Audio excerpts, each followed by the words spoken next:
So this is part 2 of CA Inter Audit New Scheme Marathon, part 2 video. Before you watch this part 2, I request you to watch first part 1. Very simple, go to our YouTube channel CA Ramharsha. You will find a playlist, May 2024 CA Inter, May 2024 Marathon CA Inter, you can see here. So open this, inside this part 1 is there. Not only this, we are also going to upload even other subjects of CA Inter New Scheme Marathons very soon. Getting it? In the same playlist it will be uploaded. So this is part 2 marathon. Already part 1 is already uploaded. You would have already watched. If not watched part 1, if you are thinking to watch this part directly, don't do that. Please first finish part 1 marathon and then come to this, because entire part 1 is linked to this part 2. Getting it? So if you want to understand this part 2, 9 hours approximate video, you have to understand this entire part 1, which is approx 11 hours. Getting it? So in this part 2, we are going to cover predominantly 4 chapters. 1, there is a chapter called Audit Evidence, which will have these standards, and there is a chapter called Completion and Review, which will have these standards, and we have another one, 6th chapter related one, standard 500. So this 500 briefly I am discussing, and bank audit I am discussing, items of financial statements I am discussing. Items of financials, that only part 1. Profit and loss account captions only I am discussing here. In part 3, which is going to be uploaded later after this, items of financials, balance sheet items, SQC, risk assessment 530. This is also actually part of 6th chapter. That's why I numbered it as 6th. So that I am going to discuss in part 3. So in part 2 is approx 9 and part 3 is 5. Totally as a whole 24 hours, where I am covering 75 to 80, not 70, 80 to 90 marks of the portion of the entire syllabus I am covering. Out of 120, approximately 80 to 90 marks we are covering over these 3 parts. Fine. Why late? Just continue watching the audit evidence 610 standard. Okay, just continue watching in the same order. Don't directly go to some timestamp and then watch there, because everything is interconnected. Okay, all the very best. And by the way, the material which I am using in this particular video, you can download this material at our website. You just go to Sreshta for CMA site. So here there is something called PDF resources. Inside this, click CA Inter, group 2, notes. So you can download here P5. So you can download here the websites. So Smart Notes is not available as of now. For November attempt I'll be giving. For this attempt I'm not. So this one. So paper 5, M1 and M2, this one. Getting it? So this is for this is the material which I am using. So this will have some approximately some 657 pages. Of course, this material is neatly drafted with the proper spacing. So at every point there we have given space between each and every point. So you can take important points, note down. Getting it? So you can order this hard copy also on the same website. Hard copy is also available, you can order. But you can take printout instead of doing hard copy. You can save courier charges and all. Fine, that's it. So just continue watching. All the very best. So in the previous session, we have completed audit documentation, right? So till now, what are all that we have covered? Fundamentals we have covered, nature, objective and scope of audit we have covered, ethics and terms of engagement that we have covered. In that part 3, quality control related content is still pending. And then we even have covered audit report. In that 710 alone is pending as of now. Then we have covered even 570. Going concern is over. And audit documentation is also completed. So no. Now let's begin with the next one, that is audit evidence chapter. Then after I'll come to completion and review. There are some points that we need to discuss which are there in audit evidence chapter. So that I will be covering right now. Okay, audit evidence topic I'll be covering now. See, now in audit evidence is one chapter where predominantly content has changed a lot.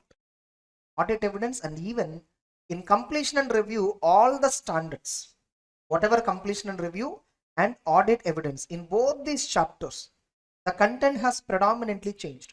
Major content. Earlier also we have same standards in the syllabus. We have same standards earlier also in our syllabus. They are part of our syllabus. But the standard at which the discussion went through in various standards, the standard of discussion is very low.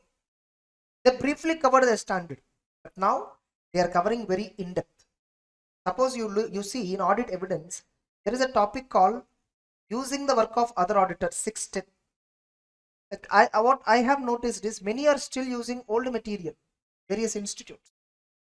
So don't follow that. Once cross check with ICA. Any book you follow, see, I don't say that my book only have to follow. Any book you follow, but whatever the book you are following, cross check with ICA material whether is that book covering each and every aspect of discussion. Suppose in SEI 610, there are some 10 to 11 topics discussions were. Inside this, some 10 11 topics would have been there. Whether all those 10 11 topics are discussed in your book or not, you need to cross verify. Getting it? See, you have to do the basic due diligence. You have to do that. Whatever book you follow for whatever subject, cross verify with the institute material. Ultimately, the book that you are following, is it covering 100% syllabus in true sense or not? Cross check. Then only read from that particular book. So 610 has completely changed. 501 has slightly changed. 505 has completely changed. 510 related parties, these are all completely changed. But 530 in old scheme, whatever content is there, 520 in old scheme, whatever content is there, 520. Both these content is exactly same. And 500 content also changed a lot completely. Audit evidence standard related content is also changed a lot completely.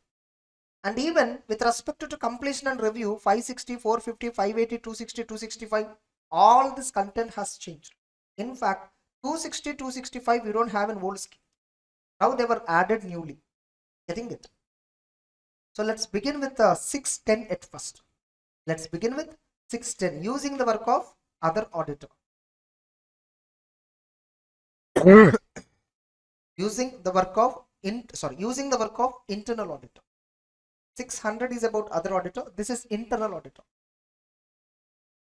Like, what is the standard mainly deals with? In many big companies, listed companies, certain unlisted public companies, and certain private limited companies, they should have compulsorily internal audit if they comply with section 138 of the Companies Act. There is a section 138 that deals with internal audit applicability for companies. In that, listed companies it is obviously applicable. Unlisted public company, private limited company, they have given some criteria. Only those who have satisfied that criteria, internal audit is applicable to them. Otherwise not. Now see, definitely internal auditors are the one who do a lots of in-depth audit than we do. And the objective and scope of internal audit is quite different from a statutory audit. We are doing external audit, independent audit, yes or no? So which is a normal standard on audit, SA 700 series audit, that is SA 200 series audit. For internal auditing, internal auditors, SES don't apply. Standards on auditing 200 series and all don't apply. For them, there are separate standards on internal audit. There are separate set of standards for internal audit, that is standards on internal audit, that is applicable to them. Getting it? Now, the objective of internal auditor mainly is, the objective is to provide consulting activities. They provide assurance, they provide consulting, and they evaluate and improve effectiveness of governance, risk management, internal control. There are three elements which internal auditor focuses on. One is entities governance processes. 2, risk management. 3, internal control. Governance means, you see, internal auditors know they provide assurance works to the entity, consulting activities to the entity, both. They provide assurance as well as consulting, both. Like if company know, if a management know, when they're having some doubts in preparing financial statements, generally internal auditors means they're also from finance background, right? They know already accounting standards, all that. They might be having that exposure. Getting it? So they provide some consulting to the company. They provide guidance to the company on how to prepare the financials more effectively. They will also assist audit committee. Not only that, they also provide assurance on quality of governance in the company. They also provide assurance on quality of governance, how entities risk management is happening, how entities internal controls are working, how are they operating. Getting the point? So internal auditors, they verify all this. Internal auditors, they verify all these things. Governance means there is something called management audit. There is something called management audit. Audit of management. There is another word called audit for management. Getting it? Audit of management means we are testing the management decision making process. How company is taking a decision, how directors are taking a decision, are they taking at the interest of the entity or not? That is called governance audit, which is a very rare. These are all confidential audits. First of all, understand internal audit is completely confidential. Internal audit reports and all you will not find outside. They are not released in the public domain. They are completely confidential. Able to understand. And the depth at which internal auditors do the audit is 10 to 15 times higher than the stat audit. That is minimum. Maybe it can be 100% even deeper than stat audit also. But internal auditors' objective is not to give opinion on the financials. Understand? They don't give any opinion on the financials. That is not their objective. Their objective is simultaneously whenever a transaction is happening in the entity, within next 15 to 20 days, audit also happens. Internal audit in most of the organizations is a continuous process. It's a continuous process. The entity, Infosys example, you take, they will have a department of internal audit, which is headed by Chief Internal Auditor. It's headed by Chief Internal Auditor. This is the main. He is the one who ultimately reports to CEO and Audit Committee. He is the one ultimately reports to CEO and Audit Committee. Under this internal audit department, or we also call it as internal audit function. The standard refers it as internal audit function. Nothing but internal audit department, nothing but audit department in a company. This will have, for a company kind of Infosys size, it will have somewhere around 300 to 400 staff members in internal audit. Internal auditors are not independent, by the way. They may not be. Independent, not independent is their employees of the company. That's what I mean to say. They of course do the audit. They of course do provide assurance objectively, unbiased only they work. But they are controlled by the company at the end of the day. They are getting salaries. Or internal auditor can be an outsider also. A company can appoint for internal audit of certain activities an outside practicing firm. That is also possible. You're getting the point. Now, so internal auditors, what is the objective and scope? Internal auditors typically, they provide assurance and consulting activities to improve effectiveness of activities related to governance. They regularly check what are the ethics and values and morals of this company. What is the code of conduct established by the company? Getting it? Every company will have certain morals. Every company will have certain ethics. They have certain code of conduct. Getting it? Code of conduct in business, code of conduct in behavior. There's so many aspects of code of conduct. So they do audit of that governance processes. And they try to identify what are the best benchmarks that are happening in the world. What are the companies that are adopting, even more better standards, better benchmarks. So can our company implement those or not? Internal auditors continuously search for all this. Getting it? And they check performance management. They check management's performance and how far they are taking accountability and communicating risk and control to appropriate areas. So wherever they identify risk, so and so director, so and so particular scenario, he is not taking judgments properly. He is taking carelessly, that is affecting interest of the company. He will communicate. Effectiveness of communication among top management, external auditor, internal auditor, management. How the total top layer people, how are they communicating with each other? Is it effectively done or not? Or is there any rift?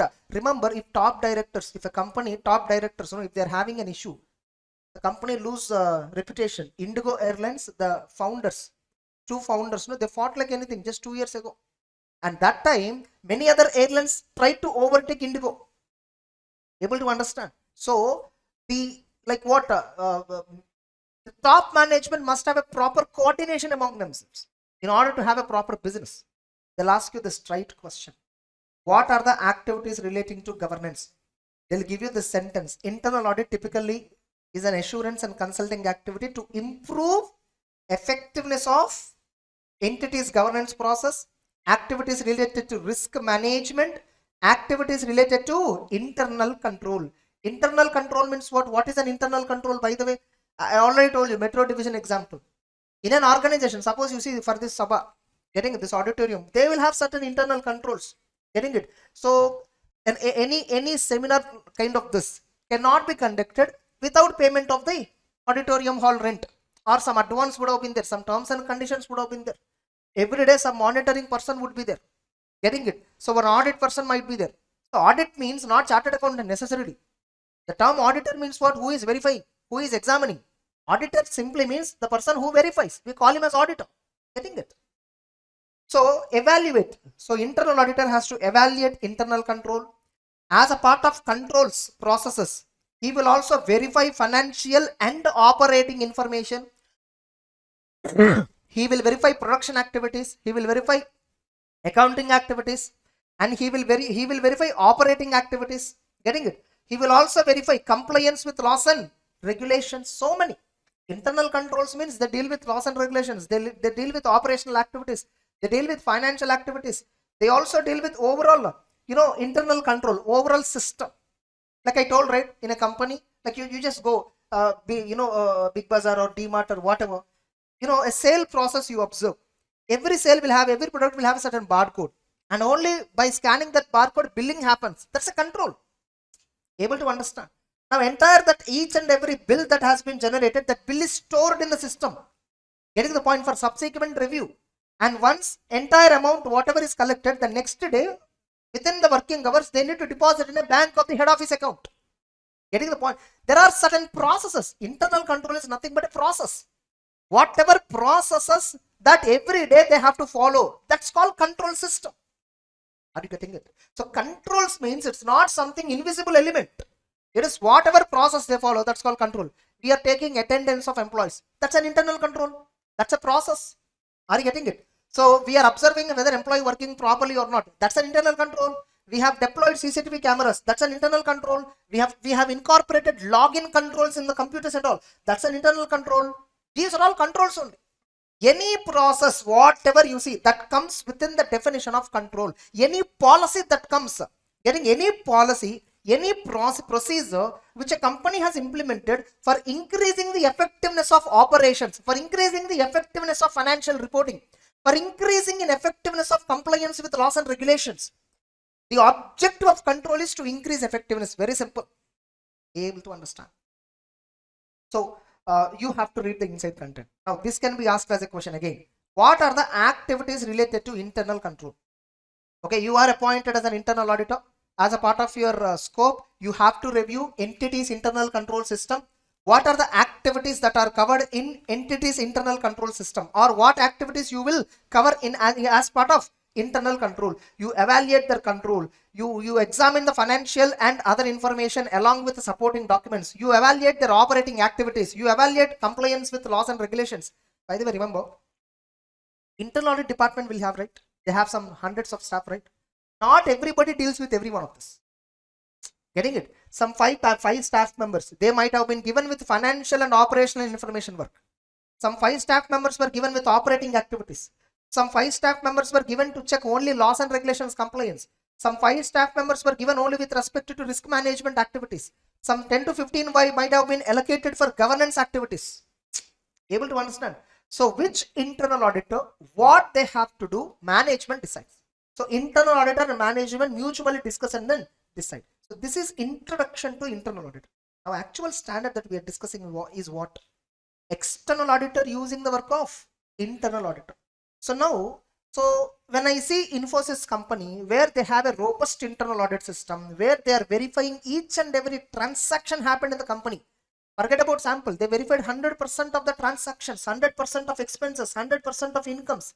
They have some 300-400 staff members were there. So they could able to verify all 100% financial systems that are processed in the accounting. Not only that, they verified employees' working style. They verified operating activities. They verified how far companies are achieving efficiency in resource management. Getting it? So many activities they covered. So many. Like how are the vehicles being used? Company will have so many vehicles, right? How the vehicles are being consumed. Getting it? Are they using its fullest potential? Are there any vehicles idle? Or are there any vehicles which are overutilized? In so many parameters they verify. They do an audit in all context. Operating activities, all context. See, once a company becomes very big, the owners will not have any command on each and every process. Yes or no? So whether vehicles are maintained in good condition or not, we must have some separate verification department. Whether furniture is maintained in good condition or not, we must have separate verification department. All these departments are nothing but what? Internal auditor. So operating activities reviewing is also their duty. Financial activity is also their duty. So within their scope, everything, whatever company want to verify, it may be whatever, it may be financial or non-financial, whatever, legal, whatever. That department is called as what? Internal audit function. You know, in some companies, there is something called compliance audit. There is something called compliance audit. I'll show you that compliance audit report. How it looks like, I'll show you.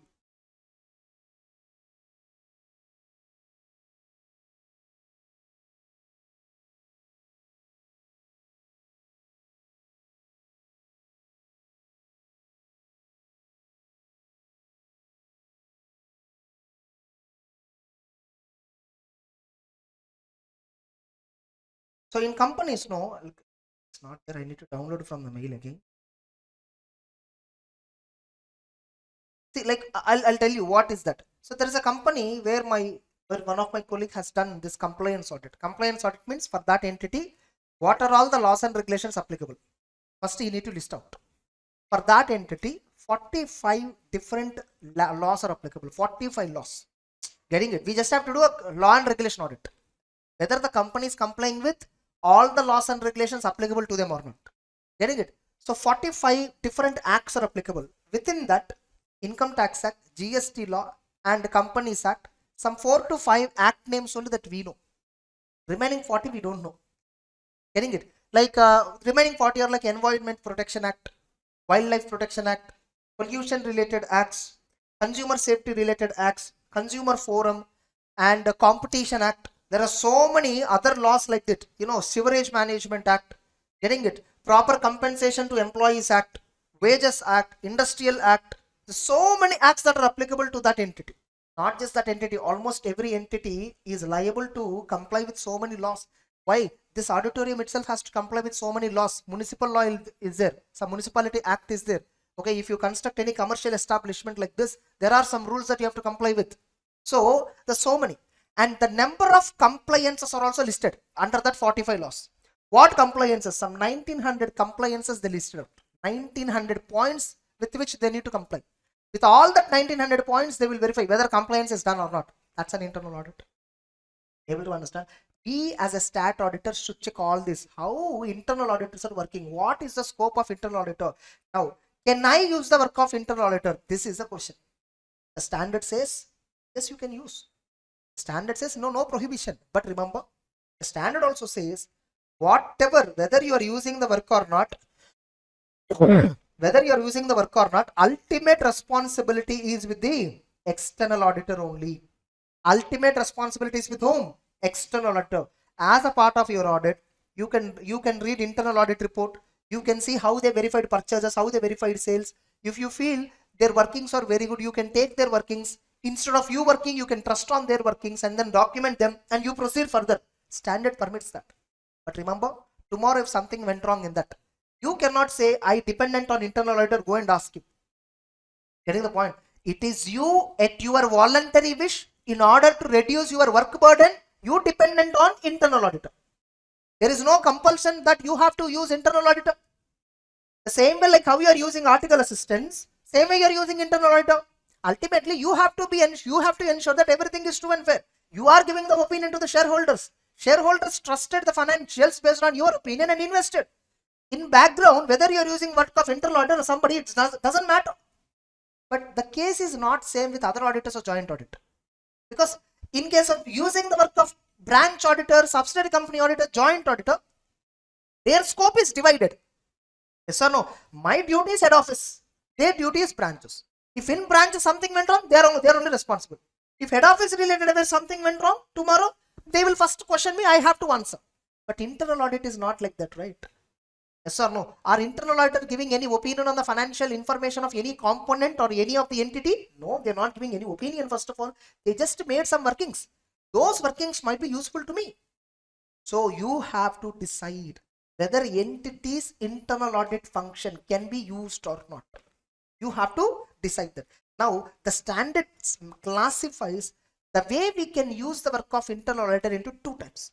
One, using the work performed by internal audit function. Whatever work they performed, take their workings. Suppose I told GST reconciliation for this company, 15 states, 15 branches into 2, into like 12 months, 360 returns you need to verify whether GST has been paid or not properly, so that you can report in Caro whether company is regular in depositing undisputed statutory dues with the relevant authorities. So in order to report in Caro, first you must have clarity, is it regular? In order to have clarity whether is it regular or not, you need to check entire GST of 12 months of each and every branch of the company. So now the company has not prepared any data.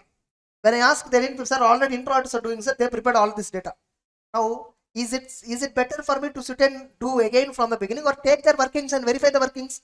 Obviously the second option. So I can take their internal auditors GST workings and then I verify that. That's it. Instead of compiling it and verifying, already they compiled, already they verified also. Just I will take that and verify it once briefly, neatly. Yes or no? I'll get sufficient appropriate evidence whether GST paid correctly or not. I'll cross verify. Already they did the reconciliation. Able to understand. So now can I do like this? Yes, you can do. The standard says provided you have to check certain parameters. You have to check certain parameters like now you need to check following items. The auditor shall determine, the external auditor shall determine, question number 5, whether the work of internal audit function can be used. Whether I can use the work of internal audit function by evaluating the following. What you will evaluate? The extent to which internal auditors' organization status, policies and procedures support the objectivity. How far in the organization their policies and procedures are supporting internal auditors' unbiased way of working. Is internal auditors under pressure? Is internal auditors receiving any pressure from any particular part of the management that they should not seriously verify, or they should not report any deficiencies? They should not report any non-compliances? Check whether are there any pressures or not. How do you check this? Talk to internal auditor. Give him a feel of comfort. Getting it? Make him comfortable and ensure that you will not reveal whatever he reveals you to outsider. Getting it? Suppose internal auditor has shared with you, sir, this so-and-so director, no, he's doing all fraud, sir, and he's suppressing us like anything. So we can't report to anybody. So he gave a tip to us. Getting it? And kindly do not reveal the name. So anonymously or maybe directly with me, he would have shared. So I should know how to tackle the situation. I cannot directly go to that, hey, your internal auditor complained on you. His job will be gone, right, immediately. So we must know how to tackle the situations. Getting it? There must be some other way through which I need to trace out. So based on the information he provided, I should plan certain procedures to investigate in that way, in such a way that I will find the fraud. Able to understand. So I need to first ask the internal auditor how far he is enjoying independence. Is he getting independence? What is his status in the organization? Internal auditors must be above all levels of management. They must be treated at par with the top management. They must not be subordinate to middle employees or low-level employees, low-level management or middle-level management. Otherwise, see, I have to come and verify their workings. If at all I am subordinate to them, how can I verify? So, company should give me superiority. Getting it? Then, what is the competence? First thing what I'll check is, are they independent? Are they unbiased? Are they having proper status in the company? Second, what I'll check is, are they having competence? Can they do these work? Suppose I want to use GST workings. No? When I spoke to internal auditor, he only knows GST full form, nothing else. Getting it? He just to do GST reconciliation by downloading some ready-made format available online.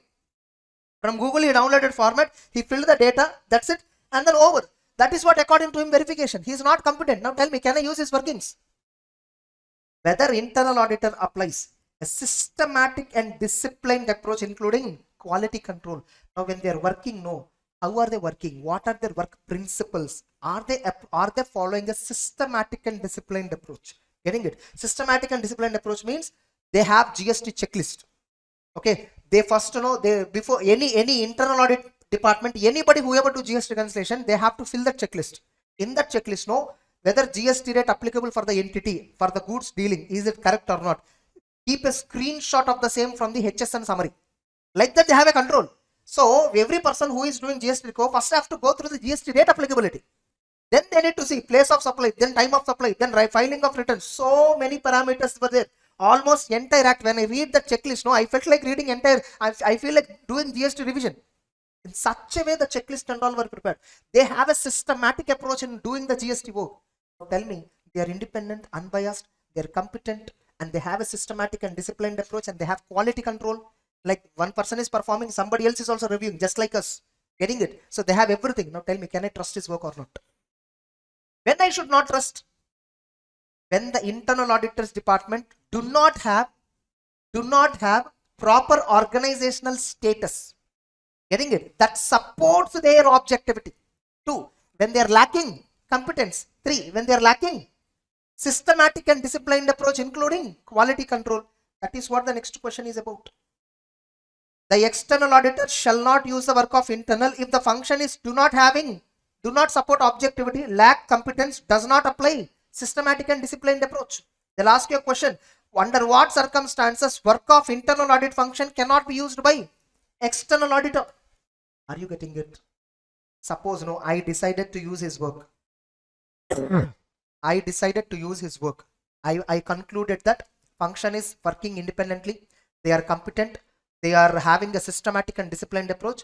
I felt I can confidently use their workings. Now, can you blindly take GST work and then document in your file? Don't you verify it? By the way, one more thing. Internal auditors know. They worked on purchases, they worked on sales, they worked on employee benefit expenses, they worked on fixed assets, whatnot. Whatever I want to verify, balance sheet, P&L items, all of them they worked on already.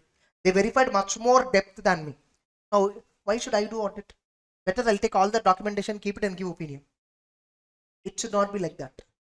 Remember, yes, you can use the work of internal auditor, but most of the verification procedure you should only try to do. You try to use less of the internal audit function, perform the work more directly. Getting it? So, you see, here below it is given.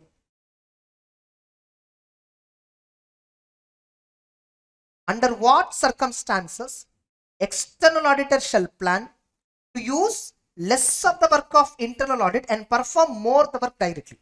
Under what circumstances? Yeah, I know internal auditors, everything is good, but still I have to use their work very low. Getting it? Under what circumstance? Suppose if the work is involving more judgment. Now, Reliance Industries have revised their plant and machinery useful life from 30 years to 50 years. They increased the useful life, that resulted in increasing the profit as a whole of the company. Because useful life increases, depreciation decreases, automatically profit increases. Now, so the more judgment involved in planning and performing of so-and-so procedure or evaluating evidence gathered. Suppose if more judgment is required in a particular area, in that area, don't take their workings. They might have workings, but use your own work. If the assessed risk is higher at assertion level, now right now I saw this plant and machinery, the risk is very high. Machinery, huge value item of machinery has been revised. So there is a chance that the value might go wrong. There is a chance that accounting estimate might go wrong. Areas involving higher assessed risk. Areas involving more judgment. Getting it? If organization's status, it is less, the status in the organization which support internal auditor objectivity, no, the way of supporting the objectivity, the way the company supporting their independence, rights, duties, the way of support is very less. Getting it? Lower the level of competence. You see, almost similar, right? Yes or no? Lower the level of competence. So in all these cases, external auditors shall plan to use less of internal audit function and perform the work more directly. Getting it? Now it's fine. Okay, I understood. So I understood when I can use, when I should not use, where I should use less of his work and where I should perform. Now let's talk about using the work. Discuss with internal auditor what are the works in respect of which you want to use. Getting it? Read the reports of the internal audit function to obtain what works they did and what are the findings they found. What are the findings they made. Getting it? Perform audit procedures on the work of internal auditor. You are performing audit procedure not on the financial information of the entity. You are performing audit procedure on the body of work of internal auditor. Then you need to have a proper discussion and coordination with internal audit function. Obviously, you are using their work, right? With whom you have to coordinate? Internal auditors. Getting it? So, in discussing the use of the work of internal audit function, as a basis for coordinating, it may be useful to address timing when the internal audit did this work. Nature of the work performed, what kind of work they performed. They also did GST reconciliation. I also did GST. But my objective is what? My objective is to find whether company paid GST rightly on time or not. Whether the GST duty calculated rightly on time or not. Their objective also I will see. If they also have similar objectives, then happy. Able to understand? General, it will be similar objective. When they do GST reconciliation also, they focus on all this. Then extent of audit coverage. I will cover only sample, but internal audit is covered 100%. Materiality for the financials. Of course, GST liability is a very important item. It is 18%. The company is liable for GST of 18%. 18% on the turnover only, right? 18% of turnover means such a material figure. Proposed methods of selection and sample says how internal auditors are selecting sample or how I will be selecting the sample, which will be matching with internal auditor selection or not. Documentation of work performed and review and reporting procedures. Discussions, they should take place at appropriate levels throughout the period. Whenever you feel it is proper to communicate, you have to communicate. The external auditor informs internal auditor of significant matters that may affect the function. So when we are doing audit, we will also identify some significant issues. We discuss with them. The external auditor is advised of and has access to relevant reports of internal audit function and informed of any significant matters. He is able to consider implications of such matter. Getting it? Auditor has to communicate with him all significant issues, all that. Read his reports, everything. Try to understand what he did exactly, all that. Next.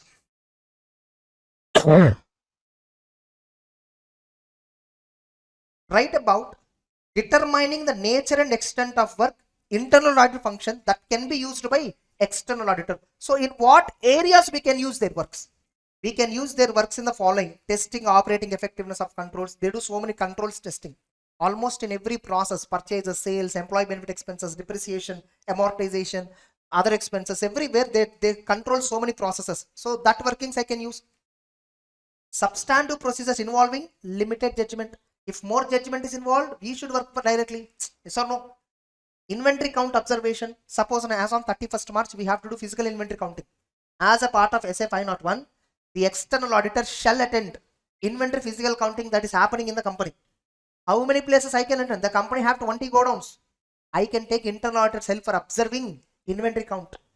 Tracing transaction through systems for financial reporting. Testing of compliances with laws. In all these areas I can use. So they'll ask you this question. Examples of the work of internal audit function that can be used by external auditor. Write about, they'll give you under what circumstances external auditor can use the work of internal auditor. 1. Supports objectivity, organizational status and policies. 2. Is competent. 3. Is having a systematic and disciplined approach including quality control. And in the following areas, the external auditor can take the help of internal auditors. So these examples you have to write. Clear? This is one way that we can use internal auditor. Another way that we can use internal auditor is what? Suppose I want manpower extra. Getting it? Suddenly when I went to when I started doing the audit, we went as a 30 team member. Because of the weather changes, whatever, some 5 to 6 of our team members, they felt they were sick. So, and the 2 out of them, senior people were involved. If at all they were not available, my audit duration increases like anything. So originally I planned for 40 days, now it will be 60-65 days. But company is saying, sir, we have reporting deadlines. We have to give all this. What to do? I have no manpower right now. Suddenly all my senior people were sick. Getting it?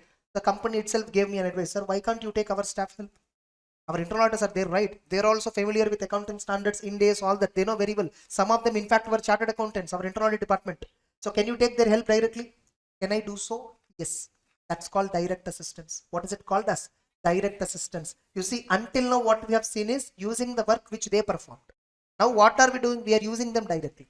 We are using them directly. Just like how I use my article assistants for performing audit. Same way they will also become my team right now. So the company told, sir, next 30 days, this my CA employees were there, they will be in your team. Okay, I will not interfere with them next 30 days. I assume that they are not my employees. I assume that they are your employees. You take them. Getting it? You plan in your audit. You modify your audit plan. Include their names. Getting it? Give them the work. Review the work. Supervise them. Getting it? They will listen to whatever you say. This is what a company has given me an option. Can I use it, such a kind of direct assistance? Yes, you can use, provided are they competent or not, you have to check. Can they act in objectively or not, you should check. So whether are they objective, whether are they independently working or not, you should check. And are they competent also, you should check. Whether they follow systematic disciplined approach, not required, because I am not using their work. If I use their work, how the work has been performed systematically or not, I am bothered. Here I am only using that. So how he should work on the so and so aspects, audit aspect, I will only guide him. Got point or not? So when external auditor is using when the external auditor is using internal auditors to provide direct assistance under the direction, supervision, review of external auditor. So the internal auditor will work as per the direction given by external auditor. The external auditor can supervise how they are working, and once the work is completed, I can review their workings. Getting it? Now, see in that now, what points you have to evaluate? Existence of threats to objectivity. Check before you take him into your team. Check whether can he work independently or not. Do an assessment, do a screening test. Getting it? Talk to him, you will understand what is the level of competence who are providing such an assistance. Getting it? Now, this is actually a separate point. This is not C point. The external auditor's evaluation shall include inquiry of auditors regarding interest and relationship. So what I'm evaluating indirectly, how do I know whether they are working objectively or not? I'll ask, what is your relationship with this company? Sir, I'm just employee, sir. I asked him, do you have any relatives in the board of directors? No, sir, I don't have. I'm completely new to this company. I don't know anything about this company. So I will ask him, what are the relationships? What are the financial interest this so and so team member I'm taking, right, have with the company? If at all any relationship is creating threat to independence, I will not take him into my team. Able to understand. Now tell me, when it is prohibited to use them, direct assistance, 1, if they are not objective, 2, if they are not competent. In these two cases, obviously we will not use them directly. Under direct assistance, we will not use. Getting clarity or not? Next. Now suppose I decided some 3 chartered accountants of the company employees, getting it, they are into my team. Now I should allocate them work also, right? Just like how I allocate my articles, my senior articles, my paid CAs, my paid assistants. These are also as part of my team now. Next 30 days, they are also my team members. So just like how I allocate work to my team, I should allocate them also. They are in fact my team now, next 30 days. But I should not allocate certain works. I should not allocate certain works. Tell me what are they? Can you guess it? Significant risk. Areas involved higher assessed risk. Areas involved higher judgment. Where judgment means decision making involves higher. Where estimates and all involved. That area I will not allocate. And so areas of significant judgment or areas related to higher risk of MMS or related to the work where already internal auditors have involved. Suppose I want to allocate employee provident fund verification to these CAs. They are the one actually performed that work. They only performed the work actually earlier. So it is not better for me to give the same work which they already performed. Anyhow, their working is already available. So why should I give the same again work? So if I give them self-review threat, right? Yes or no? See, internal auditors also want, again, by the way, when I am using type 1 is nothing but using the work performed by internal auditor. Type 2 is nothing but direct assistance. Under type 1, no, GST reconciliation I am verifying. GST reconciliation workings I have to take and I have to verify. Now I have some chartered accountants who are belonging to company as part of my team, right? Can I give them verification work of GST which is performed by internal audit team? No. Are you getting the point? So if at all any work is already performed by internal audit team, that work don't give them to verify. So you give them some new work. Suppose you have to perform some vouching. You have to perform some reconciliations. You give them directly that. Next. Not only that. Now under this standard, we have to take a decision, right? Where we can use type 1 works, where we can use type 2 works. The decision making who should do? The engagement partner. Can I delegate that responsibility to the chartered accountant who is part of my team, whom I have taken from company under direct assistance? Hey, you're also CNO, SS600. You tell me where and all I should use internal audit assistance, where and all I should use their work. He is part of internal department. Remember that fact.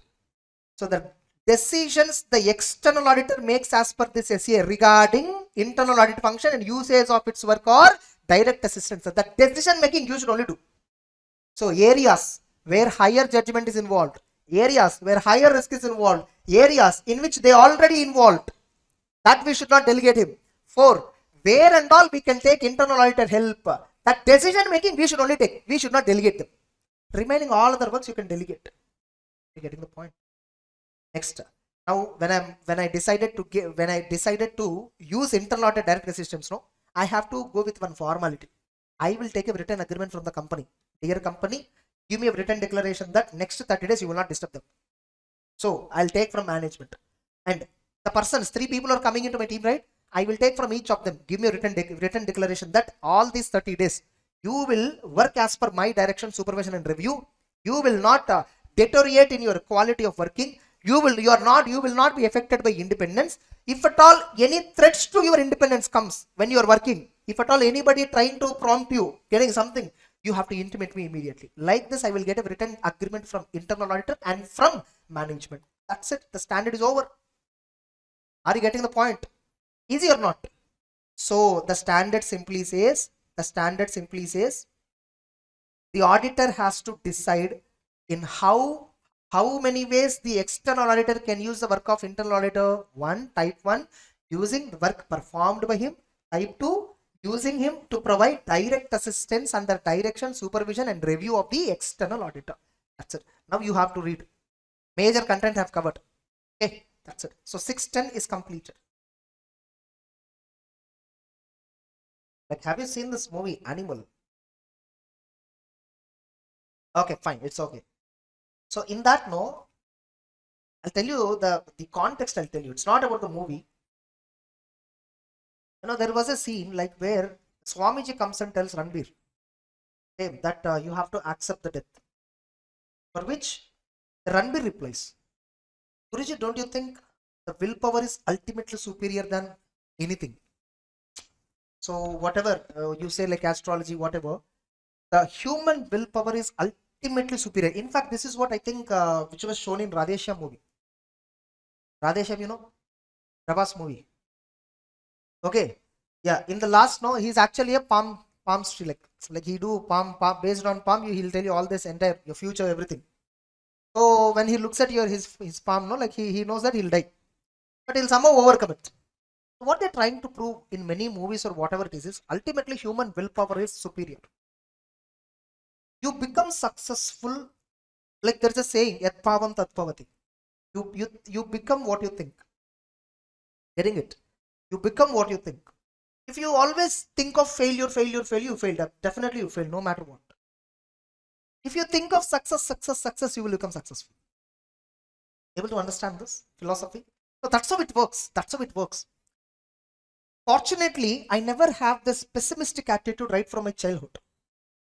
Though I came from very lower middle class background in my childhood, I never have this pessimistic attitude. I always want to buy a car first.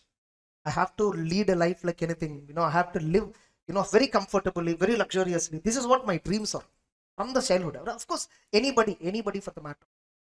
So I think for me, what made me somewhat very happy and comfortable about my life today is only because of the willpower which I have. I used to tell my friends in my school and all, one day I'll buy the car and all. Getting it? I'll tell them. Okay. So then the people generally laugh, right? When they know about you, especially. Okay, I'm not of that serious guy that time also, but I'm having all the dreams, but I'm not serious towards my dreams. Okay, but somehow when I'm studying CA Foundation or IPCC CA Inter or final also, though I have not went for coaching in final, in CA Inter also coaching class and all, that day I told, right, those days and all, faculty don't know what is teaching, we don't know what we are listening. Okay, so that's how the classes were. Somehow whenever I recollect about my failure, if at all I get a thought that I will fail if I don't work, I always remember my surroundings. I always check my surroundings. Now this is not where I have to be. I have to grow up. I have to grow. I have to lead much more comfortable life. That willpower, whatever I have. By the way, I'm not so serious of life also. By the way, I have willpower. The problem is that will not reflect in my work. Getting it? So, but what I will do is, I make sure I always remember, look, if I am like this completely without like wasting completely time, all that, I will be in the same profile. I will never shine in my life at all. At least I have to work. So for the willpower, I have 100% willpower. I am working 60% of it. You may not work 100%. I may say on an optimistic note, 50 to 60% I am working of my whatever willpower I have. But if you are working not even 10% of the willpower that you have, 10% of whatever the dream that you are wanting to, obviously you will never succeed. So if you think of failure, it will only come to you. If you think of that you will qualify, so you should always imagine, once I qualify, how things gonna change. Getting it? Drastically there won't change anything. Initially first year of your career, Initially 3-4 years of your career it will not, but later on it will turn, provided you thrive for it, you work for it. Getting it? So when I started 3 years ago, my this classes and all online, everybody told me online and all doesn't work. Getting it? People and all will not accept online. And once COVID is lifted, online and all gone. Everybody will come for face to face only. This is what everybody told me. Online and all, no market. But I know somewhere in bottom of my heart, it's not online or it's not offline. It's the way we interact with the students. That is what important. It's not online coaching or offline coaching. It's how we are interacting with the students. Some students know. One student yesterday or day before, she came and told me, sir, online it was more effective. Obviously, I also agree that if the same recording I'll upload right next week, you feel much more effective. Same recording. Then you're watching me in live. I'm telling you, this live, this gives a different level of satisfaction. But ultimate connection with the subject you get in online. Why? Because now 4.5 hours you're sitting. Definitely somewhere you deviate. In online you can pause the video. Correct, right? In offline you can't pause. That's the problem. So once you are disconnected, again getting back on the track is much difficult, very difficult. And I know very well that 80% of the audience will never be in connected mode throughout. Getting the point? Even so-called super films, 50% of the audience will never connect with the film. Even though the direction, everything, story, everything was narrated so excellently. I'm in auditing class. How can I expect 50% connect? Yes or no? So 80% of the students somehow deviate in between, and getting back to the connection is very difficult. So they wait until next topic is started. So until next topic, they'll wait. They'll just look at me. That's it. Or they'll just look at the wall or how the beauty, the lights and all everything. So they just look it. Getting it? So this is how it works. So definitely online classes is way superior, no doubt about it. But when people told me this, I told I'll change it for sure. I will change that perception for sure. So we started working on qualitatively. We never, I don't know how many of you know, we have an institute called Sreshta. Okay. So we always worked on right principles. Till date, we never did any telecalling, Till date, we never distributed a pamphlet. No paid promotion, nothing. Okay. Only sheer organic reach we have. Purely. Even why, for you all, I just made one video on the YouTube that we are having so-and-so batch. You all have joined, right? We never did bulk messages and all to you, I think so. Getting it? We don't follow all that old marketing techniques and all. The true marketing technique today is delivery. If you deliver the product properly, if you serve your clients properly, if you serve your customers properly, in my case, if I serve my students properly, they pay me back. Able to understand. From this class, I don't get anything. That's a different issue. Okay. All rent and all is gone already. Fine. So, the satisfaction which I get right in physical, that's the only reason I come here for. Generally, I don't take physical classes, but online, no. So people told me like this. Everybody, whoever I met, CA market is not there. And this I heard from past 10 years, Almost from 2013-14 onwards, I'm hearing this word, CA market is no more. You're unnecessarily giving your efforts into teaching, into TMR, CA market, all that. So I started my career in teaching in 2015. Up to 2020, I was in some institute working in Guntur itself, Hyderabad and Guntur. Then I came out. And I started my own, institute. So everywhere I hired some faculties, we started teaching, and everywhere I know what are all flaws that are there in my system. More than benefits, I always look for flaws in my system. Getting it? I always identify what are the flaws. So immediately whenever I find an opportunity, I'll rectify it. Immediately when I find some, more competent team member, I'll upgrade it. So that's how we delivered. And believe me, today we are having 6,000 to 7,000 students in online we have in a year. 6,000 to 7,000 students. And across South India, digitally, we are doing the best business. Getting the point? We are top actually in the South. In the South region, we are leading in terms of coaching in digitally. The number of students. Again, it's all organic. You see, our website is very simple website layout. Our applications are simple layout. No fancy things, nothing. Materials are simple. No colored notes, no charts and all. No fancy reels, nothing. Getting it? Of course, I'm trying to do all the fancy reels, all that. Okay, we have to change, because we can reach more. Getting it? So that's how we are doing. Organically, we are getting. Yesterday, when I'm interacting with one of my friend also, they're doing interiors. So how should you do organic? I always tell him, so how should we bring business? I should tell him, customer should find and come to you. You should not go and run behind the customer. Getting it? I firmly believe that, especially in teaching. I should not beg you, right? You please come my class, please come my class. No, right? You should come to me. Honestly speaking, that's how the Gurukul system, right? Once upon a time, the students used to search the Guru and then go there.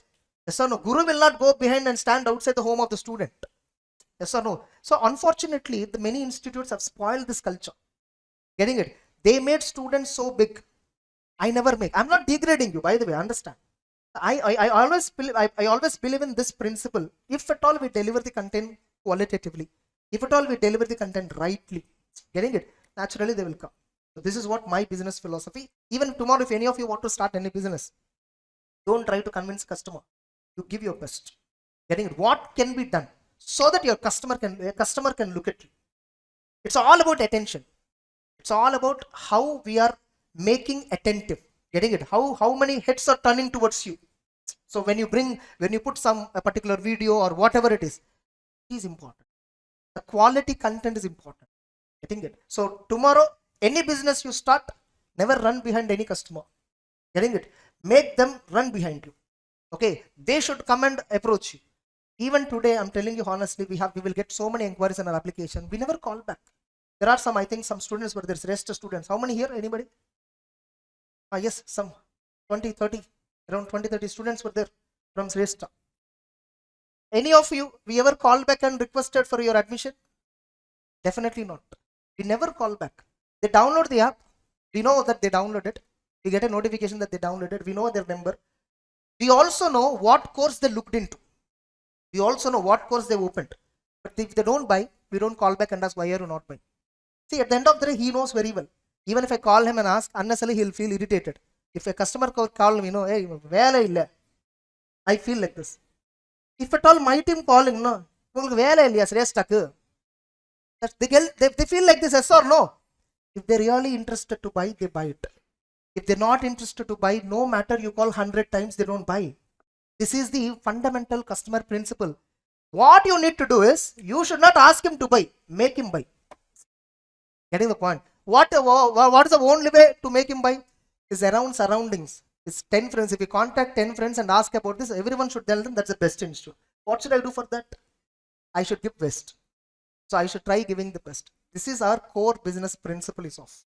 So, and I think we were successful in that to some extent, but we have to do some sort of not paid marketing, organic way of marketing only. We have to increase our marketing, skills. Getting it? We are not doing that great marketing. First of all, I'm a very like what on your online and all, I'm very good extrovert. When I meet students in direct, no, I can't even interact properly with them. That's a problem which I have, because I never habituated to this. I only habituated at delivering the content, giving the service properly. Only that I know. Interacting with students, taking selfies, enjoyment. No, I'm not good at getting it. I'm not good at that. Fine. So it's okay. So aspire, work for it. There is enough in the world to give you back. Getting it? If you really 100%, if you give your effort, I'm telling you, you will get what you deserve for sure. Whatever efforts you are giving, you deserve that. If you are giving very minor efforts, you deserve only that. If you are giving great efforts, you deserve more. Getting it? And coming to this business philosophy, like what people say, don't work 9 to 5. Yes or no? Think like a boss, think like an entrepreneur. Everybody becomes entrepreneur. Who will be there to assist me? Yes or no? See, this is an ecosystem. This is a balanced ecosystem. Everybody, we should respect everybody and anyone and everyone. We should respect everyone. This is an ecosystem where employees are required, employers are required. Getting it? If you start degrading them, like don't sit in 9 to 5 job, what? Do you think that's a very bad thing? Nothing, right? If at all there is no employee, how an organization grow? My friend, no, he quoted one thing just some few months ago. Okay, don't sit and work for 9 to 5 job. It's a biscuit that they're paying you. What if, Macha, all your staff today resigned from, by inspiring from your post? What will you do? I told him this. You put a WhatsApp status, all your staff members, he's also having some 20 employees. What if all your staff member took inspiration from you and immediately resigned from the job? What will you do? Don't post all this. Understand the ecosystem. It's correct, right? What's wrong in 9 to 5 job? If a person is very happy with his job, what's wrong in that? At the end of the day, what we need to see is, are we happy and fulfilled in our life? What we are thriving for, are we achieved or not? That is what important. It's not 9 to 5 job or entrepreneurship, all that. I respect everything. Getting it? For me, I choose entrepreneurship. For somebody, they may choose consciously 9 to 5 job. Or they may not want to take these risks and all. They want to happily lead their life comfortably. What's wrong in that? At the end of the day, are they sleeping happily or not? You have 100 crore bank balance and not getting sleep. What's the point? Able to understand? So we should respect it. We should respect each and every domain, each and every profession. Proud to be chartered accountant. What proud? Getting it? Everybody, you say proud to be chartered accountant. Doctor will also, by looking at your post, he will also proud to be doctor. Engineer, your friend, hey, why should I be? I will also make a post. Proud to be an engineer.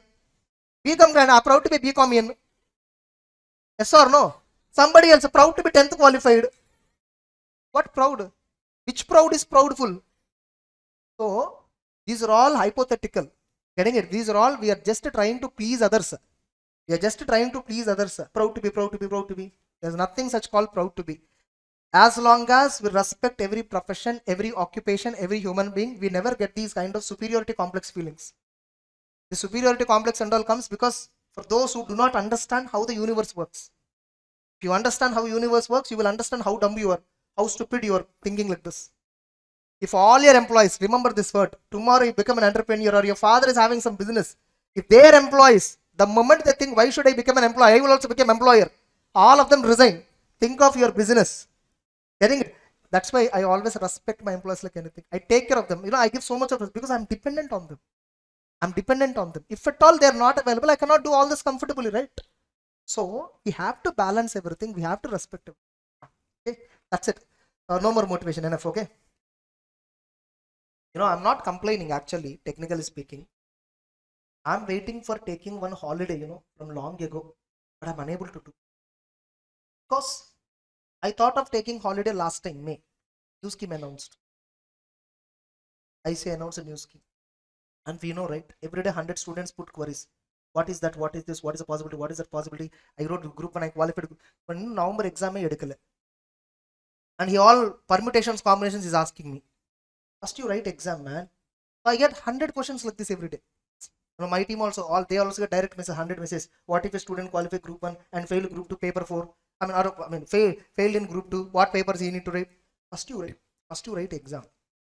Then institute will give a clarification, which they did. With all permutations, combinations, they did. Okay. So new scheme was announced. Where we thought all our recordings, which we did last year, will be useful for May 24, became waste. We have to sit and record everything again completely newly. So holiday postponed.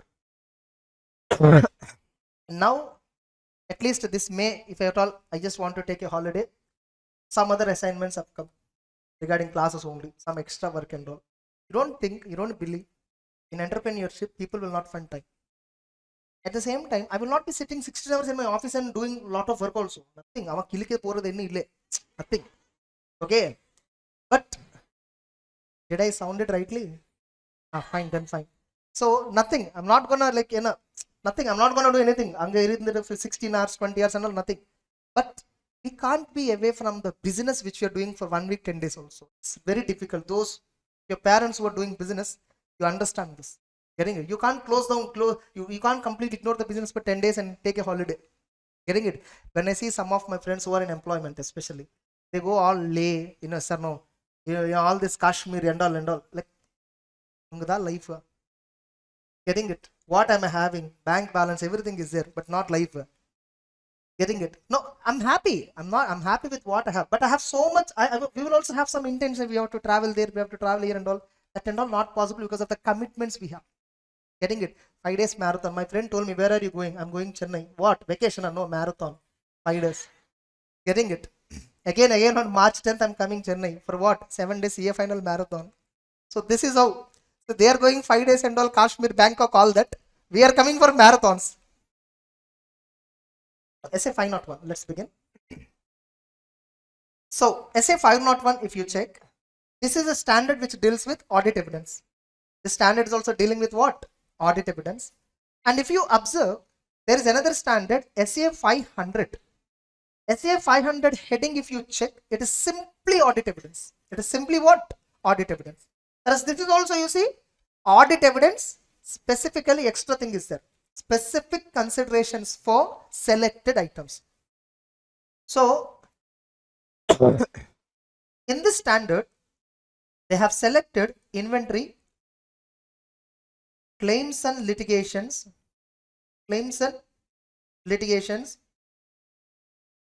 segment information. 3 items were selected in this standard. See, generally, if you check auditing standards, none of the standard deals with any particular item of the financial. What standards will tell? You are an auditor, your duty is to give opinion on the financial statements. What do you mean by financial statements? They give you a structured representation of historical financial information of an entity, including related notes that are embodied, which are intending to communicate entities' economic resources and obligations at a point in time or over a period of time as per applicable financial reporting framework. This is the definition of financial statements. Getting it as per SA 200. So the standard actually do not talk about how to do audit exam. They don't tell us how to verify purchases, how to verify sales, how to verify insurance premium. If the company is an insurance company, how to verify interest expenditure, how to verify interest income in case of a bank. They don't talk about any specific aspect. Getting the point? How to verify debtors, how to verify creditors. You see, none of the standard talks about this. Getting it? If a company has related parties, what you should do with related parties? They generally, generally they talk. The standards talk generally what you have to do. Getting it? How you should do that? The how word is not clarified in the standard. So most of the auditing standards, you see, they are silent on how the things have to be done. Like they say, you perform audit procedure. What audit? Inquire. What inquire? Whom should inquire? CEO is there? CFO is there? Respective person. They say what? Respective those charged with governance. Everywhere they generally draft. Like the standards talk about what you have to do. They don't talk about how you have to do. But there is one standard. There is one standard where they specifically talk about how you should do. How you should verify inventory. Getting the point? How you should verify claims and litigations. How you should verify segment information. So there is only one standard which specifically talks about a particular item of the financials. This is only one standard. Remaining all other standards, they are not talking about anything. They are only talking about what to be done, how to give an opinion, 700 series and all. So how to give key audit matter 701. So they only talk about principles of auditing. They don't talk about how audit has to be done. Able to understand. Now, so SA 501, 3 items were selected. Specific considerations. Auditor has to specifically consider certain points for these items.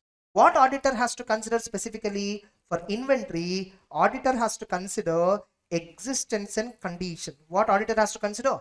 Existence and condition, but not valuation. Remember, valuation is not covered under this standard. Getting it? They'll give MCQ. Which of the SA 501 deals with which of the following? Option A, existence of inventory. Option A, existence and valuation of inventory. Option B, existence and condition of inventory. Condition and valuation of inventory. Existence, condition, valuation of inventory. Our student cleverly selected the last one. Valuation also tappenni irukadula. What's wrong in that? But actual standard is dealing only with existence and condition. Only if you decide existence and condition, only if you get evidence for existence and condition, then valuation becomes easy. How valuation has to be done as for the inventory? Accounting standard takes care of valuation part. Anyhow, you have to verify valuation as part of accounting standards compliance. You have to verify accounting standards compliance, right? As a part of that, anyhow you verify accounting standard compliance. But what about inventory? In which condition inventory is there? In which, whether inventory is existing or not, first of all, you should get evidence on this, right? In order to establish value rightly, in order to find out the value correctly, first inventory is existing and in what condition it is existing, both you need to check, right? So standard exactly dealing with only these two.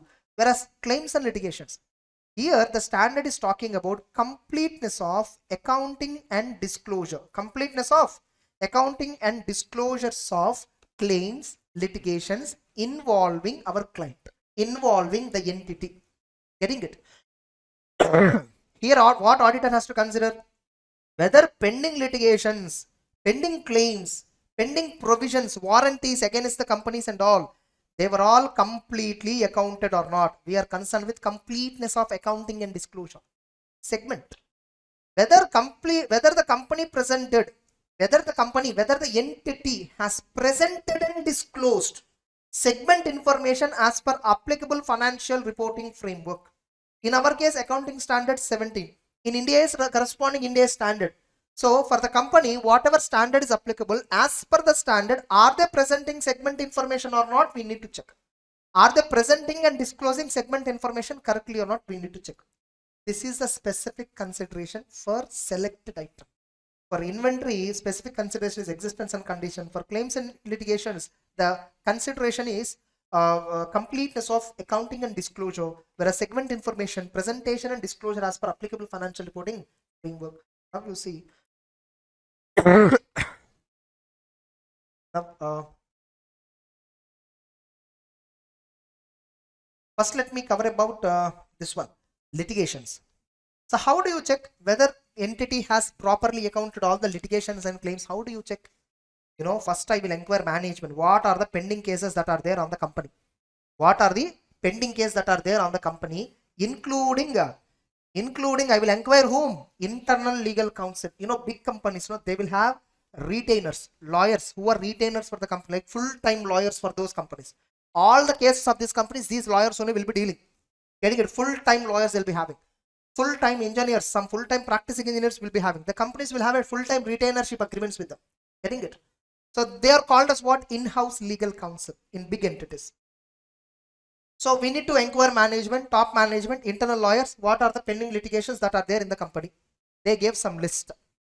You also read the minutes of the board of directors, minutes of the shareholders, whatever meetings and all happen. No, the meeting related minutes discussion will be there. That minutes. Today, minutes are not being maintained in many companies because meetings are happening over Zoom and the meeting is being recorded. Minutes means what? What is meant by minute? Minute by minute, what happened in the meeting? So we have to record. Getting it? That's why it's called as a minutes book. Now, second by second video is there, no? Yes or no? For every second it is recorded, right? So that itself is a good substitute for minutes book. Next. And we should also check what discussions happen between entity and external legal counsel. What discussion happened between entity and external legal counsel? You know what? Supreme Court lawyers, on an average, they earn every day 1 crore. Their income is every day 1 crore. Supreme Court lawyers, many famous Supreme Court lawyers. That's how they charge. Lawyers, the course is much more difficult. Not CA, the toughest course. Google answers, Google throws the answer, whatever you feed it. Getting it? Suppose you sit and write articles of 100 to 500, 100 to 200 articles you write. Some 100 accounts you create. From 100 accounts, 10th class is the world toughest course. You write like this. 12th standard is the world toughest course. From 100 articles, Quora you take paid membership. In Quora you also write all these articles. Why 12th standard is so tough? You write all this. After 1 month, if what is the toughest course? 12th standard will appear. Getting it? It all like if you feed something, it will only appear that. But there are very many tough courses than CM. Right. So external legal counsel will be there. External lawyers means what? They are not internal.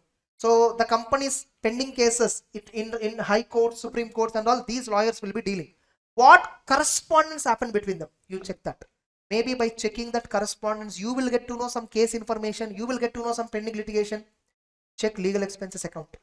Whatever amount they paid for lawyers, they will account it in legal expenses account, right? Ledger account will be there, right? Open that ledger account. Every date, how much amount paid? What is the bill?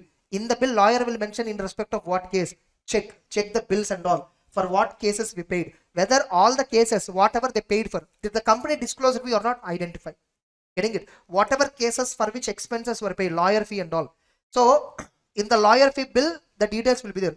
By looking at the details, you will understand for what case. Already company gave you list of cases pending. Both are matching or not, check out. If not, you may be finding new cases in this. Next. In addition to the procedures identified, using information obtained through risk assessment, actually, these two not required, you just check this. Now, sometimes, I will do direct communication with external legal counsel. Sometimes, I will do direct communication with the external legal counsel. So, generally what I do, external counsel, I will not interact directly. I will check what are the conversations happened between the company and external lawyers. Mail conversation and all will be there. Through mail, they'll be exchanging so much of data. I go through that. If auditor assess a risk of MMS regarding litigations or claims that have been identified, Suppose on any pending litigation, if you think there is a high risk, it's actually company has to create a provision, but company just showed contingent liability and the amount is 100 crore. A big amount is involved. If you think high risk of MMS is possible on a pending litigation, to take a proper opinion, you can directly consult that external lawyer. Dear external lawyer, can you give me clarity on this? Whether the company has to create a provision. What is the probability of winning the case or losing the case? Depending upon the probability, I will either classify it as a contingent liability or I will classify it as a provision. Getting it? Or when audit procedures performed indicate some other material litigations or claims exist. I got to know by when I looked at legal expenses account, no, I found some expenses paid to someone's external lawyer. For what purpose it is paid, it is not there in the bill also. I felt some other litigations might be there. So better I'll directly ask him, because he's the one who received the fees, right? I will ask him for what purpose you received the fees. Or in addition to, in all these cases, in addition to procedures required by other standards, if at all anything else is there, auditor shall seek direct communication with the external legal counsel. This will be asked as a 4 marks question. In CA final, this is asked. CA inter syllabus, understand, in CA final also they tested. In the May 23 exam only, May 23. Under what circumstances the external auditor shall seek direct communication with the external legal counsel? 4 marks question they asked. Getting the point? So this answer you have to write only this. In the following cases, see, you have to write as per SA 501 audit evidence, specific considerations for selected items. The auditor shall obtain sufficient appropriate evidence regarding completeness of pending litigations and claims involving the entity. In the following circumstances, the auditor shall seek direct communication with the entity's external legal counsel. Point number 1. If the auditor assessed higher risk of MMS. 2. If the auditor, through other audit procedures, got to know that some other litigations or claims might exist. In these cases, the auditor shall directly communicate with the external legal counsel. How will you communicate this? Through a letter of inquiry. Through a letter of inquiry. This is actually we apply direct confirmation procedure. SA 505 procedure we follow. So first, I'll ask the company, dear company, I want to talk to external lawyer. Prepare a letter of inquiry. Prepare on your letterhead, company letterhead. Prepare it, and I will give the matter what to be posted on the letter. So I will give the matter, company will take a printout of that, I will sign it, we will scan it and then send it to the external lawyer. And we will, in that letter, we will mention the external lawyer that, sir, please reply me directly. My mail ID is like this. Please reply me directly, whatever information is there. Now, suppose, if entity's external legal counsel, communicating directly with auditor, the external lawyers, see, we have confidentiality principle, right? We should not share information with others apart from our client. If I have to share information to a third party other than client, I should take permission of whom? Client. Same way, lawyers also will have confidentiality requirement, right? If law, regulation or any legal body prohibits the entity's external counsel from communicating directly with the auditor, getting the point, then auditor shall perform alternative procedure. Here, external lawyers cannot answer to me, cannot directly reply to me because there is a prohibition. Suppose this case is about some environmental chemical damage, some environmental damage issue which the company is facing litigation. Along with this company, many companies are also doing this particular battery production example. And there is a case filed against the battery producing companies. Okay, electric cars are fine, but batteries are producing, battery manufacturing itself is producing so much of pollution. Getting it? Which a normal diesel car produces in its entire lifetime, one battery is producing this much. So somebody filed a petition. Now this is a very sensitive case. So court itself declared, until court proceedings are over, until investigation is over, don't disclose this to anybody. In that case, a battery company auditor, I'm an auditor of battery company. Getting it? If I communicate with external lawyer, they are prohibited from communicating with me. Able to understand. So if external lawyers are prohibited to communicate with me, what we should do? We should try to get evidence regarding what is it about through alternative procedures. Suppose, sometimes generally we do send letter of general inquiry. Sometimes we do send letter of general inquiry. What is letter of general inquiry? And here you see there is another letter called letter of specific inquiry. Both are different. First they told send a letter of inquiry. Which inquiry? General inquiry, specific inquiry? First I will send general inquiry. Dear external lawyers, you have been appointed as external lawyer for our entity. What are the cases that you are dealing with? That's a general inquiry. So some external lawyers they are prohibited to reply generally like this. So in that case, if at all they are not responding to general inquiry, we should send them special inquiry, specific. Like we should, specific inquiry means how? Sir, we heard from the company that you are dealing with all these cases. And this is the status of the case. Can you confirm me whether it is yes or no? This is a letter of specific inquiry, correct? Because I'm specifically mentioning the data and asking him to confirm, rather than a general statement, please give me all the pending cases that you're dealing with the company. Able to understand? For this purpose, a letter of specific inquiry shall include a list of litigations where management assessment of outcome. What is the outcome as per management assessment? A request that entity external counsel confirm reasonableness of the management's assessment, and if the list is considered to be incomplete or incorrect, nothing but in specific inquiry, I will list 10 cases. Each case, what is the status? What is the probability of winning or losing? All this information who gave me? Company gave me. So I am sending it to the external lawyer. Sir, can you please confirm me this data? Or is these cases incomplete or incorrect? Just confirm it. And management told the probability is remote somewhere probability is low, somewhere probability is high, like that they told. Is this also correct or not? I just asked it. So if lawyer can respond, he will respond. If at all is prohibited to respond, he will not respond. We have two alternative procedure. Sometimes no, meeting external counsel may be mandatory. Direct communication alone through external confirmation procedure sometimes may not be sufficient. I may have to directly meet when the auditor decides that matter is a significant risk, or when the matter is complex, or when there is a disagreement between management and external legal counsel. Management, external legal counsel, no, they told the probability is very high, sir, so you have to lose the case. At least you have to pay this much compensation. You have to create a provision. Company says, no, we will win the case. So no doubt you try your best. I will not keep a provision. I will still show it as a contingent liability. There is a contradiction between the company and the external counsel. In this case also I will communicate. They'll ask you a straight question like this. Under what circumstances the auditor will meet external legal counsel? Here also they will ask you, if it is considered unlikely that external counsel will respond to general inquiry, if external counsel don't respond to general inquiry, you send a special inquiry. Getting the point? What are the points that you will include in a letter of specific inquiry? 4 marks question might come. Easy standard, but you see how a question can be asked in different ways. If you do not observe this, you will never know this. You will write some answer. Getting the point? So observe. Finally, suppose no, management is refusing me to communicate with lawyer. They are not permitting me to communicate with the lawyer, and I am not able to get evidence alternatively also. Ultimately, there is a limitation on my scope of audit where I am ending up with no evidence. What should I do? Modify my opinion. If since evidence is not there, qualified or disclaimer. Qualified or disclaimer. That's it. With that, litigation's point is over. Understood?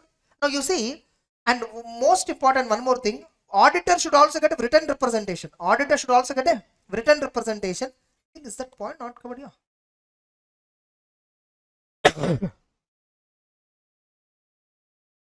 Auditor should also get a written representation that the entity has disclosed all the impact of pending litigations and all. So at last you can add this point.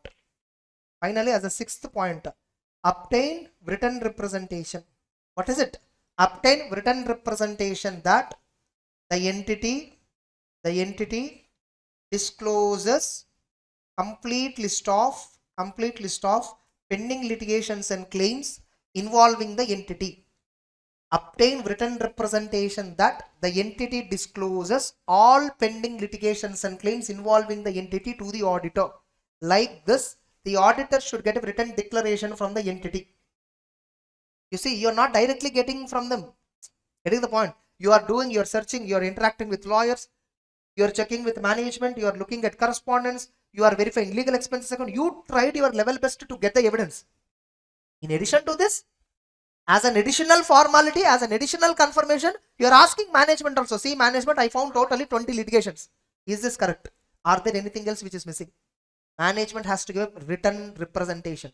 Tomorrow, if some extra pending litigation and all were found, which I did not identify, if lawmaker and all, somebody questioned me, regulators questioned me, why you have not found? Sir, I tried my best, sir. I even spoke to the management. They're hiding it. They hide me. Even they gave a declaration that they told everything honestly to me. But they are hiding that information. I can defend myself. Able to understand? Then segment information. What is segment information? Segment information refers to information about different types of products and services of an enterprise and its operations in different geographical areas. Important definition for correct or incorrect question. Then, so the auditor shall obtain. Here, what is the objective? You should obtain evidence regarding Presentation and disclosure of information as per framework, whether as per respective accounting standard the company presented segment information or not. Getting it? Segment information is very simple.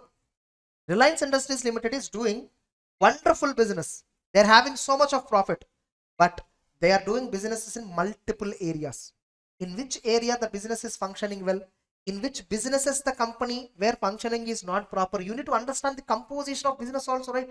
You just like that cannot invest. Company sales is like this, profit is like this. What if the business which they are dealing with is outdated model? So the company has to present the products they are dealing with, services they are dealing with, geographies they are dealing with. So we will understand where the Reliance is performing better. In North market performing better, South performing better, East better, West better. Which product they are delivering best, which service they are getting more income. We can get all that information by segment. That will be much more helpful for us to take an economic decision. Able to understand? Suppose tomorrow this telecommunication business is so powerful, and in the telecommunication, let us assume Reliance is not performing well. So my agenda is to invest in a telecommunication company called Reliance. But I thought in the segment information, it is clear that they are not performing well. I will invest in Airtel. I will invest in something else. Able to understand? Segment. So first, to present segment, there are some methods, yes or no? Primary segments, secondary reportable segments. Remember this? You have segment reporting standard. Yes or no? How to identify reportable segments, primary reporting, secondary reporting, all that. Further, there are some methods, assets method, revenue method, all that. What methods used by the management? I get understanding of that. Understand what methods have used. Evaluate whether that methods, are they as per applicable framework. Test those methods. You also test that method and see how many reportable segments you are getting. Perform analytical procedures. Check last year how many segments they reported. This year how many segments they reported. Yes or no? This year some demerger happened, discontinuing operations happened. See whether the corresponding update is given in segment reporting or not. Next.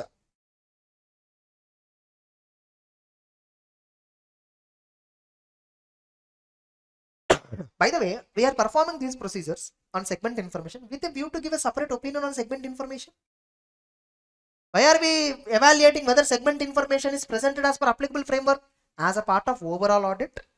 Whether segment information is reported properly in the notes to accounts or not is what we just want to get evidence.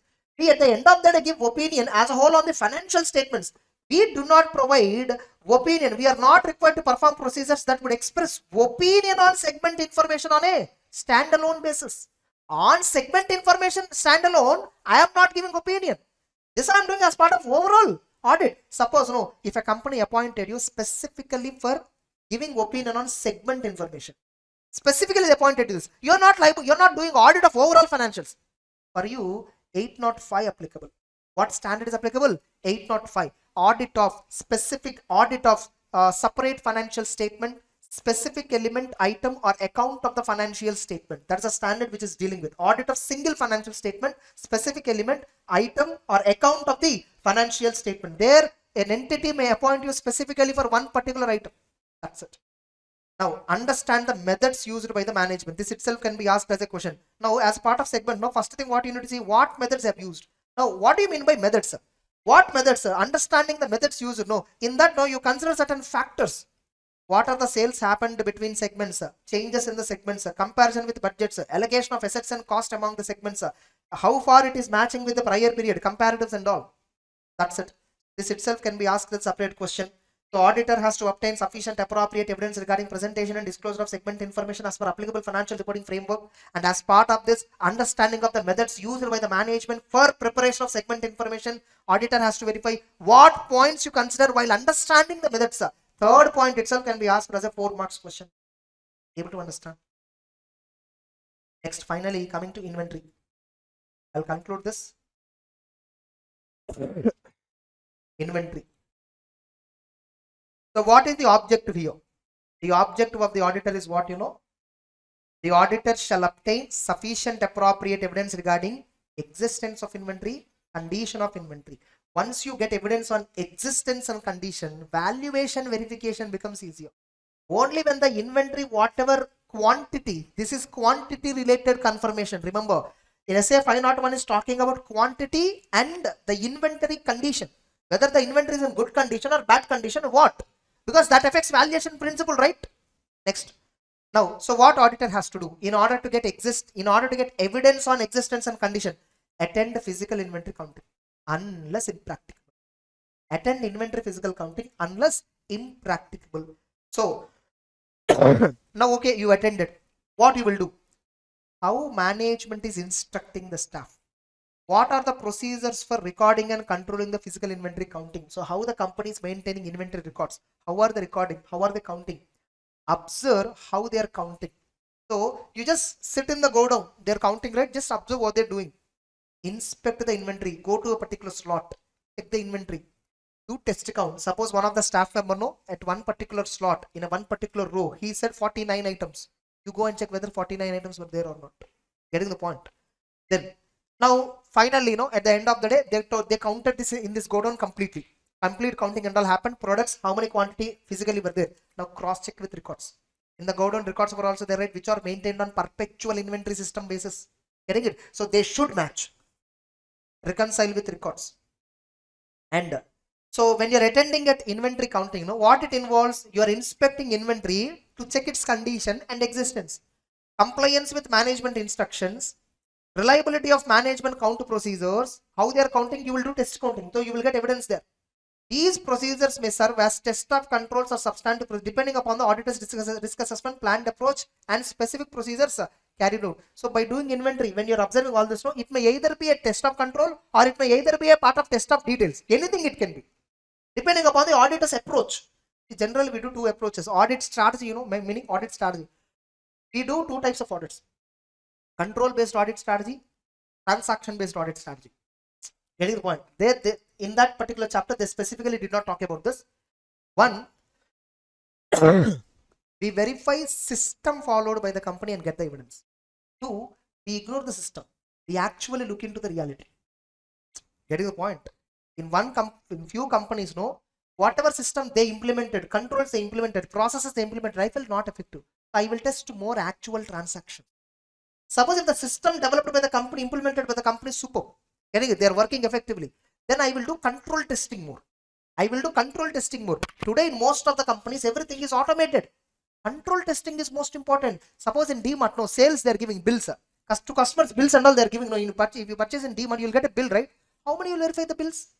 Verify billing system. Verify how billing is happening. Whether each and every item customer brings to the counter is billed. While delivering the quantity to the customer, whether bill is checked, cross-checked with the quantity. That and all you should check more. So in DMart, when I'm verifying sales, I will not verify each and every sale and verify price is matching or obviously it will match. So I will not match with goods and price, bill, all that. I will verify billing system, billing process, inventory, go down, maintenance. That I will verify. Now, when you are attending at inventory counting, there are certain matters which are relevant. You should keep in mind the following matters. What is the nature of inventory? Is it oil, petroleum, petrochemical? What? Stages of completion of work in progress. What is the risk involved related to inventory? Nature of controls. Timing of inventory. When they are counting this inventory. Certain inventory we can only count in daylight. We can't count at night. Getting the point? If at all the go down is open area. Okay. Suppose container freight station. Suppose you are doing an audit of container freight station where so many containers will be there in the freight station. Getting it? You can only do physical counting in the daylight. Next, whether entity maintains perpetual inventory system. Check out all this. Where the inventory held, locations. Getting it? Assistance of expert is required or not, check out. Sometimes you can't check inventory just by your own vision. You need experts' help. Oil. Suppose crude oil, petroleum tanks were there. Underground tanks were there. So by looking at the tank level, you should be able to decide how much is the inventory. You can't tell that. You can't decide that. Some companies are having mines. So in mines, valuation should be done. How should you check? You go to the mine, coal mine, you saw 10 crores value. Can you? You can't. So experts are required. So what are the matters relevant when you are planning to attend inventory counting? What points you should keep in mind? Keep in mind what inventory you are going to verify, where the go downs are, when it is being verified. Do I need expert assistance? 4 points enough. Able to understand? So matters that are to be verified. 4 marks question. Any 4 points enough. Next. Suppose company is doing inventory counting other than balance sheet date. They are not doing inventory counting on balance sheet date, but other than balance sheet date. Okay, if company is not doing on balance sheet date, you attend that other date only. Whenever they are doing attend, that time only. Now on 10th April, company is doing. On 10th April, whatever inventory count is matching with records on a checkout. Now in the records already within these 10 days, inflow outflows were recorded. Go back. See, if on 10th May, 10th April, physical inventory is matching with records, can I assume 31st March also inventory will be matching? Obviously, yes or no, I can take a reasonable conclusion. On 10th April, suddenly when I go there, as on 10th April, what is the stock is there? That is physically there. Now, 10th April stock, the number of units, it is a result of 31st March plus purchases minus sales. Within these 10 days, that is a 10th April stock. If 10th April on a surprise visit, if I go, if everything is matching, records and physical is matching, can I assume on 31st also it would be matching? That's why our assurance is reasonable. Able to understand? So how do you know 31st inventory is matching? Look, I don't know whether 31st inventory correct or not, but when I suddenly went on 10th April, it is matching with the records. So on 31st March also, whatever value is there, as per the records only they have valued. So I take an assumption that they are matching. This is a significant professional judgment. Able to understand? So if inventory counting is conducted at a date other than balance sheet date, in addition to the procedures required above, like you go there, you observe management instructions, you test count the inventory, you inspect the inventory, all that you do. In addition to that, perform procedures to obtain evidence about changes in inventory between the count to date and date of the balance sheet. Whether the in between 10 days, if they are accounted properly or not, you need to check.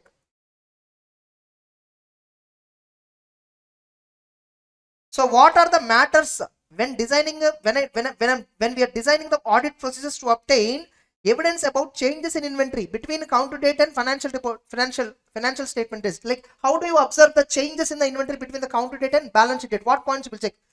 In that, first I will see whether perpetual records are maintained or not. So every day, then and there, whenever inventory is dispatched, immediately they should record. Whenever inventory has entered into the store warehouse, so immediately they should record. So perpetual inventory is maintained. If perpetual inventory is maintained, as on 10th April if it is matching, 31st April also will be matching. That assumption I will take only if perpetual inventory system is maintained. Reliability of the records. How far the records are reliable? Perpetual records. Reasons for differences between information in the physical count and perpetual inventory records. Suppose in the physical count, when I visit on the day, whatever actual number is there, that is not matching with perpetual records. As per the record, it is not matching. Record is showing higher quantity, physically lower quantity is there. Why? What is the difference? What is the reason? You cannot straight away say fraud. Reason is, sir, just now goods were dispatched, sir, we have yet to record. See, just now we send it here, we need to record. Able to understand? Generally, if it is online, now it will automatically update. If the company is maintaining electronic inventory system, ERP softwares, it will automatically update. If ERP is not maintained by the entity, then only this problem will arise. Suppose what if auditor is unable to attend physical inventory counting? So on 31st March, company wanted to perform, but you couldn't attend. Another date they tried to perform, you couldn't attend. Somehow you are unable to attend due to unforeseen circumstances, whatever circumstance, you're not well, whatever. If auditor is unable to attend physical inventory counting on the planned dates by the company due to unforeseen, the auditor shall observe physical counts on an alternative date when it is feasible for him. Getting it? Suppose it is impractical completely. The entire way to that inventory location is closed. Suppose in Delhi, now farmer strike is happening.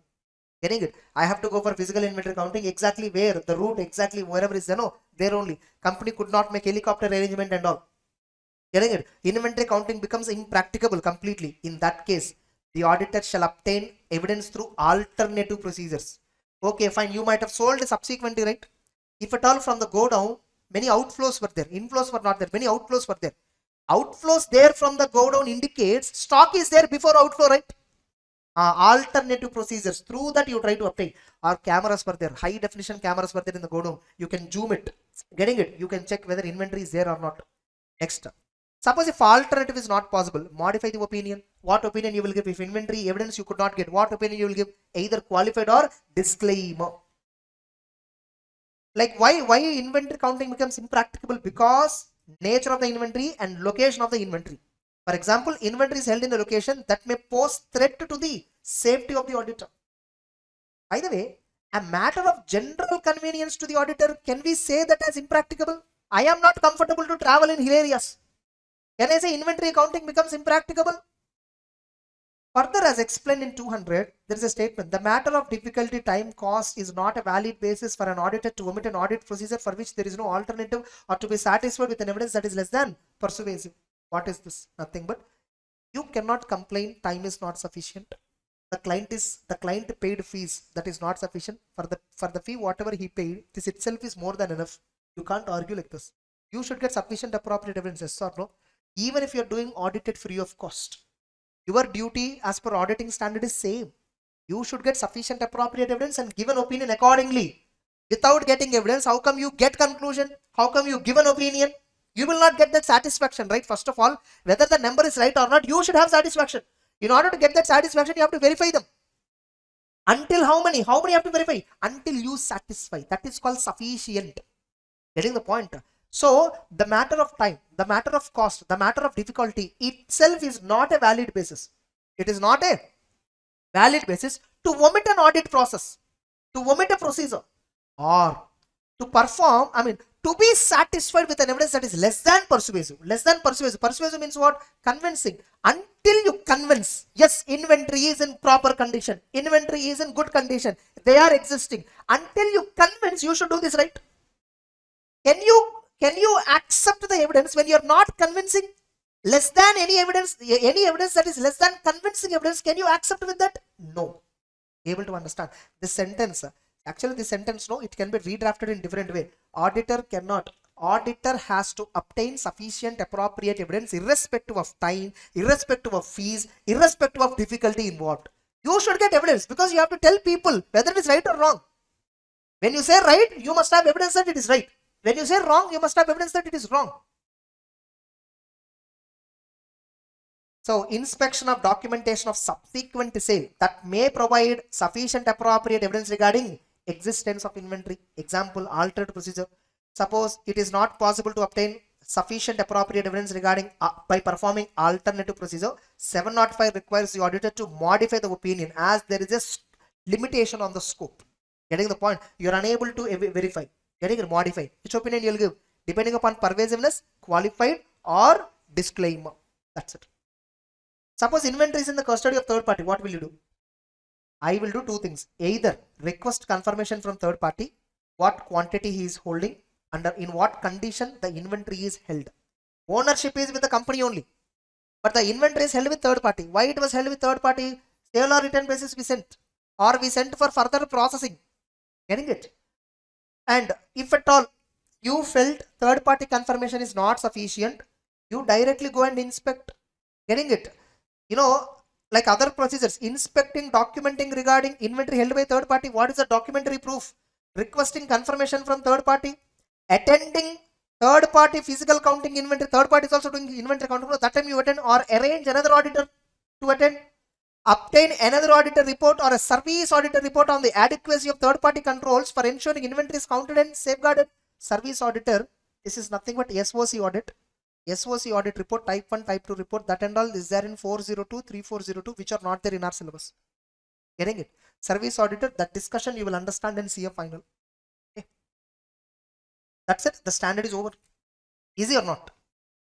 Got clarity? That's it. With this 501 is also over. Just let me go back to once the index.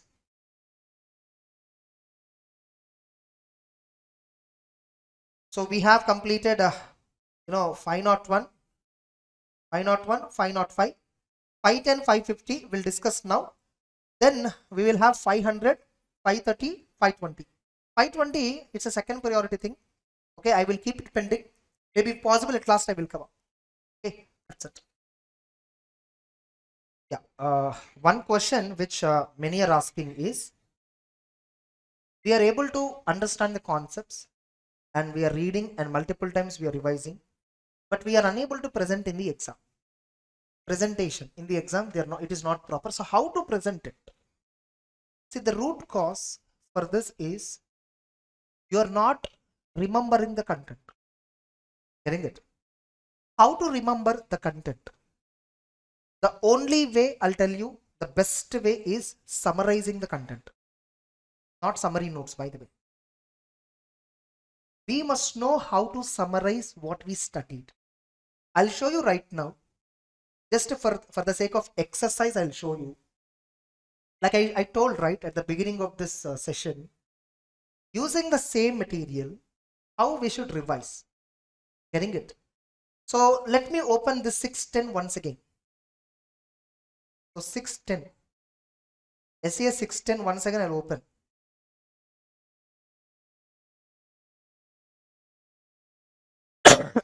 Suppose if I am there, if you know, how will I remember? First, know what I'll do. If I am studying, no, how I try to remember the things.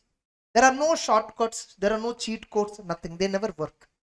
Getting it? The person who drafted or who designed the cheat code himself don't remember. Okay. So like if I read the standard, first how I read, what is my approach of learning, I'll tell you. So first I'll read the standard. You know, first question is there, for example, in this case, internal audit function refers to function of an entity. It's a function of an entity. It's one type of function that performs assurance works, consulting activities. Why are they? Designed to improve the effectiveness of operations of the entity. What are the various operations? Governance, risk management, internal control processes. You see, I'm not reading here. I'm explaining to myself. Able to understand? Now, if you read like this, most of our memory, it depends upon the way we read. You see, there are many movie scenes itself you recollect. Certain scenes you remember so well in entire movie, but certain scenes you don't even recollect. Next time when you're watching it, this and all happened. You feel like that. The way it was taken, the way you read, that impacts your learning process. Many don't observe on this. You know, various minor things which many students don't observe, how they are reading. Like suppose how you read the same. Internal audit function refers to a function of an entity that performs assurance and consulting activities designed to evaluate, improve effectiveness of the entity's governance, risk management, internal control. Okay, I'll write one time is equal to 10 times reading. The student will sit and write without analyzing. You need to process. When you're reading, no, you should struggle, able to understand. The way you read, you see, when I read, it looks like explaining. Getting the point? Suppose below you see, the objectives and scope of internal audit function typically include what? Assurance and consulting activities. Now you see the way I'm sounding. Internally also you should read like that. Able to understand? If you read like that, you are explaining to yourself while you're reading. And the punctuations, the observations of the wordings, that gives you a long memory. Able to understand? Suppose there are sentences in audit. Entity's ability to continue as a going concern when any events or conditions that that are identified by the auditor that cast a significant doubt on the entity's ability to continue as a going concern, the auditor has to discuss with the management and what management plan, what are the management's strategies to address these issues, whether these plans are feasible or not. And there I apply my common sense also. My common sense also we have to use there. Okay, some events are identified. What will you do? You need to talk to the management. Ask them what are exactly all these events and conditions. What is your plan to deal with them? How far these plans work in reality? Get a declaration that they have these plans, they are going to implement these plans and they work in reality. Get a declaration. This is what they told, right? In that standard also. Now you see, when I'm revising also, I am not leaving the native terminology. Same sentences I'm revising again and again. And that's how I got command of the sentence. Suppose if I feel like this sentence is tough and if I ignore this and read from short notes, I will understand that short notes. But the point is, I will not understand the level at which I understand from the main notes. The command which I will get, you will not get when you read from short notes. And whereas in the institute question paper, you are appointed as an auditor of so-and-so entity. As part of your audit, as part of your risk assessment procedure related to going concern, you identified some events or conditions that may cast a significant doubt on the entity's ability to continue as a going concern. By the time you read this itself, you understand that you don't know. Yes or no? So what you are reading, what is being tested, both are not matching. This is a primary problem with many students. Okay. So I always tell, easiest route is to follow the right process. So now you see how I simplify this. Suppose activities related to governance here.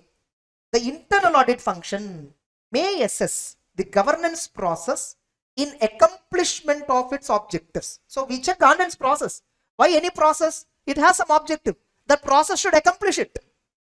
Yes or no? Accomplishment of its objectives on what? Ethics and values, performance management and accountability, communications, risk and control information to appropriate areas of organization, communication and effective communication between the top management, summarizing. This is called summarizing. First you read, learn, sync with what you understood in the class. Then once again you read it immediately, summarize it. Okay, so now I'll summarize this entire question. So internal audit, so what it deals with function of the entity, assurance and consulting. It will improve effectiveness of these three activities. Getting it? Then objective. So what are the activities relating to governance, ethics, performance, accountability, communication, risk to appropriate areas, communication among the people. So this is how I summarize and I visualize. Able to understand. So if you summarize like this, see, presentation, how to present the answer, nothing. You just have to, whatever you read, you present. Because they're asking a particular question. Suppose they ask a question, what are the activities relating to governance? They'll ask you a question. Internal auditor is concerned with assurance and consulting activities to improve the effectiveness of overall governance, entities governance, risk management, internal controls. What are the activities relating to governance? They ask this question. How do you recollect this point? When you summarize it. You're able to understand how I'm summarizing the things. Okay, so now, like before, see, this is primary way of summarizing things. First, once you read entire standard, first look at, first what is internal audit function and objectives. This is what they're explaining. Then they're explaining SEA 610, how auditor can use the work of internal auditor. In this question, what they clarified, the auditor can use in two ways. Type 1, using the work performed by him. Type 2, using it direct assistance. Then, purpose of SEA 610, and here they have given external auditor only ultimately responsible. So this I think I told you orally, but I didn't read it here, but you read it later. So here what they told, external auditor only has sole responsibility for the opinion he expressed, even though he has taken the help of internal auditor. This is what? Purpose. This standard talks about how external auditor can use. So this is not that important. Now what are the objectives of external auditor? Same, again the same scope of the standard only once again repeated. Now here you see, what points external auditor shall evaluate? He shall, here this is talking about. So we are, what is internal audit function, we understood. Then what ways we can use, we understood. Now type 1 work. How to use type 1 work, when to use type 1 work, this question clarifies. Subsequent question clarifies when type 1 work should not be used. That next question clarifies, if I use type 1 work, where and all I can use, examples. Then that next question clarifies where I cannot use type 1 work, where I have to perform the work more, I have to use less. Getting it? You see how connected all these questions are? Able to understand, though we divided them into multiple questions, but everything is connected. Now, if at all I am using his work, what should I do? If I decided to use his work, what should I do? I have to discuss with him, I have to read the internal audit reports, I have to perform the procedures on the body of the work of internal auditor. Then, I have to coordinate with him, I need to analyze certain points. Then finally, we are entering into direct assistance. Now we are coming to type 2. So in another way the internal auditor work can be used is type 2, direct assistance. What is direct assistance? Read it once. When we can use direct assistance, read it once. When it is prohibited, read it. Then, even though it is not prohibited, even though we are using, there are some work where we cannot use his work. So identify that. Then get a written agreement. Now you see, a holistic view we are getting. Actually, through charts, this is what they are presenting. Through charts, they are presenting that. But the purpose of presenting chart, people are not understanding. Able to understand? Chart means what? Overview. This entirely is what overview is given in a single diagram. But that diagram, you are trying to read to remember it, rather analyzing it. Okay, when you decided to analyze from the diagram, to analyze you need some data, right? Data is missing in the diagram. So charts, why it is not useful is they are not in detail containing what you want to analyze. Able to understand? Ultimately what is important is analysis. Now you understood the pattern of the standard. Now go back and then do a single reading now once. Okay, one question is dealing with what is internal audit function. What are the activities they cover? Another question talks about how external auditor can use the work of internal auditor. Now read once inside the content and sync with the question once again. Okay, what content they covered? Is it matching with the question they asked? Yes, matching on it, just sync. That's how you digest the information. That's how you remember the information. Able to understand. Next, on what areas, what points auditor has to evaluate before using the work of internal auditor. Some 3 points were there. Correct? Are these 3 points answering correctly? Is this the point which is to be discussed? Remember, you should critically examine your skeptical, questioning mind. Getting it? Just because I wrote some answer, you should not directly say that this has to be remembered. See what question I framed, what answer I framed here, both are matching or not. That's how you should summarize. Able to understand? So, suppose if this internal, this is what I teach in my class actually. Getting it? First I explain the overall background of this. Then I explain each and every point. Then I summarize entire this discussion. Getting the point? Revision, we do summarize this. But there is no point of summarizing it when you don't analyze in depth. Are you getting it? So now through revision class like this, you are getting to know what a standard is dealing with. Now you need to read inside each and every content. Now in this revision class, I'm telling you how each standard is connected with the reporting requirements. SA 501. Suppose I'll open SA 501. After sampling, it is there, right? Suppose SA 501 itself, I will open. You see, they'll ask you a question. What is the objective of auditor under SA 501? We have seen our objective is specific considerations for selected items. What are the selected items? Inventory, in litigations and claims, and segment information. What consideration, what we need to consider for inventory, existence and condition. Whereas for litigations, completeness of disclosure on accounting, by the way. And for segment information, disclosure only. Segment information, we don't account, understand? You see there.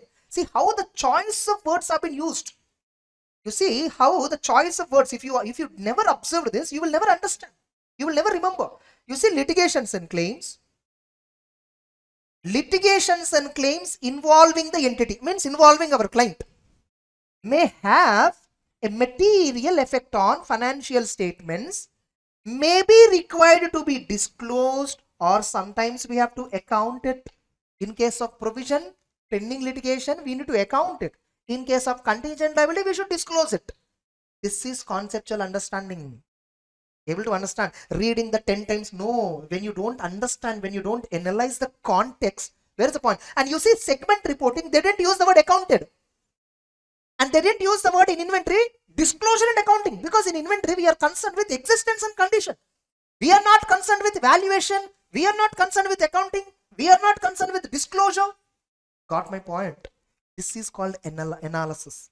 If you analyze the subject like this, getting the point, and read it, you remember for long tenure. And you know, honestly, if you ask me a question, sir, tomorrow if I conduct exam on auditing for you, can you write immediately? No, I cannot. I cannot write, because my way of understanding the subject is to explain. My way of understanding the subject is not to remember. Getting the point? You give me 3 days time, I'll write. Any question you ask, I'll write. This 3 days is enough for me, or 2 days is enough for me. Once to have a complete, 2 days is enough. Technically speaking, if you give me 25 hours, enough. 25 hours if you give me, then the way I read is different again. So the reading, to remember the content is different. The reading skill that it requires, the reading skill that it requires to understand the content, the reading skill that it requires to explain the content, slightly different. Able to understand? But in all these 3 cases, reading style should be the same. You should understand while you are reading. If you are not understanding the context, if you are not observing the terms which they are using, you definitely don't remember the terminology. So presentation you will achieve. You can present. See how to present. Present within the margins. Okay, sit firmly, neat posture, write precisely, legibly, underline key points. These are all everybody knows. Then what are you asking presentation means? This you know. This is what everybody tells, how to present means how to present, right answer and underline important points. This is what presentation everybody do, even if at all I did not tell also. But what you are exactly asking here is, the question which you have in your mind is, when you read the question, you are able to understand that somewhere you read this, but you are confused about what point exactly to be written, to write, what point exactly you have to write. That confusion you are getting because you are not summarizing. Able to understand? Either you are reading incomplete reading, either you are doing incomplete reading by charts, or you are not reading rightly from the main material. Your reading style has to differ. Slowly, neatly you have to read. Able to understand? The reading impacts a lot. There's a principle called break, read, understand. Break the sentence into multiple parts and read it and understand it. You give me a new sentence, one time I'll read and I'll understand.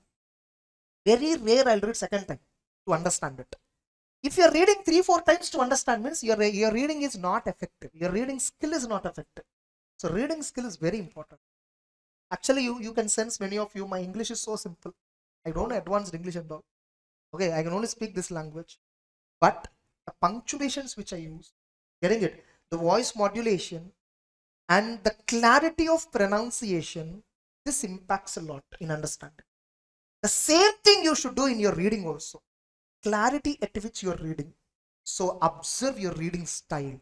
If you are reading some sentence and not understanding it, means definitely you cannot remember it. Forget them, and definitely you cannot present it. So how to present well? First, try to understand better. Try to understand well. Try to analyze the information better. The better you analyze, the better you remember. Able to understand? Suppose 3 months back I completed my income tax class. If you ask me now suddenly one provision, no, I don't remember. Honestly, I don't remember. Getting it? But give me 2 days time. I'll again, nook and corner, I'll cover all the points. So that's so.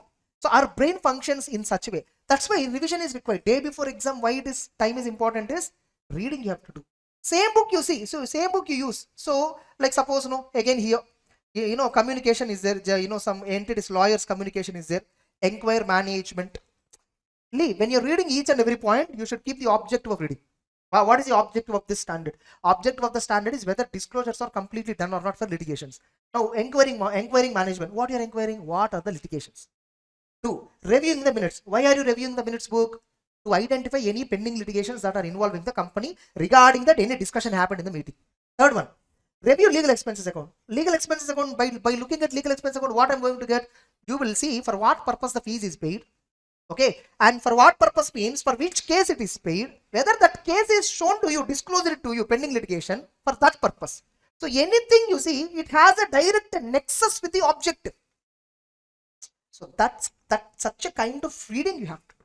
So that is what very important in learning, analyzing, remembering, reproducing.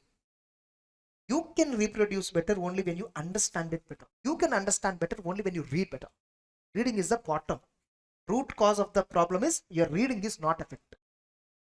Okay, so presentation automatically comes, believe me. See, I'm telling you, even you see any question bank you take in the market, it will not contain the kind of questions which I tell.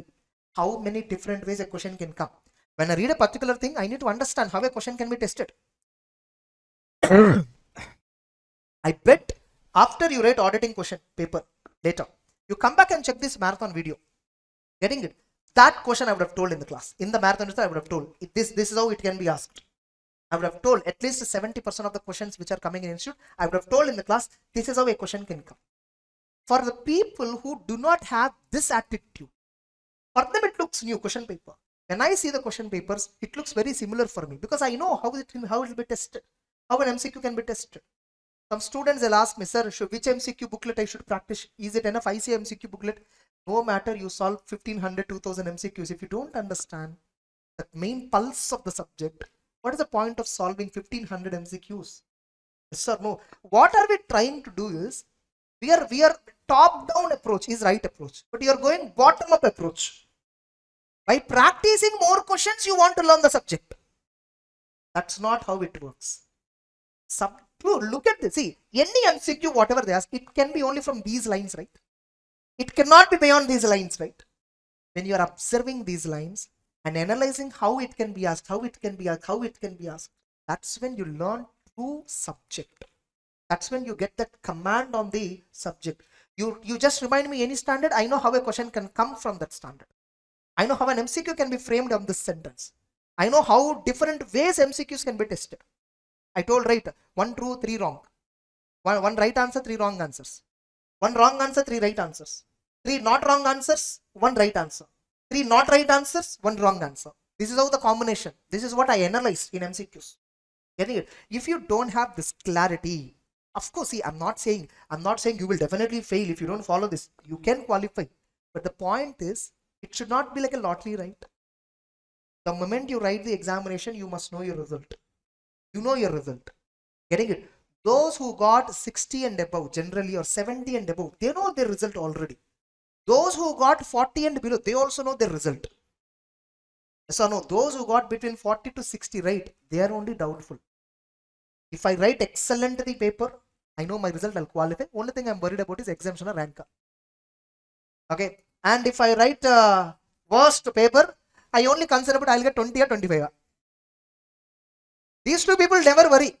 Who will worry a lot? Mediocres. Getting the point. So those who wrote, who are thinking 40 plus or 60 below. You don't know exactly how much I'll get. These people will have the problem. You write a worst answer, you know your result. You write the best answer, you know the result. You write a moderate answer, you don't know the result. Unfortunately, that's why you see 90% of the students. The problem is here itself you see the composition itself, like the general. You might have attended many physical classes, right? Coaching and all. Yes or no? You see the class composition. Suppose in a class, if there are some 100 students, okay, only 10 students listen attentively all the classes till the end of the course period, batch completion. Initial first 2 days, all 100 students were full active. Law of diminishing marginal utility. Getting it? The next, after a week, 10 of them will be absent. And they will think like, okay, let's attend from the next chapter itself. They'll call their existing friends. Which chapter is going on? Okay, fine. Next chapter will come directly to that class. That next chapter also, he'll miss some class. That time he'll decide. That next chapter will come.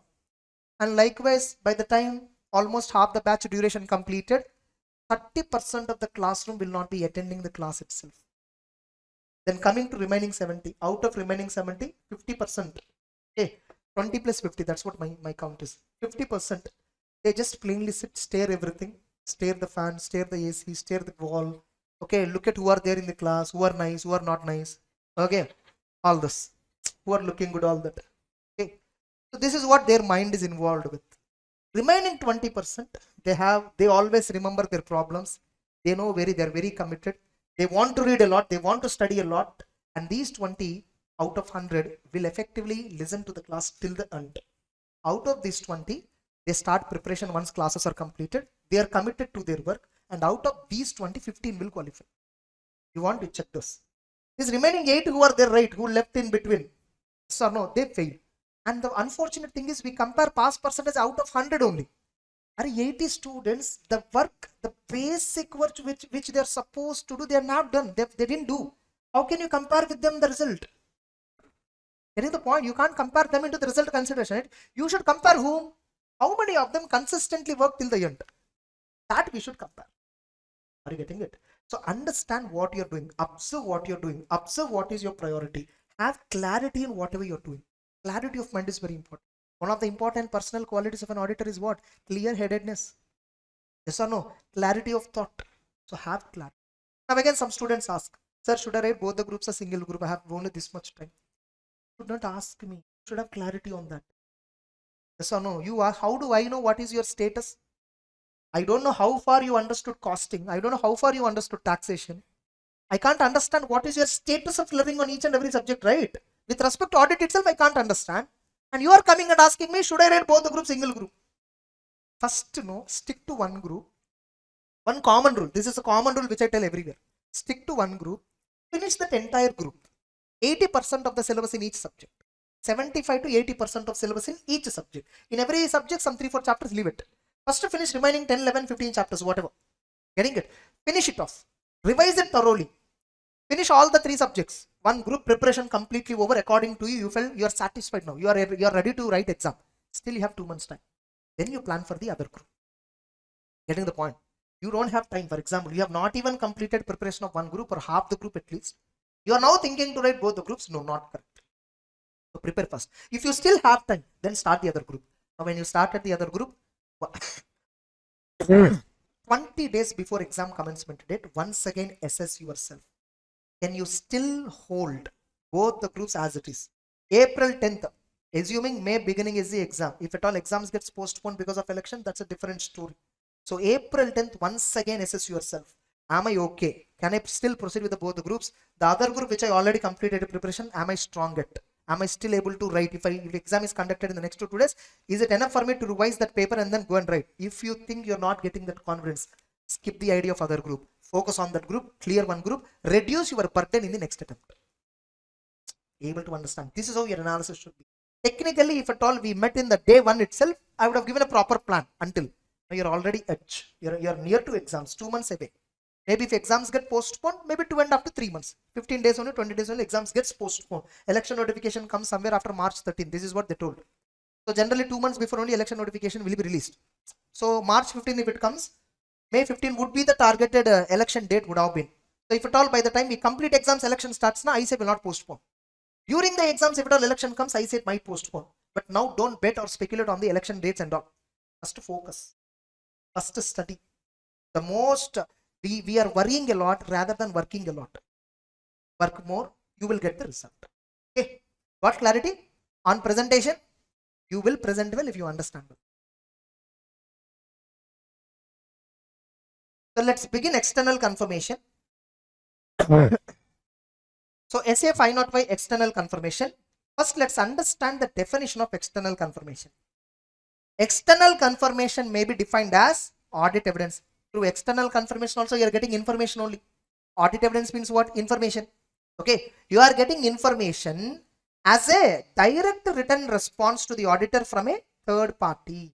So from the third party you are directly getting a response in writing. That's called external confirmation. Either in paper form, electronic form, some other medium. What other medium I also don't know. Okay, then so that's external confirmation.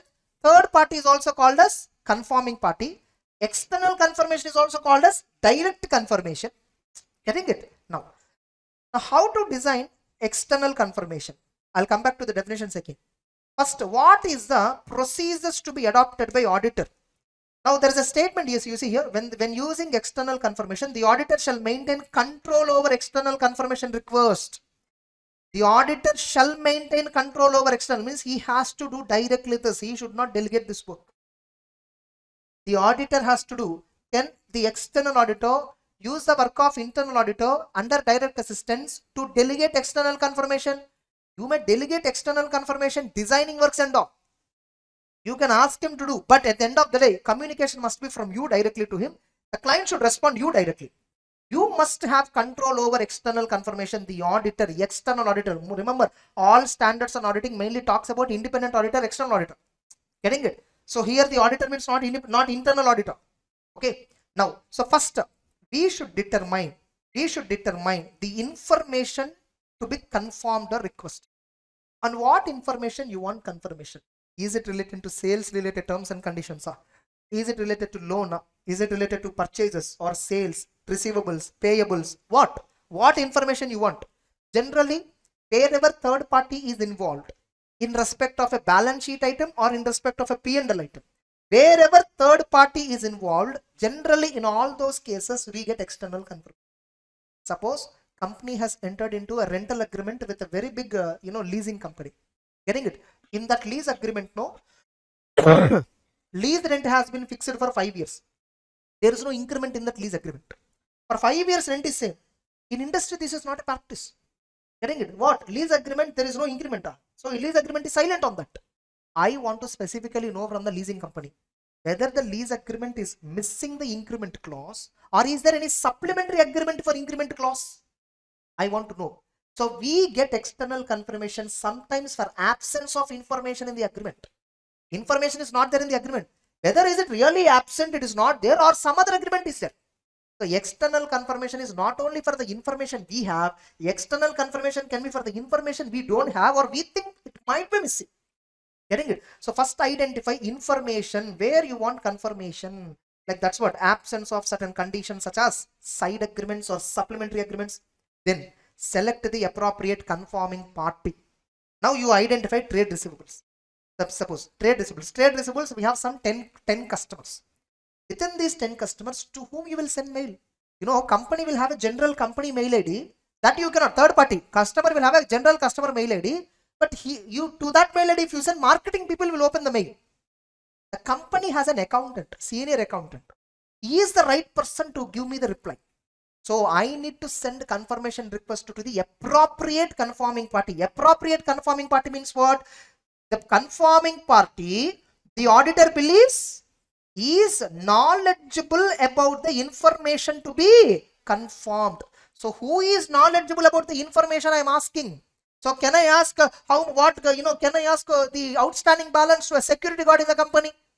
I cannot. I need to ask the appropriate party. Can I ask the production manager regarding how much a company has to pay to us? Oh. Then, so, for example, a financial institution official who is knowledgeable about transaction may be the most appropriate person at the institution to whom the request of confirmation to be sent. Getting the point? So, first, identify the information. 2, decide the appropriate confirming party. Now, okay, you understood. So and so trade receivable, so and so company, so and so management person who is a senior accountant of the company, and this is his mail ID. You understood. Now you need to send the confirmation request. Yes or no? Now you need to send, right? How do you design this request? You need to design the request and then send. Okay, just like, hey, I'm auditor, give me reply. You can't say like this, no. So you have to formally draft a request letter. So how you should draft? The standard gives 2 methods. You can get confirmation in 2 ways: positive confirmation, negative confirmation. Positive confirmation request, negative confirmation request. Positive confirmation request, no. Suppose the company, other company, we are the seller, the other company is the buyer. We sold goods on credit. As on 31st March, it was outstanding. Some 1 crore rupees is the outstanding amount. So positive confirmation request, how I will send? So dear or respected sir, whatever. Okay, from auditor office name. Okay, to so and so client name. We are pleased to inform you that we are auditors of so and so entity. As a part of our audit, we have to obtain audit evidence regarding trade receivables. So one of the method of audit evidence is external confirmation. So we are directly sending you a mail to confirm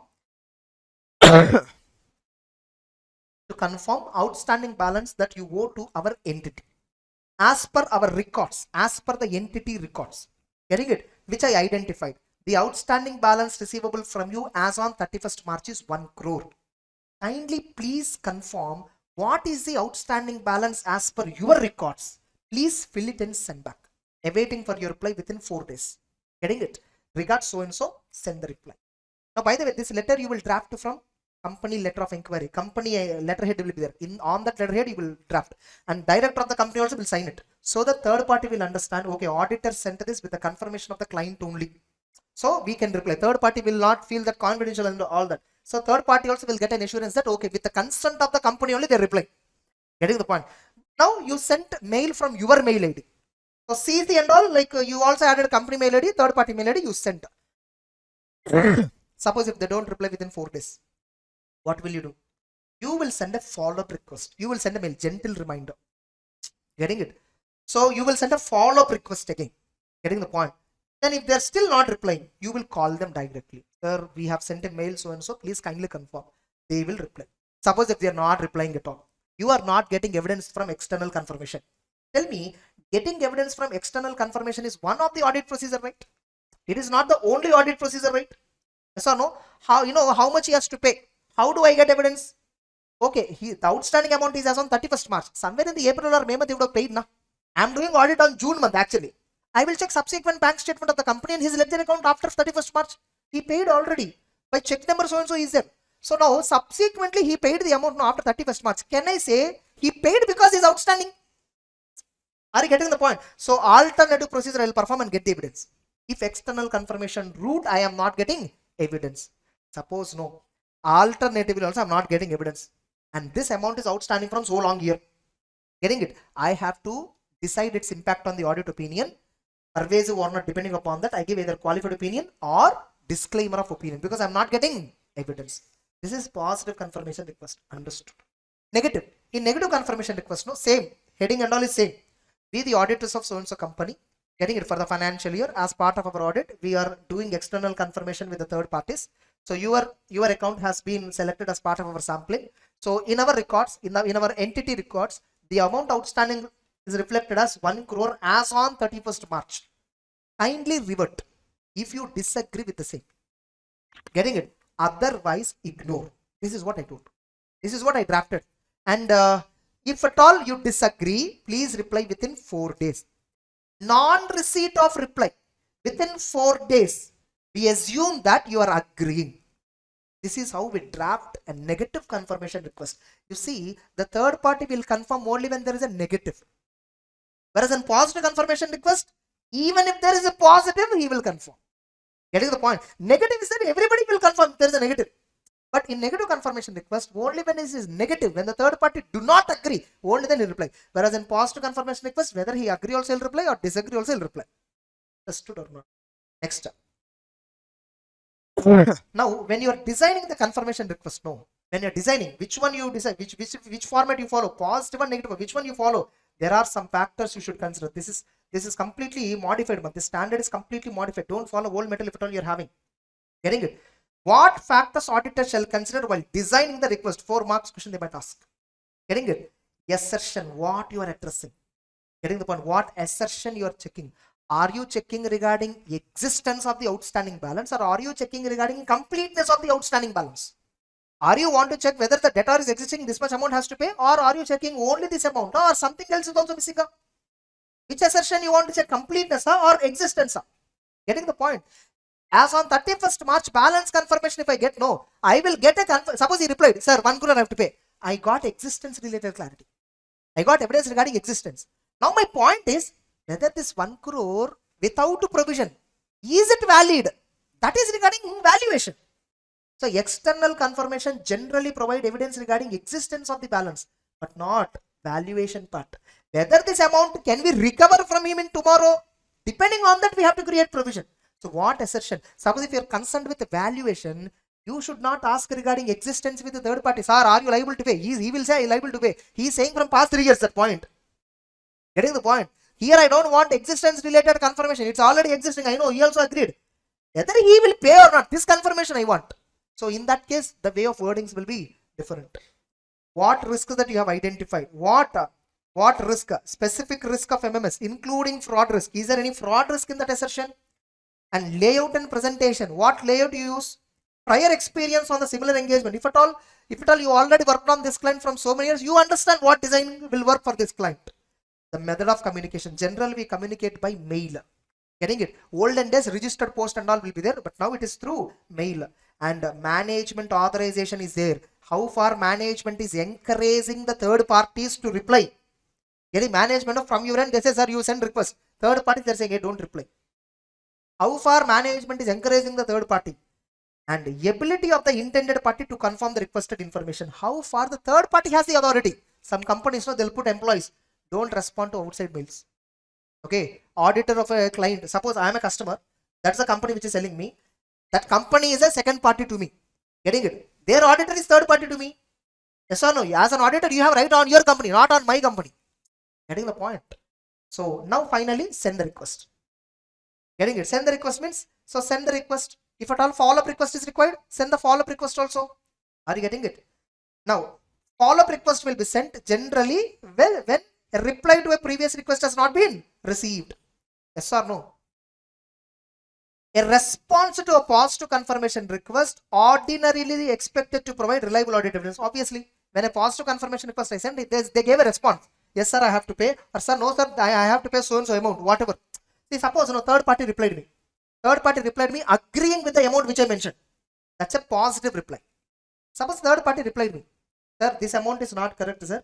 The entity records is not correct. Actually, recently there is one transaction happened. I think your entity have not updated your books of accounts with the transaction. This is the balance that is available as per our records. Yeah. So they told this point. So they told this, so balance is not matching. Now, can I directly say when third party disagree with the information, no, whatever we sent, third party disagreed, can I directly say our entity records are misstated materially? No. When third party disagree, we call it as exception. What do we call it as? Exception. Now you see the definition of exception. Exception, you see. Exception means a response that indicates difference between information requested to be confirmed or contained in entity records and information provided by confirming party. So whatever in our entity records information is that only we requested. The third party replied a different information. So difference between information provided by the third party and information requested by us or contained in our books of accounts. So if there is a difference, we generally call it as exception. Generally, differences will not be there. It should match. Na? It is usual. But if it is not matching, unusual. Unusual is also called as exceptional. That's why it's called exception. In exam, they'll ask you a difference, a response that indicates a difference between information contained in entity records or requested by auditor and information provided by third party is treated as a material misstatement. Wrong. What is it actually? Exception. Now fine. Suppose you got an exception. You found an exception. What will you do? You investigate further. You will take third party ledger. Sir, in your books, no ledger is there now. You please send me statement of accounts.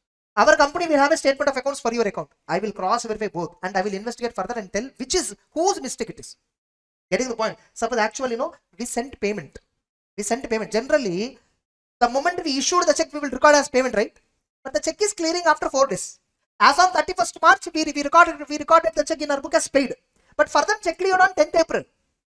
So until 10th April, they'll have outstanding balance different amount, right? Are you getting the point? Generally, these kind of technical differences might be there. So you need to see whose accounting is correct. If our accounting is correct, fine. Suppose when you investigate the exception, you found that our company books of accounts are wrong. Request management, sir, this is not right. Okay, you have not yet even issued check. You have prepared the check. You have not issued to the third party. Now, only when you issue to the third party, you need to write to the debitor. You have not yet issued the check to the third party. You just prepared and signed, everything is fine, but you didn't issue. As per accounting principles generally accepted in India, only when we issue the check, we should record as payment. Only when the check is delivered to the third party. Yes or no? So you need to request your entity. That's it. So almost major standard is over. So the diagram, determine information to be confirmed. Fast track material contains like this. Okay. Selecting appropriate party. Designing confirmation request. Sending the request including follow-up request. You will read like this, so simple external confirmation. But you will forget that this much content is there inside. Okay. In exam, they'll ask you this one. Just a minute.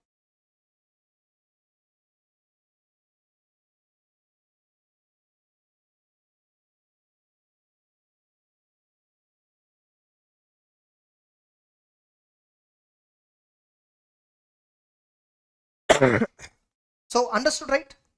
Next. Still it is not over. Still there is one important question. Now, okay, fine. We understood what is the difference between positive and negative. Now tell me which is best method. Obviously positive. Where you damn sure get a reply. Yes or no. Whereas a negative confirmation request, no. See, that's the advantage of WhatsApp blue tick. If the other guy disabled blue tick, you don't understand whether he read or not. Yes or no. So if there is a blue tick, you will get a happy confirmation that he read it or she read it, whatever. Getting it? In negative confirmation, the problem is, suppose I sent a confirmation request. 4 days I waited, no reply. What generally I assume? He have read that and everything is matching. That's why he didn't reply. This is what I assume. So that is what standard also says. You have to assume like that. But the point is, he didn't receive the mail. It went to directly spam box. Are you getting the point? It directly went to his spam box. And he didn't reply. That's why.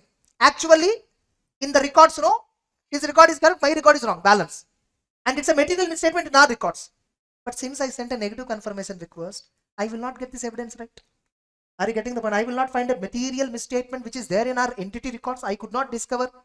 This is one limitation in audit, nature of audit procedure. Are you getting the point? This is one limitation, inherent limitation this is. Suppose I sent a negative confirmation request and I did not get a reply. I assume that it is matching. So in spite I did a proper audit procedure which standard says, still I am ending up not finding a material misstatement. Is it a limitation in the audit procedure or not? Getting the point? So now, okay, then we can use only positive, right, everywhere. Yes, we can. But there are some cases where negative can also be used. Okay, when following conditions are present, unless all the following conditions are present, if all the 4 conditions satisfy in a particular circumstance, then you can use negative confirmation. Otherwise, you should not use. Are you getting it? The auditor can use negative confirmation request only in the following 4 are present. This question is asked in CA Inter, May 23 or number 23. I'm not sure exactly. It was asked. 4 marks question. Under what circumstances auditor can use negative confirmation request? Getting it? Generally, negative confirmation provides less persuasive evidence than positive confirmation. Generally, in positive, client will reply, other party will reply, third party. I'll convince. But in negative, I did not get reply. Will I convince? As much as I convinced in positive confirmation request. So it provides less convincing evidence than positive confirmation. So auditor shall not use negative request as a sole audit procedure to address assessed risk of MMS at assertion level, unless you can use negative confirmation request only in the following scenario. The auditor has assessed risk as low. Suppose it's a very low value item. Suppose the company's turnover is some crores, thousands of crores, but there is one debtor, 2 lakhs only outstanding balance. Not such material, but I don't want to ignore. They're like the small debtors, so many were there. So to all the small debtors, no, I send negative confirmation request. Population of items subject to negative, large number of small homogeneous account balances, transactions or conditions. A very low exception rate is expected. Low exception rate is expected means what? With them there are no much transactions. With many third parties, one transaction only happen. Obviously it will match. If I have a recurring transactions every day, there is a possibility that I will record early or he will record early. Some mismatch might be there. But with certain customers, we only have one-time transaction. With them, possibility of differences in their records, in our records, will it be high? No. Low exception rate. Understood? So we are expecting low exception rate, or the auditor is not aware of circumstances that recipients disregard that request. Means I don't know that he will ignore my request. Getting the point? The chances of non-response from third party is low. If at all definitely negative is there, he would have definitely replied. If at all he didn't reply, means consciously only he didn't reply. I have that confidence. Then to them you can send negative confirmation format. Finally. So now tell me, if you did not get response, to a negative confirmation, does it explicitly indicate that there is no difference? A failure to receive a response does not explicitly indicate receipt by third party of the confirmation request or regarding accuracy of the information. Correctly? This is what we understood.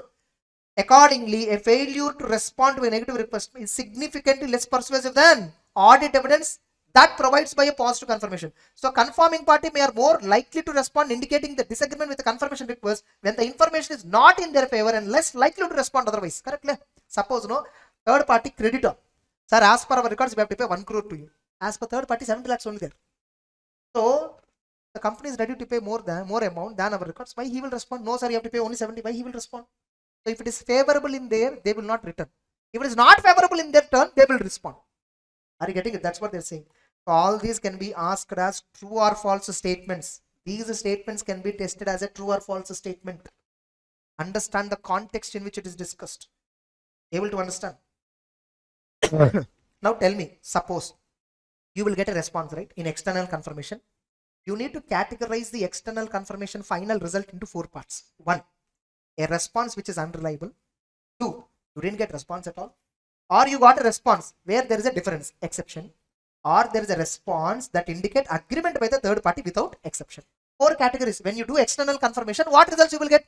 1, you will not get a response. 2, you will get a response where everything agrees. 3, you will get a response with exception. Yes or no? With the exception, disagreement. Or you will get a response where you felt it is not reliable.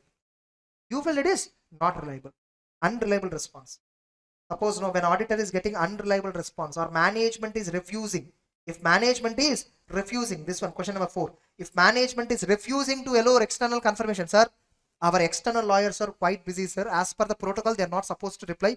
There is no point even if you send a request. Unnecessarily, it will have a disturbance between us. Or with one customer, our company is having some dispute going on in a court regarding some claim. Now don't send him, sir. Already we are on fire. Yes or no? He will reply abusively to you unnecessarily. Okay, so better. So when management is refusing, now ask the reason why are they refusing. If the management refusal is reasonable, try alternative way getting the evidence. If alternatively also you are not getting evidence, management refusal is also not reasonable. They are not tenable. The reasons which they are giving, it's a limitation on the scope. You give modified opinion. Which opinion? Qualified or disclaimer? Absence of evidence. Remember, disclaimer or qualified depending upon the pervasiveness of the item. Clear? That's it. Over the standard. Have you found these many analysis when you're reading external confirmation earlier? No, right? So I've covered it within hardly how many? 23 minutes. Getting the point? So understand what you're reading, where you're reading, what you're learning. Getting this much content is there. I don't know how many of you know that this much content is there. Okay. Just to compare once again your short notes which you're following. Okay. Just to assess its authenticity. As a part of audit, one of the most important thing is we have to authenticate whether the information that we are following is proper or not. That's it. 505 is over. 505 is over. So let's continue this SA 510. Initial audit engagement, opening balances. Initial audit engagement, opening balances. See, verification of opening balances, getting sufficient appropriate evidence regarding opening balances is very important audit procedure in case of initial audit engagement. Getting it? So what is an initial audit engagement? Initial audit engagement is an engagement in which financial statements for prior period were not audited. Suppose this is a partnership firm. That partnership firm appointed us as an auditor. They are preparing accounting records from past 10 years. But they appointed us for this financial year, right now, whatever is going on, for conducting audit. So whatever opening balances are there in the accounting, no, trial balance, opening balance, or balance sheet last year values, no, they were not audited. So for me, this is an initial audit engagement. Or prior period financials were audited by predecessor auditor. This indirectly I can say I was appointed as an auditor for the first time for this entity. Simple. Both the points are conveying like what? You are appointed as an auditor for this year for the first time for this entity. So you are a new auditor to the entity. Getting the point? So then this standard specifically says in case of initial audit engagement, you have to obtain sufficient appropriate evidence about whether opening balances contain misstatements that materially affect the current period financial statements. Whether opening balances contain material misstatements that affect current period financials. Generally, prior period items, subsequent events. If you get to know any of these prior period items or subsequent events when you're doing audit of the current year, these are the things which will give you information that opening balances are containing material misstatement. Getting it? Generally, last year if somebody have audited the financials, so all the balance sheet items are closing items are like closing balance are all not audited. Getting it? But some mistakes they may not discover, right? That mistakes we might be discovering now. Suppose last year the auditor sent an external confirmation which is a negative confirmation reply. Example, some 10 lakhs worth of outstanding balance is there with one customer. They sent a negative confirmation reply and he did not get the reply. So he concluded the audit and gave an unqualified opinion.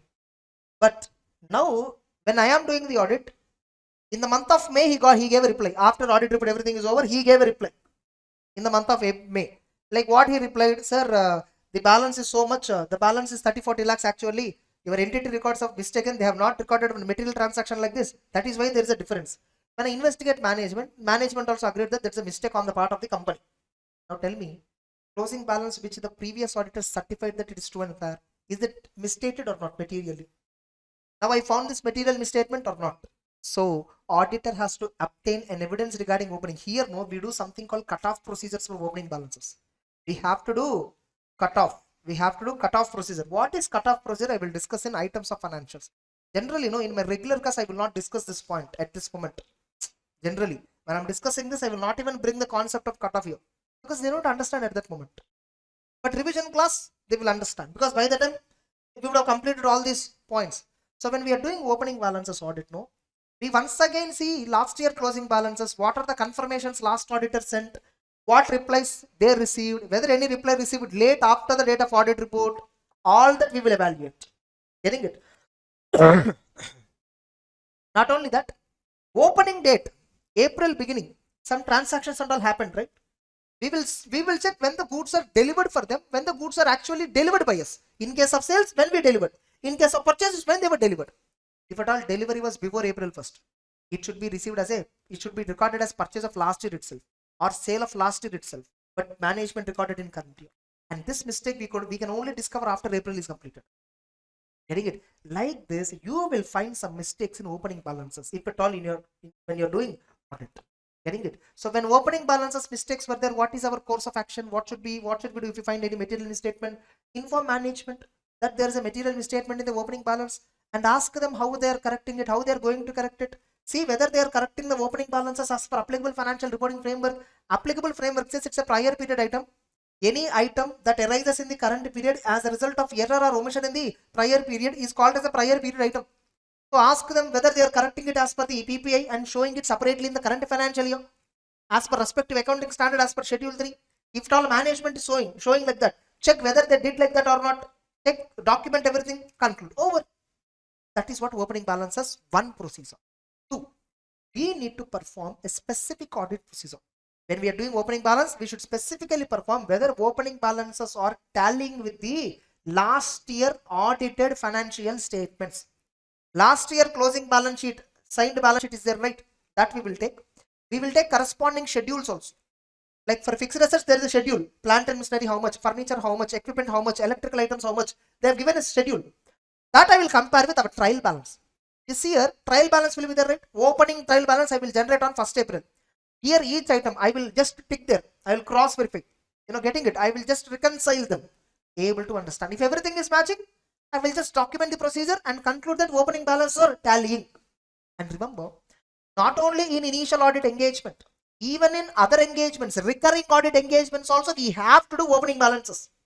The standard is not talking about recurring audit engagement, but remember, there are many issues which standards are silent on. You should think whether in the given circumstance some other procedure is required. So opening balances verification we do in every audit, whether it is a recurring audit or initial audit engagement. Getting the point? And if you observe, the definition of opening balance as per the standard is, generally whenever we think of opening balance, what we assume? Amount reflected in the balance sheet closing, amount reflected in trial balance opening. That is what generally we think of opening balance. But the standard says opening balances includes matters requiring, opening balance includes matters requiring disclosures also that existed at the beginning of the period, such as contingencies. In the notes to accounts, you might have given so many disclosures, right? We will treat them also as opening balances. Oh, last year management showed closing balances, contingencies. What is the status of the contingent liabilities this year? Opening date, what is its status? Is it still contingent or changed? Check out.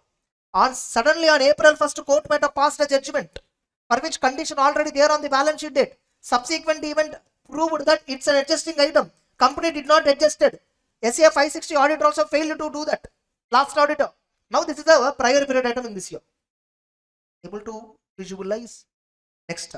Now not only that, so opening balance means those account balance, the amounts whatever is there at the beginning, that is opening.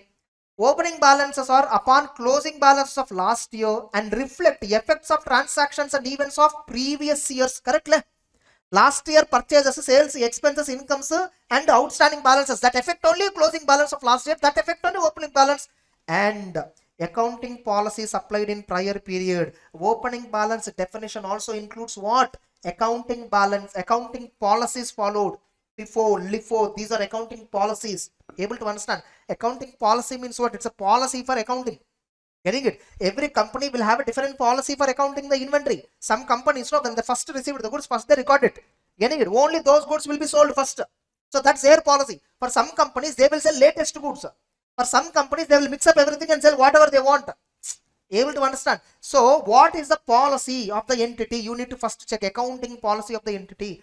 Now, if last year accounting policies, generally, what is a fundamental accounting assumption? Consistency. So whether prior period accounting policies that are reflected in opening balances, whether they consistently followed in this year, check out. Suppose if there is a changes in accounting policy, whenever there is a change in accounting policy, the respective accounting standard says the change has to be effected retrospectively like that. See whether it is accounted by our company or not. Look at the calculations. Look at how much they adjusted in the P&L. Getting it? And see whether the change in accounting policy is disclosed in the financial statements, notes to accounts or not. What is the previous accounting policy? What is the revised accounting policy? What is its impact on the previous financial statements? What is its impact in the upcoming financial statements? All that you need to disclose, right? Auditor has to check that. Getting it? Now, who is a predecessor auditor? In case of initial audit engagement, one of the definition is what? Prior period financial statements were audited by predecessor auditor. Getting it? Predecessor means what? Before I was appointed as an auditor, who was the auditor of the company? Previous auditor, retiring auditor. Getting it? Next. Write about audit procedures for obtaining evidence regarding opening balances. So my objective is first, determine whether prior period closing balances were correctly brought forward to current period. Today you need not check all this because it's an accounting software. Software automatically carry forwards. Yes or no? And any adjustments have been disclosed as prior period. Suppose if at all any opening balances adjustments were there, it should not be adjusted directly inside that. It should be shown as a separate entry, prior period item.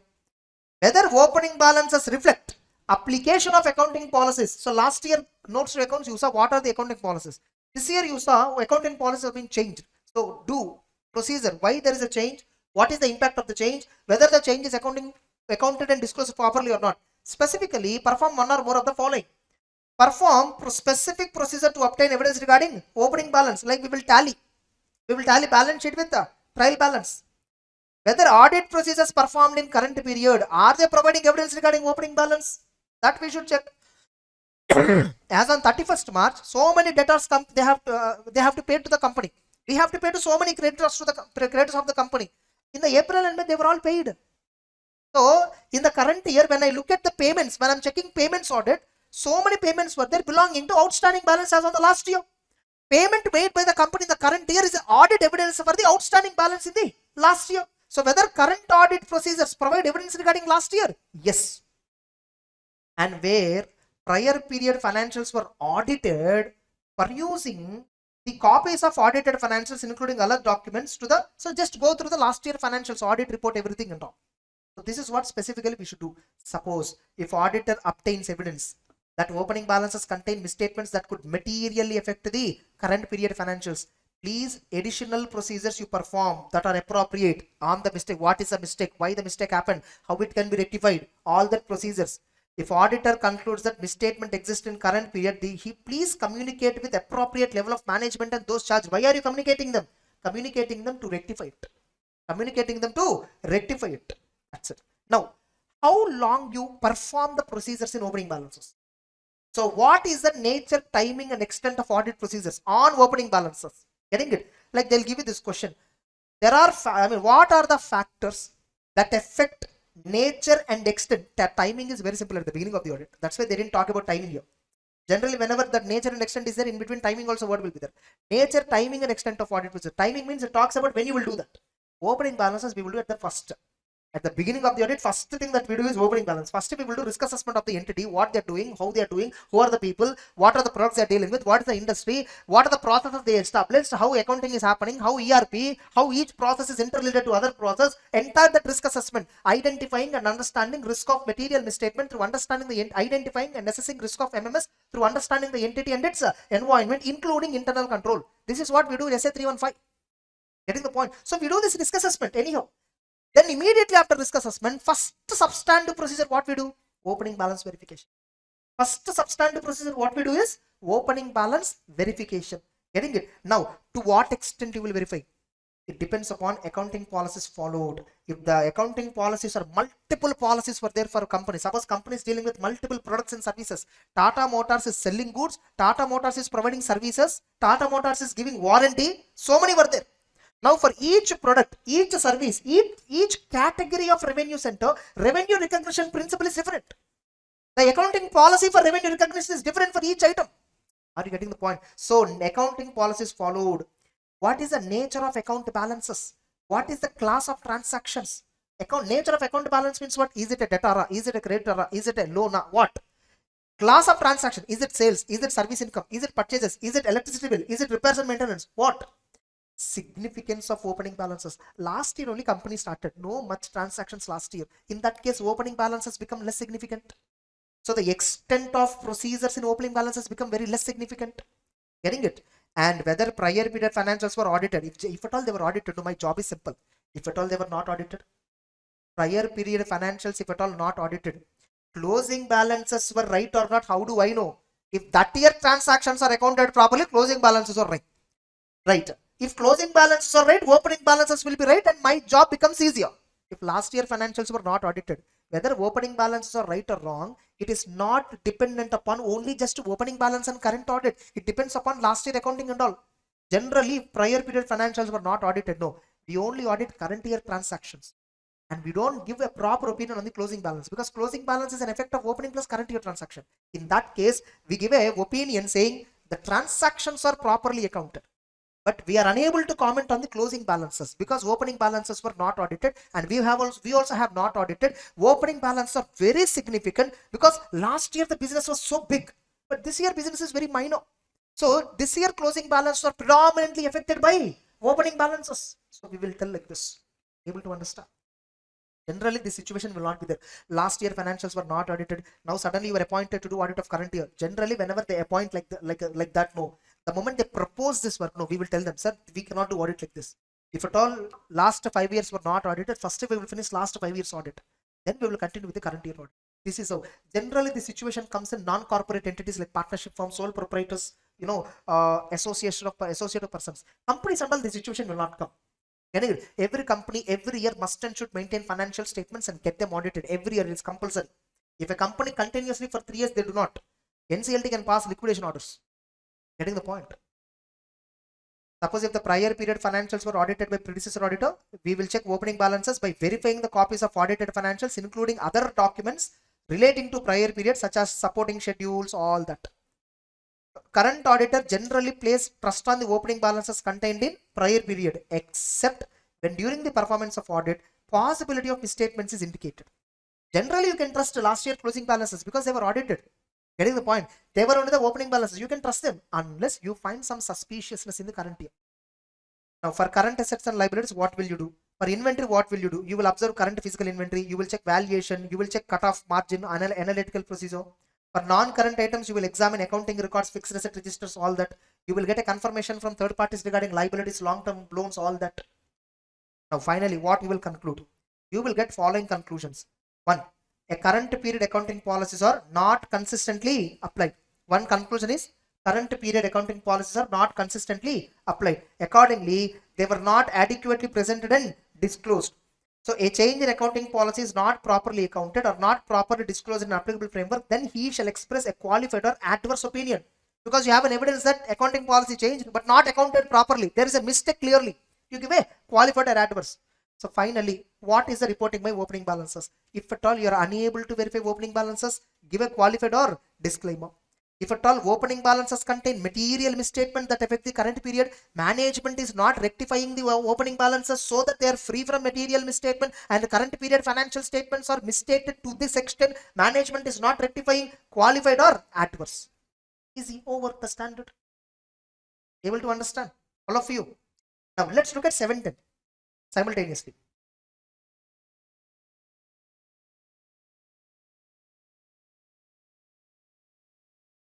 Standard. These both are connected. 710. What is the standard heading? Comparative information, corresponding figures, and comparative financial statements. In India, we don't have this comparative financial statements approach. We don't have comparative financial statements approach in India. The standard itself clarifies this.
I'll just open 710 PDF and show you clearly.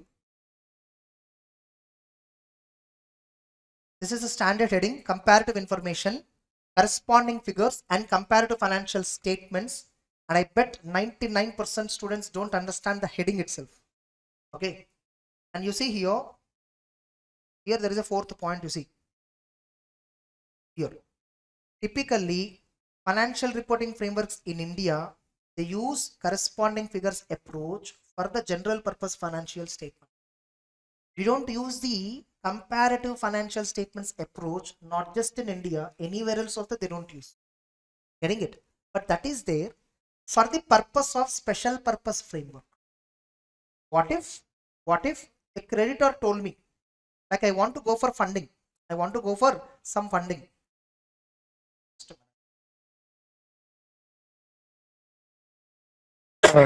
So I want to go for funding with one particular venture capital. Okay, there is one venture capital investor who is available who can invest in my private equity, or else I want to go with him. I carried along with me all my 5 years financial statements. He immediately threw it. No, I don't want this. These are generally accepted accounting principles which are for general purpose. But I want all your financial statements. I want your past 3 years comparative financial statements. I want that to prepared on cash basis. I want you to prepare them on cash basis. So I exactly understand are you generating cash profits or not. I can understand, and I can exactly understand how much you're collecting, how much you're paying. I want everything on cash basis. So prepare 3 years comparative financial statements. Means you prepare assets first year, second year, third year, previous 3 years. So comparative financials you prepare as per so and so approach. Getting the point? Then the concept of comparative financial statement comes, and if at all you are appointed as an auditor for comparative financial statements, you should give opinion on all the 3 years. In comparative financial statements, the auditor shall express opinion on all the periods referred in the financial statements. But generally, tell me, Tata Motors audit report, you see. Tata Motors, no. In the audit report, auditor is giving opinion on the current period figures or last year figures also. Only current period figures. Okay, see, you see in the balance sheet, no.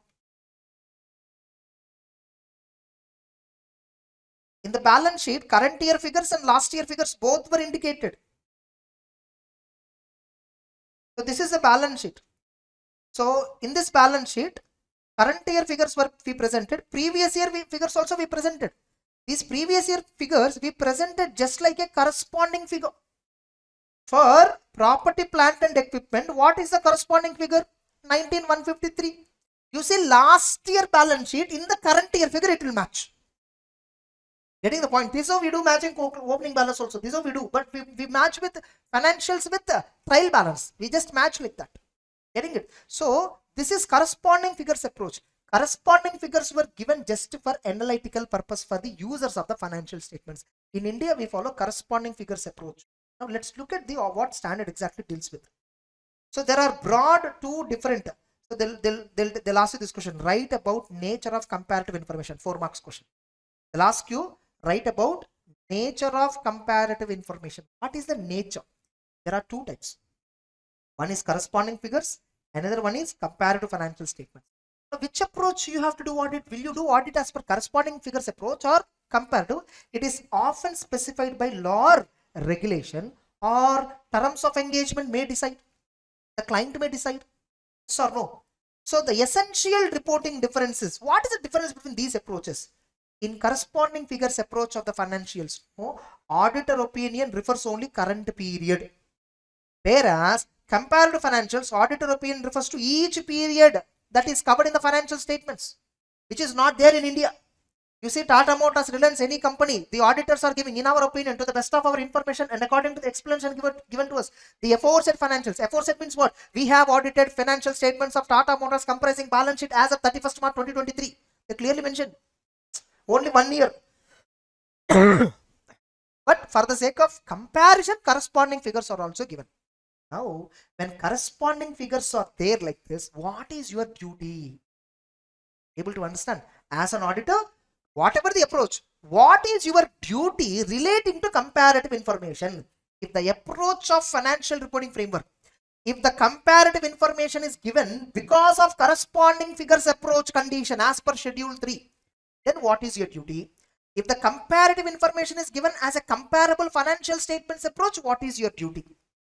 Comparative financial statements, till date they haven't asked a question. Getting the point? Not required. In reality also it won't be there. Don't see in reality.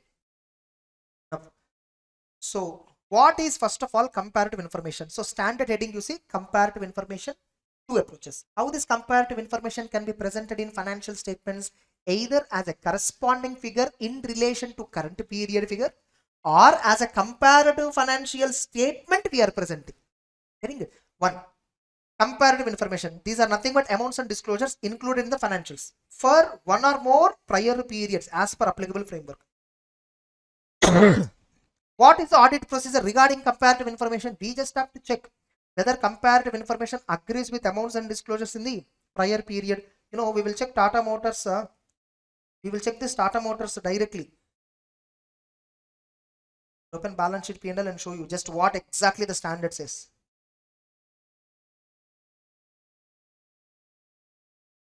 Suppose you see this is 22, 23 balance sheet. In that 21, 22 figures are presented.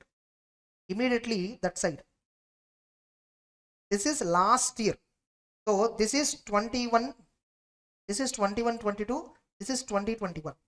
Whereas this is latest. This is latest. So 22, 23 and 21, 22. Getting it? Now we are auditor for this year, 22, 23. Our opinion covers only these blue figures, yes or no, blue color figures. Getting it? Whereas our opinion does not deal with this, right? But for corresponding figures, what is our duty? We have to compare whether this amount is matching with this or not. Matching or not? 585, 585, 332. Here also you see 332. Last year this amount, I don't know whether it is there or not. 209, 2099, yes or no? So 882 and 882, like this we will just match. Able to understand. So in the current period financials, last year figures with the previous year financials, current year figures, we should match. So that's what the standard also says. So the comparative information agree with amounts and disclosures in the prior period. So comparative information in the current period financial statements. In the current period comparative information is there at corresponding figures. Is it matching with last year financials audited? Whether accounting policies reflected in comparative information, are they consistent with those applied in current period? Suppose if there is a change in accounting policy, whether the changes were properly accounted, presented and disclosed, is this a requirement there in opening balances also? SF item also same requirement? Yes or no? But SF item, what it mainly talks about, it mainly talks about initial audit engagement. What about remaining audits? Corresponding figures 710 already talks about in remaining audits. That's why I told whether it is an initial audit engagement or recurring audit engagement, opening balance verification is very important because that's a corresponding figure.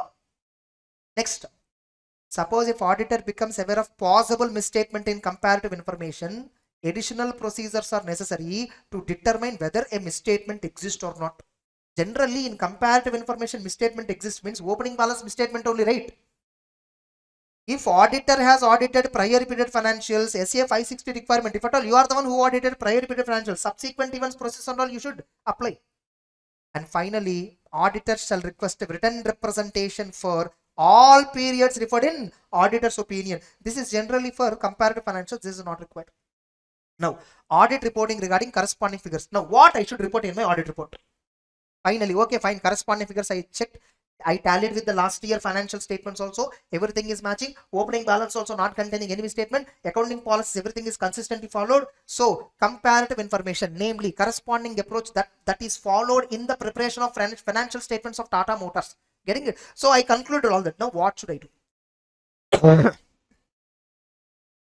When corresponding figures are presented, the auditor's opinion shall not refer to corresponding figures. You don't refer in the audit. Why you have to refer? You just talk about current period audit. Current period financial statements, whether they are showing true and fair or not, you talk. That's enough. Except in the following circumstances. What are the circumstances where auditor will talk about? Corresponding figures in the current year audit report. Generally, I will not talk about corresponding figures, but I will talk about corresponding figures in the current. Suppose prior period financials were not audited, which means opening balance is not audited. Getting the point? If the prior period financials were not audited, the auditor shall state in other matter paragraph that corresponding figures are unaudited. You should mention to the shareholder, look shareholders, other matter paragraph, you highlight that prior period financial statements were not audited. We are talking about audit. That's why other matter paragraph. If at all we are talking about anything presented or disclosed in the financials, I want to highlight, then it's a emphasis of matter paragraph. By the way, I am mentioning in other matter paragraph that prior period financials were not audited, right? Does it mean, am I exempted from verifying opening balances, whether they are free from material misstatements? No, I told you this. If opening balances were not audited, we will tell the company that, look, we cannot do directly this audit. We have to do first last year audit. Then we have to confirm whether closing balances are correct or not. Then only we will do continue the current year. That's what the standard says. Such a statement in other matter paragraph that prior period financials were not audited does not relieve. They will not relieve Your responsibility to obtain evidence regarding opening balances that are not materially misstated which affect the current period financials. See, so cleverly drafted. Are you getting the point? So if prior period financials were not audited, mention that it is not audited. But remember, you should still get evidence for opening balances whether they are free from material misstatement. If at all you cannot get evidence without audit of the prior period financials, don't accept the audit. Next. Suppose no, prior period financials were audited by predecessor auditor. Prior period financials were audited and they were audited by predecessor auditor. And this year I was appointed. Now, in the current year balance sheet on which I signed, current year figures I verified. Last year figures previous auditor verified. What should I do regarding this in my audit report? Very simple. Mention that prior period financials were audited by previous auditor and what opinion he expressed. If at all he gave a modified opinion, what opinion he expressed, what is the reason? He will give modified opinion. Basis for qualified opinion paragraph, he will tell the reason, right? That copy paste it. There you have to disclose all this. By the way, other matter paragraph.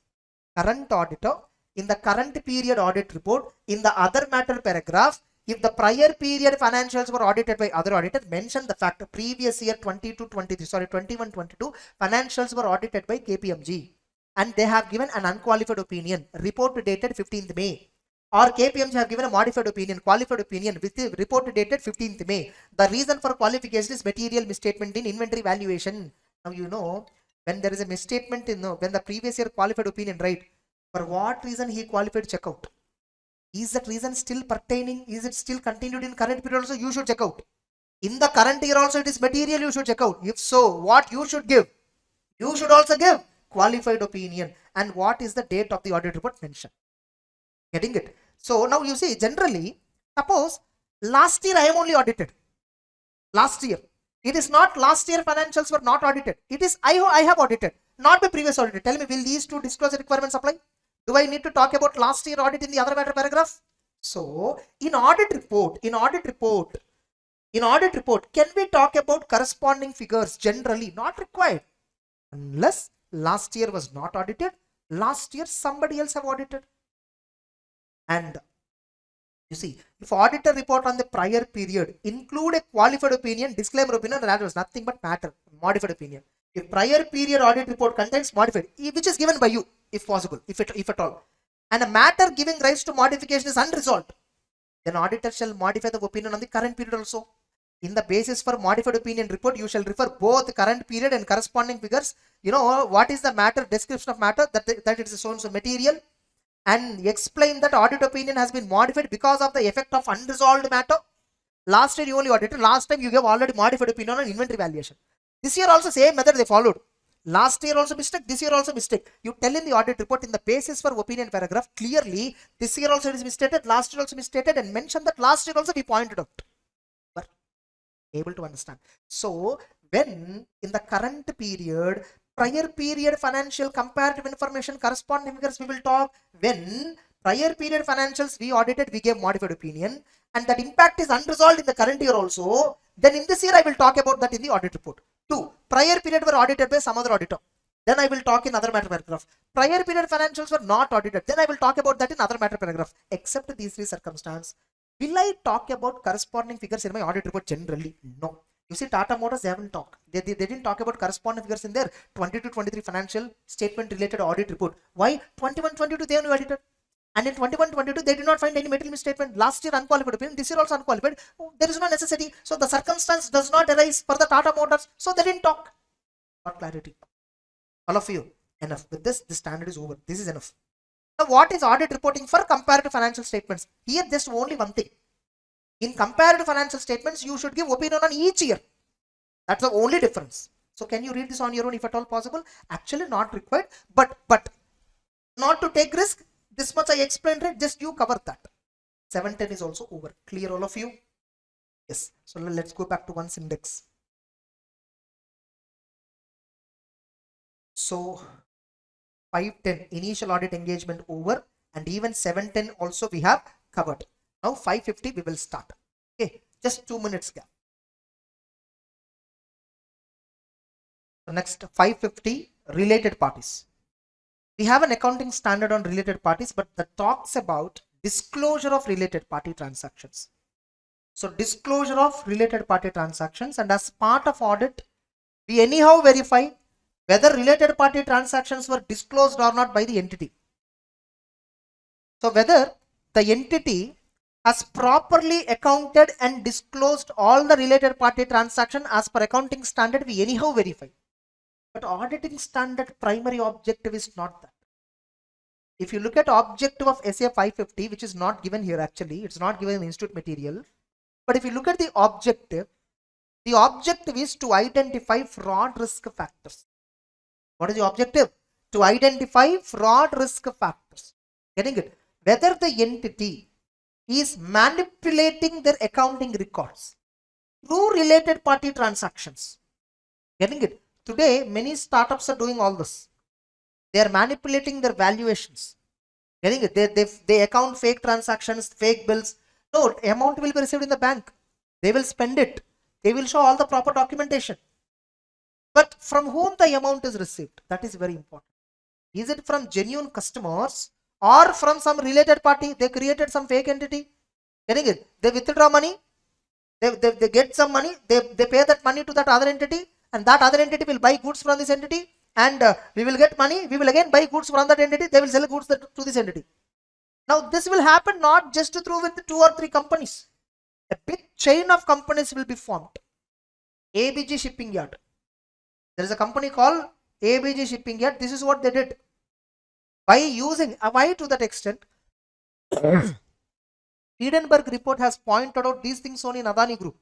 But later it was not true. They have not documented based on proper information. They did based on the information which they have. They commented negatively on the Adani Group that using related parties, Adani Group is manipulating figures. This is what they mentioned. So every company, big companies, especially listed companies, their chain of various companies is quite different. Especially why many companies will create some multiple companies under same name, same brand. One reason is to have expertise. Each company deals with one product expertise. So that is one reason. So that each company can focus on a particular industry. That is one reason why, like Tata, Reliance, which they do. Some companies, they do specifically this even though there is no requirement for tax motivated reasons. Getting it? They want to escape payment of tax. For that, they have to record dummy transactions of expenses. For recording dummy transactions, they create multiple entities. Getting it? If you look at all these entities, ultimate owners are same. Why they created these many entities? What is the rationale behind these entities? That we need to analyze. The standard mainly deals, this SCA 550 mainly deals with those standards. You see the standard.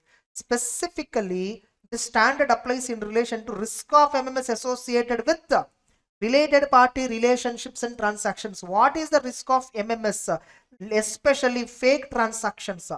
Getting it? Overstated transactions or understated transactions. Some purpose. Fraudulent financial reporting. Through related parties, many entities do fraudulent financial reporting. So that is what the standard mainly aims at.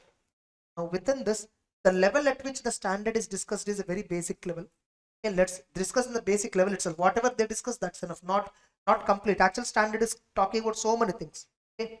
Now, first of all, who is a related party? If at all applicable financial reporting frameworks, if applicable financial reporting frameworks defines related party, then take the definition of related party as per that. Fortunately, in India, the accounting standard defines what is a related party. So who is a related party according to auditing standard? Whatever accounting standard says the same. Suppose if applicable financial reporting framework, minimal only they discussed. Who is a related party? They didn't discuss in depth. Or there is no requirement of related party. In that case, who is related party? Apply the auditing standard. Now, this part of the definition can be applied for partnership firms and LLPs. Getting it?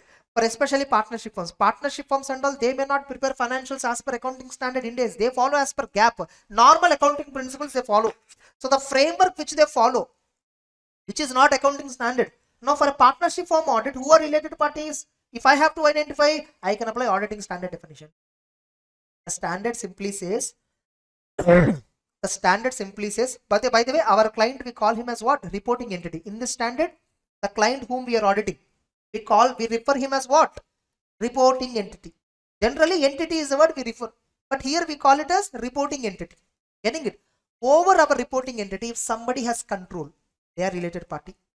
Or another entity over which our reporting entity has control or significant influence, means other entity to whom, in whom we have control or significant influence, that is related party. Or other entity which is controlling us or significantly influencing us, that is related party. Or another entity is there that is under common control with the reporting entity. There is another entity and we are reporting entity. We both are under common control of somebody. Then we both are also related parties. Tata Motors and Tata Powers are related parties because they both are controlled by Tata Sons.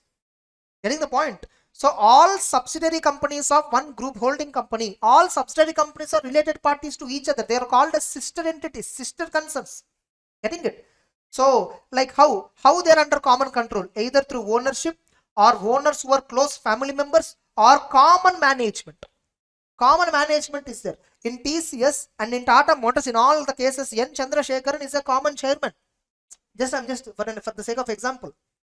Now, however, this is very important. However, entities that are under common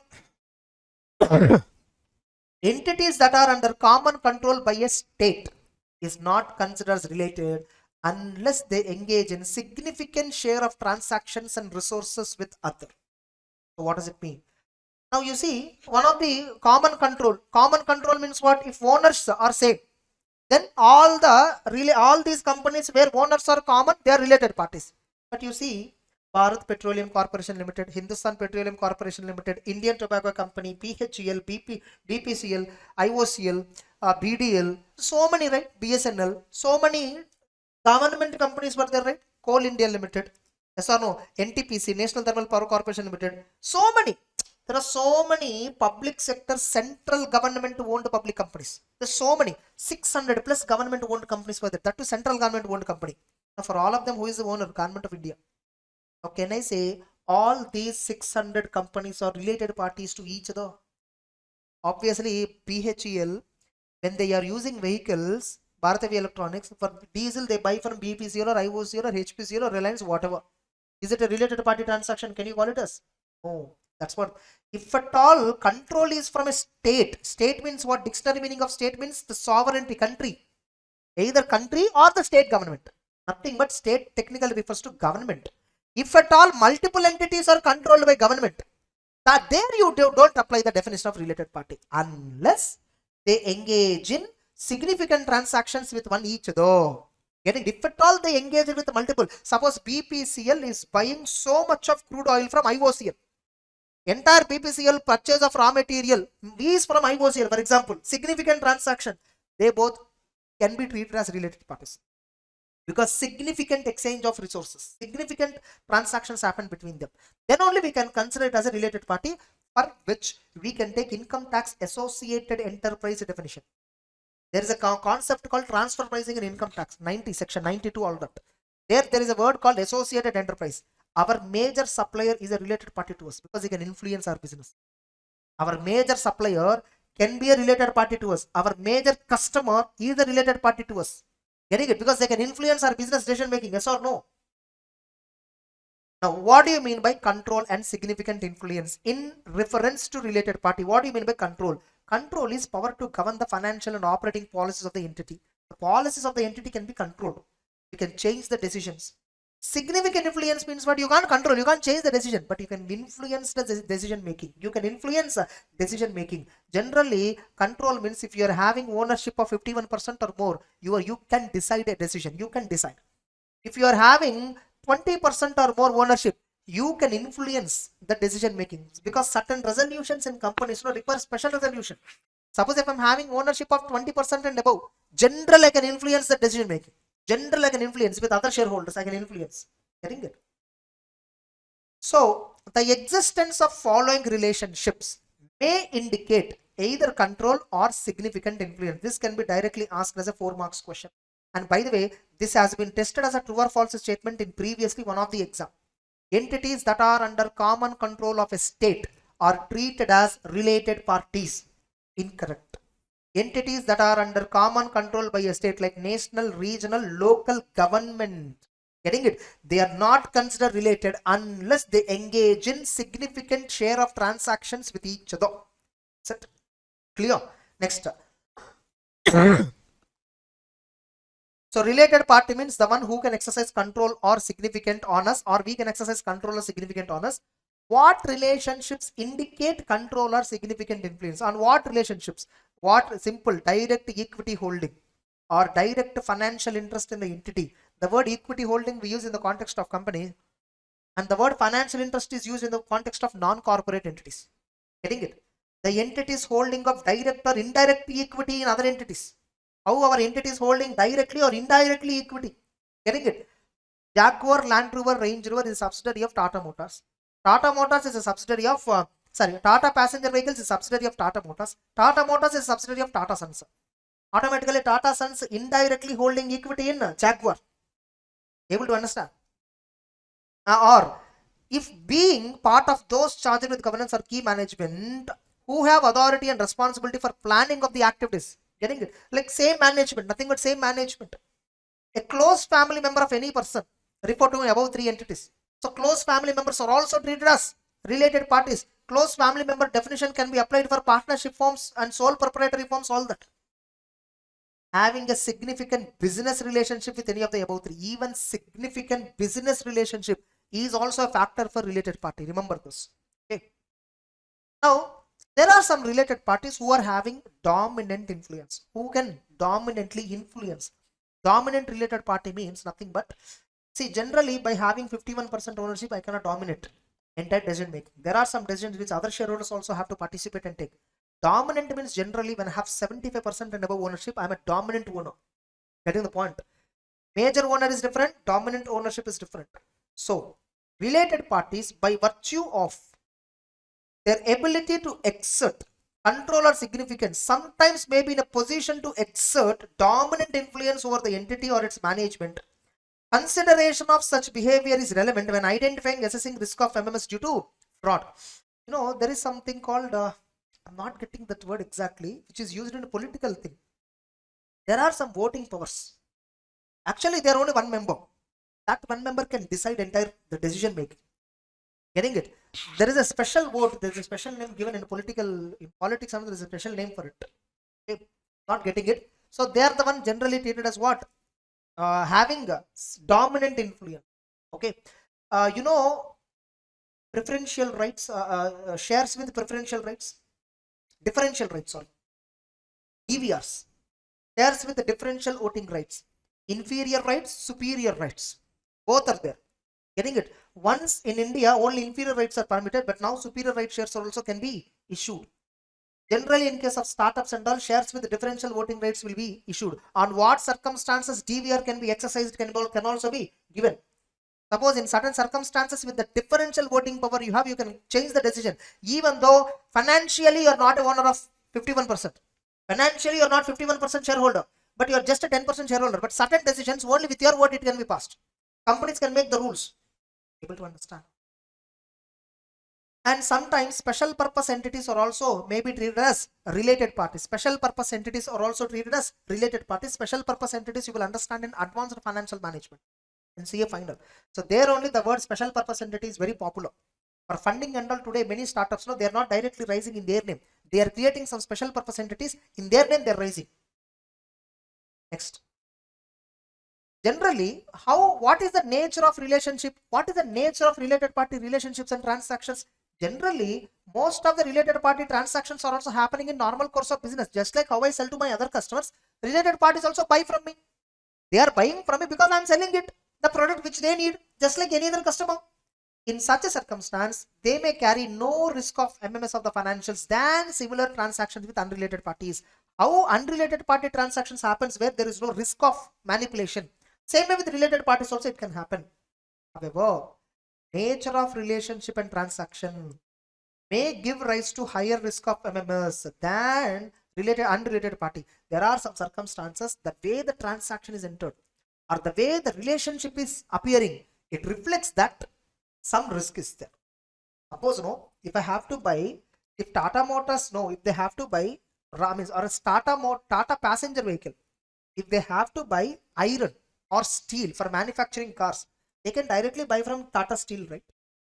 What they did, they bought this from Tata Motors Limited. Tata Motors purchased it from Tata Power Limited. Tata Power Limited purchased it from Tata Chemicals Limited. Tata Chemicals ultimately purchased from Tata Steel. Why this chain and all happened? What happened in between? Why are you doing a complex transaction? Able to understand? You could have directly purchased. No, Tata passenger vehicle, if they want steel, they can directly purchase from Tata Steel directly. Why they purchase from Tata Motors, which is not a seller of steel, by the way? Able to understand? See, what is the rationale behind any transaction centered with related parties? Why the transaction? So related parties may operate through extensive and complex relationships with a corresponding increase in complexity of the transaction. Understood now this example? Getting it? Sometimes systems, our information systems, our accounting records, they are ineffective at identifying or summarizing transactions and outstanding balances between the entity and its related parties. Generally, this will not be there because today we are following double entry perpetual accounting. We do account each and transaction every time then and there. So generally, identifying and summarizing transactions with related parties may not be that challenging. Are you getting the point? Generally, company should have a separate procedure. Whenever they are entering into a transaction with the related party, they should create a separate code for them. All related parties must start with so and so number. Suppose we will give them account codes will be there. Account codes will be there. Suppose with a normal client, some normal customer or normal supplier, we will have one. It will start with 001, 0011, 0012, 0013, 0014, 0015, like this. With related parties, 9. Suppose you see police vehicles and all. Most of the police government vehicles, they have 9, AP9 something or TS9 or TN9, something like that will be there. Generally, by looking at the vehicle itself, we can tell this is a government owned vehicle. Getting it? Some series they follow. Getting the point? Some series they follow. Like that, every company must have a accounting procedure for related party transactions separately. So see whether information systems have such a kind of summarizing nature or not. Related party transactions, they were not conducted under normal market terms and conditions. Generally, as per market value, so and so amount I will pay and then get. But to this company, I paid substantially higher amount. Or to a so and so company, I have paid substantially lower amount. Something. So here, tax motivated reason. Able to understand. So this question can be directly asked. This question can be directly asked for 4 marks. Write about nature of related. First point, what they said, generally they appear to be normal.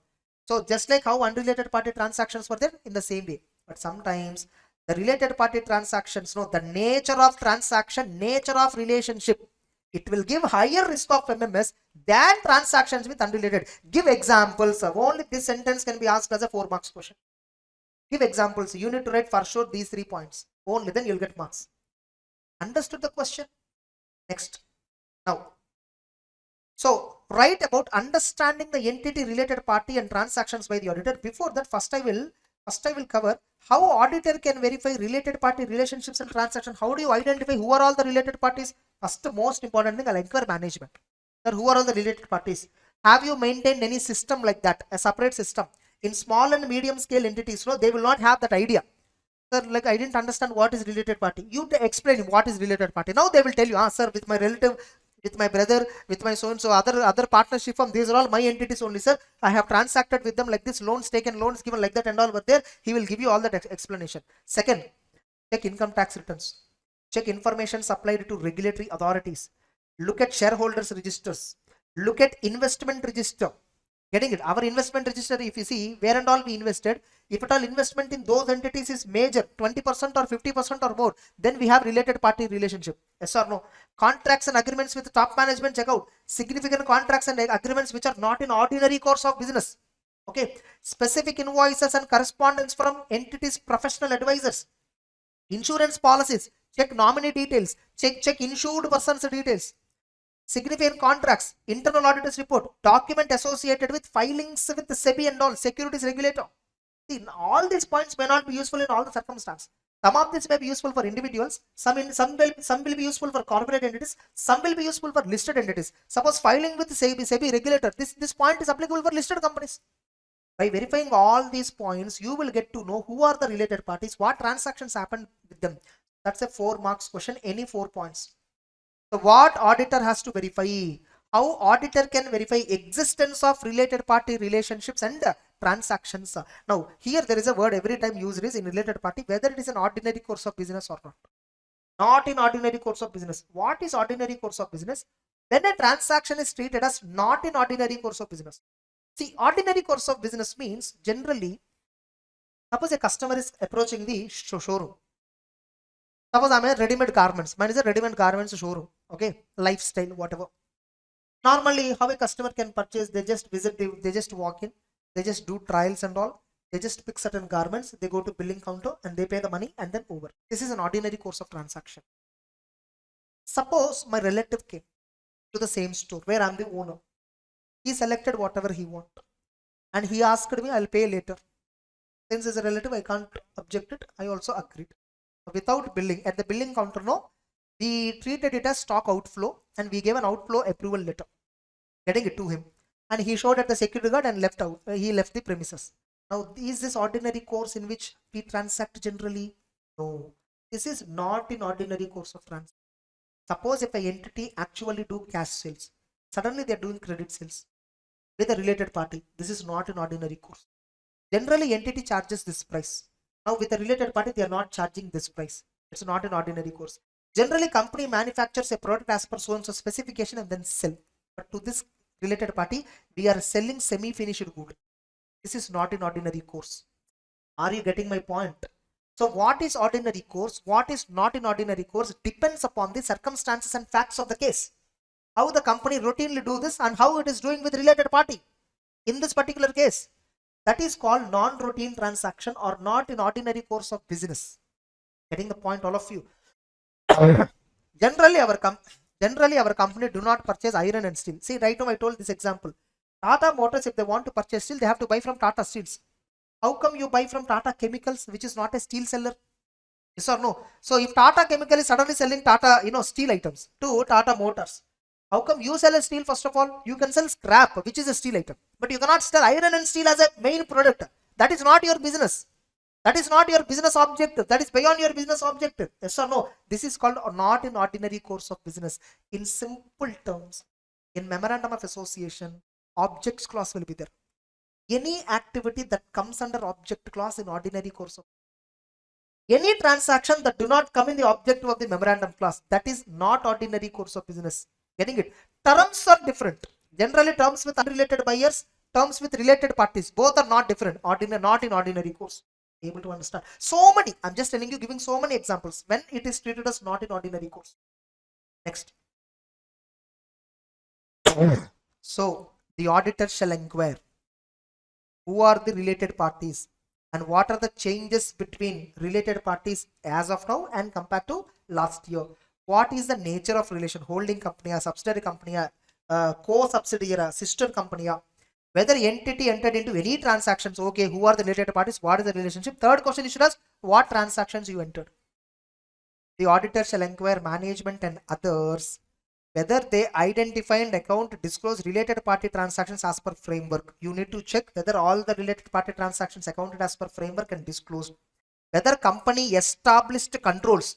Whether company established controls to identify and account related party transactions. That's what I told. Whether the company has a separate coding system for related party transactions accounting. C. 2. Now, whenever there is a related party transaction, company law says it has to be authorized by so and so. See whether the related party transaction is authorized and approved, especially significant transactions. Whether related party transactions were authorized and approved, which are outside normal course of business. The auditor has to check whether company has implemented controls that are there to identify related party transactions, that are there to approve significant transactions, that are there to approve significant transactions which are not in ordinary course of business. Able to understand? Then finally, now you see, now all this is fine with respect to big entities. What about smaller entities? What about smaller entities? A sole proprietor concern is there. For him, related parties means what? His brother, sister, family members, yes or no? And he is doing another business also, then that business also becomes related party. Now in a small entity, how you will check? So control environment in small entities different from large entities. So in that, generally management may not include outside member. Management include my family members only generally. Control activities in small entities are less formal.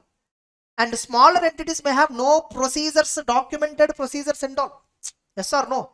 See, in a sole proprietor concern, a small kirana store, whenever he is giving credit to anybody, his relatives and all especially, do you think he will open a Tally software, SAP software and record that?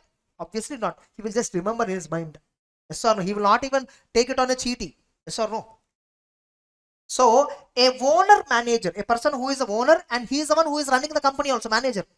He is running the business, may mitigate some of the risk arising from related parties. So, generally there won't be any risk. Because it's directly involved in transaction, there won't be any fraud. Or that itself is a potential risk.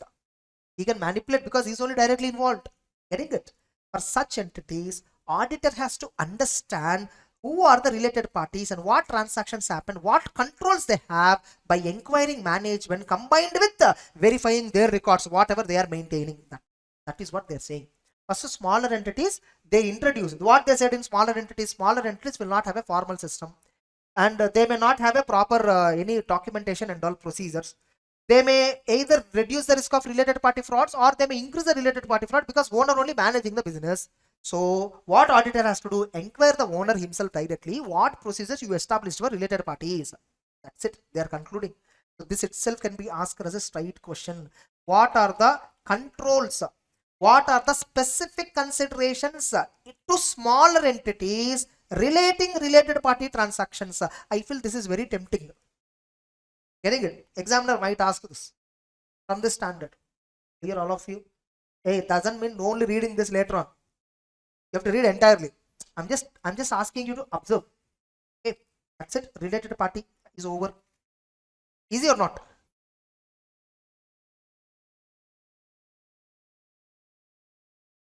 So let's begin 560. Coming to the fourth chapter, that is completion and review. In this, we have to mainly discuss 560, 580 and 260. If these three are completed, predominantly this chapter is over. 265 is something that you need to discuss along with risk assessment and internal control. 450 is also something to be discussed along with this one. Actually, it is linked with sampling chapter, audit sampling chapter. 450 is linked with audit sampling chapter and materiality standard. 320, there is a standard called materiality, which is covered in risk assessment and internal control chapter. So these two standards are covered as part of risk assessment and internal control. Though the text is given here, you have to read it after risk assessment. Getting it? So now let's finish these three standards now and then close the session. So subsequent events.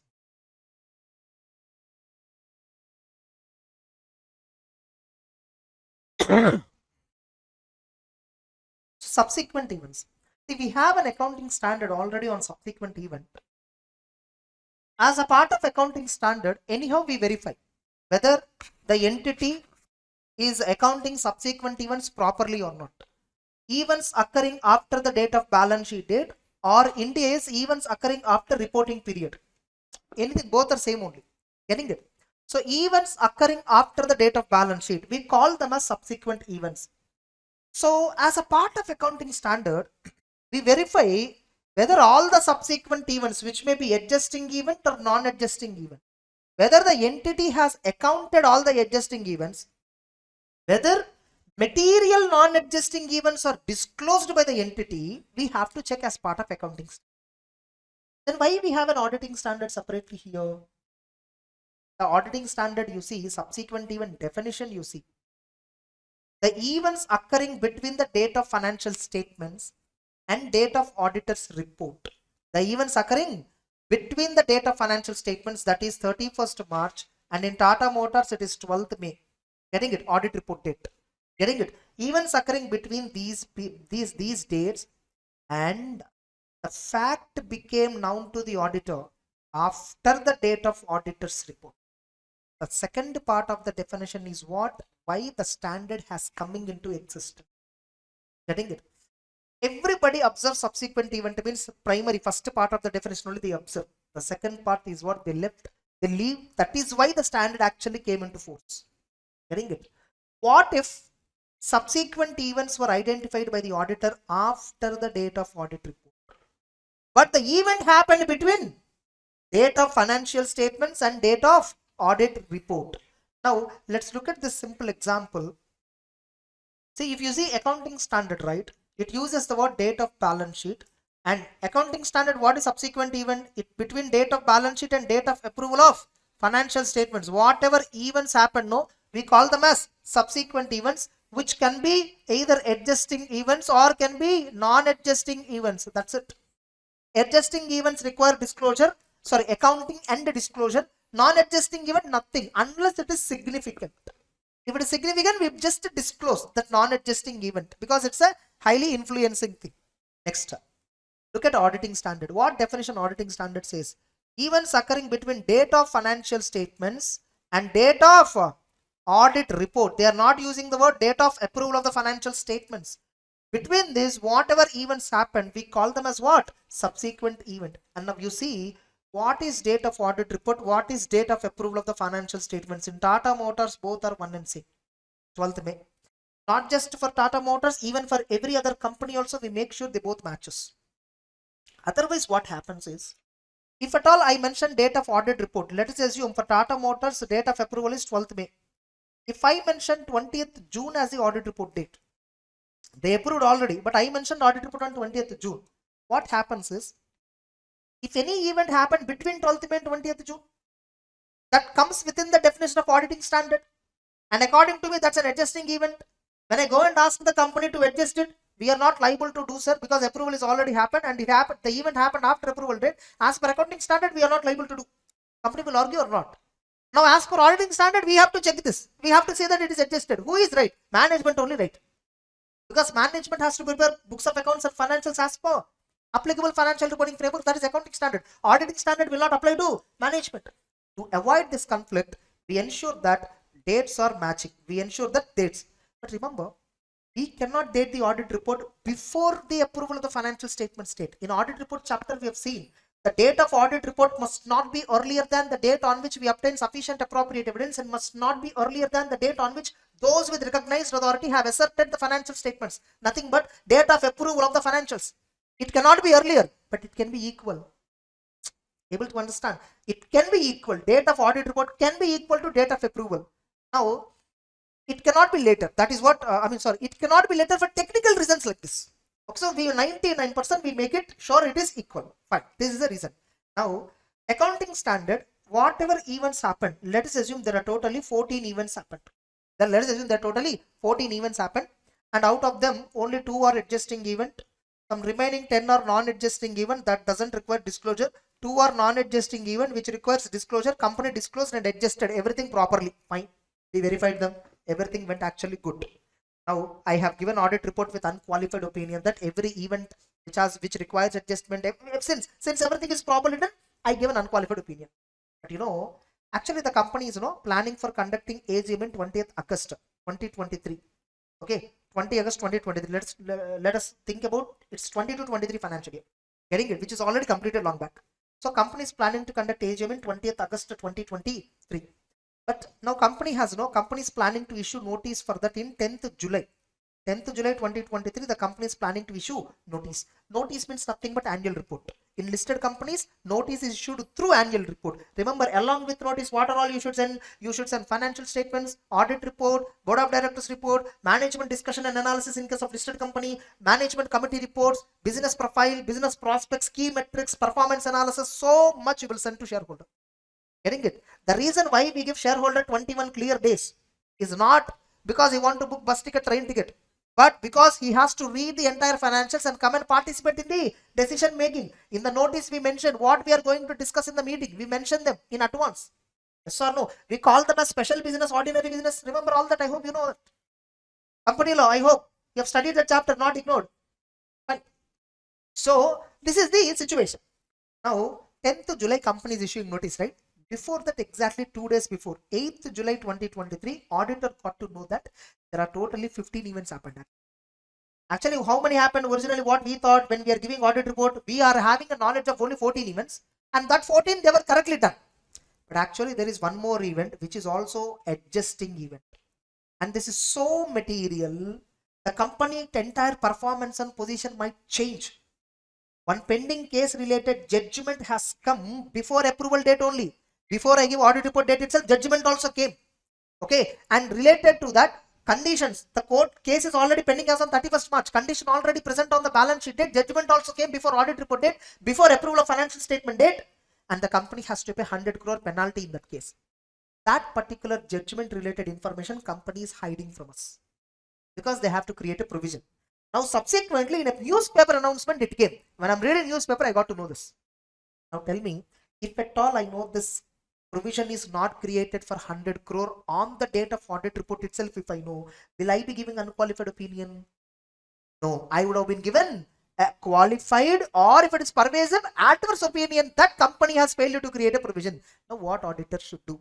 This is what exactly the standard addresses. So now look at that, based on this example, look at the definition now once again. Subsequent events are those events that are occurring between the date of financial statements and date of audit report, and the fact came to the knowledge of the auditor after the date of audit report. Yes or no? Now what auditor has to do? Now by the way, here, if you see in our example, in this example, auditor get to know before the notice is issued to the public. Before financials and audit report which he gave is issued to the public, he got to know what he should do. Go and ask management. Dear management, there is a pending case. You hide it. You didn't disclose me. You gave a wrong representation. All that. Now at least to change it. You went and asked management. Management, okay sir, finally you also discovered why all that. So let us change. Take back your audit report. You take back your audit report. Management changes the financial statements, and again, once again, the financial statements were approved on 10th, 8th or 9th July. Once again, they approved the financial statements. Getting it? Then I will give new audit report with a new date. Are you getting the point? All of you. So I will give audit report with unqualified opinion as usual, and I will give an emphasis of matter paragraph regarding this particular provision which company created, if at all I want to. Are you getting it? Suppose company is not changing entire financials. They are just adding one paragraph. They are just adding one paragraph in the financial statements. Instead of changing the entire financial statements which is already approved, let us do one thing, sir. I will add one more page. In that page, I will discuss clearly about the subsequent event. In the notes to accounts itself, I will add one more page. Clearly mention that the profit of the company is not this as disclosed in P&L, something like this. Now I will see whether applicable framework permits like this or not. If at all permits, then I will give this audit report is that I will take back the audit report. In that also I will add one para. Getting the point? In that para, I will tell shareholders to read this page specifically. So in audit report, I will add one more para. Okay, emphasis of matter paragraph for subsequent event. Getting it? I will highlight that matter, and that paragraph below I will put one more date, 10th July date I will put. Now in my audit report, 2 dates were there. One is 12th May, another one is 10th July. This concept is called as dual dating. Able to understand? So now 10th July, below I mentioned a date, right? This date indicates I have covered after 12th May up to 10th July. This particular event was identified by me which happened before 12th May. Yes or no? But auditor found later.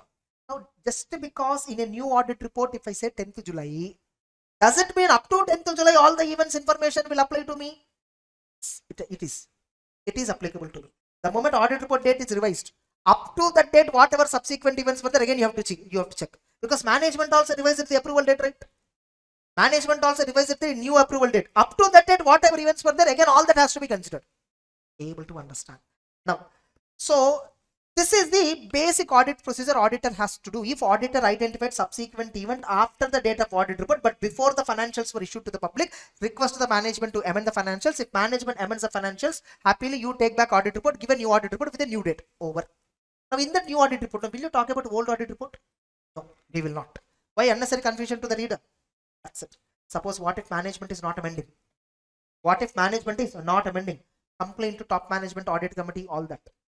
If they are also not responding, and without listening to you, they publish the annual report in the company website, and every shareholder is downloading and reading the information unknowingly, not knowing that 100 crore profit has been impacted. Getting the point? Actually, the company has a loss. If this 100 crore is recognized as a provision, it turns into a loss-making company completely. Getting it? So unknowing. Now what should I do? I should take appropriate steps. I should take a legal opinion. What course of action is possible in this case? I can take that. Remember, we have a right to attend general meeting. In that general meeting, we can talk. What if subsequent event information I got to know after the date of audit report, that too after notice everything is issued to the shareholders. Then I will go and discuss with the management. This mistake happened in the financials, which is already distributed to shareholder. My audit report also their unqualified opinion. And whereas now I discovered a fraud, which if at all I discovered before itself, I would have not given that audit report. So tell the management how they are going to rectify this. Don't worry, sir. We will cancel all the downloads. Whatever website, no, we will delete it from the website. We will let us amend everything. Once again, let us publish the new financial statements. You also give a new audit report. In that, you also highlight the situation, what happened and all. Getting it? In the new financials also, we will specifically talk about this. Okay, you also highlight that point. Fine, I think it seems good. I will do that. So company announced all postponement of AGM, postponement of notice, everything. Once again, they sent fresh notice, all that. I will just check whether company did rightly or not. Over. Suppose if company is not reacting, take appropriate action. What appropriate action? You have a right to talk at AGM, right? What if, third scenario, standard is silent on this, but I'm talking. What if auditor get to know after AGM is also over and you also left as auditor, that company? What you're going to do by knowing now? The duty is already over, right? So just to document that you got to know about this later only. Why you couldn't identify this earlier? What reasons? You document that reasons in your working paper file. Tomorrow, if any investigation happened, if they pointed out this, you can disclose this. Are you clear? This is what they mentioned in the entire standard. So date of approval of financials. It is the date on which all statements comprising balance sheet, have been prepared, and those with authority have asserted that they have taken responsibility. Getting it? Date of audit report. It is the date the auditor does the audit report. Date of financial statements are issued, means issued to the public.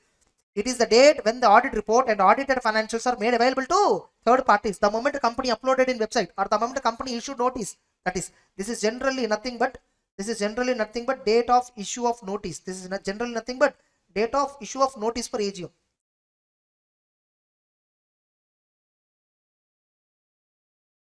This is not required. General point, whatever I have covered, no, from that only some content is given here. You just read single time later on. What do you mean by subsequent event, and give few examples. Subsequent event definition they have given. Examples: the company which may have a planned an agreement to merge between the data financials and data audit report. Merger happened between data audit report and data financials. A fire accident happened. That is also subsequent event. Of course, it's a non-adjusting. Generally, if any fire accident happened, it's a non-adjusting event. Yes or no? Suppose if a debtor became insolvent, standard says consider it as an adjusting event, because insolvent overnight does not happen generally. Conditions would have been there already on 31st March. Types: adjusting events, non-adjusting events. In exam, they may ask you, what are adjusting events? Give you examples. You have to write the same. Yes or no? This is accounting related content. I hope you already know this. Please read on your own this accounting content. Then, what is the objective of the auditor? The objective is to obtain whether events occurring between the data financials audit report that requires adjustment of the financials or disclosure in financials are appropriately reflected in the financials or not. I need to get an evidence and respond.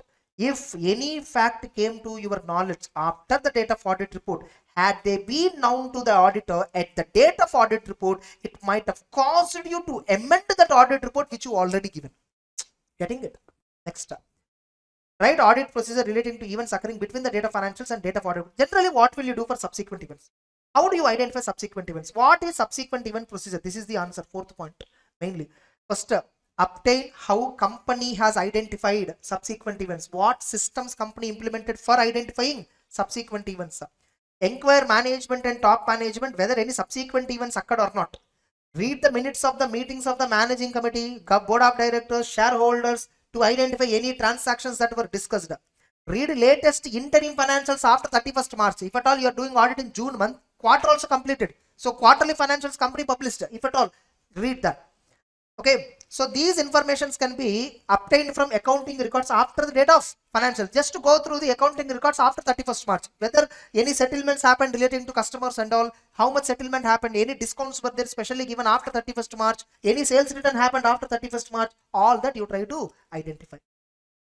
And if at all company have adjusted, already some subsequent events and all they have adjusted, verify the adjustments and get a written representation. Get a written representation that all events that require adjustment or that require disclosure were disclosed in the financials. Nothing is omitted. Like this, you get a written declaration, representation from the entity.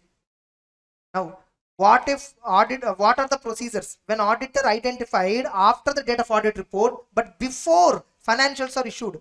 Discuss with management whether financials require amendment, how management is addressing. Suppose if management is amending the financials, extend audit procedures till the date of new audit report. Getting it? and provide a new audit report on the amended financials. New audit report shall not be dated earlier than the date of approval of amended financials.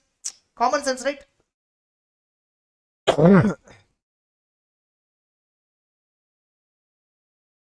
This is not required. Bit advanced level, not required.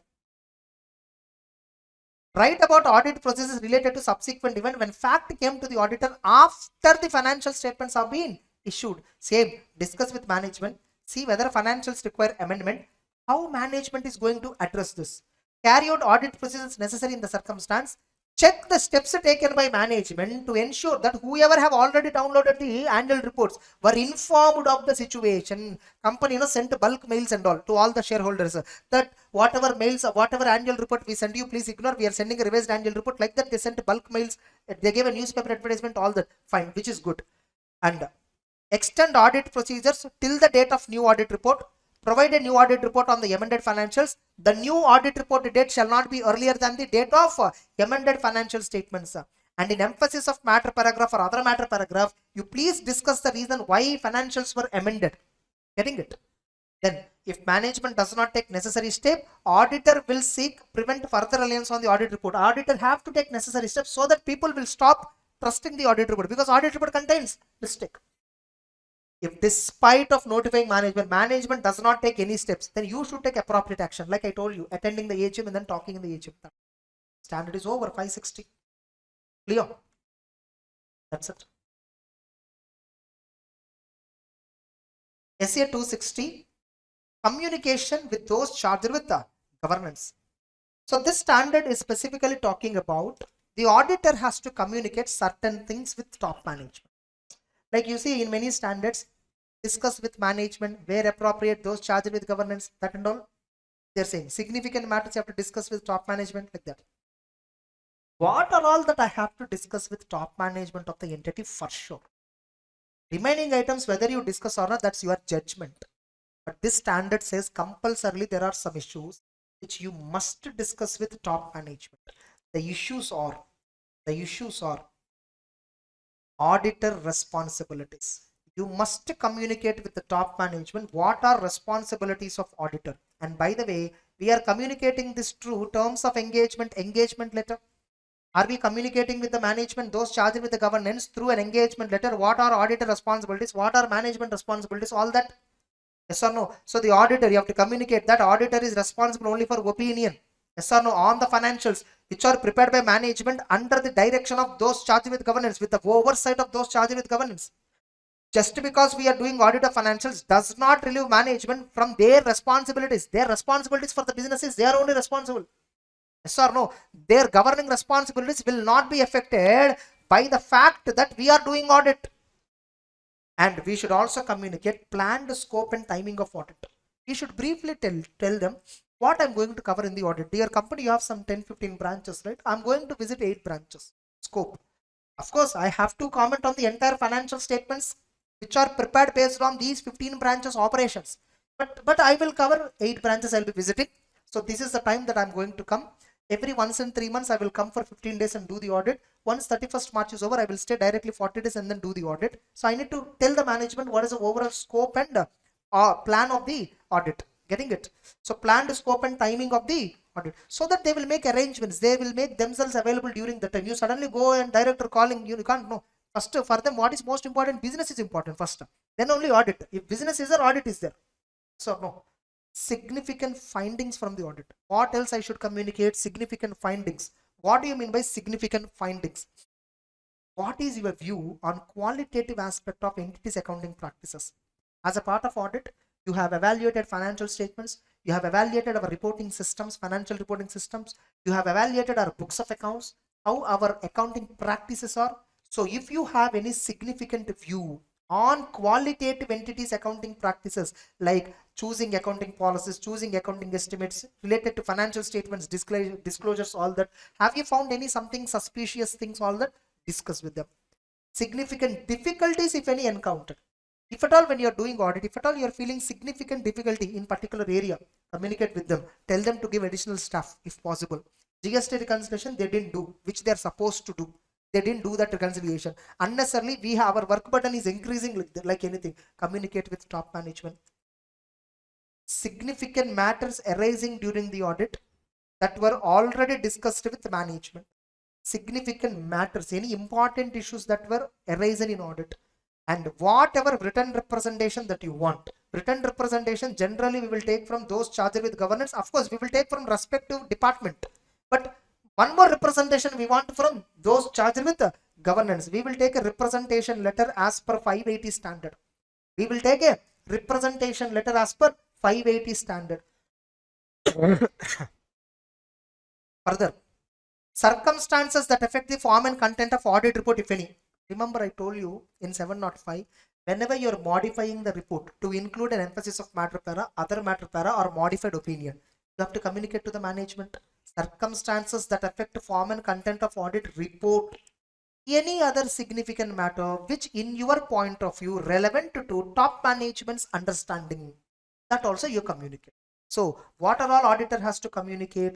Auditor has to communicate: 1, his responsibilities; 2, planned scope and timing of audit; 3, significant findings. Significant findings means it may be relating to accounting practices, it may be relating to difficulties, it may be relating to significant matters and representation that you want, or it may be relating to issues where your audit report might require modification, or any other significant matter. Further, in case of listed entities, must ensure auditor has to communicate regarding compliance with independence. Auditor has to communicate with the top management how far independence and ethical requirements you complied. You need to communicate with the top management of the company that I am ethically eligible, I am independent, my team is independent. A statement that you need to communicate, a statement that engagement team and others in the firm and the firm itself and the network firms have complied with ethical requirements regarding independence. Like there is a rule, I told you, right? 3 times the fees. Other services, suppose to a client, no, we are providing audit. Not, I think not here. I suppose I'm providing, suppose there is a company, Reliance Industries appointed my firm. Suppose mine is a KPMG. We have been auditing the Reliance company. Audit fees, they are paying some 2 crore. Along with audit, we are also filing GST services, GST filing services, income tax filing services, other services. We call them as non-audit services, which are not prohibited under 144. Getting it? So we are providing many non-audit services to our audit client. And for that, we are charging 3 crore fee. This is not permitted. Getting it? When you are providing other services such that where the remuneration that you are getting for other services is more than the audit fee, self-interest threat might create, intimidation threat might create. If at all you want to give adverse opinion, client will not appoint you from both tomorrow. So your conflict of interest will come. That's why ethical guideline says fees for other services shall not be more than fees for audit services. Able to understand? That's why what auditors do, they provide other services, they bill in the name of audit. Are you getting the point? In the bill, no, audit services 2 crore. In the bill for other services, it is 3 crore. That's a problem. I'll do one thing. Anyhow, I'm only receiving rate both. In the bill, audit 3 crores, put other services 2 crore. Enough. I'll give discount in other services. I'll charge more in audit services. This is a loophole. Getting the point? Same way, network firms. KPMG will have some 10 to 11 firms network. Deloitte will have some 3 to 4 or 5 or 6 network firms might be there. I'm not exactly sure what their network structure is. They all come under same branding. Getting it? So Deloitte Chennai, Deloitte Hyderabad, Deloitte Bangalore, Deloitte Mumbai, they're owned by different firms actually, but they're all part of Deloitte group. Network firms. So when you are accepting audit of a listed entity, your team, your firm, your network firm, for all of them some guidelines were given by ICA. You need to give a declaration, you need to give a specific statement to the directors, top management, whether you complied with the independence or not. Understood or not? Next, you should also communicate all relationships between the firm, network firm and the entity. So between my firm and the network, with your client, what are the relationships that we have? In network firm, one of the partner, his wife is having shares in this company. Some relationship is there now. So you need to disclose all that. And total fee charged during the period. For audit, how much? For non-audit services, how much? By the firm and by the network firms. You need to give all that information to the directors so that they can evaluate whether you can do audit independently or not. Next, and related safeguards that were applied to eliminate these threats. Suppose if there are any threats to independence, what safeguards you applied so that these threats can be overcome. Getting it? You inform to top management of the company. Are you clear? Remember, there is a standard 220. In that there is one point. What are the points auditor has to consider before accepting and continuing client relationship?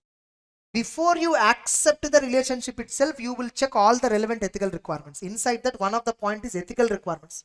Ethical requirements means what? You need to check, see a code of ethics, guidelines given by ICA, all that. So before I accept your audit itself, I would have checked all this. After checking only, I have accepted. After accepting, I should communicate to the top management regarding my compliance with independence and ethical requirements. Are you clear? This itself can be directly asked as a question.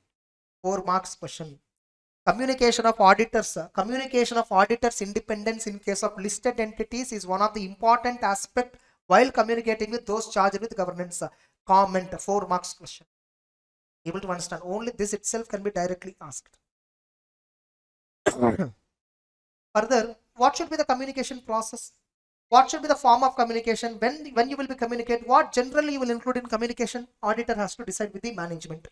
Auditor generally communicate in writing to top management regarding significant findings. If it is a significant issue, you don't communicate orally, we communicate directly.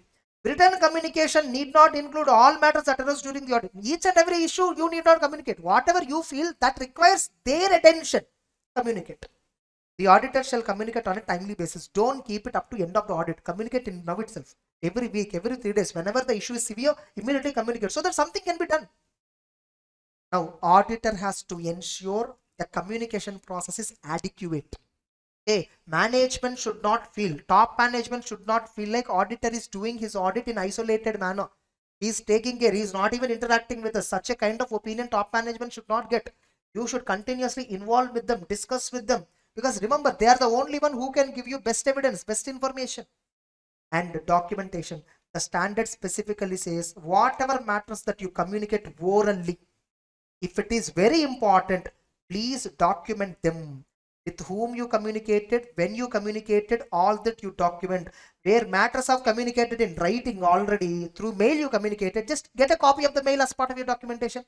If you communicate orally, you specifically document when you communicated, where you communicated, date, time and all you put. Able to understand? Next. So what is the objective? The objective of the essay. In this, no, objective is also important. The objective of the standard is very simple. The standard is asking objective to communicate clearly with top management, responsibilities of auditor, overview, scope and timing of the audit, whatever information relevant to audit obtained by communicating them, you get whatever information you want, and provide top management timely observations that are arising from audit. Finally, promote a two-way effective communication between the auditor and those charged with governance. Now, who is those charged with governance? Many times we confuse this. Who is those charged? I already told. Those charged with governance, it depends on organization to organization. This itself can be asked as a question. 4 marks question. Who are those charged with governance? These are the persons with responsibility for overseeing strategic direction of the entity and obligations related to accountability of the entity. I told you, those who have authority, those who have accountability, we call them as what? Those charged with governance. For some entities, may include management persons also. Suppose in a small partnership firm, partners only, the top people, they are only running the business. Getting it? You take in a small chai center, he himself owner, he himself is a manager. Able to understand? He only takes decision, everything. Governance structures, they vary by entities. Suppose you take ITC, you see ITC, the governance structure is different. There will be directors, there will be president for each product, there will be vice president for each industry. You will not find the similar structure in Reliance. Getting it? For example, in some entities, supervisory board exists. Like in listed companies, audit committee will be there, risk management committee will be there, corporate governance committee, CSR committee, various committees will be there. Below them, board of directors. Those directors were only part of these committees. First of all, understand that.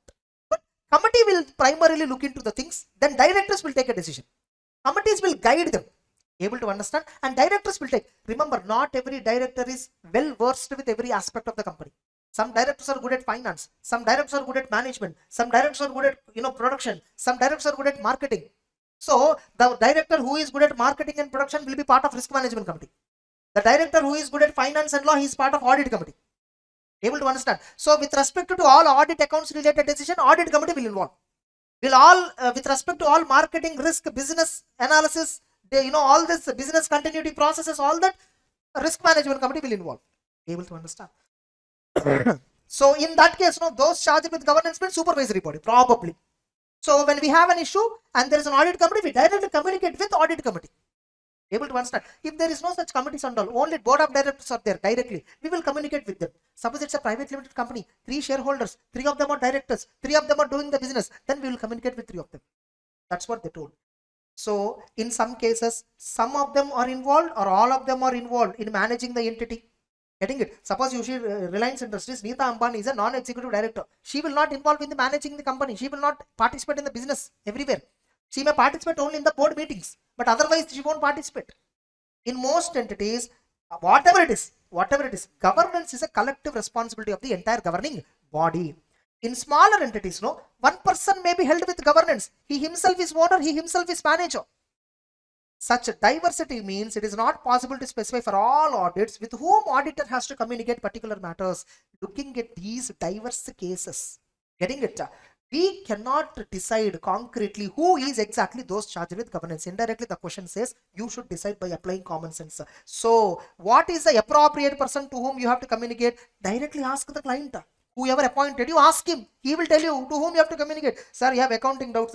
Call to him, directly interact with him. You have any production related, you can meet him. So he introduced everybody. So the appropriate person with whom to be communicated, if at all clearly identifiable from the law or governance structure is not properly defined, the auditor may discuss and agree with the engaging party who are the persons to whom I have to communicate. Getting the point? In deciding with whom to communicate, you need to apply risk assessment, whatever result. You understood the entity, its environment, its business structure, its industry. You understood what they are dealing with, what products they are dealing with, who are the people involved. So there you might have already understood something about the entity. Use that knowledge also while deciding with whom you have to communicate. Clear all of you? That's it. 260 is over. Confident how a question can come. Okay, take care. So with this up to 260 we have completed. So in the next session we will be discussing about 580 and I will be discussing about bank audit, that amendment. Then bank audit video you can watch later on. Getting it? After that I will cover 500 standard. Then I will cover items of financials. This is our agenda. Clear all of you? So we'll resume this, we'll begin with SAF 580, that is written representation. Damn sure 5 marks question from this standard. Every time they will ask on this, even in CA final and in CA inter both. Either an MCQ or a true or false statement in this combination, or they'll ask you a descriptive question on this. Anything can be tested. Now what is a written representation? And why we have to get written representation first of all? See, suppose just recollect this 501 pending litigations itself. Best example to understand. In 501, we do verify pending litigations, right? We do conduct audit procedures. There, what is our objective? Whether all the pending litigations are completely disclosed or not. That is our objective. Whether all the pending litigations and claims involving the entity are they accounted and properly disclosed or not is the main objective for the auditor. For that, what we are doing? We are inquiring management. We are interacting with internal legal counsel. We are also interacting with external lawyers. We are getting direct communication with them. If possibility is there, if at all auditor expects some pending litigations might exist based upon his audit procedures, in such a case, the auditor can even directly meet them if at all there is a permission. And we also verify expenses account, all that. Now we did all these procedures and got to know some 20 pending litigations involving the company. 20 litigations. Now, whether are there only these 20 litigations involving the entity or beyond this were there? Of course, I asked management. They said, sir, only these 20, sir. Beyond that, it is not there. They also confirmed. Sir, I tried my level best to discover all the pending litigations through various documents, interactions with regulatory authorities, getting confirmations, checking income tax login portal, checking GST portal, checking Provident Fund, any other portals to check notices against the company that are pending. So just in all other possible ways, I tried. Even I checked whistleblower complaints. So we tried in all possible ways to identify what are the pending litigations. But ultimately, who can give you the best 100% information on what are all the pending litigations? Only the company management. Correctly. So what I did is, what we have to do is get a written declaration from them finally. Once all this audit procedure is completed, get a written declaration also from the management that whatever pending litigations that they know, they are all disclosed to the auditor without a failure. Getting the point? They are all disclosed to the auditor without a failure, and auditor, like say, we try our best. Now, we try our best to identify what are all the pending litigations, and finally, as an additional token of evidence, we also take an acknowledgement from management. So this is what mainly about pending written representation. This is one aspect. Now, my fundamental question. Suppose the day one on which you have started the audit, management they in writing they gave you a written declaration that, sir, all our financial statements, balance sheet, P&L, everything, getting it, they are all absolutely true and fair. They are absolutely true and fair. Nothing. We have accounted all pending cases. We have disclosed all related party transactions. We have even disclosed to the auditor all the frauds that are happened in the company. So everything we have honestly made. Like that, they gave a representation. Now, can you take that representation and then accept it as an evidence? Why should I do audit anything and furthermore? So directly I'll give opinion based on the representation. Can I do that?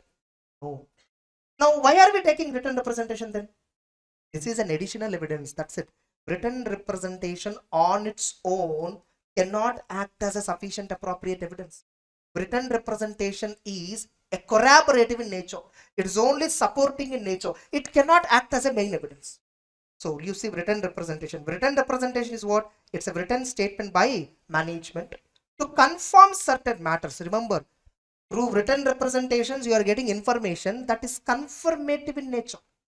Getting it? Which means you already have some information. You already tried to get audit evidence through other audit procedures.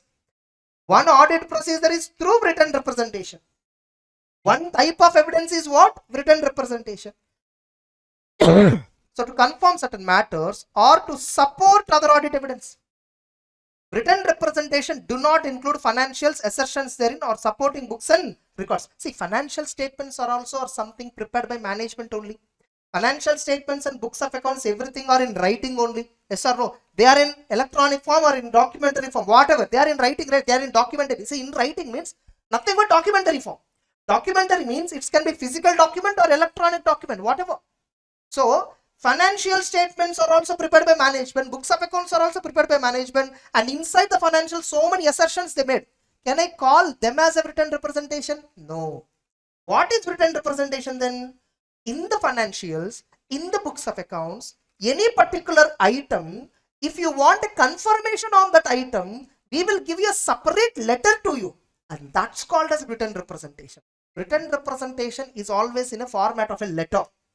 It is called as representation letter. What is it called as? Representation letter. Written representations are given to the auditor by the management as in the format of representation letter. Are you getting the point? Now, can I use written representation as an audit evidence? Of course, written representations are an important source of audit evidence, no doubt about it. They are an audit evidence. They are giving us some information. Management is giving us the list of frauds, what all happened in the company. Getting it? Management is giving the details of related party relationships and transactions. If management modifies or does not provide requested information, suppose we are asking management to give a representation about list of all the pending litigations. Management is, they don't want to give like this. So they can't give. Sorry, sir, we are prohibited from the top management to give representation like this. Or in the wordings you are asking, I cannot give. If management is not providing as per the requested or if the management is not providing representation or modifying the requested format that we are asking, the auditor has to identify what are the significant issues involved. Generally, when written representation is not provided, it is nothing but audit evidence is not provided. When audit evidence is not provided, or when the audit evidence is not sufficient in this context, it either leads to qualified opinion or a disclaimer of opinion. Next. Moreover, many a times, a written representation in many cases prompt management to consider such matters more rigorously. See, when I orally ask what are the pending litigations, sir, I found 20 litigations, sir. Are there only 20? Are there anything else? Orally, management can blabber anything. Yes, sir, only 20. No problem. You can happily take my word and then proceed further. Sir, can you give me in writing? Management becomes alert. Hey, he's asking written declaration. Able to understand. Next. So, although written representation is giving necessary evidence that you want, but they do not provide sufficient appropriate audit evidence on their own about any matters with which they deal, which means through written representation, you're only getting additional points. Through written representation, you are getting only confirmations from the management, acknowledgements from the management, affirmations from the management, not anything else. Able to understand. Now, so what is it? First of all, written representation is an audit evidence, no doubt about it. Now, they'll ask you a question straight away like this. Write about meaning of written representation, and this has been asked many times for 4 marks question. What is meant by written representation? Can written representation be used as audit evidence? And this last sentence is asked as many times correct or incorrect questions for 2 marks. Written representations provide sufficient and appropriate audit evidence, and auditor can rely on them for the purpose of forming conclusions on the financial statements. Incorrect. Written representations are necessary audit evidence which auditor obtains, but they cannot provide sufficient appropriate evidence on their own on any matter related to financial statements. Getting it? Written representations are only confirmative in nature or supporting in nature. That's it. Now, what is the objective of the auditor under this standard? This standard is asking, see, when should we get, by the way, when we should get written representation? First of all, we should get written representation at the end of the audit. When we should get? At the end of the audit. 1. See, earlier, no, generally we get at the beginning of the audit also a general representation letter, MRL we call it as. Management representation letter we will get generally at the beginning of the audit. But nowadays they are not practicing that. As per standard, now standard is very clearly saying. The standard now clearly says at the beginning of the audit you get engagement letter. In that engagement letter, management is having the following responsibilities. You are reminding them at the beginning of the audit. In engagement letter, management is accepting that they are responsible for preparation of financials. They are responsible for designing and maintaining controls so that they are responsible for controls so that financials are free from misstatements. Management is acknowledging the responsibility for providing information to the auditor. Like that, there are some responsibilities or preconditions to audit. Like that, there are some preconditions to audit. At the end of the audit, no, we should get a representation letter regarding fulfillment of management responsibility. We should get a representation letter for fulfillment. In the end of the audit, in the representation letter, there also responsibilities management will say. But there, no, management will say we fulfilled. In engagement letter, they say we are responsible for. Because at the time of engagement letter, financials are not yet prepared. At the time of representation letter, financials are already prepared. Approval is already about to done, or it may be done probably. Yes, an auditor is also already have conducted audit. Now auditor is getting a representation letter. Able to understand. So at the end of the audit, auditor has to get a representation letter that management has fulfilled all the responsibilities that they agreed at the time of engagement. At the time of engagement means what? As mentioned in engagement letter. So they need to give a declaration that they fulfilled all the responsibilities. That is one representation we should get. We call it as representation related to responsibilities of management. 2. Management should also give a representation that all the information necessary for the audit have been provided. See, here the standard talks about 4 representations.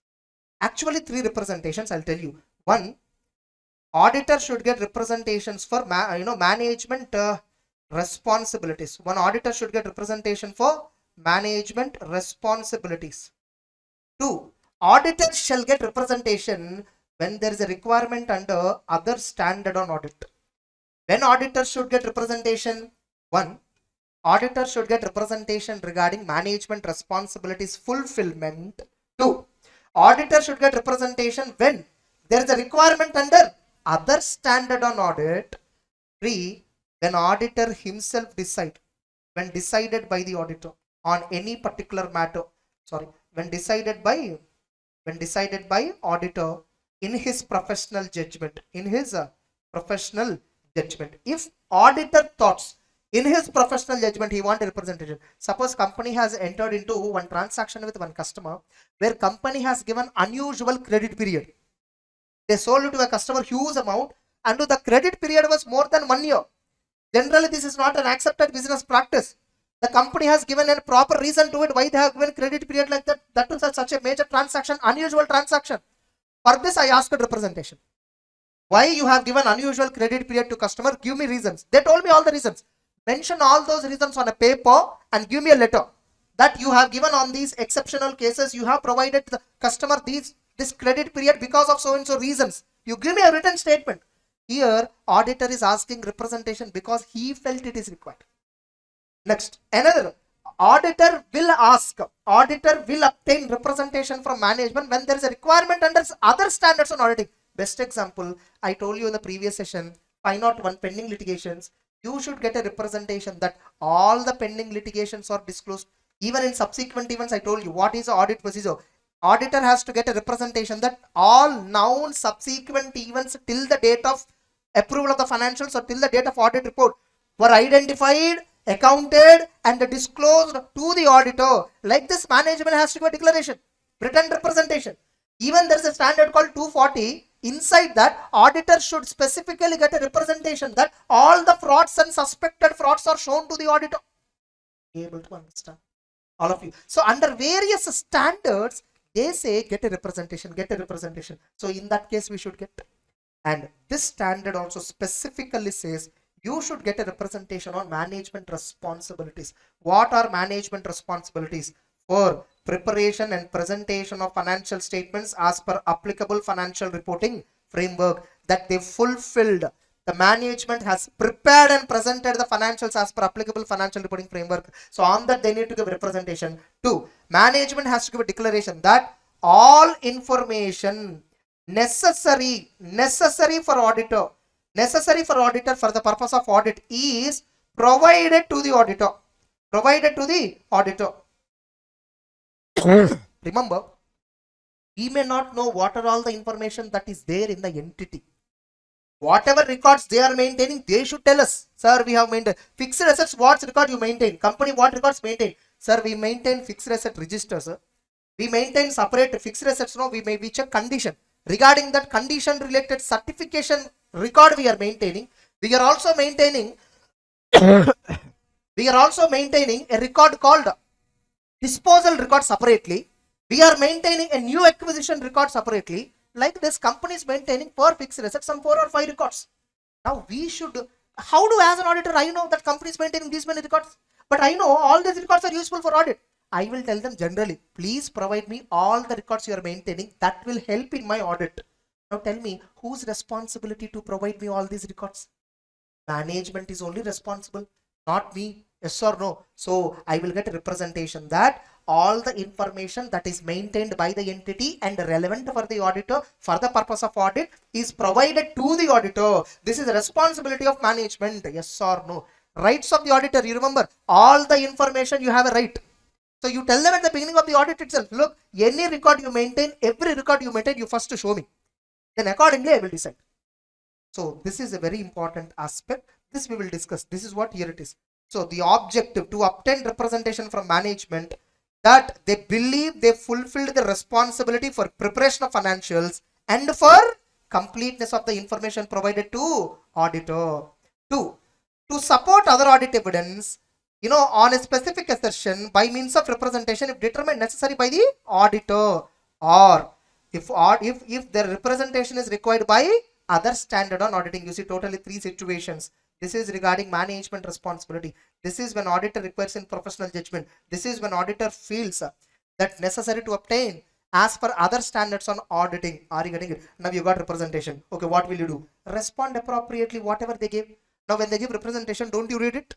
You read it. If something is fishy in this, something is wrong in this, they are not giving properly, then you will respond, madam, not like this, sir, not like this, please give me like this, revised. Yes or no? So if respond to the representation provided by management or top management, if representation is not provided, then also you should respond in such a way, in certain way. So how will respond if at all written representation is not provided?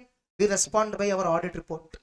Generally, we ask to top management, sir, I have asked so and so representation from management. They are saying there is a restriction for them from the top management. Kindly remove the restriction. They'll give me representation so that I can cover in my audit all that aspects.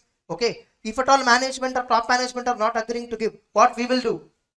Qualified opinion or disclaimer of opinion. This introduction is very important. The objective, no, everybody reads this objective, but the point is they don't understand this breakup. Management responsibilities. There are two responsibilities.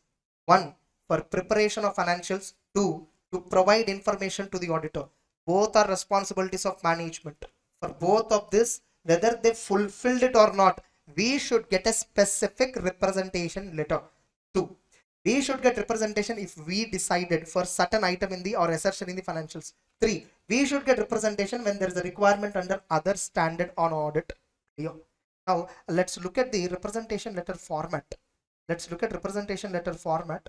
Just maybe around some 10 pages away, probably. Not this. So somewhere, yeah, this one you see representation. Illustration of written representation letter. And you see 15th July 2022 is the date they mentioned. For which year audit? 31st March 2022 audit. Means we are taking representation letter after financial year is completed. Probably near the date of audit report. By the way, can I take representation letter after the audit report date? We have seen one word. Representation is also an evidence, right? And in SA 700, the date of audit report shall not be earlier than the date on which you obtain sufficient appropriate evidence. So you cannot date the audit report until you get all the evidence. Written representation is also a type of evidence. So until you get representation letter, you cannot date the audit report, correct? So you see there is a question number 9, I think so. Not 9, 8. The date of representation shall be as near as practicable to, but not after the date of audit report. Written representation shall be for all statements referred in audit report, financial statements. So whatever the period, whatever the financial statements period that you are covering in audit report, right, for that period only you will get representation. But when you will get as near as practicable to audit report date, but not after audit report date. So why we should get written representation before audit report? Because written representation are also an audit evidence. The audit opinion cannot be expressed and auditor report cannot be dated before the date of representation. Before getting evidence, how can you make a conclusion? Because the auditor is concerned with events occurring up to date of audit report that require adjustment or that require disclosure, nothing but subsequent events. Because auditor want to know whether all the subsequent events up to the date of audit report, they were all adjusted or they were all disclosed properly or not. We should get an evidence, right? Next, the representation is for all periods referred in audit report. Suppose in audit report we are referring about 3 years. Compared to financial statements, I told you it is not in India. Suppose if the audit report is talking about only one financial year, then that one financial year. So for that year related information only we should get representation. Can we get written representation for prior periods? Prior periods, can I get written representation? No, not required. Because I am doing right now my audit report deals with 20 to 23 financial year, 21, 22 financial year. Whatever the financial year to which my audit report belongs to, only for that financial year, financial matters, I will get representation. Are you getting it? Have you seen this standard, by the way? Huh?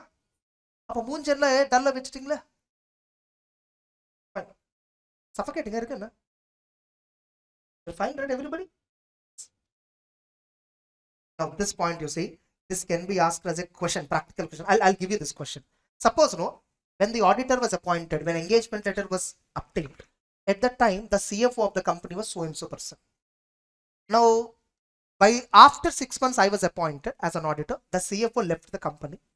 New CFO has been joined. This new CFO has taken up the charge in the month of March. That is a closure month of the financial year. Fine, okay. Obviously, people will rotate. Yes or no? So CFO, because of his some commitments reason, he resigned from the company. A new CFO has come. No serious issues. As usual, I went in June month, where I'm finalizing the audit report, May or June, whatever, July. In this example, July, they have given representation letter. I went and asked CFO, you are the person who is responsible for complete financial affairs of the company, financial statements of the company. In fact, as per section 129, you have to authenticate the financial statements. So as part of our auditing standard, we want a representation letter. I asked a representation from the CFO. He immediately replied, no sir, I recently joined in this company. He replied that I recently joined in this company. and most of the affairs were happened before my appointment date. Sorry, it is not possible for me to give a representation. But remember, the standard is not saying anything like this, right? What the standard says, you should get representation from the management at the end of the audit report. I mean, near the audit report date. At that time, whoever is management, I should get the representation. Can CFO claim with this reason? Can CFO give this reason that he is not involved in the affairs of the entity before, so he cannot give a representation? No, doesn't matter. As on the date of approval of the financial statements, whoever is a CFO, he is the one who should approve the financials. Getting the point? If at all you are not involved in the affairs of the company, get to know the affairs and then give me. You cannot give me, you cannot give this reason. That's what. So representation, a situation may arise where current management were not present during all period referred in audit period. I referred April to March is the audit period, financial year, but this fellow is only there for the March month. Such person may assert that they are not in a position to provide representation because they were not in place during that period. This fact does not diminish that person's responsibility for financials as a whole. Correctly? You cannot say that your responsibility is not there for financials. Accordingly, the requirement for the auditor to request representation covers for the whole period is still applicable. So you can still ask representation from the concerned person for whole period, even whether that person is involved in the affairs of the company for whole period or not. This point is specifically applicable for management responsibilities point. Are you getting it? Suppose if representation is not reliable, suppose if auditor has concerns about competence of the management, integrity, ethical values, the auditor shall determine what is the effect on the representation on audit evidence in general.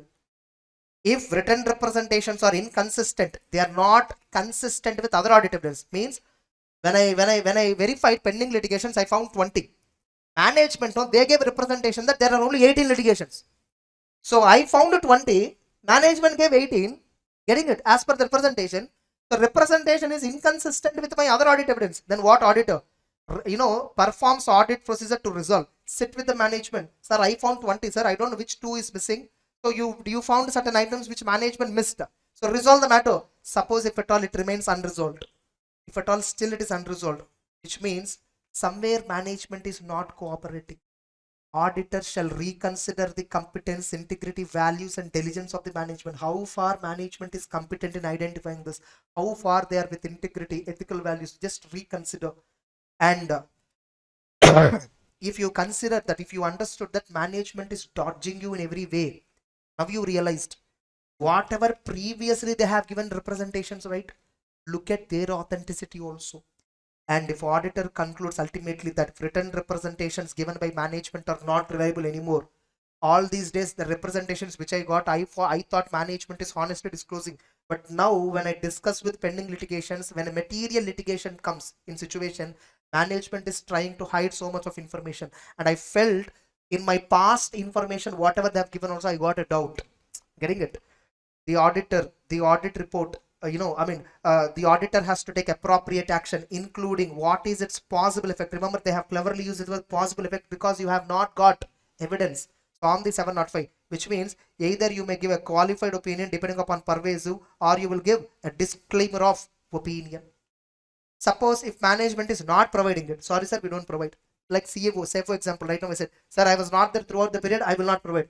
I showed him the standard also. Sir, as per the responsibility, you are responsible for this. Even my standard specifically clarifies that we should get it. No, sir, whatever your standard says, that is not applicable to me, I will not give. If representation is not provided, discuss why they are not providing. Once again, reevaluate the integrity of the management, take appropriate action, including a disclaimer of opinion. Able to understand? Now, generally, when a situation comes, disclaimer of opinion has to be given. When a situation comes like this, we generally withdraw from the audit. When a situation comes where we have to give a disclaimer of opinion, remember, when we are giving disclaimer of opinion, we are not giving opinion. What is our objective of audit? To give an opinion. That is what the contractual obligation also, right? Between the auditor and the client, what is the contractual obligation? You have to verify the financials and then give the opinion. By issuing a disclaimer of opinion, I am violating the contractual obligation. Able to understand? So see whether it is permitted or not. Okay. If not, withdraw from the engagement better. If withdrawal is not possible, give a disclaimer of opinion. Withdrawal is not possible. There is a situation for listed companies as per LODR regulations, which I told previously. Getting it? So anyhow, that's not required at this moment. What is the form of representation? It is generally in the form of a representation letter addressed to the auditor. Are you getting it? Now below, no, they have given one statement. If law requires management to make public statement about their responsibilities. Sorry. If law requires, suppose Companies Act says, dear directors, you are having so many responsibilities for financial statements. Make a public statement in the website of the company. The moment anybody opens the website of the company, pop-up should appear. Like management, the board of directors are responsible for preparation and presentation of financials as per applicable framework. So if management made a public statement like this, now you need not get representation separately again from the management for the same aspect, right? You can get representation for requirements as per other standards, or when you decide for some other matters. Regarding responsibilities for financial statements and providing information to the auditor, if management made a public statement, you need not include that content in the representation letter that you are getting. In India, we don't follow all this. Getting it? In India, there is no such requirement. Standard, no, I am telling you, our standards, whatever the standards we are discussing, they were taken from international standards on auditing. Most of the standards are exactly copy paste of international standards on auditing. That's why you read audit reports of any country, they are same, they are similar. Just that some formats, the order might be just different. Getting it? The order might be just different. Next. It's not yet over. Standards, so much is there.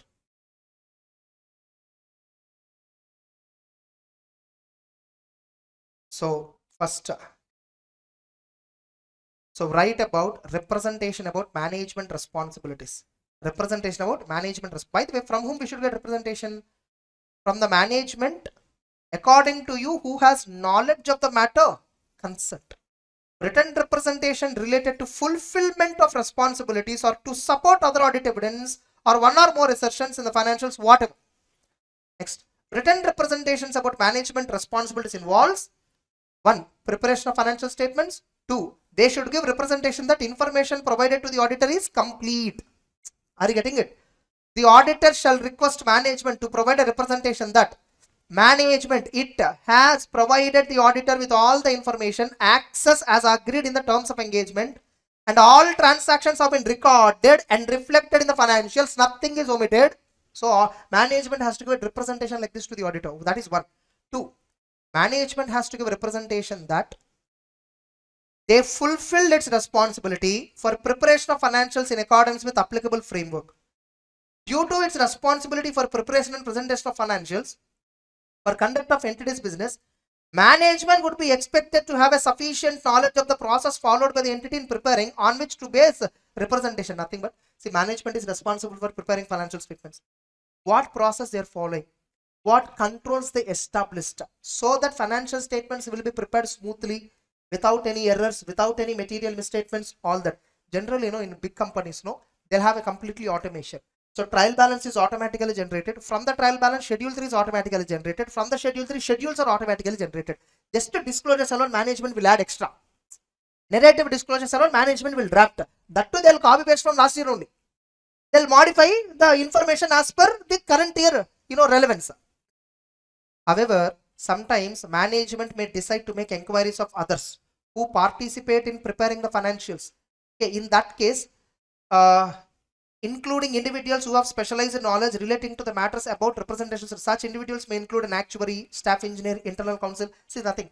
When you ask a representative, suppose you ask the management, sir, what are the pending litigations? I found 20 litigations. Do you agree that all the 20 were disclosed or anything else is also there? I asked the representation. The management, no, sir, wait, sir. I'm not the one who is exactly dealing. Yes, I'll give you. As a CFO, I'll give you. But wait, let me talk to my internal lawyer. Let me talk to my actuary. Let me talk to my engineer. Getting it? So management sometimes before giving the representation, they consult people, concerned persons. In some cases, management may include in representation qualifying language to the effect that representations are made to the best of its knowledge and belief. See, as an auditor, in my opinion, Pera, I can talk to the best of our information and according to the explanation given to us, because I don't know 100% of the entity. But you are a management, right? When I ask you representation, you are giving me a written representation with a statement that to the best of our knowledge and belief. Suppose, no, if somebody asked you what is your gender, or in a form you have to fill a gender, male or female or whatever, getting it, to the best of my knowledge and belief, will you write like this? No. Management is also exactly same, right? They must know 100% of their entity. They must know 100% of their business. They cannot use this qualifying language like to the best of our knowledge and belief that financial statements were prepared as per applicable framework. No, you must know 100%. Very rare cases they use qualifying language. If at all qualifying language is used, with respect to what you are asking representation, suppose no pending litigation, so I ask representation. Management used qualifying language. Sir, to the best of our knowledge and belief, only these 20 are pending litigations. Why management you have used best of knowledge and belief? Sir, definitely some customers would have filed any consumer forum complaint. That information is not yet arrived to us. As on 31st March only somebody might have filed a case against the company. Getting the point? Or a customer has filed a case on 10th June. By then financial statements might be approved. Getting it? He's going to file on 10th June regarding a warranty which he got on 31st March or before. So there will be so many cases which we may not know which are against the company at the moment because of the gap it takes for communication. The communication process takes little time. Are you getting the point? So that's why we are using qualifying language, sir, not otherwise. If they give a solid reason, auditor can accept such wording. Auditor can accept such a qualifying wordings if auditor is satisfied that representations are made by only appropriate responsibilities and persons who is having knowledge of the matter. If the person who is giving representation is adequately having the knowledge of the matter and he is responsible for that matter, then he can use the qualifying language. You should also consider whether qualifying language is permitted or not. Generally, they should not use qualifying language. Management should not use qualifying. They should straight away say, we prepared financials as per applicable framework. We gave the complete information to the auditor wherever it is required. We found all the frauds and errors. Suppose with respect to fraud, no. Management use qualifying language because they also don't know how many frauds happening within their entity. Many frauds were concealed in such a way that company itself cannot identify. Next. This fifth one not required. So they'll ask you a question. Write about written representation about management responsibilities. Write written representation about management responsibilities. What points auditor has to consider while obtaining written representation about management responsibilities? A 4 marks question might come. Next. Why written representation about management responsibilities is necessary? Because auditor cannot able to judge purely based on other evidence whether management prepared and presented financials as per applicable framework, whether information provided completely to the auditor. How do I know whether they gave me complete information? I should only ask them, sir, have you given me complete information? Yes or no? I cannot assume based on my verification of records. I cannot assume that whether I verified all the records or not. Management only has to give specifically.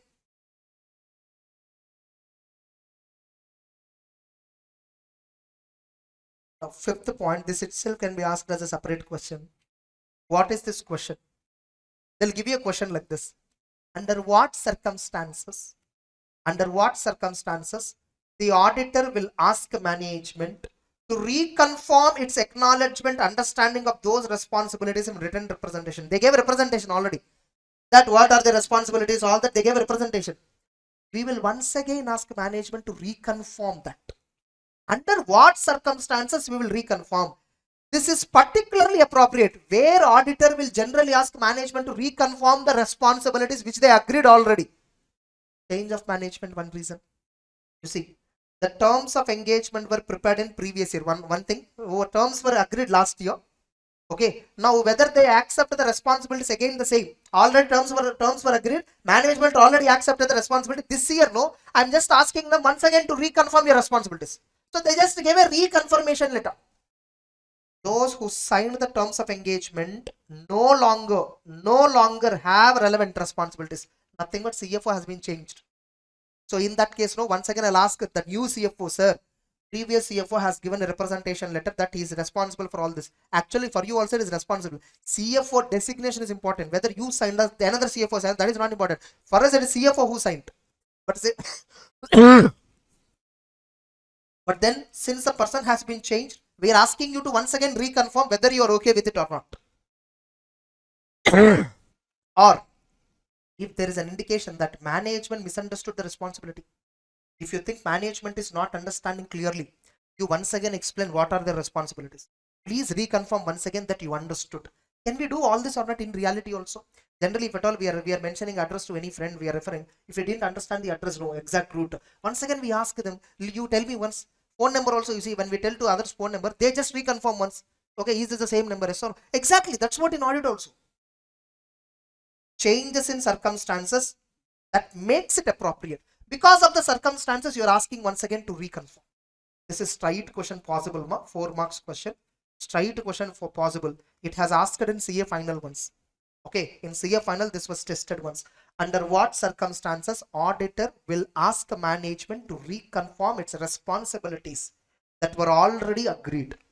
Getting it? Now, do we get representation other than management responsibilities also? Obviously, when required by other SAs. When required by other SAs, auditor, or in addition to required representation, auditor may determine it is necessary to obtain representation for representation to support other audit evidence relevant to financial statements or one or more specific assertions. Suppose in accounting, in financial statements, no company declared accounting policies are consistently followed. Any changes to accounting policies are properly accounted by the management and disclosed. Now they made some disclosure in accounting policy.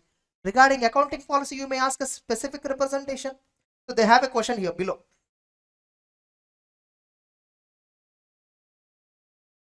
Write about written representation about specific assertion. Write about representation about specific assertion while obtaining audit evidence about judgments and intention. Actually, this point I'll cover in audit evidence chapter.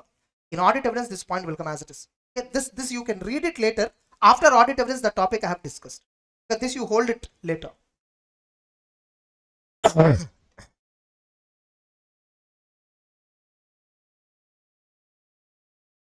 In addition to representation about responsibilities regarding preparation, the auditor may consider it necessary to request other representation about financials. That's what I told. Representation about management responsibilities for financials. That is one representation. Representation about completeness of information provided to the auditor. That's one representation. Representations that is required by other standards on auditing. And finally, representation that is required for other matters in the financial statement to support other audit evidence which I got in financials. Example, pending litigations, example, frauds, example, related parties, example, accounting policies, segment information, so many. Such representation, they may supplement the main representation, but and they do not form part of the main representation regarding responsibilities. Regarding general representation letter which talks about responsibilities of management, in that I will not include all these matters. These are all separate representations. Under SA 550 I will take a representation letter.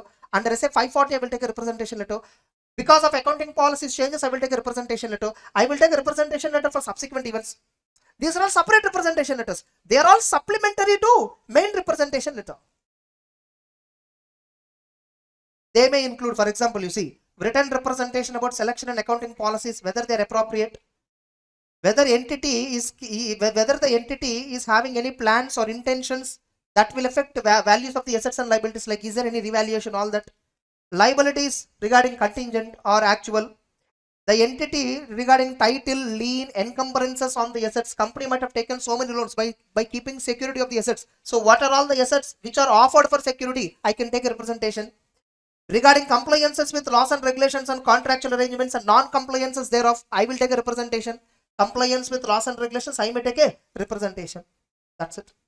Finally, write about written representation about information provided. This is not required, This is not required. That's it. You know that the point is actually like management. When you ask any evidence, they'll give you evidence, right? They'll give you information. Whether that information is correct or not, you may ask a representation again. So broadly 4 categories. If you remember these 4 categories, you just read any of these questions, it will fit in these 4 categories. 1. Representation about preparation and presentation of financials as per applicable framework. Representation provided by the management regarding completeness of information provided to the auditor. Both of this together we will take in a representation letter generally at the end of the audit. 3. We will take a separate representation letter because of requirement under other standards. 4. We will take a separate representation letter when we require. For example, regarding accounting policy, regarding contingent liabilities, regarding pending litigations, regarding related party transactions, regarding subsequent events, whether all are properly accounted or not, all this able to understand. That's it. With this, the standard is over. predominantly. This is actually earlier no, we only have 2 pages, the standard. Now it is, see how big it is. Almost 10 questions were there in this standard. Earlier we hardly have 2 to 3 questions kind of. Very basic level it was discussed. Now the standard depth has been increased a lot. Able to understand. That's it. So with this SA 580 is also completed. Just let's go back to one's index. So in this if you observe 560 completed, 580 is over, 260 is over, 265, 450 or something that are related to risk assessment chapter. Only if we understand risk assessment we can do that. Otherwise it is not possible. 265 is regarding communicating deficiency in internal control. So internal control topic related one. See, no doubt this is also important. But I'm telling right, everything is important in the subject. But are we targeting to write 120 marks or are we targeting to write 80 marks? So that is what I always recommend students first to focus on the 75 to 80 marks of the paper. If you have done perfectly that, getting it, then you can focus on the remaining part of the paper. Take time when you're writing exam, cool and slowly, neatly write, think and neatly write. Your target is 75 to 80. Those who have given 75 to 80 marks have got more than 60. I've even shared at the time of results, so many students sharing this. Some students wrote 70 marks and got 62 in audit. Only for 70 he wrote. It's all about perfection. Getting the point? It's all about perfection. So practice more that 70% syllabus rather than mediocre. Rather than on a moderate basis practicing entire syllabus. Perfectly practice 70%. This is easier than studying moderately 100% syllabus. Okay. So now in the next session, no, I will be discussing related part is also over, right? Related part is also I've covered. In the next session, I will cover audit evidence topic. Actually, I can cover earlier itself. But now if we see audit evidence, it will be much more easier. After learning various standards, if you see now audit report, it will be much more easier. Now if you observe, audit evidence is over, documentation is over, completion is over, audit report is over, ethics is over, nature, objective and scope, fundamentals of auditing. All these are over. Now in this SQC1 SA 220, I will cover along with items of financial statements. So audit evidence I will cover, then immediately items of financials, I will briefly explain you neatly how to study that. And then finally I will go to SQC SA 220. With that I will conclude this. Clear all of you? So technically we thought of discussing 80%, but we covered 70% of the syllabus. But productively we did. The 10% which I did not cover, sampling, man audit, I told I will provide on the YouTube anyhow. So you need not worry. Okay. So we'll take a break and get back. Come back by sharp 10, please. Okay. So 10 o'clock we'll resume. So SA 500. So this is talking about audit evidence. In this, there are 2 or 3 questions which were newly added. One is regarding audit trial. Getting it? I'll directly go to the audit trial question which is newly added. 11th question or 12th question, I guess. 12.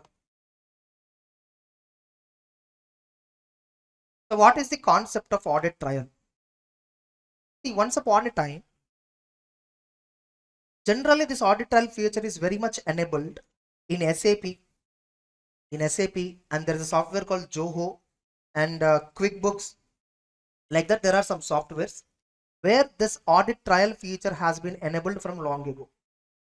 See, what happens in audit trial is like you have calculator, right? Example. In calculator, when you are doing some calculation, you can check what you did. So first in a number, what number you have added, what number you subtracted, what number you have multiplied. Like you can check up to 100 check items. Almost every character supports 100 check memory. So up to 100 steps that you did while you are calculating, you have a memory in the calculator. Now, if something went wrong, you need not once again start calculating from the beginning. You can just go back, check where you entered the number wrong, and accordingly you can change your computation and then arrive the right answer. This is a basic example of audit where you can check the flow of calculation. In audit, it is flow of transaction. There is nothing but flow of transaction. This audit trial is a feature which is not only used in audit subject. It is there in every context, in every industry. Suppose we are preparing some material in a Word document. Example, in a Microsoft Word document we are preparing. Let us assume this material itself I am preparing. I gave to another staff member to verify this material and rectify what are all mistakes with it. So they can switch on tracking. There is an option called tracking in MS Word. So if they switch on the tracking, no, if I switch on the tracking and then give this file to them, no, whatever modifications they did from the original content, that modifications and all will be reflected on a particular side. Getting it? On right side of the word, it will be reflecting. We call them as tracking. That is also an audit trail. Able to understand? In a company context, in a books of accounts context, what is audit trail? Most of the misstatements, no, when a company want to do fraud, when an entity wanted to do any fraud, they don't do the fraud at the time when the transaction is happening. They generally plan the frauds and all, fraudulent financial reporting and manipulation of records. Manipulation is something that happens after recording is completed. Now suppose in that particular, once like we have added a control, suppose we have added a technical restriction that once a transaction is entered, it cannot be deleted, but it can be modified, or you can delete also. But if you delete also, that will be recorded in the system as a log, as an activity log, that so and so person logged in at so and so time, has deleted so and so transaction at so and so time, and what is the transaction that was originally there, and when he deleted, what he deleted. Or even if you modify a transaction, that modification, whatever you did, what is the original amount, what is the revised amount, what is the original letters that he has used while writing narration, what is the revised statements that he have used in the narration. So what originally to which account it was debited, later to which account it was changed to. Like this, log, entire activity log will be recorded. Entire activity log will be recorded. If the accounting software has that activity log feature, then that then that feature is called as what? Audit trail. Audit trail helps us a lot. What is the original transaction which company accounted? Later, how it has been changed.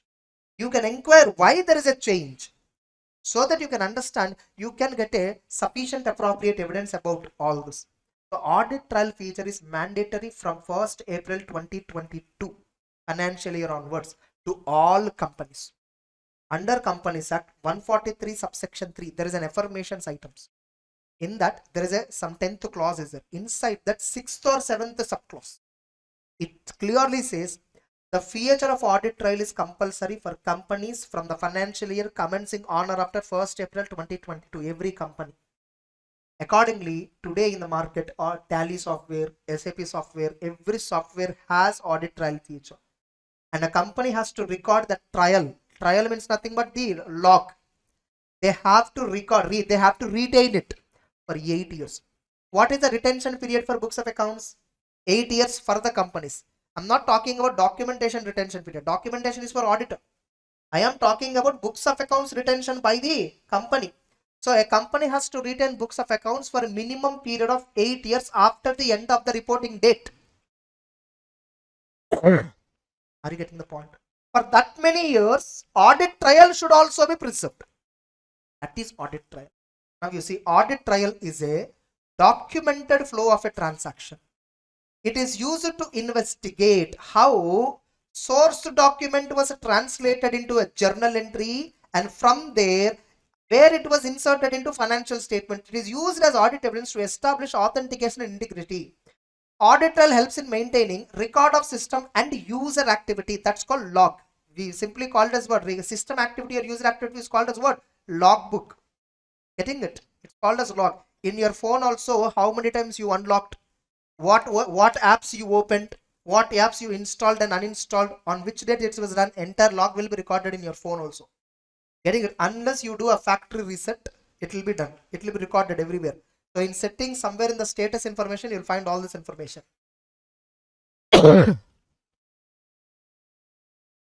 So like in case of banks, there is an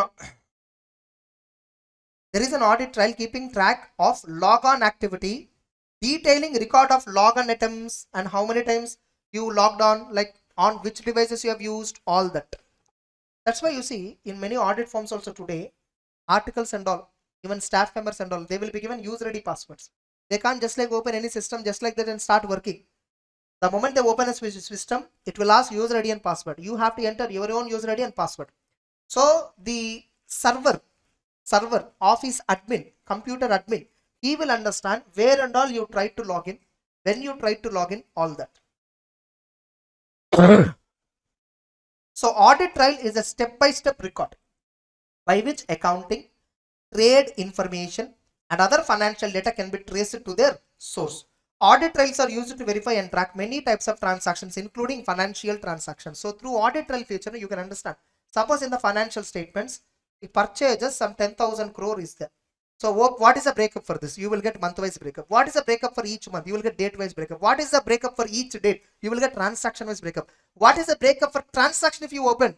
What is the original transaction? When it was modified? How it was altered? What is the new narration? What is the old narration? What is the new amount? What is the old amount? Entire tracking can be done in reverse. From the financial statements to the accounting entry level, you can track the transaction. Are you getting it? Suppose now what happens is company initially they passed some purchases or sales. Suppose company at the end of the year they felt that this is actually reducing our profits. Company want to alter some purchases transaction, expense transaction, so that they can postpone it to the next year. They altered it. If I have that alteration record in the software, I can ask management why you recorded in this year first and why have you changed it later on to a next year. I will ask documentation proof. Audit trail gives me such a kind of advantage. Getting it? This audit trail is a so powerful tool where company, if at all they recorded something already and they changed it later, you can identify all the changes made. So most of the entities, they don't do frauds at the time of entering transaction into the system. After transaction is entered into the system, once the position, performance, everything is finalized, then they will change it as per their requirement. Now the change is tracked, right? So automatically they won't change. Next, audit trail act as record keepers that document evidence of certain events, procedures, operations, because their purpose is to reduce fraud, errors, unauthorized usage. However, audit trails involves cost, storage cost. You need to track every movement, right? How much storage, every log activity will be recorded. So it involves cost. It involves some extra amount to be paid to the licensor, whoever is giving the license. The cost is not only in terms of system, but the cost is in terms of time involved in analyzing the data. Suppose if the entity is making so many changes every time, obviously to analyze the data, what are all the changes made? Imagine a big company where thousands of transactions, lakhs of transactions were there. Number of transactions are in lakhs. How will you analyze all the data? That's why we have computer tools. We have something called CAT tools, computer assisted audit techniques. Like there are some audit softwares. Big Fours, they use these softwares. Many companies, many big and medium sized firms, they use all these softwares. They just run this software. Software will analyze the data and it will throw exceptions. The software will give an output. What are all the changes happen in the system? It will only give the output. And what is the impact of the change? It will give a summary reports and all. Now, benefits of audit trail. They'll ask you either this question: what do you mean by what do you mean by audit trail? In such a case, you just have to write one first point. They'll give you like this: what do you mean by audit trail? What are the benefits? In that case, you just have to write first point meaning. Then you need to write any some two benefits. That's a 4 marks question. Sometimes they'll give you meaning in the exam. Audit trail is a documented flow of transaction. All that they'll give you meaning. What are the benefits of audit trail? They'll ask you. In that case, you have to write the benefits of audit trail. Are you getting it? So, audit trail helps to enhance internal controls and data security. Audit trail can help in fixing responsibility, rebuilding events through analysis of problematic areas. Audit trail analysis can specify reason of a problem. It can also help in ensuring operations of the systems as designed. Like there is a system, company has implemented a policy. Once a transaction is entered, it should not be changed. There is a policy, but company is changing. If the change is not recorded, that so and so thing has been changed. If the change is not recorded, the policy has been violated and nobody is able to understand what changes are. If audit trail is there, change is also recorded. So you can easily identify whether the policy is followed by the employees or not. Systems which have a feature of audit trail inspires confidence in the auditors, because it helps auditors in verifying whether controls devised, implemented, nothing but by management, were they operating effectively or not. It helps in verification whether transaction was indeed performed by the same person who authorized it. Since audit trail also enhances data security, these can be used by auditor while performing audit process, thus increasing reliability. Simple, audit trail enhances data integrity. What is original data? what changes we made to that data, everything is recorded in the system. So you can understand what is the original data, what is the changed data. So you can verify which is reliable. Accordingly, you will take a decision. Data integrity is protected by audit trail feature. Getting it? Next. So that's regarding audit trail. That's an important question.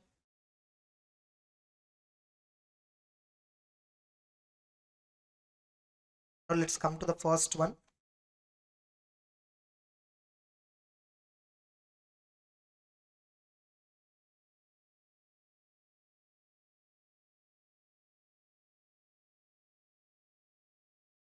So first one, no, they're generally giving a statement. Audit evidence explains the standard talks about what is an audit evidence. Look, audit evidence is nothing but information obtained by audit. Whatever information that we are getting now, that is called as what? Audit evidence. Now, what is the definition of audit? Definition of audit evidence is nothing but audit evidence may be defined as information used by auditor for getting conclusions on which audit opinion is based upon. Getting it? So for opinion, what is the base? Your decision, conclusion. For conclusion, what is the base? On what basis you concluded? Based on sufficient and appropriate audit evidence. Now, so evidence information means what? Where will you get this information? You will get information from accounting records, or you will get some other information. Other information, example what? Confirmations from third parties, communication with lawyers, yes or no? Communications with regulatory authorities. These are all called as what? Other information. Now, so what is information contained in accounting records? They'll give you a question like this. What do you mean by audit evidence? What are types of audit evidences? Getting it? So audit evidence means information, audit evidence is nothing but information used by the auditor, which may be information contained in entity records and other information. What do you mean by information contained in entity records? This itself can be asked as a 4 marks question or 3 marks question. So information contained in entity records means what? Initial journal entries, supporting bills, documents, vouchers. So companies know they maintain books of accounts. For purchases, they will have a separate purchase files. Sales will have a sales related files. In purchases folders, they will have all purchase bills, purchase documents, e-way bills, purchase invoices given, purchase orders raised by GR and inspection document, purchase voucher, everything will be there. For a particular transaction, entire documentation will be there in the purchase folder. That purchase folder is a base for the purchase entry, journal entry. So the entire that is called as what? Accounting records. Invoices.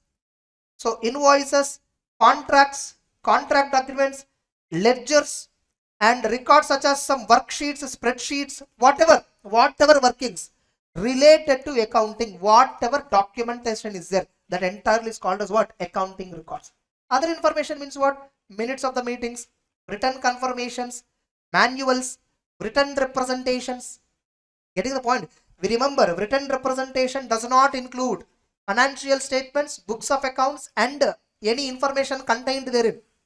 Written representation is to be separately obtained for the information contained in accounting records or financials. The written representation is also other information, but it is part of audit evidence definition. Audit evidence includes accounting records and other information. Other information, one of the example is written representation. Able to understand? So now tell me, auditor use which one? We will use both. We use accounting records and other information. So to support his opinion on the financials, so auditor shall consider relevance and reliability of information. We should check how far which information is relevant, what is reliable, all that. Various types. Evidences, no. It may be visual, where we observe and then get the evidence. Whether company is doing physical verification, CARO we need to report. We should go and observe whether company is doing physical verification or not. We should inspect the documents. Yes or no? Oral, visual, documentary. The evidences can be documentary in nature. The evidences can be oral. Generally, whenever we are getting oral, now we will also document as per SA 260. When you are communicating with management, where you are communicating orally, you should document when you communicated, whom you communicated, all that. Generally, oral evidence is not provable later on. You can't prove oral evidence. So for all oral evidences, what you need to do? Take a written representation. From where you are getting evidence, depending upon the source, evidence are two types: internal evidence, external evidence. Like internal evidence means, suppose no company is selling goods. Who is giving the sales invoice? Who will give? Seller only will give. We only type the sale invoice. We only printed the sale invoice from our system. Thus invoice is what given to the customer. This is internal evidence. Yes or no? Suppose we are purchasing goods from third party. Third party gave an invoice. That's an external evidence. We are getting confirmation from debtor or creditor. That's an external evidence.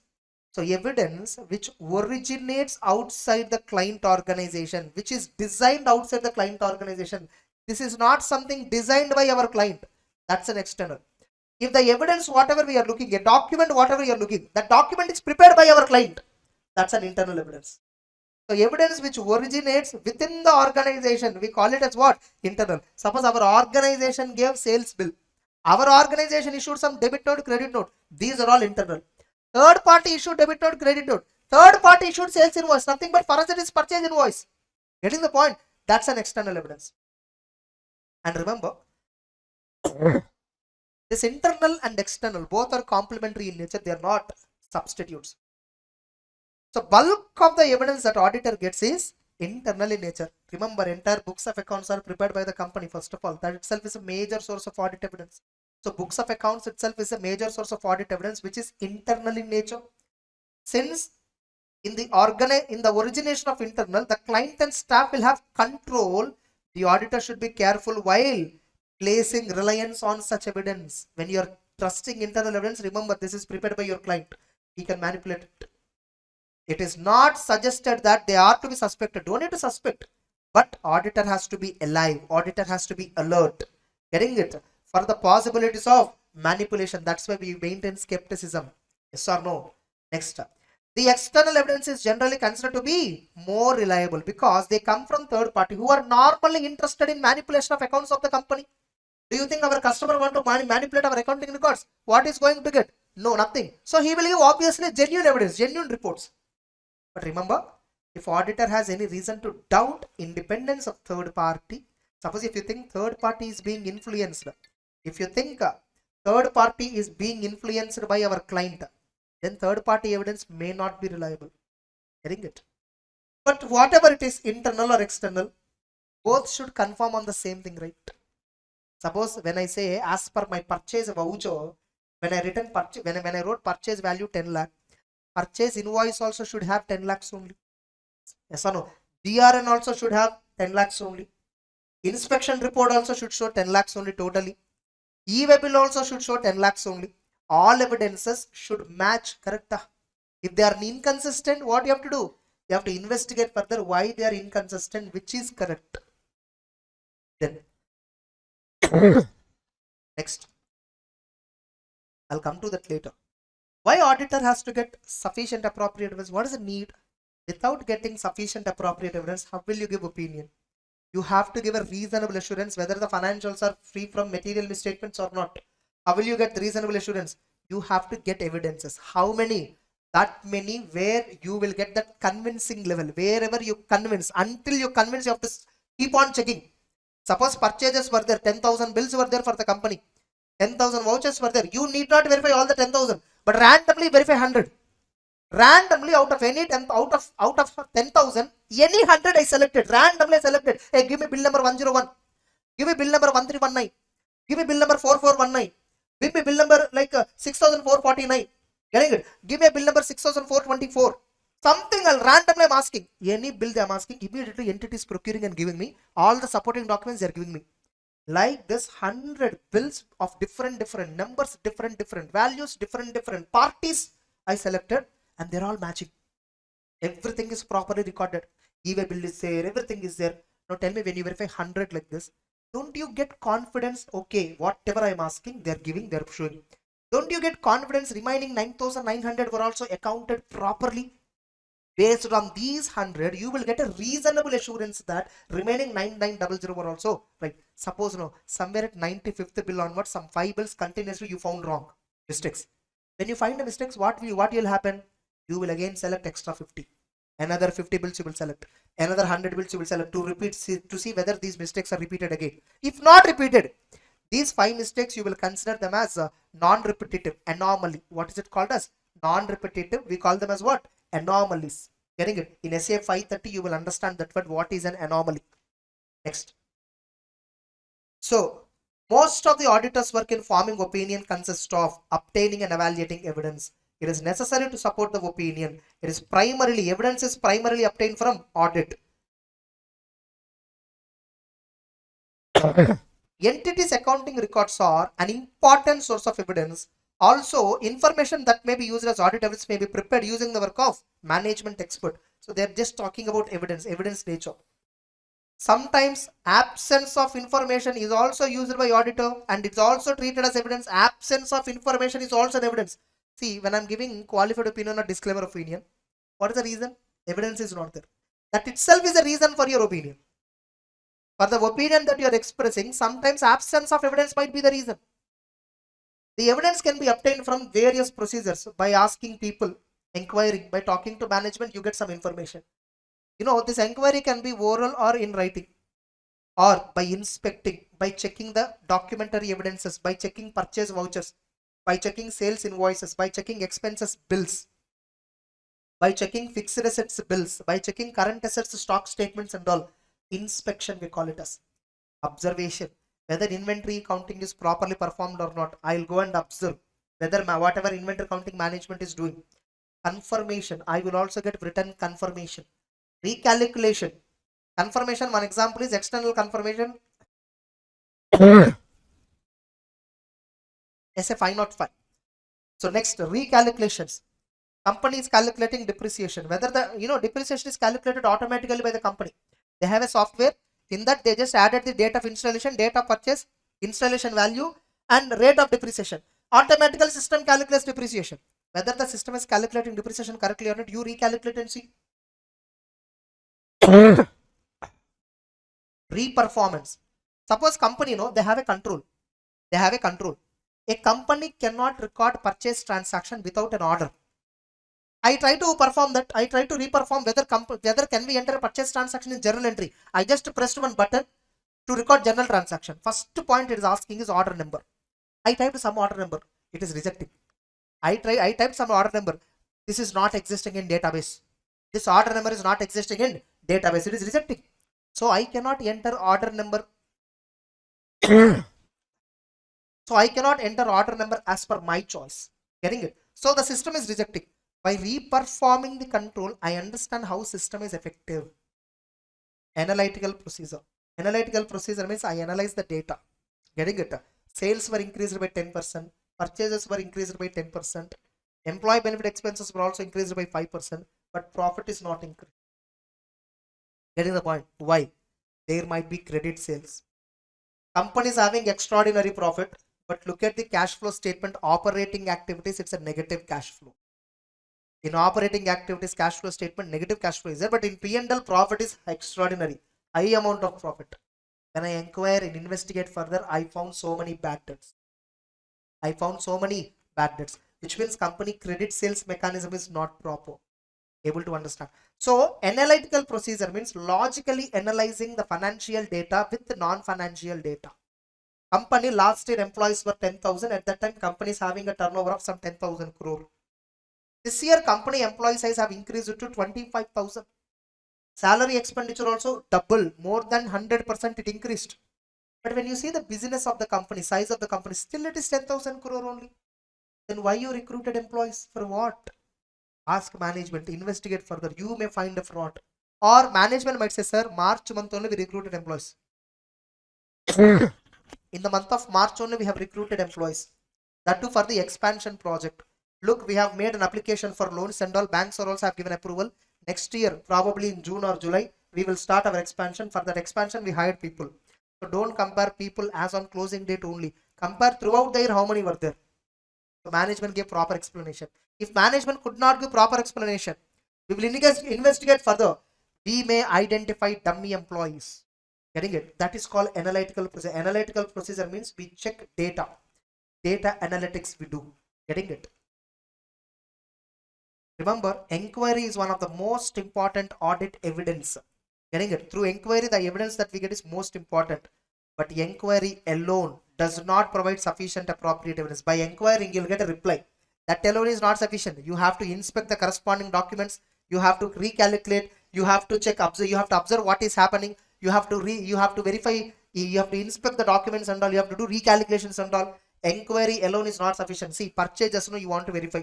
You ask the management what is the purchase system company is following. The company told this process we follow for purchases. You inquire and you got the data. But is that sufficient? Don't you verify whether purchase is happening as per the same process or not? Inquiry alone is not sufficient. Then what do you mean by sufficiency of audit evidence? They may ask you only this for 4 marks. What do you mean by sufficiency? Sufficiency is a measure of quantity, and sufficiency is affected by how many evidences I should gather, how many sample size, what should be my sample size, how many purchase vouchers I should verify, depending upon my assessment of risk of MMS. If at all I assess higher risk, I gather more evidences. Getting it? Quality of the evidence. It is also affected by quality of the evidence. Remember, more number of evidences does not compensate for its poor quality. Obtaining more number of evidences does not compensate its poor quality. Suppose for some trade receivable value is there. Whether the trade receivable value of 100 crore, company has shown trade receivable 100 crore in the balance sheet. Whether this 100 crore rupees is rightly presented after provision or not is my doubt. Whether company has created adequate provision for bad and doubtful debt or not is my doubt. For that, if I obtain external confirmation from third party, will it give evidence? Are you getting my point? Suppose external evidence I'm getting third party. I'm asking third party, sir, how much I have to pay to the company? He also agreed 100 crore I have to pay. He agreed that he has to pay 100 crore. But that is only confirming about existence of the outstanding balance. It is not confirming about recoverability. Yes or no? So some audit evidences, some audit procedures, they only confirm about some assertion. They don't confirm about other assertion. External confirmation regarding outstanding balance generally confirm existence. They don't confirm about valuation. Getting the point? Whether the debtor is valued rightly after provision, they don't confirm about that. Inventory physical verification will only give me a clarity on existence and condition. By physically verifying inventory, I will not understand whether valuation is properly done as per accounting standard 2. So, every audit procedure that you are doing may not give holistic evidence. Through observation of inventory, you understand whether inventory is in existence or not. Only by checking calculations of the management, by recalculation audit procedure, you understand whether inventory valuation is properly done or not by looking at documentation, inspection, all that. Are you getting it? So inquiry, inspection, observation, analytical procedure, these are all not separate audit procedures. These are all combined. All together we have to do. Getting it? That's why I told this example previously.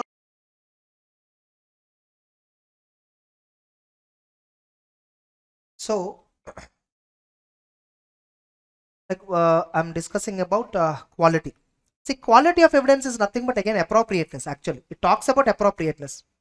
See, so you should get number of evidences, as many as possible, but you should also ensure why are you getting this.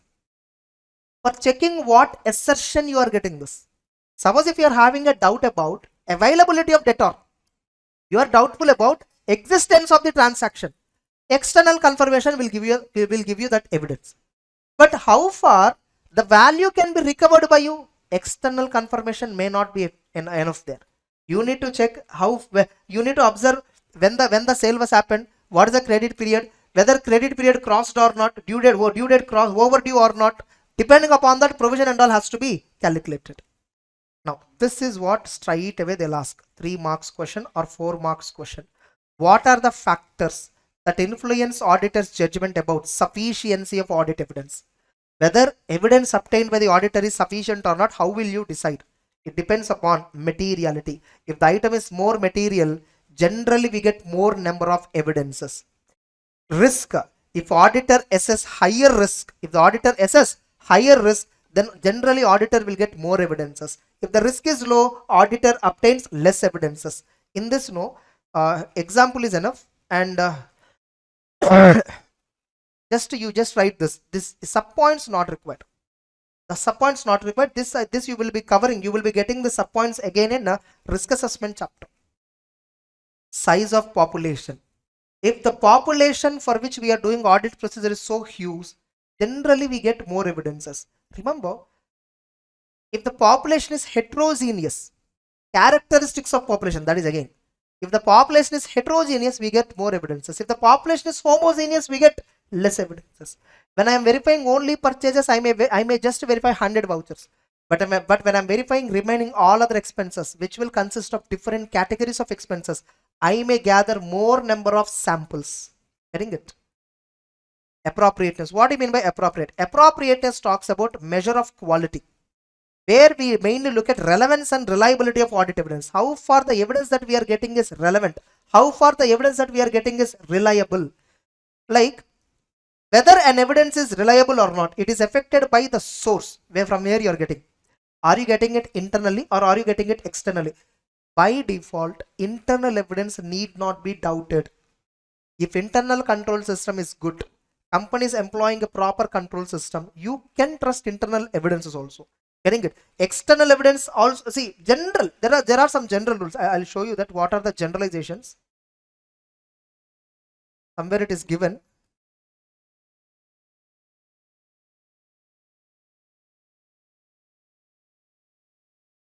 So there are some generalizations about evidences. Just a minute, I'm just opening it.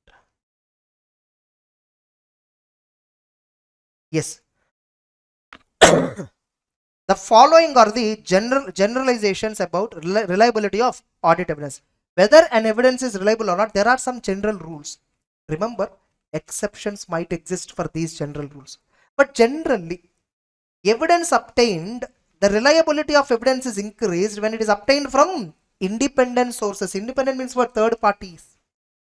If the controls are effective, generally the evidence will become more reliable.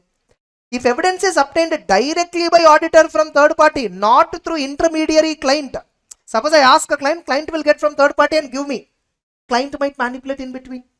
Getting it? If directly obtained by auditor from the third party, that will be more reliable. That's a general rule. Evidence in documentary form is sometimes more reliable. Generally, evidence in documentary form is reliable. Original document is more reliable than duplicate copy. Getting it? Than duplicate copy. Original document is reliable. Today, no, people are manipulating Aadhaar cards and all. Like you saw, there's a news in Uttar Pradesh, like some hen photo and all were there in the admit card. Yes or no? Okay. Sunny Leone photo and all were there in admit card. Getting it? Like I'm just telling you, this became so viral. Okay. Because almost all news channels and all, they got this right. Tell me how admit cards are processed in institute. Whatever photo you put, that will automatically come. Do you think somebody will be there to verify? No,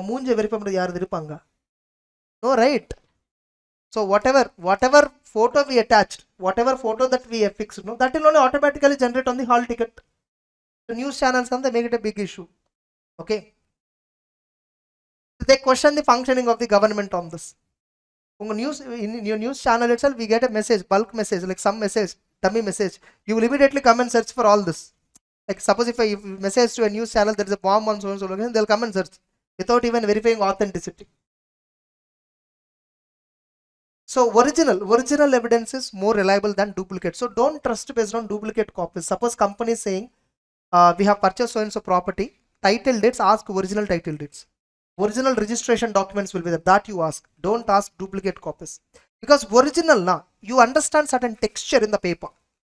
You understand the ink of the registrar. You can understand the numbers, all that. Duplicate, we can make any duplicate copy and then give a printout.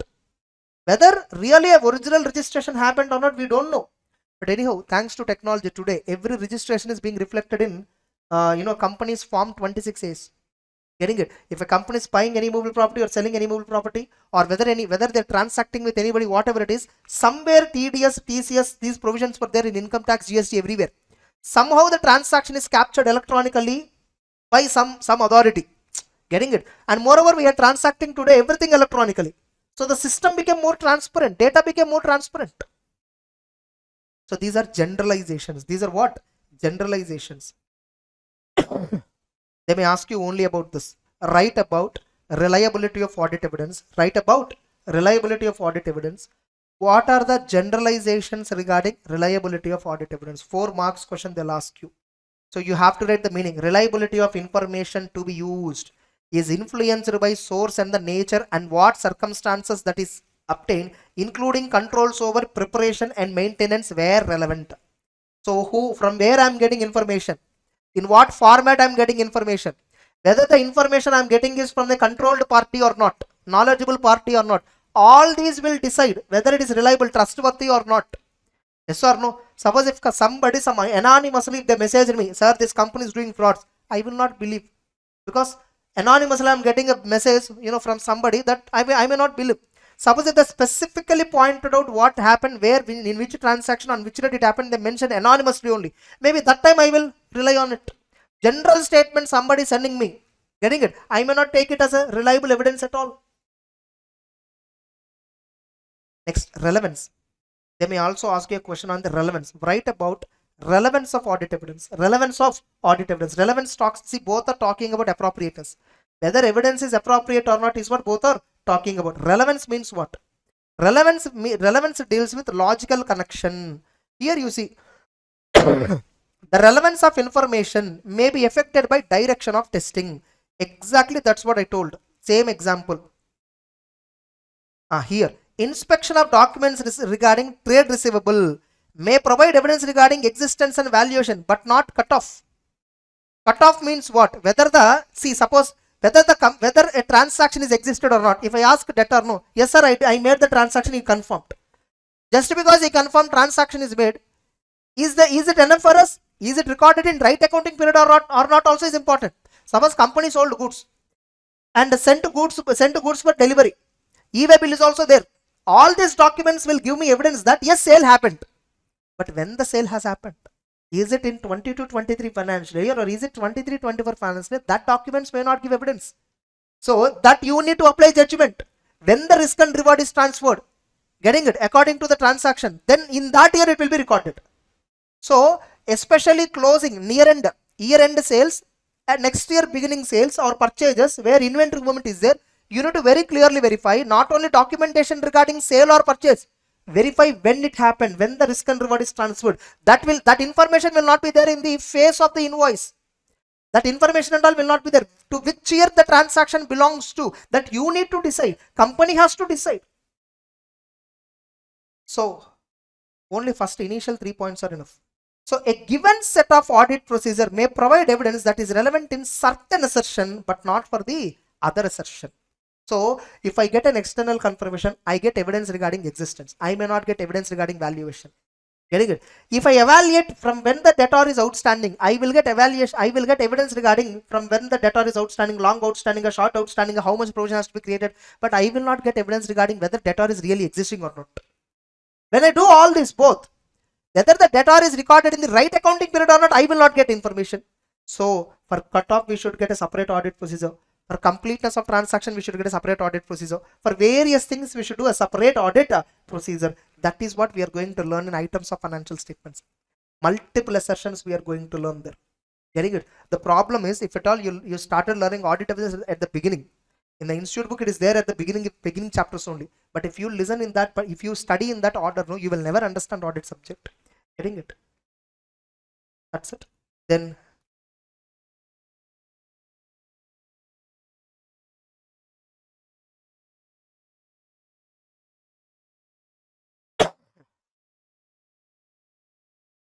question number 7, no, the matter is repeated already in the above questions.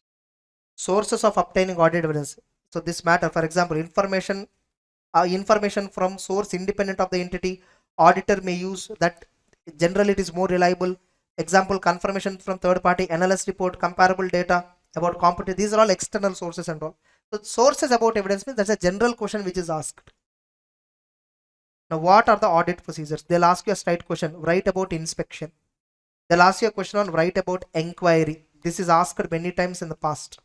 Write about inquiry. Inquiry means what? Seeking information from knowledgeable person. On this there is an MCQ. Inquiry means seeking information from unknown person. B. Inquiry consists of response. Response to an inquiry is integral part. Option number B. They'll give you like this. Which of the following statement is not true? 1. Response to inquiry is an integral part. 2. Through inquiry you may get new evidence or you may get additional evidence. Option C, inquiry means seeking responses from the management, like that they'll give some other option. D, inquiry means seeking information from unknown persons. No, we generally inquire whom? Knowledgeable persons. We inquire whom? Knowledgeable persons. They may be financial related or non-financial related. They may be within the entity or they may be outside the entity. We saw in pending litigations. We may talk to internal legal counsel or we may inquire external legal counsel. How do you inquire? Generally we do inquiry orally. But today we are doing inquiries everything. Whatever we want to ask in writing. Send a mail. Getting it? So that you'll have a documentation that you interacted with management. What do we get? So through inquiry, what we get? We get some response. So in that response, what we get? Information not previously with us or some information that is corroborative. So through inquiry, we get some additional information to support the information which we already have. Alternatively, they may give information that differs completely from other information which already auditor has obtained. In some cases, responses to inquiry provide a basis for auditor to modify the procedure. Suppose we are doing scrap audit. Suppose company is having a scrap.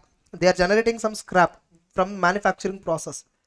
The scrap value, when I interacted originally with the CFO, he didn't talk about anything about scrap. He didn't talk anything about the scrap. I also don't know that there is something called scrap. When I visited the godown, I found some big dump of scrap at a particular corner of the godown. What is that? I asked. So the storekeeper has told me, so that is nothing but scrap, sir. We will be selling it. So we will be disposing it. What would be the value of the scrap that is there at that moment? I just asked them, this will cost some 10 lakhs. How much in a year you generate? Depends on production. No, that's what. This year you have produced this many, right? How many you generated? This year the scrap value would have been somewhere around 2 to 3 crore. What records you maintain for scrap? We are not maintaining any records. This is a reply he gave me. When you're not maintaining records, 2 to 3 crore means the company turnover itself is 100 crore. Definitely 2 to 3% value is scrap. This is no doubt material for the company, and for a material item you're not maintaining any records. Now you see, when I don't know anything about scrap, but by observation, now I found. Through inquiry, I found that company is not maintaining records. Getting the point? So all that. So now the store manager gave me a response that records are not maintained. Based on this response, now I will do additional audit procedure on scrap valuation, on scrap related accounting. Next. Inquiries about management intention. This itself can be asked as a separate 4 marks question. Only this itself. Generally, suppose a company has purchased a fixed land. I told you this example, and they classified it as an investment. They classified the land as what? Investment, but not as a fixed asset.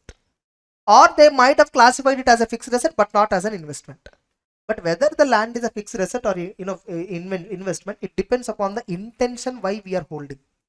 Now tell me, management, they will say whatever intention they have. They will just blabber it. Yes sir, our intention is to construct factory. How do you believe that intention? Right now the land is empty. No operations, nothing. Getting it? In fact, the land is having entered that grass and all. Okay, all the trees and all were there. So it is nowhere readily, available for construction of a factory on that. We need to do all that flattening and all you need to do. You need to pour all that soil, everything, and then you need to bring. So you need to do all that flattering and all, and then you need to start construction. Like you need to do all that Senkustapan and all. Yes or no? Like Bhumi Puja and all. Nothing. Even 1% also it is not visible that it is purchased for factory purpose. I feel like it is purchased for investment purpose. But management saying our intention is for construction of factory. How do you believe their intention? What evidence you will get for their intention? What is evidence for intention? So you see, the corroboration of evidence obtained through inquiry is often particular in case of inquiry about management intention, because the information available to support intention is limited. The intention, management intention, what is the evidence available? That information generally will not be there. Limited information only will be there for intention proving. Now, how do you believe management intention that they are holding land as a fixed asset?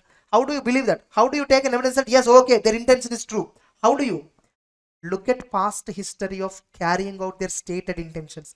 Even in the previous audits also, when you are performing, they told, sir, our intention is this, our intention is this. How far their intentions turned into reality? If at all in the past, whatever intentions they claimed, they're all turned into reality. Now also you can believe their intention. Getting it? For the sake of convenience, they are now classifying it as fixed asset for the sake of their convenience. Later on, they may change it to investment to mislead the people, or they may initially show it as investment to mislead the people, which is actually a fixed asset. Management reasons for choosing a particular. Now you have chosen it as an investment, but not as a fixed asset. What is the specific reason behind it? Can you prove that you are holding it only as an investment? Can you prove that tomorrow you will not reclassify it as a fixed asset? Management's ability to pursue a specific course of action may provide relevant information to corroborate the evidence obtained through inquiry. Generally, for management intentions, the only audit procedure that we can do is inquiry. And they just give response. Based on the response only, you will decide whether the management action is correct or not. For intentions, for best example is right of the land which is purchased by the management. Even you can take another example, estimated useful life. For an asset, estimated use, suppose they purchased some projector itself. They estimated useful life as 5 years. Getting it? Whether management is really using the projectors for 5 years or not, you need to check. Are they really using it for 5 years, or are they selling in between itself? Getting it? You need to check that. See, generally sales will happen, but company, they are replacing every 2 years the projectors. Every 2 years they are replacing, because, and the reason why they are saying is we are using heavily, so projector life is only coming to 2 years. Then why have you chosen 5 years as depreciation? 5 years, why have you chosen 5 years and then depreciating based on 5 years? So look at what is the intention management. See, at many places, management uses intention, management uses judgments, management uses assumptions. For those assumptions and judgments, what is the evidence that you are having? You will not get any evidence except response for the inquiry. So that is what this question is dealing about. Little in depth only, it actually requires lots of discussion, but we need to cover other aspects also. And finally, whatever for management intention is there, auditor has to get an evidence that management intention is rightly decided based on the circumstances available at that time. So in respect of some matters, auditor may consider it necessary to obtain representation from the management to confirm responses to oral inquiries. So when I asked orally, management replied. In that case, no, you are giving replies fine, but just give me in written format. So for certain replies, we may get written representation for the oral replies which they are giving.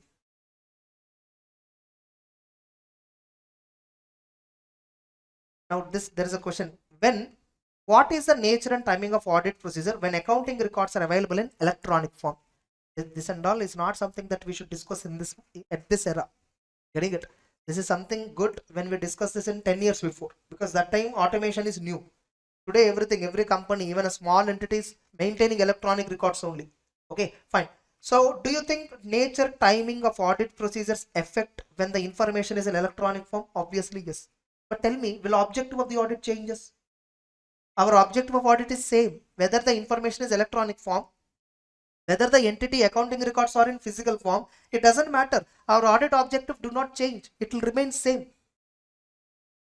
So, but the way we do audit, the nature and timing of audit may be affected by the fact that some of the accounting data may be available only in electronic form, only at a certain point of time. Like, DMart, like they are selling, right? They are selling you customer, they are selling B2C basis customers, right? Suppose you lost invoice. You can go to DMart within next 1 week. Of course, they don't have this phone number capturing and all, but suppose let us assume Reliance Trends itself. Suppose you will give phone number generally at the time of billing. Suppose you lost the bill and you want to exchange the goods. Whatever the garments you purchase, you want to exchange. You went to Reliance. They'll ask you bill. Sir, I don't have bill. They have this ability. Within 15 days, if you come back and ask no, by typing your phone number, the bill can be reprinted again. Why to that extent today in Domino's and everywhere, you're not getting hard copy bill, paper bill there, you're getting a message. And in that below, they'll give a mention. Please download the invoice within 7 days. After 7 days, it will be deleted. Have you seen this? Like even admit cards also, you see, when you're downloading, some 3 times or 5 times download only permitted. Some limit, once upon a time, we have a limit. Some information is available only at a certain point of time. Later on, that information will not be there. Even the results also, when you check results, you can't check your results today, May 22 results. November 22 results and all, you can't check. Open IC website, NIC website, and then you apply your November 22 hall ticket number and all that, you'll not get the result. Are you getting the point? some information is available only at a certain point of time. Many companies, when they are processing transactions, no, most of the documentary information is available in electronic form only up to a certain period of time. Thereafter, the information will not be available. The document will not be available. Source document, the basic transaction related document may not be available. Summary and all will be available. Amounts and all will be available. Suppose in Demat, if you want to do audit in the month of after March is over, you want to do audit, you will only understand on which date, which store sold how much. You will not understand to how many customers it is sold. You will not get the data. Suppose you want to check that data also, then in such a case you have to plan audit at the time itself. So on which date you want to check? So like suppose randomly you want to check on a particular day total sales value. Is the total sales value of the store on 10th January? Is the total value matching with each and every invoice value given to the customer? You want to check like this. You want to recalculate. Go on 10th March or go to Demat on 11th March and you will have a breakup. But if you come after 31st March, you will not find the breakup because system will delete automatically. How much data they will retain? So Demat is selling to various customers. Thousands, crores of customers are buying from Demat. Getting it? So they maintain only sales total values on every day. They will not maintain breakup of everyday sale to how many customers. Suppose each Demat is selling every day 1,000 customers. 200 into 1,000, 2 lakh customers. Every day Demat is selling to 2 lakh. Every day Demat is billing 2 lakh invoices across India. Now in a year they are billing 6 crore plus invoices. So what is the breakup of all 6 crore plus invoices? You may not get. So source document such as purchase order, invoice may exist only in electronic form when entity uses electronic commerce, may be discarded after scanning when the entity is using image processing facility. This image processing facility is not there now. Once upon a time, no, just a few years before, once we purchase goods, we get the seller invoice, right? What we do is they scan it and then they store it inside electronic form. They throw the date, they throw the original document and all. It's not required anymore. We scanned it already and kept. Nowadays, we are also taking photos and all. When somebody is giving visiting cards, we are taking photo immediately. What I do, I take a photo because I may lose visiting card which they give. I take a photo and I'll give back the visiting card. So some electronic data. Why our photos and all also we once in a while, when the memory is full, we delete. Companies also do the exact same thing. They delete source document informations which are not relevant for audit. Getting it? Certain electronic information may not be retrievable after a specific period of time. Some electronic data, you see bank statements, no, you can't generate before 5 years. Many banks don't keep bank statement before 5 years. State Bank of India you open, you can't generate bank statement for more than 5 years. If the bank statement you want to download belonging to 14-15 year, you need to consult the branch. They have a back and one more server. From their server they will put a request, then they will get a statement and they'll give it to you. And they will also tell you after 3-4 years that information cannot be retrievable. That's it. Now what are various audit procedures? Briefly, what we do in audit? We do risk assessment procedure, we do further audit procedure. Risk assessment procedure is defined under 315. Further audit procedure is what? 330. Response to assessed risk.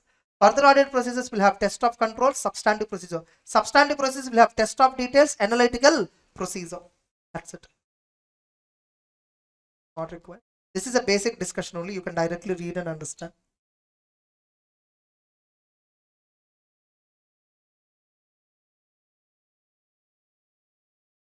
Assertion discussion I will start in items of financials. This 11th question I will discuss along with items of financials.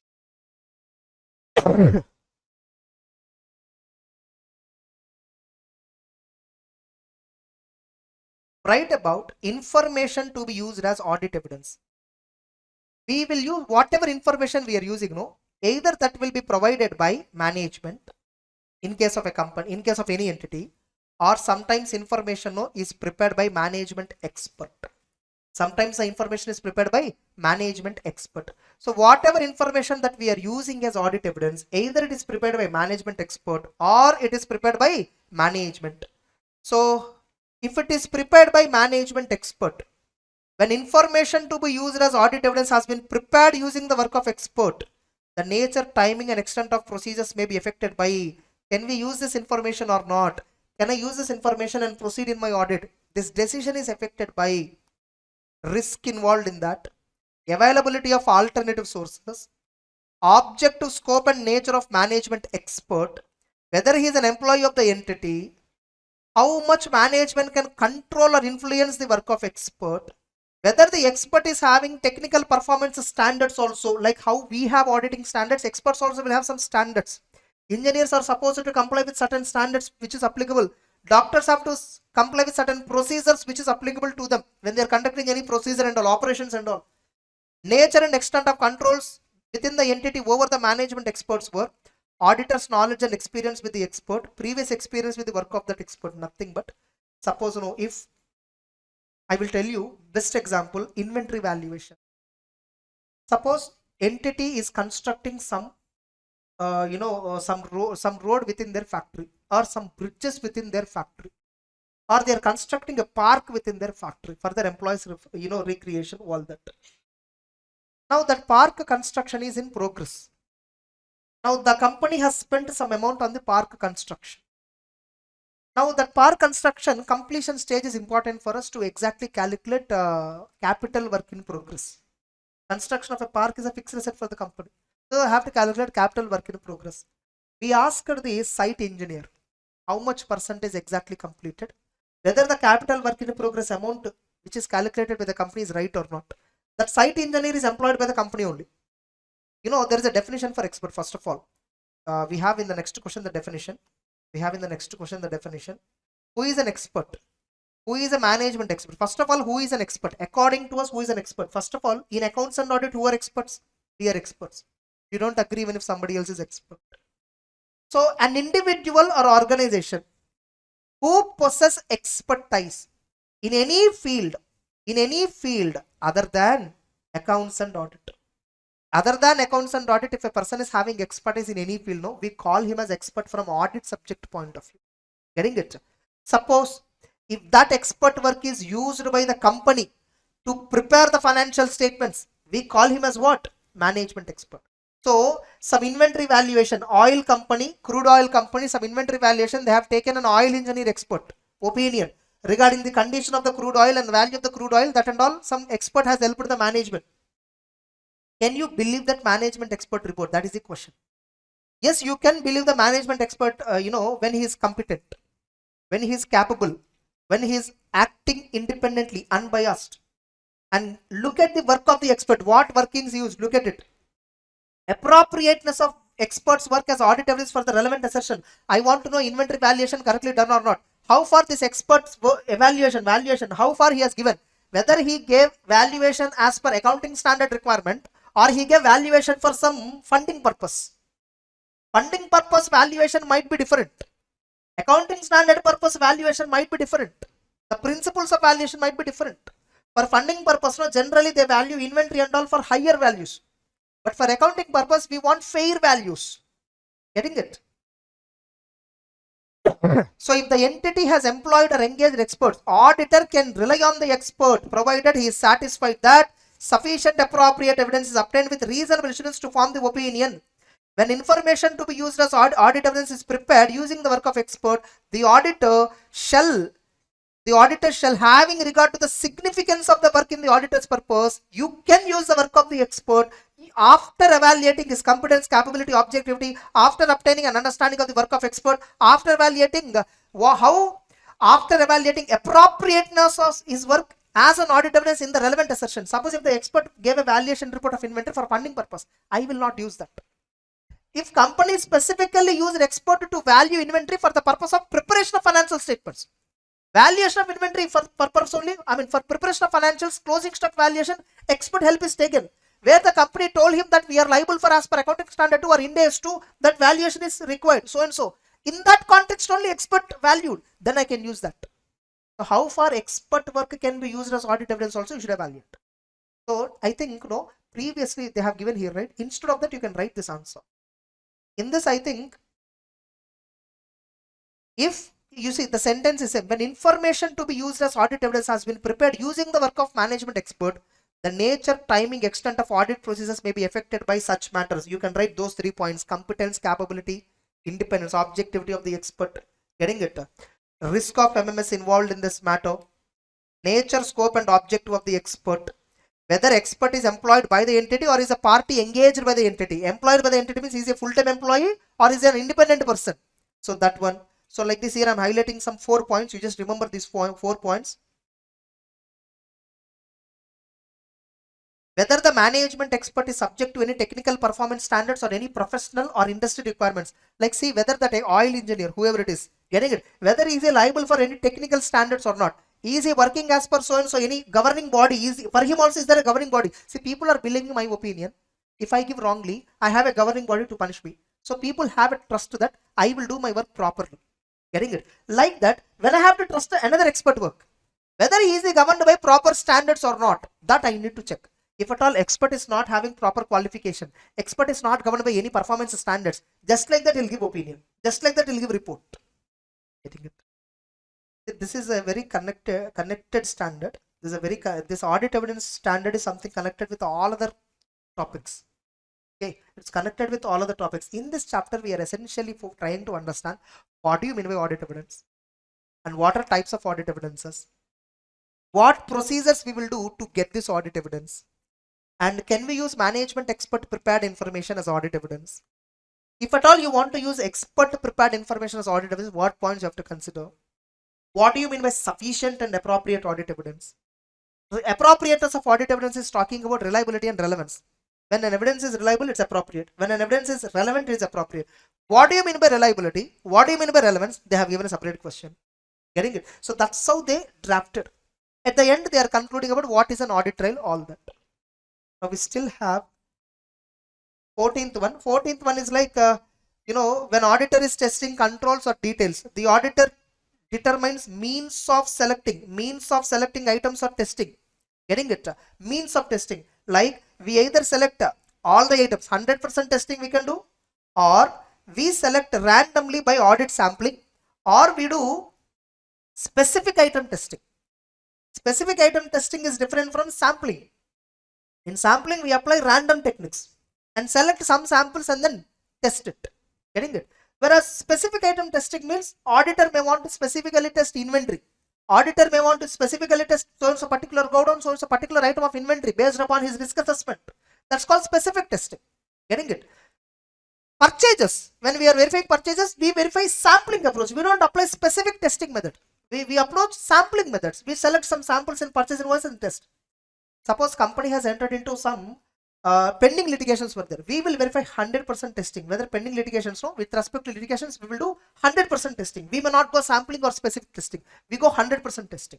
So depending upon the area, the auditor will follow that approach of testing. Getting it? Suppose if auditor identified inconsistencies, or if auditor has a doubt on the reliability of the information he got, what he need to do? He need to further investigate. He need to perform additional procedure to resolve the matter. If nevertheless, if at all auditor is unable to resolve, he has to give a modified opinion. Evaluation of audit evidence is not required. This is what actually given in 450 also. 450 talks about evaluation of misstatements identified in audit. So that is in that evaluation of evidence is also being discussed, but it's not required. So up to 16th question you need to read, and remember this complete content is modified. This is not exactly copied from old material. Audit evidence chapter is completely changed. Okay, same discussion only, but wordings were changed. Different. Earlier also we have the same content. Probably here I can say audit trial is newly added. And management expert discussion is newly added. Earlier we don't have these two, but remaining were there in a different context. They discussed in a different way. Same paragraphs were there, but different places. The order of discussion is slightly different. Now let's begin the items of financial statement.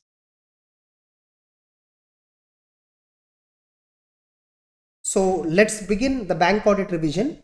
For this bank audit revision now, I'm just adding my previous version video. Earlier also I have recorded a previous version, which is exactly same. The chapter entire bank audit is 100% same. So just the continuation which you're going to watch is my previous version video.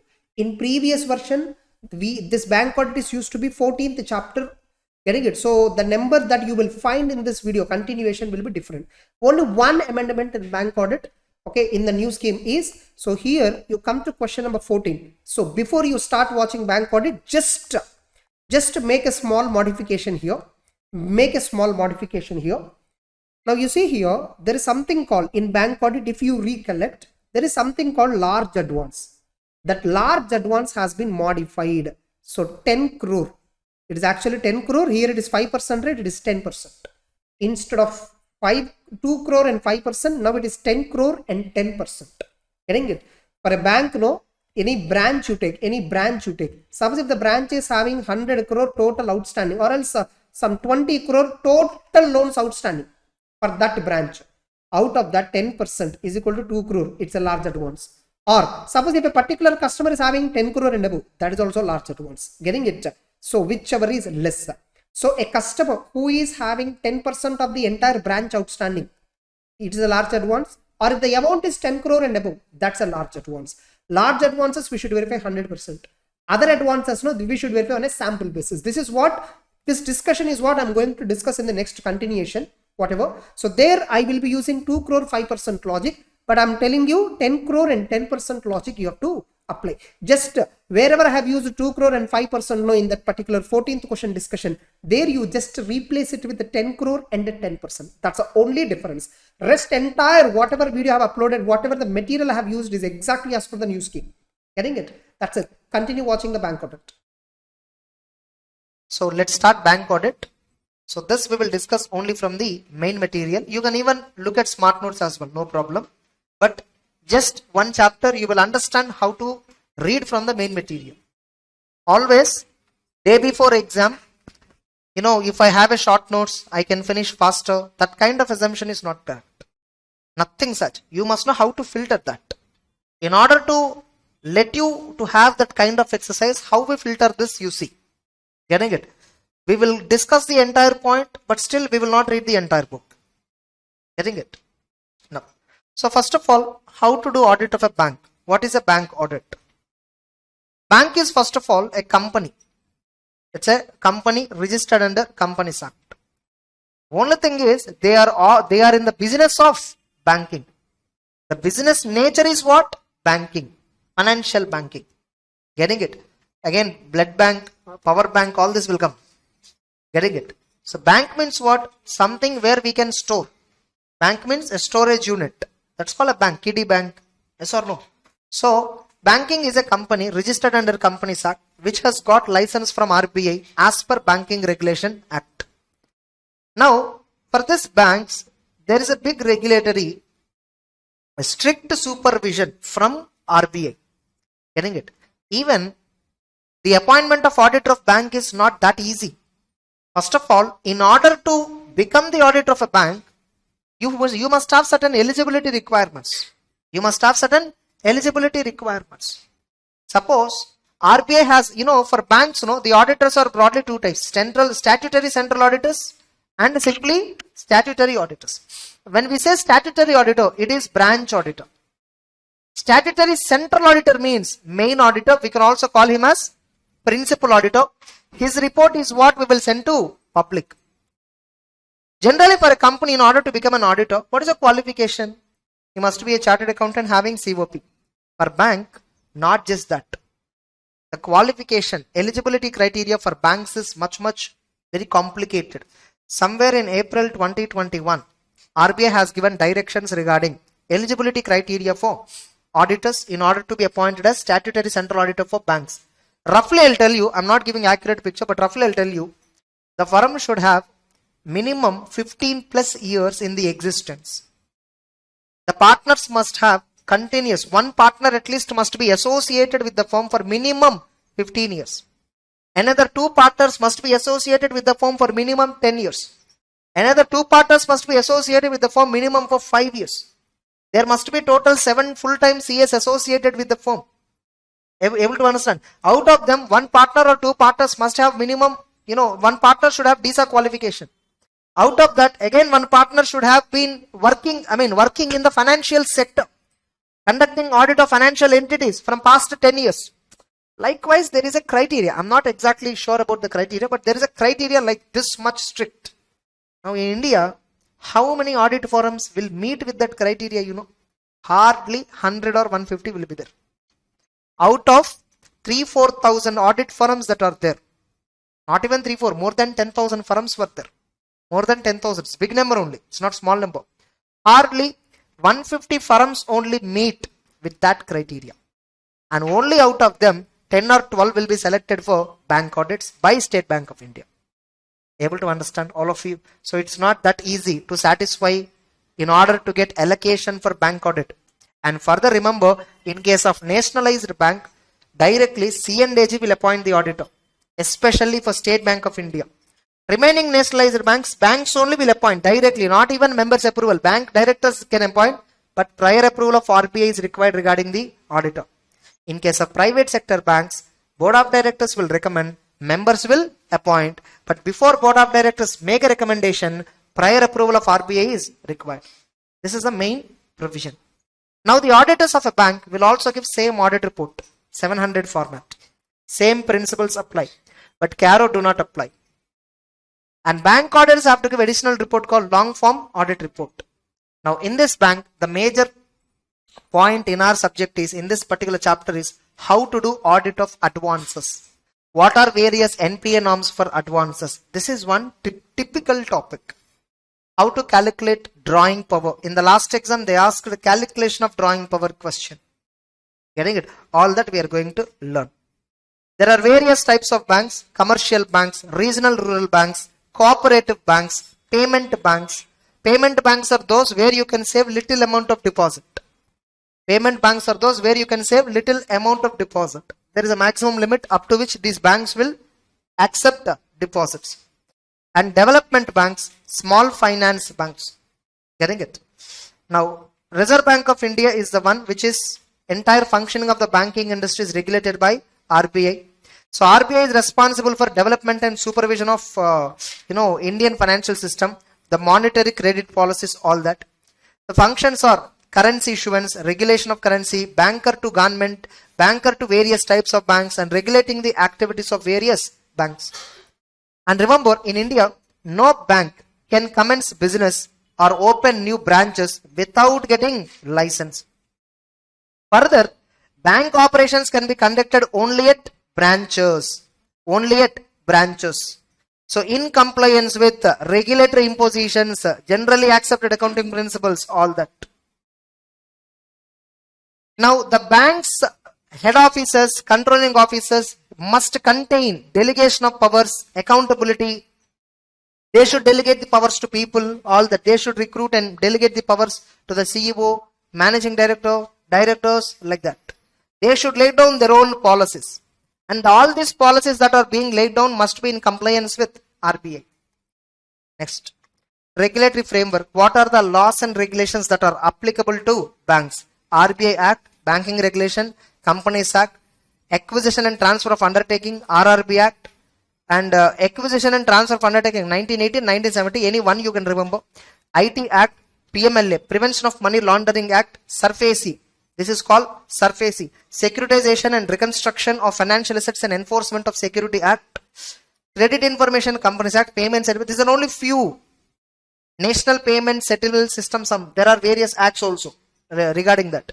In this, any 5 you have to write in exam, if at all regulatory framework question comes. In the above, they may ask you question on write about banking operations. 3 marks question they can ask, only this. Getting it? Next. Now, so still we have little more to, so much else to discuss. We'll take some few minutes gap, and then we'll let us finish this bank audit chapter. So today we will finish, in this session itself, we will finish bank audit chapter fully. Getting it? Yeah. So the continuation. So what are the central statutory auditor or statutory central auditor in case of a bank has to furnish reports along with audit report? See, the bank main auditor has to give audit report, right?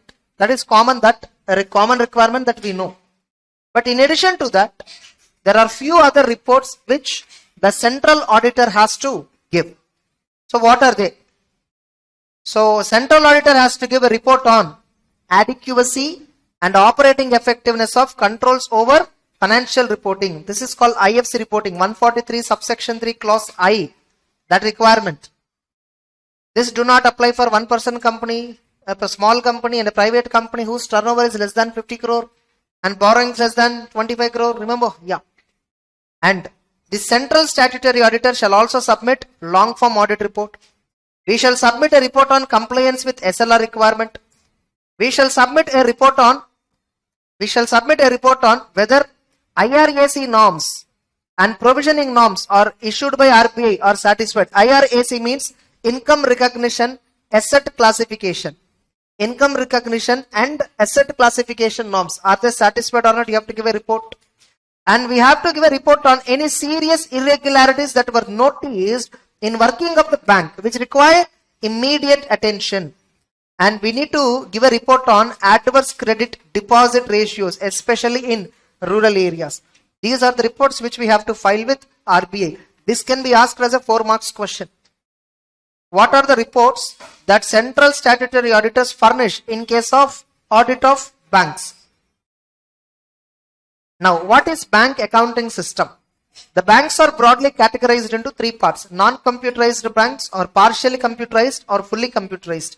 Nowadays, you can only find fully computerized banks. So, fully computerized banks will have core banking solution software.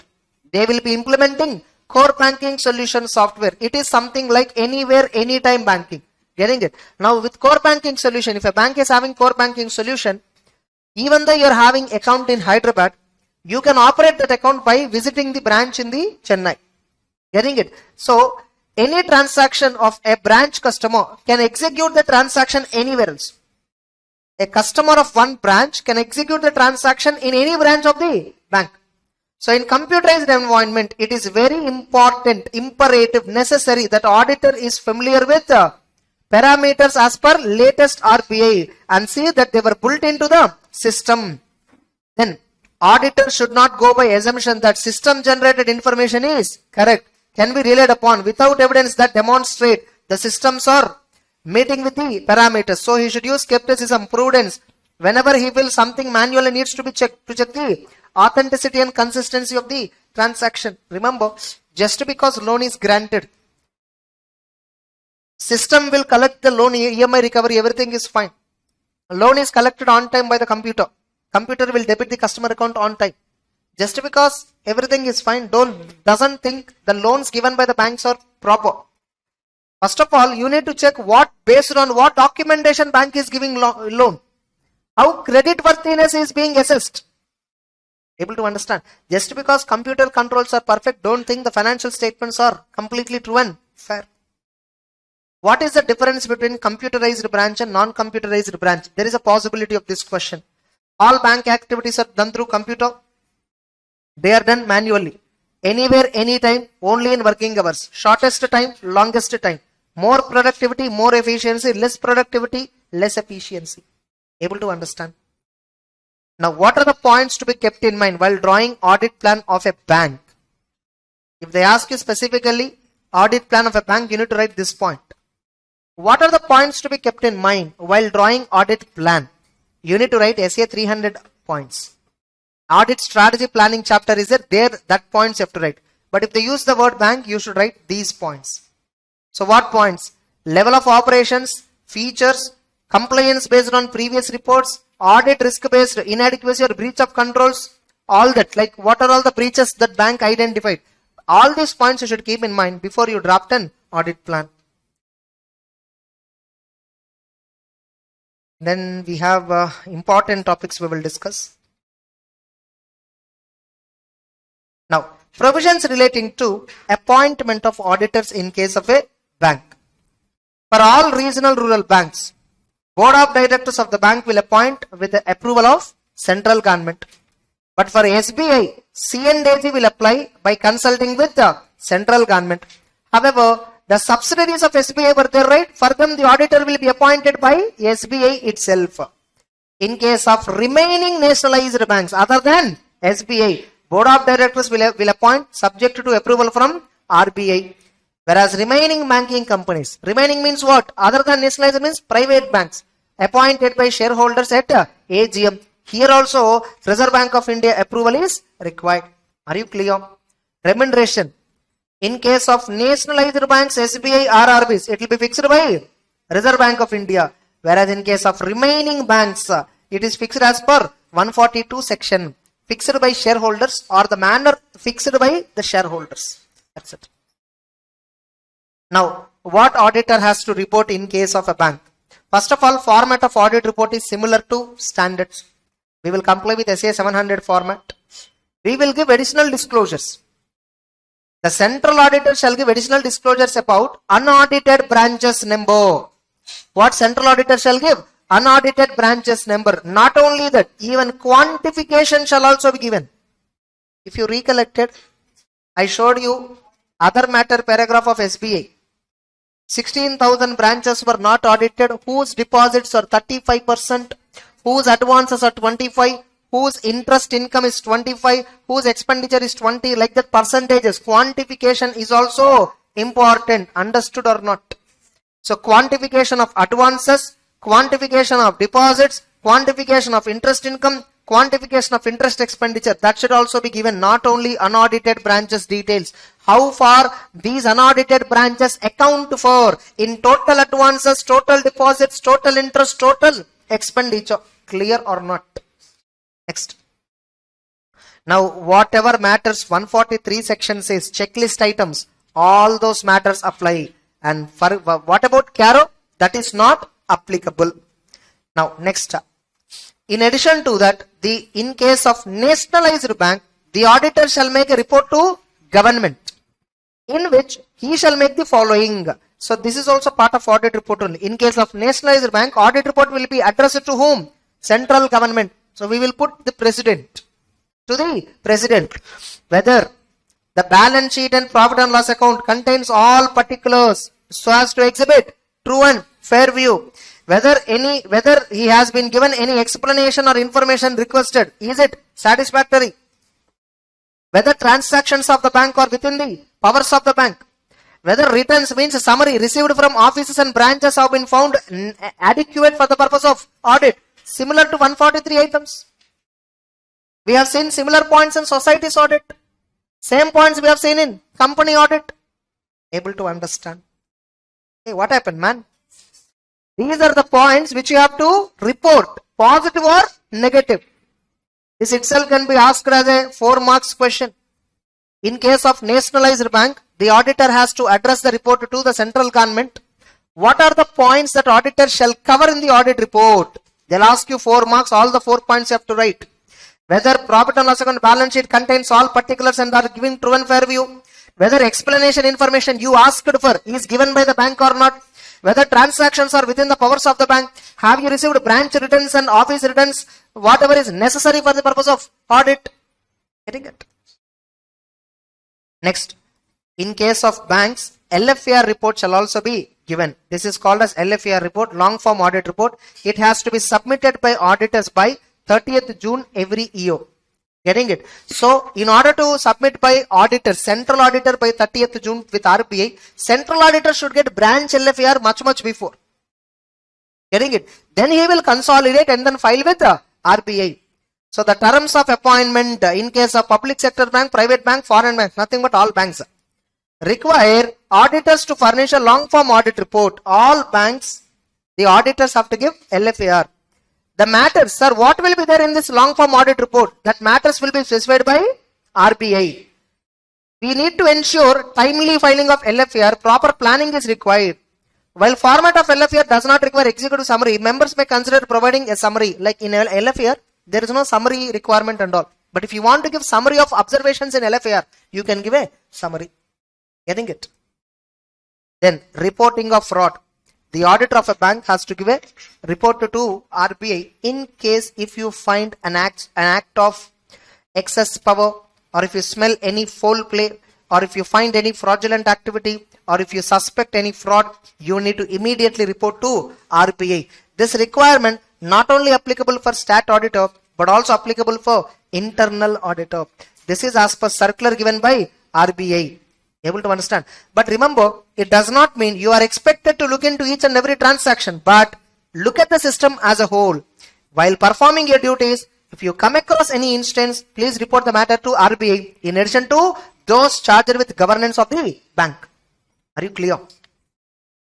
The bank auditor also has duty to report on fraud. 143 subsection 12. So you have duty to report on fraud, which is same as company auditor. Now the actual discussion which is important in banking is from question number 14. So write about audit of advances of a bank. Advances means what? Advances constitute what? Funded advances, non-funded advances. Suppose bank gave a guarantee on behalf of customer to some supplier. The supplier sent the goods to the customer. Customer paid money later, no problem. But here I gave a guarantee, no. That is called non-funded advance. What is that guarantee is called as? Non-funded. Non-funded means because of giving guarantee, is there any outflow of cash? No. What is funded? Customer approached me for term loan and I dispersed the loan also. Outflow is there, right? That is called as what? Funded loan, funded advance. Funded loans are the one where there is actual transfer of funds. Non-funded are the one which do not involve transfers. Now what these advances generally comprises? It may be term loan, cash credit, OD, bills, risk sharing basis participation, interest bearing staff loans. Next, the bank has to disclose advances in the balance sheet as below. Bills purchased how much, cash credit OD how much, loans repayable on demand how much, term loans how much. And these advances shall be further described into out of them how much is guaranteed by security, out of which how much is guaranteed by guarantee, and what is the unsecured portion. Further you should show breakup. How much advances were given in India, how much advances were given outside India. Within India, again you should show how much advances loans are given to priority sector. Priority means agriculture loan, housing loan, MSME loans. These are all comes under priority sector. How much loan is given for public sector, banks and others. Now how much amount you need to receive from other banks, how much amount you need to receive from others, bills, syndicated loans, others. What is syndicated loans? Consortium loans, I will discuss that later. Getting it all of you? Next. Now, when verifying audit of advances, auditor has to verify large advances 100%. Recommendation is what? Auditor should verify 100% verification of large advances. Whatever auditor feels it is big advance, we have to verify 100%. Remaining advances, we can verify on a sample basis. The auditor should examine all large advances, whereas other advances may be examined on sampling basis. What is a large advance? Large advance is an advance where if the year-end outstanding balance is in excess of 2 crore or 5% of the aggregate year-end advances, whichever is less. Maximum how much is there it is treated as large advance? 2 crore. If at all the outstanding loan is 2 crore for a customer, it is straight away large. Or if it is 5% of my total outstanding loans, then also it is treated as large. Suppose my total loans, mine is a small rural branch. My total loans itself is 10 crore. 5% of 10 crore means what? 50 lakhs. In my branch, any loan which is having more than 50 lakhs outstanding amount is a large advance. Suppose my branch is in a very big cosmopolitan city where the total loans are 1000 crore. 5% means 50. 2 crore itself is treated as large advance. They'll give you MCQ on this. Able to understand? Large advances we will verify generally 100%. Small advances we apply sampling. Next. The loans are broadly divided into, see, banks will give loan based on two conditions. One, they will look at your repayment capacity. Two, they will look at the security that you are offering. Getting it? Based on repayment capacity, if at all you have repayment capacity, then only application will go further. And then in order to disperse the loan, they will ask for some security. Are you getting the point? You might have seen this kind of comments. Why education loans are having highest rate of interest? You might have seen comparing Vijay Mallya post and all. For manufacturing beer, the bank is giving at rate of interest 8%. For education, the bank is charging 17%. Why this partiality? Banks are not charging lower rate of interest because they are doing business, because they offered security. Education loan is highly risky loan. The recovery rate is very low. Getting the point? Iva padichi pass aayittu job vandittu appuram repay pannanum.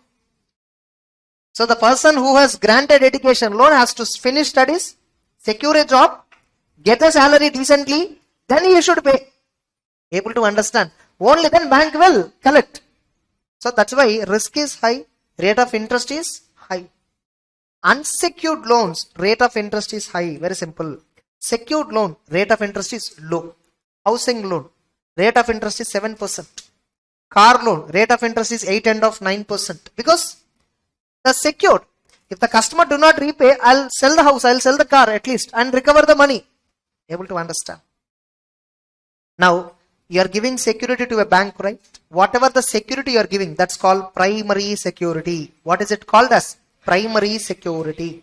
Sometimes, if at all the bank thinks the primary security that you are ready to offer, if it has high value fluctuations, banker is not able to satisfy with primary security. He will ask for not second security but collateral security.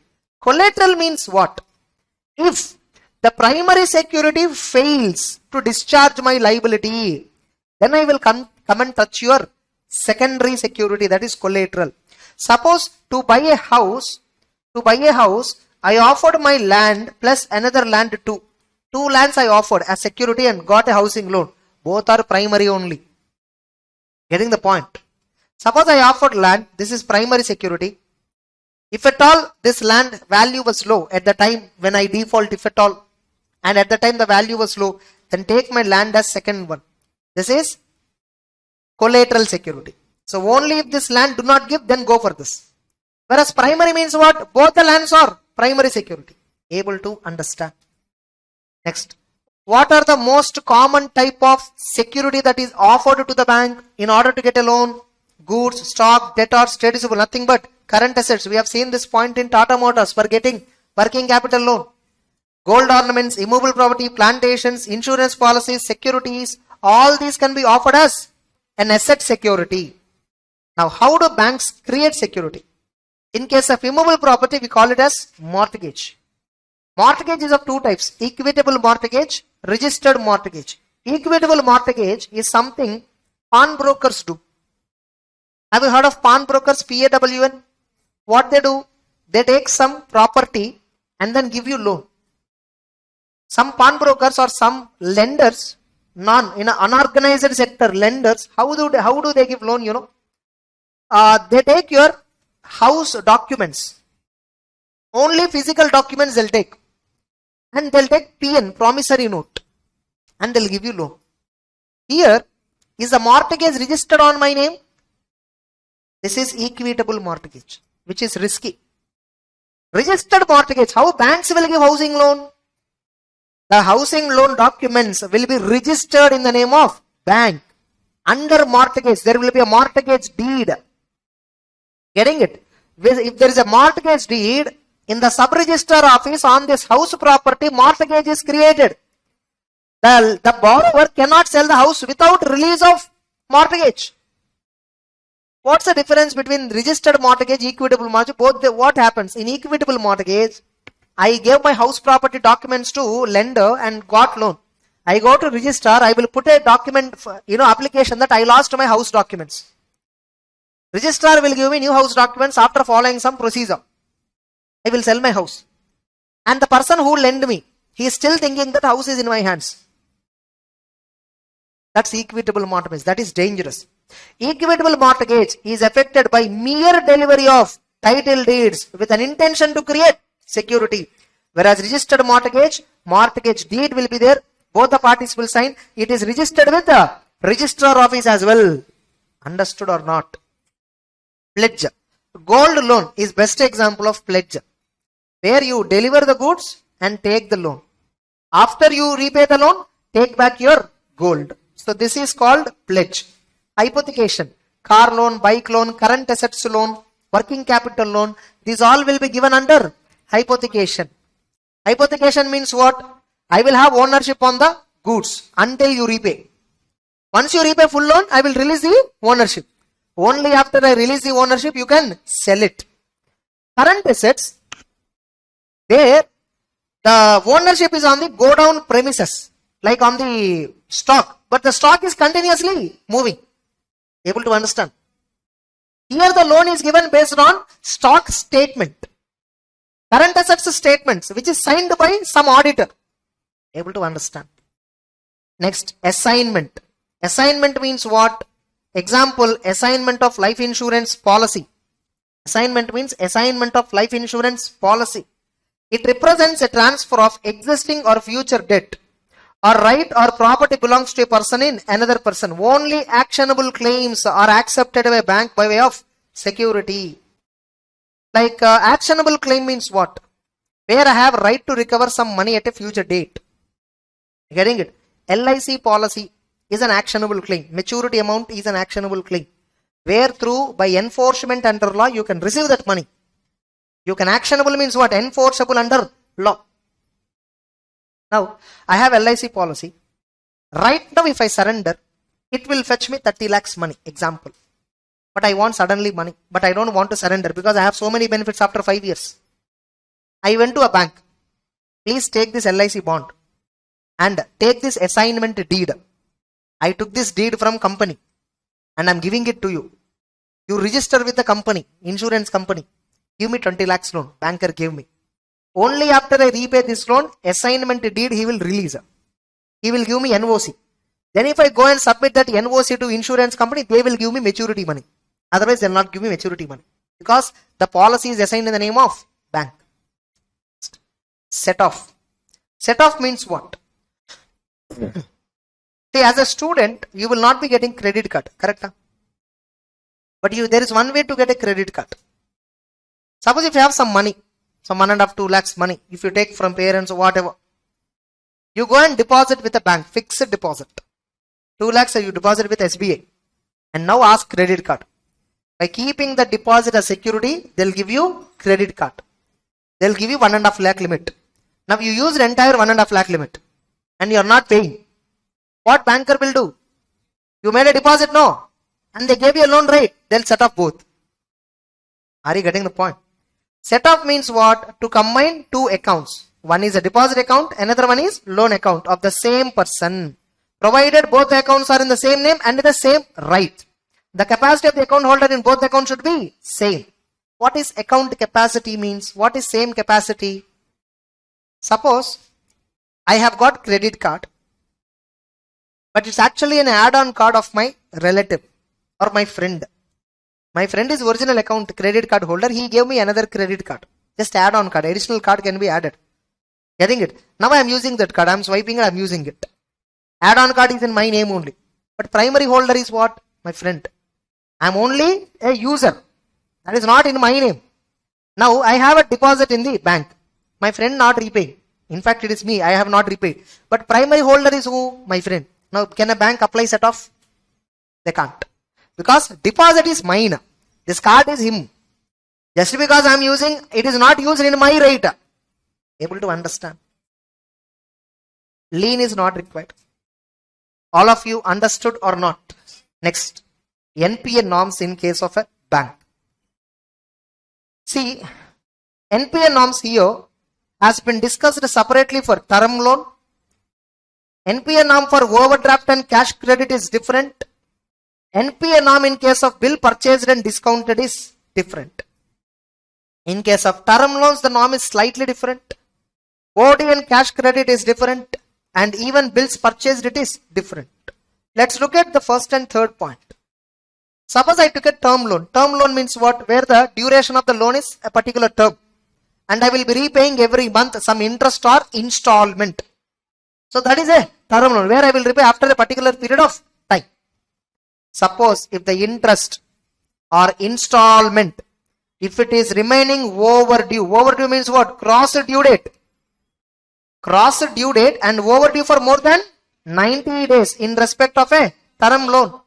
A term loan will be treated as NPA if it is overdue for more than 90 days. Are you getting the point? Same way, bank purchased a bill and after discounting, money is given to the drawer.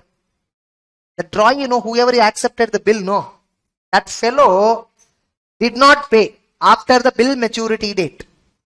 Still 90 days over. Bill is matured 90 days back. On the 91st day, the bill whatever bank discounted, the drawee account is treated as NPA. Which means, in case of term loans and bills purchased, the criteria is overdue for more than 90 days. Now, when cash credit and overdraft will be treated as NPA if it remains out of order. A cash credit and overdraft is treated as NPA if it remains out of order. What do you mean by out of order?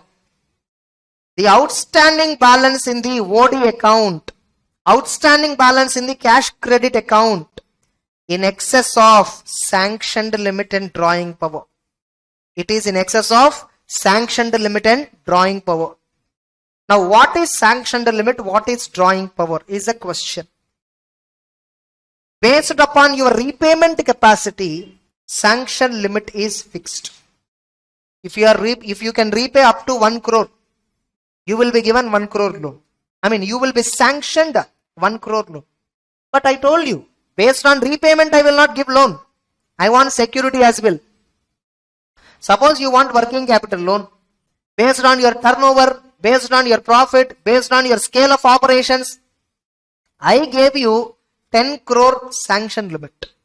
To your company, how much a sanctioned working capital loan? 10 crore. But you gave me current asset statement, which is certified by a CA. The statement shows only 8 crore.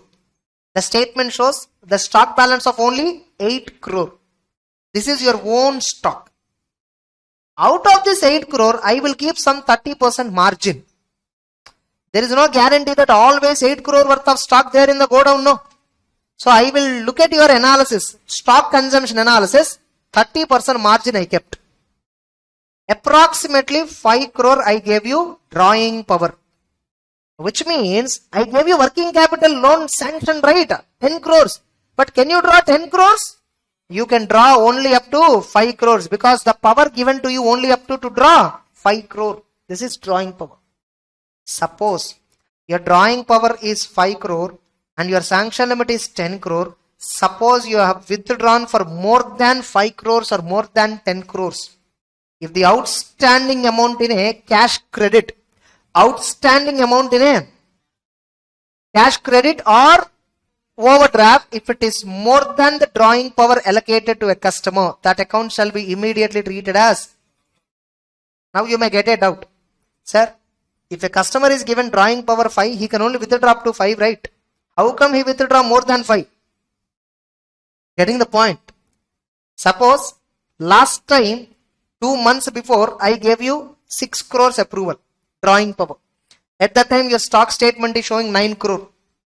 You withdraw an entire 6 crore. Now, I sent a stock auditor to conduct stock audit. A stock auditor came and conducted and certified that it is only 7 crore. Total stock. Now, immediately in my system, I revised my drawing power to 4 crore. Right now, customer is having outstanding amount more than revised drawing power. It should be treated as NPA straight away. The moment it is treated as NPA, please recover. Please recover as soon as possible. If the customer paid, realizing that stock value is low, customer paid the money, I will again treat it as a regular account. Are you clear? So, if outstanding balance is crossing sanctioned limit drawing power, we will treat it as NPA. Or outstanding balance is less than sanctioned limit drawing power, but no credits continuously for 90 days on the date of balance sheet. As on 31st March, customer is having outstanding amount. He withdrawn less than 5 crore. 5 crore is drawing power, 10 crore is sanctioned, but withdrawn how much less than 5 crore outstanding. But he withdrawn 90 days before. He should pay within 90 days, no?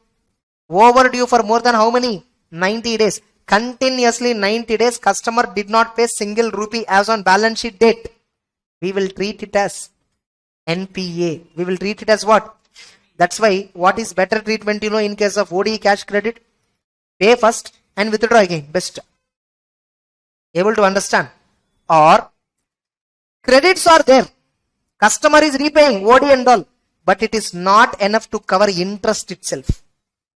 Bank is customer withdrawn 5 crore. In the entire 1 year, bank debited to that OD account 75 lakhs interest. Customer did not pay, hardly credited 50 lakhs. That is not even enough to cover interest. Then also it is treated as out of order. What is difference between OD and cash credit? OD means your current account has 10 lakhs. I will give you permission to withdraw up to 12 lakhs. Over and above your balance, you can draw, overdraft. Cash credit means it's a separate facility. I'll give you a separate account for withdrawing loan. That's a separate facility. That's a basic difference between OD and cash credit. And OD and cash credit will become NPA when? If it is out of order. Term loan will become NPA when? Interest or installment overdue for more than 90 days. Bills purchased or discounted will become NPA if the amount is overdue for more than 90 days. Are you clear? Now, remember, NPA classification should be based on record of recovery. Availability of security is not to be taken into account. What do you mean by that? I gave a car loan. Car value is 25 lakhs. I gave only 15 lakhs loan. The EMI was 25,000. Customer defaulted. More than 3 months over. 90 days crossed. I should straightaway treat it as NPA. Sir, car is already there. No. We can recover and sell. No. Why should I treat it as NPA? No, you should not argue. Security there or not doesn't matter. Customer has took a loan and he is not repaying. 90 days crossed. That's it. Treat it as NPA. It should be based on recovery only. NPA criteria should be applied based on recovery. Non-recovery means non-performance. That's it. Security is there, high value is there, safety margin is so much. Ignore all that facts. Are you clear?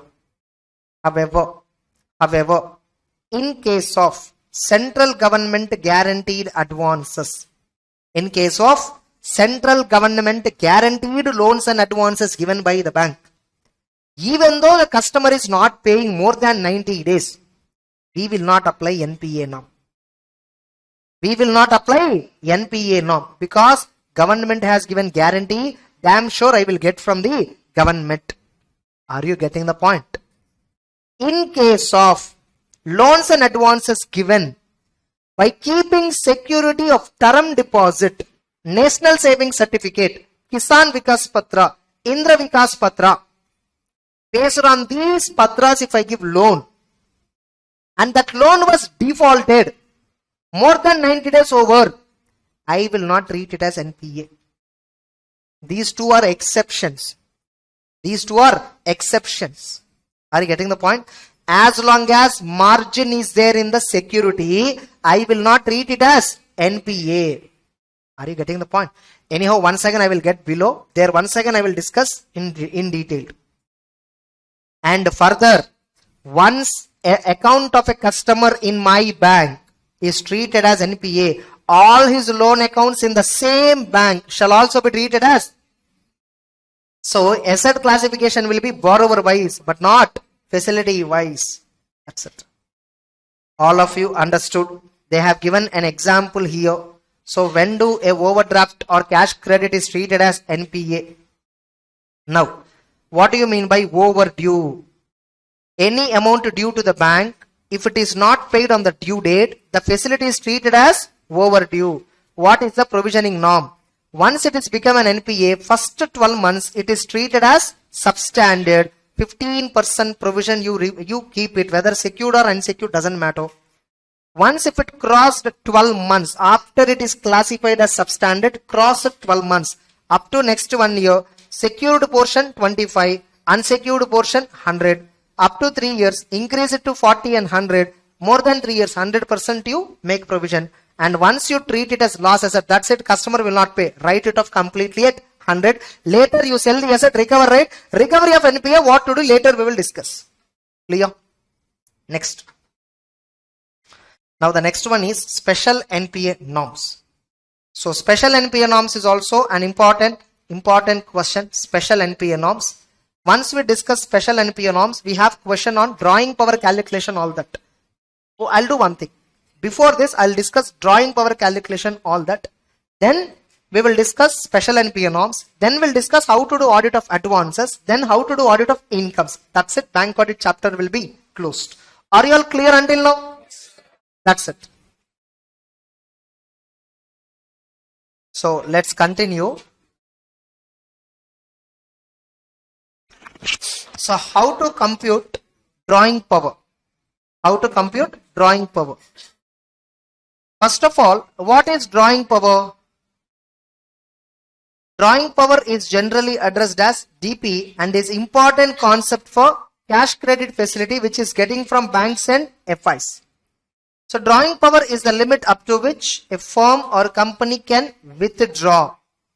What is sanction limit? It is a total exposure that a bank can take upon a particular client for OD, export packing credit, non-funded exposure, etc.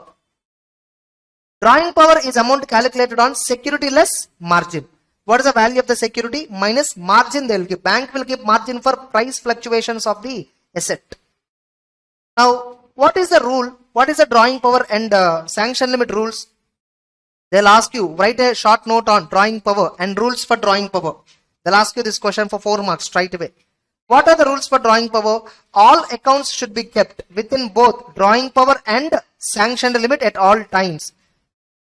The moment if the outstanding balance exceeds sanction limit, it is treated as irregular and shall be brought to the notice of the management. And drawing power is to be required based on latest stock statement. It should not be older than 3 months. The outstanding in the account based on drawing power drawing power which is calculated from stock statement which is older than 3 months. It is also treated as irregular, NPA. If at all customer has withdrawn money, customer has submitted stock statement 3 months ago. Now latest stock statement is not yet submitted. Then the account is treated as irregular. That loan account is treated as irregular. Now how drawing power has to be calculated? So below they have given, you see.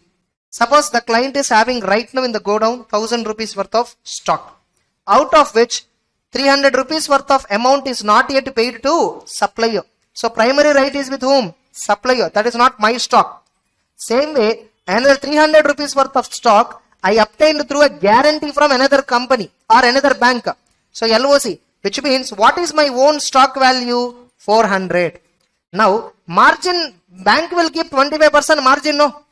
So some 100 margin. So only 300 drawing power bank will give you, which means bank will give you loan amount only based on your own stock, not based on your credit purchased stock. Are you clear? Same way, total debtors 1000, ineligible means provision doubtful something. So 800. Bank is creating 40% margin. So net amount that bank can give is 480. Totally how much drawing power? 780. This question amounts are slightly different but was asked in the recent exam for 5 marks. May exam. Are you getting it? Next. So what auditor has to check? Auditor has to check the stock statements, quarterly returns, everything you must scrutinize. Annual reports submitted by borrower should be verified. Monthly statements for respective months should be verified and should be compared with previous month and identify reasons. Especially if the funded exposure is more than 5 crore, means total amount to disbursed to a customer is more than 5 crore. Stock audit must be conducted by bank. Auditor can also advise stock audit in some other cases if you think it is important. Branches should obtain stock audit report from lead bank in case of consortium working capital. That we will discuss later. What is consortium? All that. The report submitted by stock auditor should be reviewed during the course of audit and special focus should be given for comments made by stock auditor regarding valuation of stock, all that. That's it. So this is the point. What are the audit requirements related to stock audit? 3 marks question they can ask. Able to understand how a different question can come? Next. So audit of advances is also easy. Audit of advances is an easy point. I'll come to that later. First, special NPA norms. What are special NPA norms? What is the NPA norm that we discussed actually? A term loan will become NPA if the amount is overdue for more than 90 days. A cash credit or overdraft will become NPA if it is out of order. A bill purchased or discounted is NPA if it is overdue for more than 90 days. Same logic. Now, these are some loans. In this, only important points I'll cover. Government guaranteed advance I'll cover. Advances under consortium I'll explain. Accounts where borrower that I'll explain. And advances affected by natural calamities, agricultural advances. These points I'll explain. Getting it? Now, what is the treatment for government guaranteed advance? Generally, if I gave a term loan, government also gave a guarantee. Which government? Central government, not state government. Central government gave a guarantee. And this customer defaulted. 90 days over. Generally, what will I do? I will treat it as NPA. But since central government guarantee is there, I will not treat it as. It will be still classified as standard asset, but treated as NPA for income recognition purpose. What is meant by that? See, generally, if there is a overdue in the term loan more than 90 days, I will treat it as NPA. Interest income I will not recognize. I will create provision on the asset loan. Correct? This is what consequence of NPA. Once a loan is treated as NPA, what are the consequences? On that loan, we will classify it as substandard, create 15% provision, and on that loan, some interest is accrued, right? That I will reverse because it is not realized. And will I recognize further interest on accrual basis? No. NPA loan, interest shall be recognized on cash basis. You might have understood. That's what. Suppose if government guarantee is there, loan amount, I will not treat it as NPA. If I do not treat it as NPA, will I have to create provision for substandard category like that? No. What about interest? That I will not recognize. From interest point of view, I will treat it as NPA. Are you getting it? But loan point of view, I will not classify that as NPA. I will not create a provision. Understood or not? Suppose if it is term deposit, national savings certificate, Kisan Vikas Patra, Indra Vikas Patra, even interest is not treated as NPA. Even though customer defaulted, still the bank will recognize interest on accrual basis as long as margin is available. So that is a treatment. Getting it? Next. This video will be there in YouTube. Later you once again watch. Bank audit video will be uploaded. I told right, out of 25-28 hours which I took, around 26 it will come. Effectively net recording 25-26. 12 I will upload on YouTube. So you can watch again and again them. Getting it? Next. So in other words, provisioning norm do not apply and interest is recognized only when it is realized. This relaxation is not applicable in case of state government guaranteed advances. Understood or not? Now what do you mean by advances under consortium? Consortium means, see, every bank has to maintain liquidity ratio. Every bank has to maintain some liquidity ratio. Deposit advance ratio they need to maintain. Now, that is called as credit deposit ratio. It should not be adverse. If at all credit deposit ratio is adverse, credit means loans given, deposit means customer how much amount accepted. And after SLR, after CRR, you have to maintain little more liquidity. Only balance fund can be given as a loan. Able to understand? Now, a customer approached me, a big customer approached me. Suppose Tesla is planning to incorporate in India. Let us assume now they stop the plan. Let us assume in future they want to. They want 2 lakh crore loan. They want 2 lakh crore worth of loan for which They are offering their factory situated in United States worth of 10 lakh crore as security. Getting it? They have a factory in United States, 10 lakh crore is the value of the security that they are offering, just to give 2 lakh crore. And repayment capacity, past track record, everything is excellent. Literally speaking, they are eligible for 5 lakh crore, but they are only asking meager 2 lakh crore.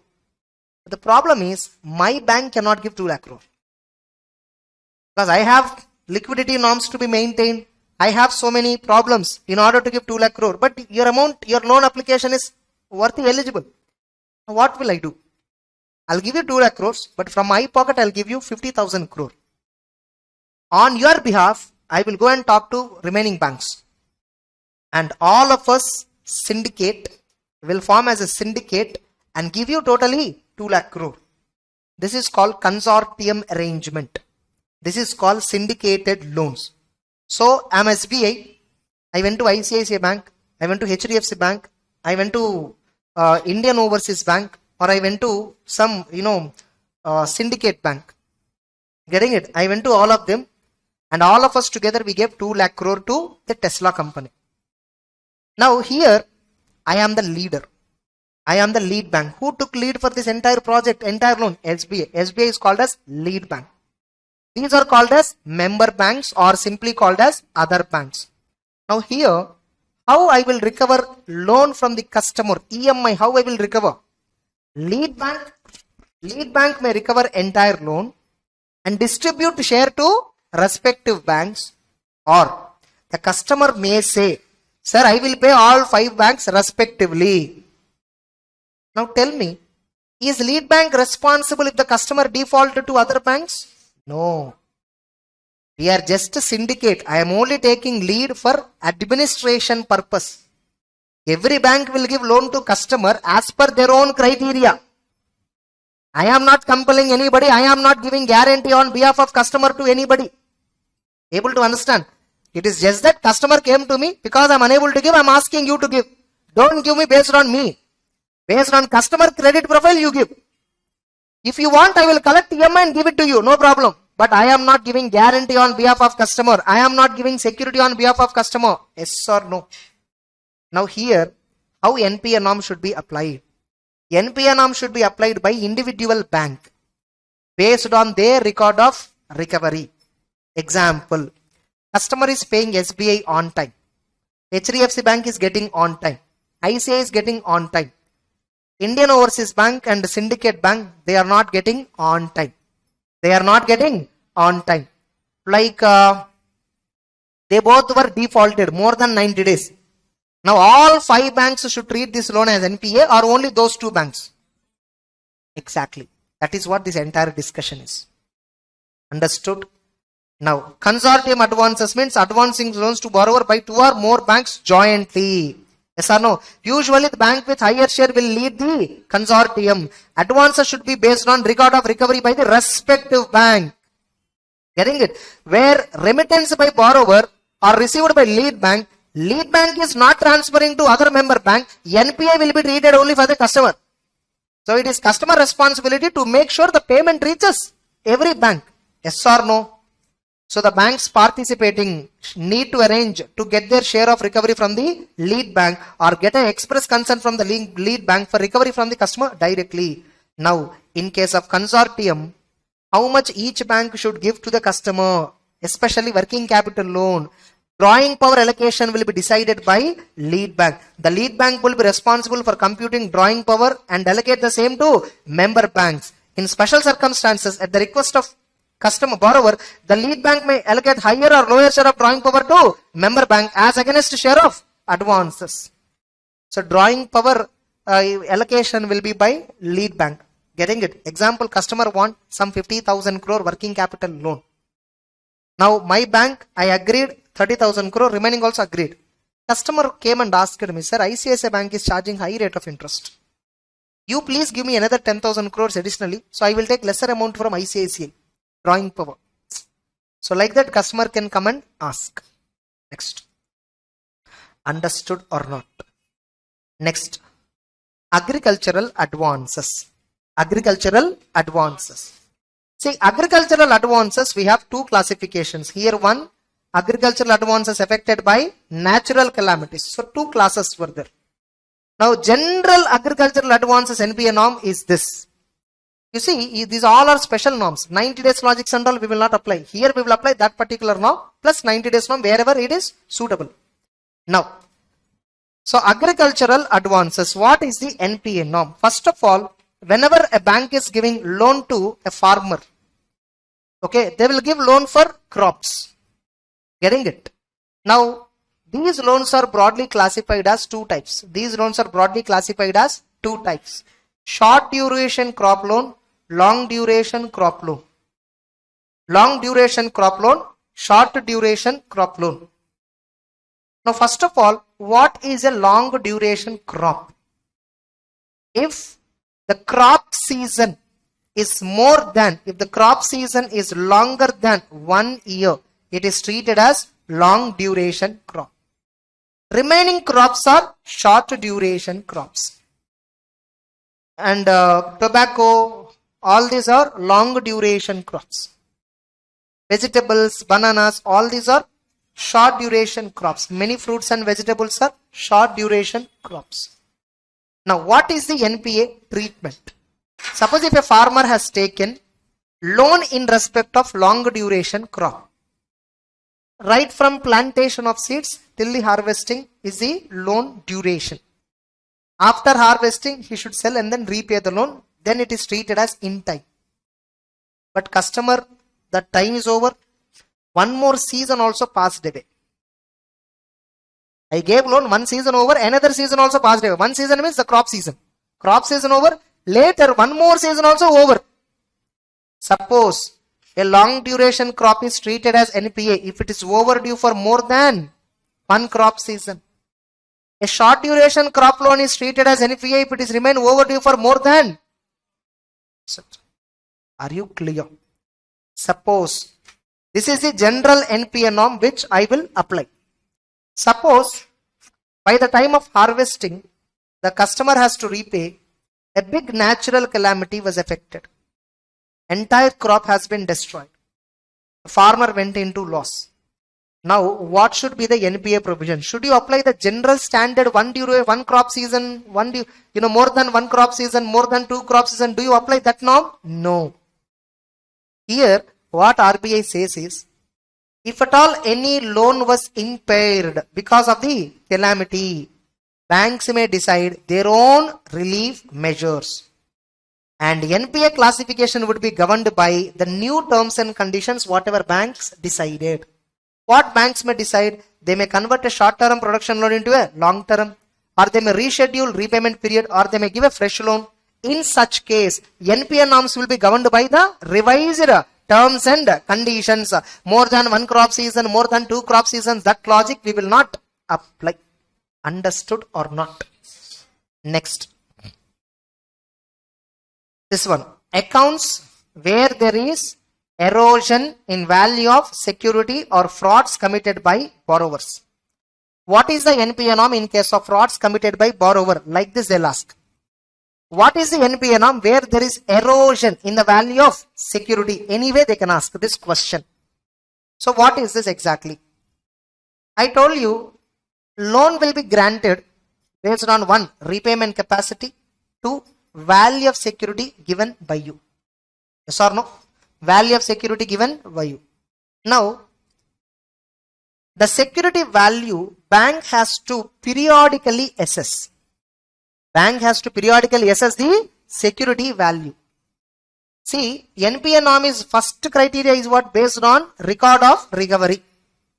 As long as you are repaying regularly, NPA norm may not apply. If at all you are defaulted, more than 90 days default is there, we will straight away treat it as NPA. So based on record of recovery, NPA provision will apply. Not only that, NPA provision may apply in one more scenario. The NPA provision will attract in one more scenario. When? If the security value has steeply came down. The security offered by the customer, the value is went low. It went low too steep. Customer is paying regularly, no problem. With regard to repayment, no problem. But remember, I didn't give him loan only based on his repayment ability. I gave him loan based on the security given by him. Yes or no? So, even when he default for more than 90 days, that is one way. I will treat it as NPA. But if there is a security valuation came down, that is also one more way I will treat it as NPA. What is it exactly? Suppose customer got a housing loan in one locality. He constructed the house. And that house was constructed after few days because of the environmental changes. That locality was treated as flood prone area. That locality was treated as a flood prone area. Naturally, all the immovable properties that were there in that area steeply came down, the values. The customer house was actually 10 crore. Bank has given 8 crores. Immediately after 1 year, where the outstanding loan was approximately still 8 crores. After 1 year, that locality, the house, so at the time when the house was constructed, the value is 10 crore. Based on this, I gave a loan of 80%. Later, after 1 year, that area was treated as flood prone area or something. Like it is not useful for households. Like that, they certified the area. Now, the value of the house came approximately to 50 lakh rupee. It came steeply down to 50 lakh rupee approximately. Now, what is the value of security now? 50 lakhs. What is the loan outstanding? 8 crore. Is it not even 10%? It is not even 10%. If the value of the security given by the customer is less than 10% of the outstanding loan amount, then that asset is to be straightaway treated as loss asset. Sir, he is repaying regularly. It's okay. Let it be. Be conservative. Security is no more. Getting it? If at all tomorrow he stops repayment, that's it. We don't have anything to recover. Right now, treat it as loss asset and charge it off. Write it off to P&L. Understood or not? Now, suppose no. Customer, we gave a loan worth of 8 crore because the value of the security last time when we inspected was 10 crore. Now, after 2 years, we went and did once again the valuation. Now the valuation was 4 crore. Last time when I valued is 10 crore. Now when I valued again, it is 4 crore. More than 50% of the previous valuation. Current valuation is less than 50% of the previous valuation. If value of the security was less than 50% of the previous valuation, then also treat it as doubtful asset. If it is less than 10% of the outstanding loan, loss asset. If it is less than 50% of the value previously assessed, doubtful. That's it. That's a provision. So erosion means what? Destruction, diminution, which is not prudent. It should be straightaway classified as doubtful or loss asset as below. First apply loss asset criteria. If it does not satisfy, then come and apply doubtful. If that is also not satisfied, happy, leave it. If it is satisfying loss asset criteria, will you again apply doubtful asset criteria? No.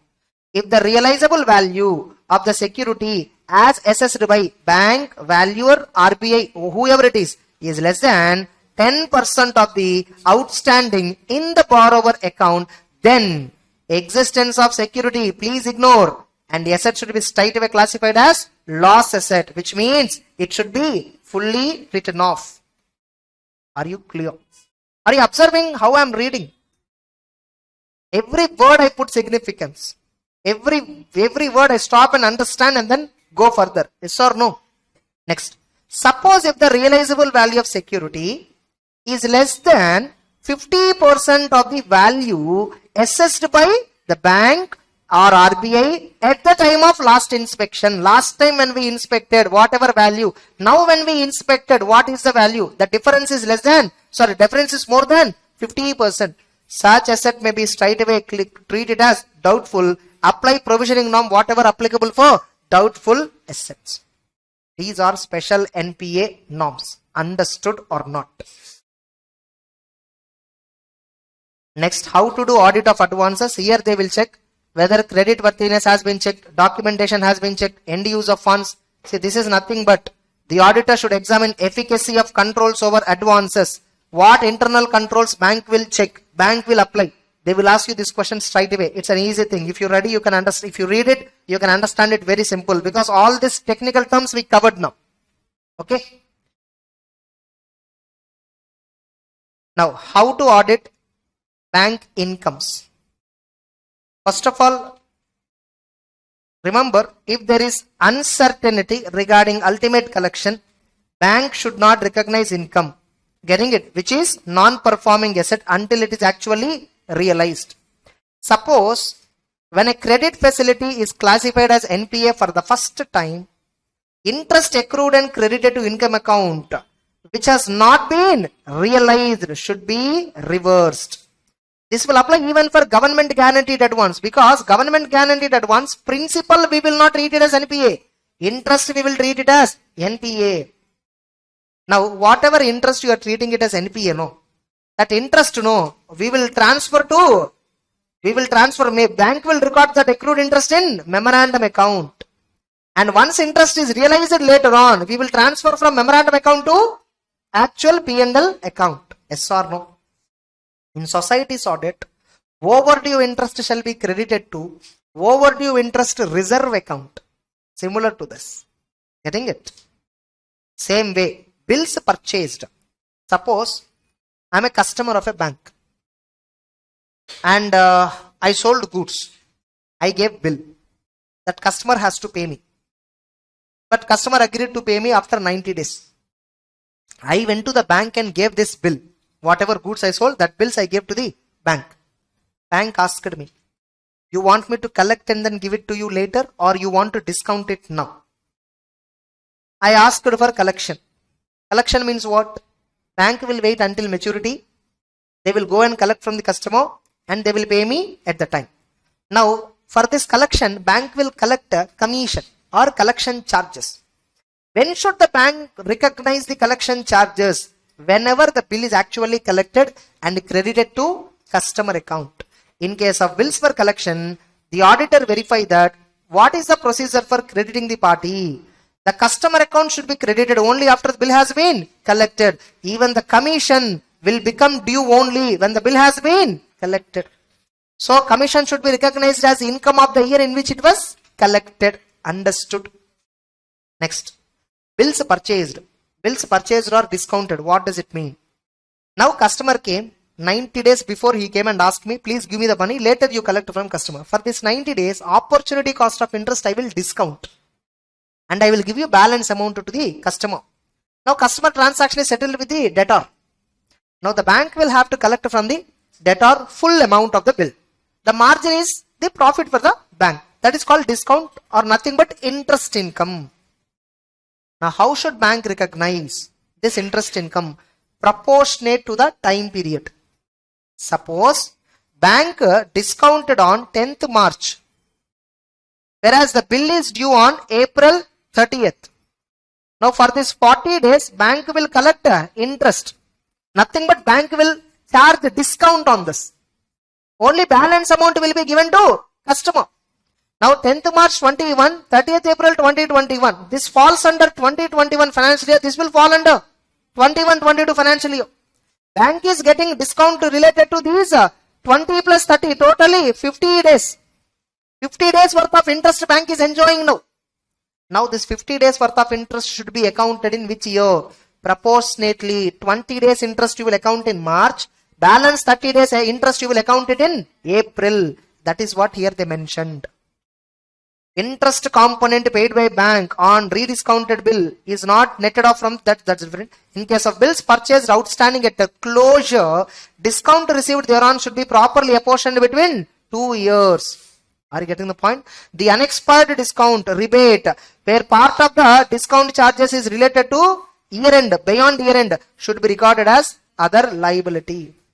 Because that is a discount now recognized, but not related to this year, but related to next year. Income received in advance, something like that, is a liability. Understood or not? Next. Now that's regarding main interest income. The above points are very simple. interest on sale of NPA, reversal of income, that is also similar. That's what we have already covered. Suppose a loan is treated as NPA. Until the loan become NPA for the next 90 days, bank recognized interest in P&L on accrual basis. But only on 91st day, bank came to know that became NPA. Now what 91st day bank shall do? Whatever interest already recognized on accrual basis but not collected shall be reversed. That's what this point is. That's what this entire point is. Able to understand? All of you? That's it. Now there is a term called takeout finance.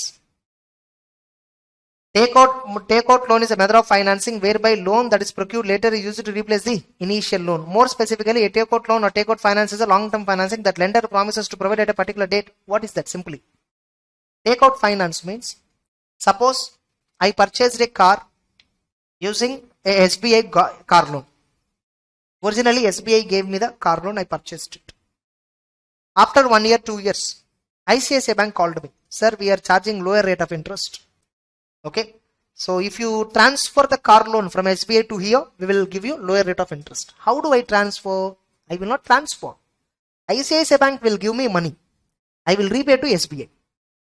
Nothing but until then loan is with SBI. Now it is taken over by. That is called takeout finance. Now you read it, you will understand. Understood everyone? And audit of expenses of a bank is also a very easy thing. Interest expenditure is only the only important. Remaining are general for every organization. Remaining are general for every organization. So almost we spent on bank audit 1 hour 15 to 1 hour 20 minutes.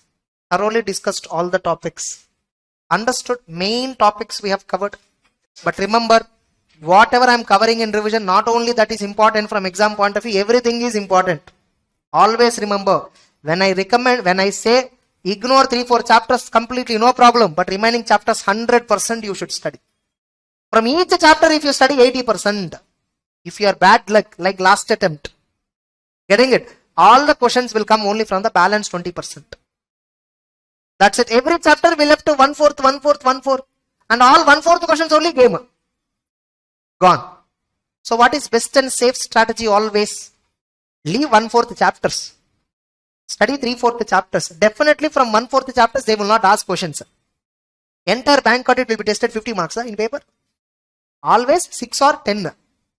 So if I leave 4 or 5 chapters in my complete preparation, remaining 10-12 chapters if I am perfect, definitely from that 75-80 marks will come for sure.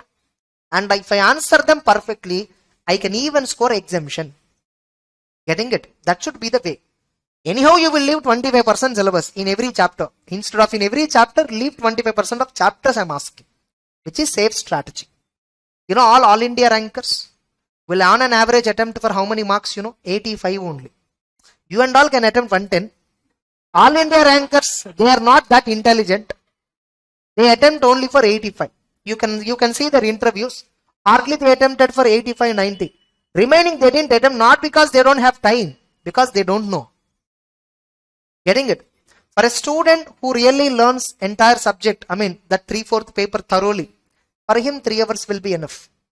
In fact, he'll have some time left. For a student who don't understand anything, he needs 5 hours time. Getting it? The problem is only for the medium, those who are in the medium category, not either that side or this side. Getting it? So, don't, those who did not study at all, they will give the paper after 30 minutes. Those who studied really superb, they will finish exam before 30 minutes. And remaining people will go up to 5:30. Understood? So, even if you are studying 3/4 syllabus, be perfect in the entire chapter. Never ignore a single concept in any chapter. Getting it? That should be the best method. You see, bank audit, almost I covered. Sampling, except some 3 or 4 concepts, I covered almost. But you need to cover 100%. Just because I ignored in revision, because it's revision I ignore. You should not ignore.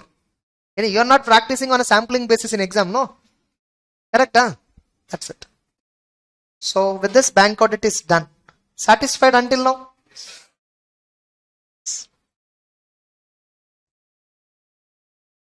Be alert. So let's begin items of financial statements. High weightage chapter. Suppose you say this example, they have given, by the way, I'm showing you the material which is in audit evidence chapter. Then I will go to items of financials material content because both are connected. Suppose in a balance sheet, there is a current asset called cash in hand rupees 8,000. So what this particular thing is asserting? What are the assertions that you can draw from this? The auditor can draw the following assertions. The entity had some 8,000 cash in hand in valid notes or coins on balance sheet date. Yes or no? On balance sheet date.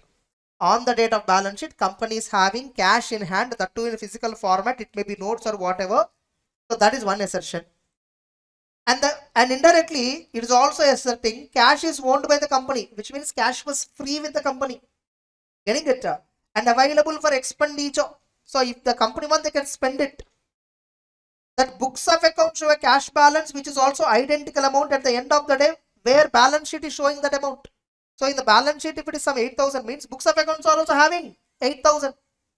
You see, just current assets, cash in hand 8,000. What assertions you can draw from that? One, whether the entity really has cash 8,000 on that day. Two, okay, cash is there. Is it belonging to the entity? Second point. Or is it like a deposit amount kept on behalf of some customer? Able to understand? Or is the deposit amount of employees, caution deposit amount which is collected from employees, which is not belonging to the firm? Generally, assets side, cash in hand represents what? Assets side. Suppose no, if a company collected any security deposit from employees, that cannot be shown as a cash in hand. That amount shall be shown as a loans and advances. Suppose cash in hand below, belonging to the entity, belonging to security deposit, you can show like that. Are you getting? You can show the break. You need to show the breakup like that. If you simply show cash in hand, it appears that it is owned by the entity. This entire amount company can use it for spending, purchasing asset or purchasing machinery, whatever, purchasing for payment of expenses, whatever. Same way, you see another example. Suppose in the balance sheet, no, notes to accounts schedule, 2 lakhs plant and machinery, historical cost they show. Depreciation for current year and previous year put together 83,000 accumulated depreciation. Net WDV they showed is 1,17,000. This is what they showed in the financial statements. Now what management is asserting here indirectly by showing plant and machinery gross book value, net book value, depreciation figure, what management is representing? Look, this is owned by plant, this is owned plant and machinery, this is owned by the company. That is why I am showing in the balance sheet. That is why I am showing in my fixed assets schedule. And the historical cost of the plant and machinery is 2 lakhs. I am showing indirectly that the original cost is 2 lakhs. Plant and machinery I am saying physically existing.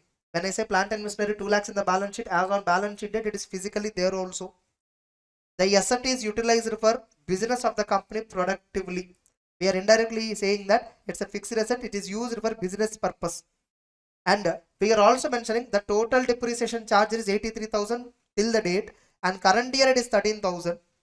And the amount of depreciation has been calculated, which is correct. We are indirectly saying depreciation 83,000 is correct value based on our estimates. See, the number is 2 lakhs minus 83, 1,17,000. That is only there, simply. But from that, how many conclusions you can draw? Now, as an auditor, you need to check whether the plant and machinery owned by the company or not. You need to check rights and obligation. Now, historical cost and historical cost, total amount of depreciation, both put together, you need to apply valuation, whether the valuation is correct or not. And you need to physically verify. You need to check whether the machinery is in existence or not. These many doubts you'll have in your mind, right? When you see plant and machinery 2 lakhs. What are the questions in your mind? Is it existing in the company really? If so, its historical cost 2 lakhs. Purchase invoice contains 2 lakhs value. If so, the useful life is so and so. Based on the depreciation calculated for current year is 17,000. Some WDV method they followed, it appears like whether they followed that method which is suitable. And you need to say there is no revaluation here. You see, there is no revaluation point discussed. Is there no, is there no revaluation did by the company? Is there any impairment loss that is there in the plant and machinery? You will get lots of doubts. Now, all these potential misstatements that could occur in the financial statements, all these potential misstatements that could occur in the financial statements, you'll have so many questions. You are having doubts about its existence. You are having doubts about all plant and machinery accounted completeness. You have doubts about its valuation. You have doubts about its measurement of depreciation. Moreover, company presented simply this breakup. Whether this breakup presented by the company disclosure, is it as per applicable framework or not? So many assertions we will verify. Getting it? Now you see here, revaluation point is silent. Impairment point is silent. They didn't talk about impairment or revaluation. Implied assertion, that is called as, what is it called as? That's an implied assertion, negative implied assertion. Negative assertion, that too implied. If the financial statements are silent, plant and machinery is silent about impairment loss, that's a negative assertion. That to which negative assertion implied. And in the same notes to accounts, clearly at the bottom they showed no contingent liabilities for the company for the year.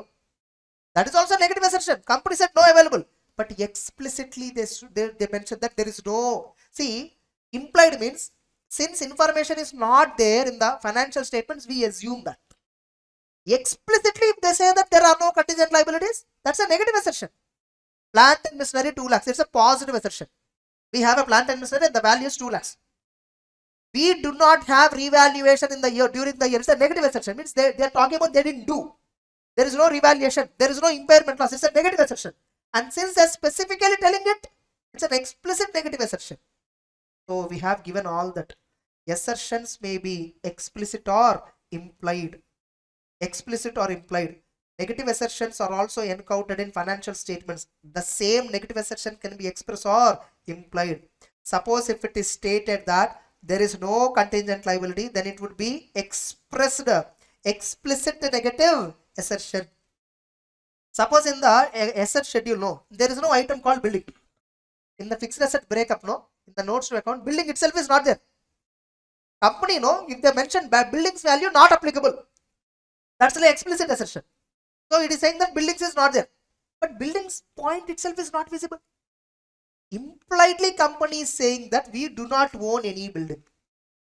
Impliedly, the company is saying that we do not own any building. That's an implied negative assertion. Suppose if there is no item such as building, it would be implied negative assertion that the entity did not own any building on balance sheet date. Now let's come back to assertion definition. So what do you mean by assertion? Assertion is nothing but representations by management. Either explicitly they are talking or impliedly otherwise. That are embodied in financial statements. So within the financial statements, whatever management is talking about, either explicitly or impliedly, they are all called as assertions. It's not statement. Assertion is not just a statement made by the management. Assertion refers to representations by the management. In the P&L account, sales amount some 65,000 crore, Tata Motors is saying, indirectly what are they saying? During the year, this many sales occurred. And the total value of the sales is 65,000 crore. And the sales are accounted on accrual basis. They are asserting all this. Just by mentioning this amount, they are asserting so many. You need to check all that whether it is correct. And during the year before 31st March, risk and rewards for 65,000 crore is transferred. That's why it is recorded as sale. They are asserting so many. You need to check all these assertions. So you need to check which are used by auditor, to consider different types of potential misstatements that could occur. So management will make assertions. The assertions will be verified by us to identify potential misstatements. Now, the auditor uses the assertions used by auditor are considered for different types of potential misstatement that could fall in the following 3 categories. Suppose you are talking about transactions. Suppose a transaction called sale. Sale is equal to some 10,000 rupees. One invoice is their example. Did it occur? You will verify sales invoice. You will verify e-way bill. You verify purchase order received. You verify dispatch note. You verify delivery note. Completeness. Whether all the sales recorded, whether all the sales that are occurred during the year, are they recorded during the year? So you're talking about all the sales, means understatement is not there. You're talking about what? Whether there is a understatement or not. So all the transactions and events that should have been recorded, have they been recorded? Accuracy. You are saying sale is 10,000 rupees. 10,000 rupees indicates excluding GST, excluding freight charges, because you are collecting them separately. Getting the point? Turnover means what? Excluding taxes, right? It is not including taxes, correct? Turnover means excluding taxes. So amounts and other data relating to transactions and events, are they recorded rightly? Accuracy means amount. Sometimes no, this is also called as measurement. Sometimes this is also called as measurement. Cutoff. Now when I say Tata Motors sales are 65,000 crore, all these 65,000 crore worth of products and services were delivered on or before 31st March. That is why they were reflected as sales in this year. You need to check whether they were delivered or not within the date. For deliver, whether the products are really delivered or not, so that it can be recorded as a sale, so that risk and reward is transferred, so that it is eligible for recognition of revenue. You are applying cutoff procedure. That procedure is called as what? Cutoff. And finally, you are saying that it's a revenue from operation. You are saying that it's a revenue from operation. You need to check whether the product sold is revenue from operation or other income. So classification. Suppose a company purchased a land. Getting it? Suppose a company is getting interest income. For a bank, interest income is an operating income. For a normal company, interest income is a non-operating income, other income. So how are you classifying? Because we are concerned with amount, classification, presentation, disclosure. Everything should be proper. Able to understand. So what are the assertions related to class of transactions? They will ask you this question for 4 marks. What are the assertions that are to be considered by auditor with respect to class of transactions? Suppose if you are verifying balance sheet item, there what assertions I have? Balance sheet item I am worried about if the asset is there. Suppose if they are saying suppose if they are saying plant and machinery some 3 lakh crore, I am concerned about really that many exist. If so, existence itself is not enough for ownership. You need to check rights of the entity on that by looking at the title deeds, invoices. In case of liability, you need to check borrowings, related letters and all. Yes or no?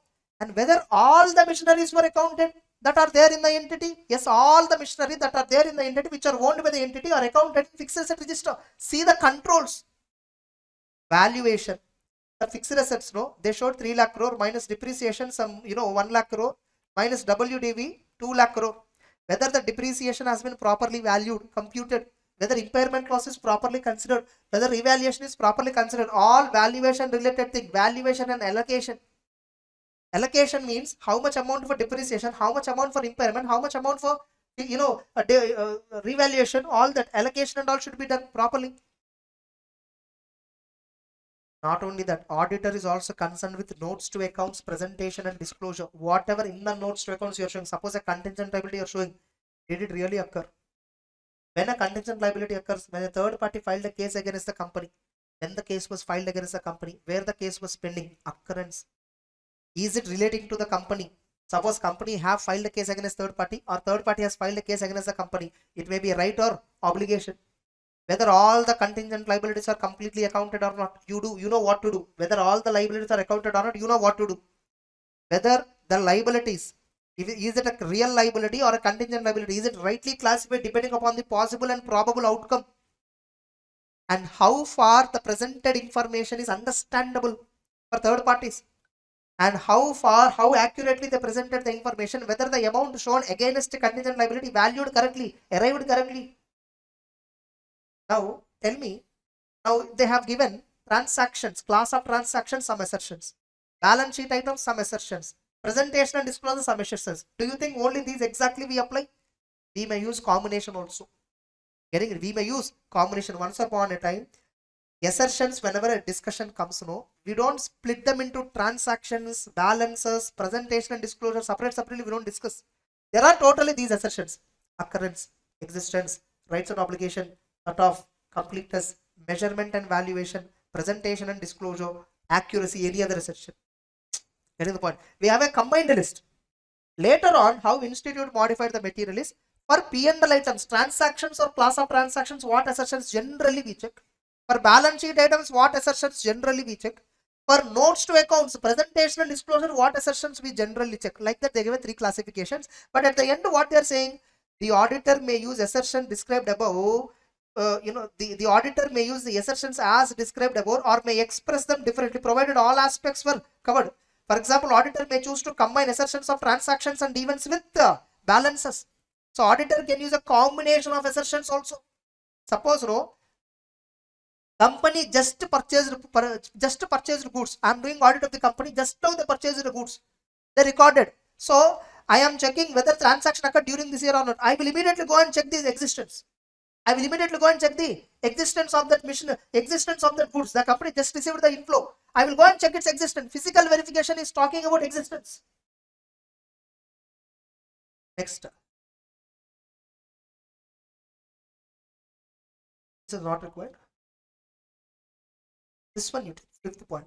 So we must clearly understand that each item combined in financials, it talks about something to the readers of the account. Either it talks about ownership, either it talks about existence, quantity. So auditing is concerned with testing of authenticity of the information which is conveyed. Whatever balance sheet P&L notes is conveying, you just test how far they are authentic. Very good. See, explicitly they need not discuss like this. This is what we do. But for whatever we are doing, they are naming it. The problem is like how to listen to a class. How to listen to a class, if I tell, can you describe in 4 marks, 1 page you should write how to listen to a class. Only listening aspect, not about, you should not write running notes and all. You should write running notes, So, in that medical terminology and all I can use. How to listen to a class, I can use medical terminology. Getting it? How to operate a phone. You know how to operate and all. But if I ask you to describe, it will be a little difficult. So we know how to do the audit, but they're describing how we are doing it. Generally, plant and machinery, if I ask you how do you verify sales? Very simple, sir. We will ask sales bills, GST registration and all, we will check, cross verification. We will also check how many orders company received, how many company delivered. Okay, what about pending orders? Whether pending orders not delivered or delivered but not recorded. Common sense, right? The same thing is expressed with the technical terminology. So now begin with, now let's go to these items of financial statements. Let's go to these items of financial statements. Now inside this, if you observe, the first part is again the same. This first part is again the same. Items of financials, the first part is again the same. Now coming to the second page.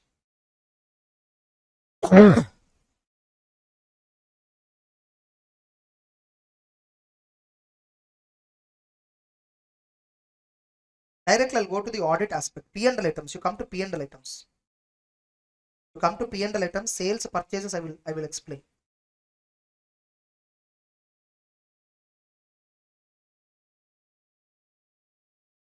Let's not hurry up. Whatever is possible, to whatever extent it is possible to finish, I'll finish here.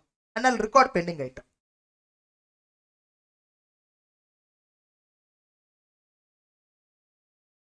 How they will ask you questions, I'll tell you, and how you should remember also, I'll tell you here.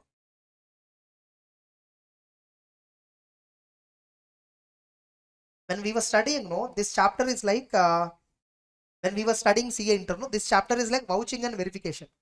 This chapter is named as what? Vouching and verification. And that's a self-study chapter. Faculties don't explain. Because after I started explaining, you understand that it requires no explanation. Getting it? I'll show you.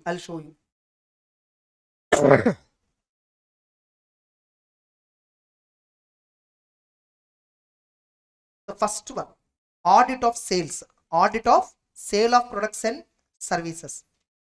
Auditor has to first obtain a clear understanding about the organization and its revenue center. First thing, whenever you're doing sales audit, what is the company, which business they are doing, from where they are getting revenue. Suppose you take Tata Motors, they have revenue centers. 1, revenue from passenger vehicles. 2, revenue from commercial vehicles. 3, revenue from services. 4, revenue from spare parts sales, all that. Getting it? Only when you understand Tata Motors to what from where and all revenue they are getting, only then you can cover in audit all those aspects so that you can verify all those aspects. So so auditor has to obtain a clear understanding about organization and its revenue centers. Explain with example 4 marks question. You just have to write this answer only. Now example is given, right? In that this is first point, this is second point, this is third point, this is fourth point, this is fifth point, this is sixth point. You just have to write like a points in exam. They'll ask you like this. It is asked in one of the previous exams. Getting it? So revenue, what you need to understand about the organization, what types of services, products the entity provides, how much demand for these products, what are the major selling products, major selling services.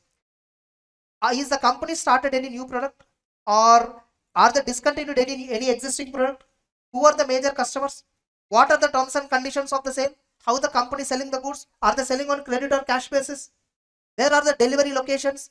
Are they selling in a retail or are they selling wholesale? So many points. But you cannot write those points to get the marks. You have to write only this. Remember, examiner don't know any other answer. Only the same suggested answer. Suggested answer will only contain this. This is one question they'll ask. 2. Another question in exam, how they can ask. This fourth point itself they can ask and explain. They will explain with the example. Auditor should obtain an understanding of controls in respect of sales process. With respect to sales, what controls management established? Auditor should get an understanding of those controls. Examples. Question. This is how a question comes. Controls means what? Whether segregation of duty is there. Whether segregation of duties exist. In jewelry shop you check. In jewelry shops, big jewelry shops like GRT, showrooms, you go and pick one jewelry item. First, they'll give you quotation, you bargain, they discount something, and finally price is finalized. Now, the item and all know the price finalized the document price, and the item they will carry to the billing counter. At the billing counter, one person will bill entire the transaction after you made the payment. Once you made the payment, they'll give you the bill. You have to go and submit the bill at another counter. At the another counter, they will check the item and they will bring that item. Weight matching and all they'll do. Item matching and all they'll do. Once they show you is this the item you acquired or not, then they will pack it and then give it to you the delivery. You see, this process is performed by multiple people. This is called segregation of duty. This is called what? Segregation of duty. One person cannot be given entire process. They may do mistakes. They may do frauds also. They can easily do frauds. Getting it? Next. So, who checks the second one? Who checks the credit limit? If at all it's a credit sale, who is approving that customer so that we can give credit? Who raises sales invoice? Who raises sales invoice? So, in the company, who is billing? Like in a purchases, if you check, no, purchase process, if you check, no, there will be purchase department which is separate. First, stores department will raise a request that we need inventory. Purchase department, they will place an order with vendors, specific vendors which they already approved. They will place an order. Once after placing the order, authorization and all will be there. CEO, I told you, more than 10 lakhs value, somebody has to authorize, yes or no. CEO or somebody will approve it. Then the other party will dispatch the goods. Seller will dispatch the goods. Once goods are dispatched, it will come to our warehouse. Their inspection department will generate inspection report. Then goods received note will be prepared and goods will be unloaded and kept into the warehouse. You see, so many processes involved again. Here, if a purchase fraud has to happen, all of them should cooperate and give respective documentation. Only then purchase related fraud. See, purchases fraud, what is a fraud? Cash outflow ultimately. Ultimately what? Cash outflow. Getting it? Somehow cash has to move to the other account without actual transaction. That is what a purchase fraud ultimately. In order to make the cash outflow, in order to make a payment for fictitious purchase to some dummy account, bank account, there is a lot of people involved in order to do that. Collusion. Collusion is so difficult to understand. To avoid collusion, company uses human behavioral science, behavioral science patterns, and they change rotation of duty so that collusion will not happen. Suppose you are working with one employee, You both are dealing with cash. From long ago, you're dealing. You both get some familiarity. You may discuss and do some fraud. What if every week I'm changing both of you? Like one time along with you, somebody else will be there. So for him, another companion will be there. Every time the team is changed, you will be hesitant to discuss with him.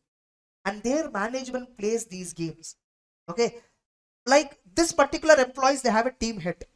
That head no, on different occasions with each of this his team members, he will tell, I am the only, you are the only guy who is good.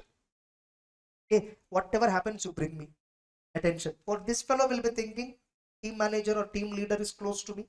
If somebody came and put a proposal for fraud, this fellow will go and reveal. But team leader also plays the same fraud with the other guy also. Getting the point? The other guy also, he'll play the same. I will trust only you. You put an eye on him. He's doing something suspicious. This is called human resource management. Getting it? Behavioral science. This is completely behavioral management. So this is how companies employ controls on people. Getting it? So that nobody will do a fraud. When and how goods are delivered. When and how goods are delivered or dispatched. Who collects and records the amount received from debtors? Because collection agents will be again separate for the company. Who ensures that risk and reward is transferred to customer? When the sales are recognized in the ultimate system. They'll ask you a question. What are the controls in respect of sales process? Give examples. What are the controls in relation to sales process? Give examples. You have to write these examples. Any 4 examples is enough. They'll ask you specifically this question. I'm telling you in items of financials how many different ways of questions can come. Getting it? I will take broadly two P&L items, 2 balance sheet items I'll take and explain you. Getting it? So you apply the same logic for others also. Now the question which I get is how to remember this. You have to understand, no other possibility. Getting the point? If you do not understand, no matter you read 10 times, you will not understand. Here it is not about the point. Here it is about understanding the concepts behind it. What are the controls related to sales? Like in an entity, just any jewelry shop you imagine, or any grocery store you imagine, or you imagine Saravana stores. Getting it? What happens there in sales? You see, Saravana stores, once you pick the articles and go to billing counter, one fellow will take out all the articles from the basket and he will check all the items and bill it. Then he'll go to the next counter. That fellow once cross verifies the bill with the items in the basket. Then you go and pay in the next counter amount. Finally, while delivery, another guy will check whether all the items are billed or not, and then put it in the cover and then seal the cover and then give it to you. Correct? Is this what happened in Saravana stores? To ensure fraud, to ensure that frauds and all not happen. Able to understand? These are all controls. Understand? These are all called as what? Controls.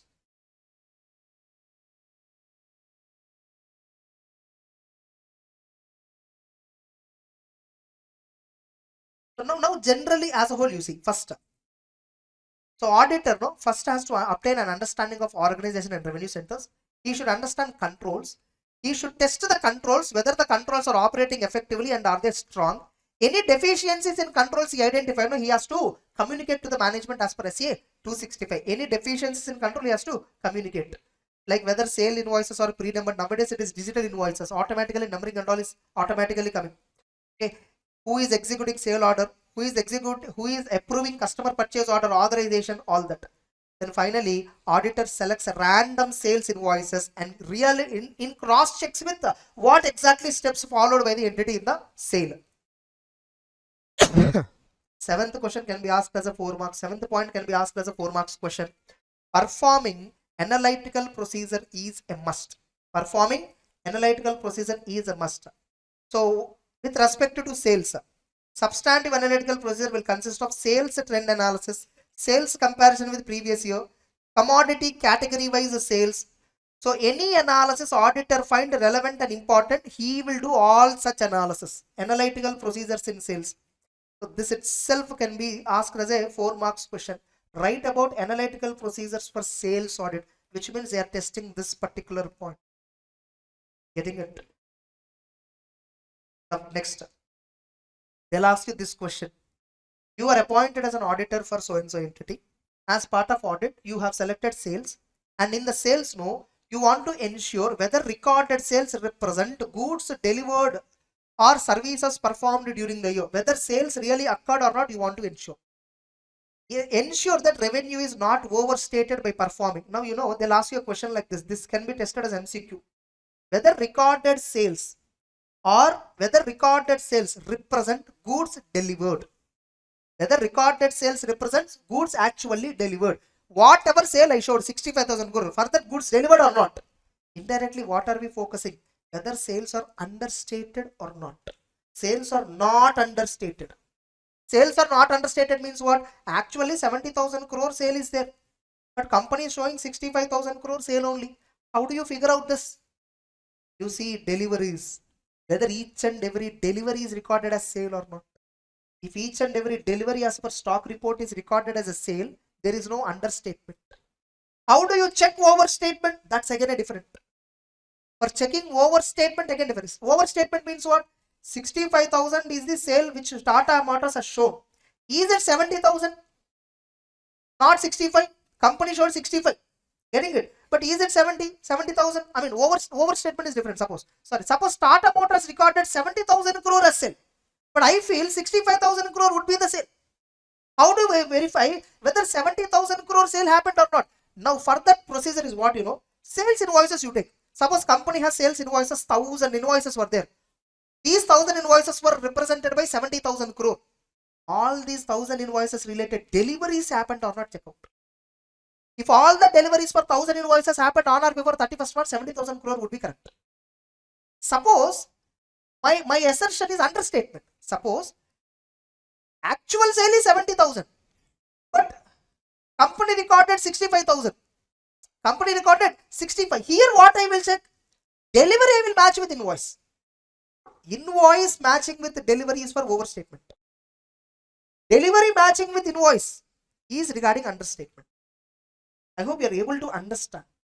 Getting the point? Whether all sales are recorded, all the deliveries made were recorded. How do you check? For all deliveries, see sales is booked or not, invoice is booked or not.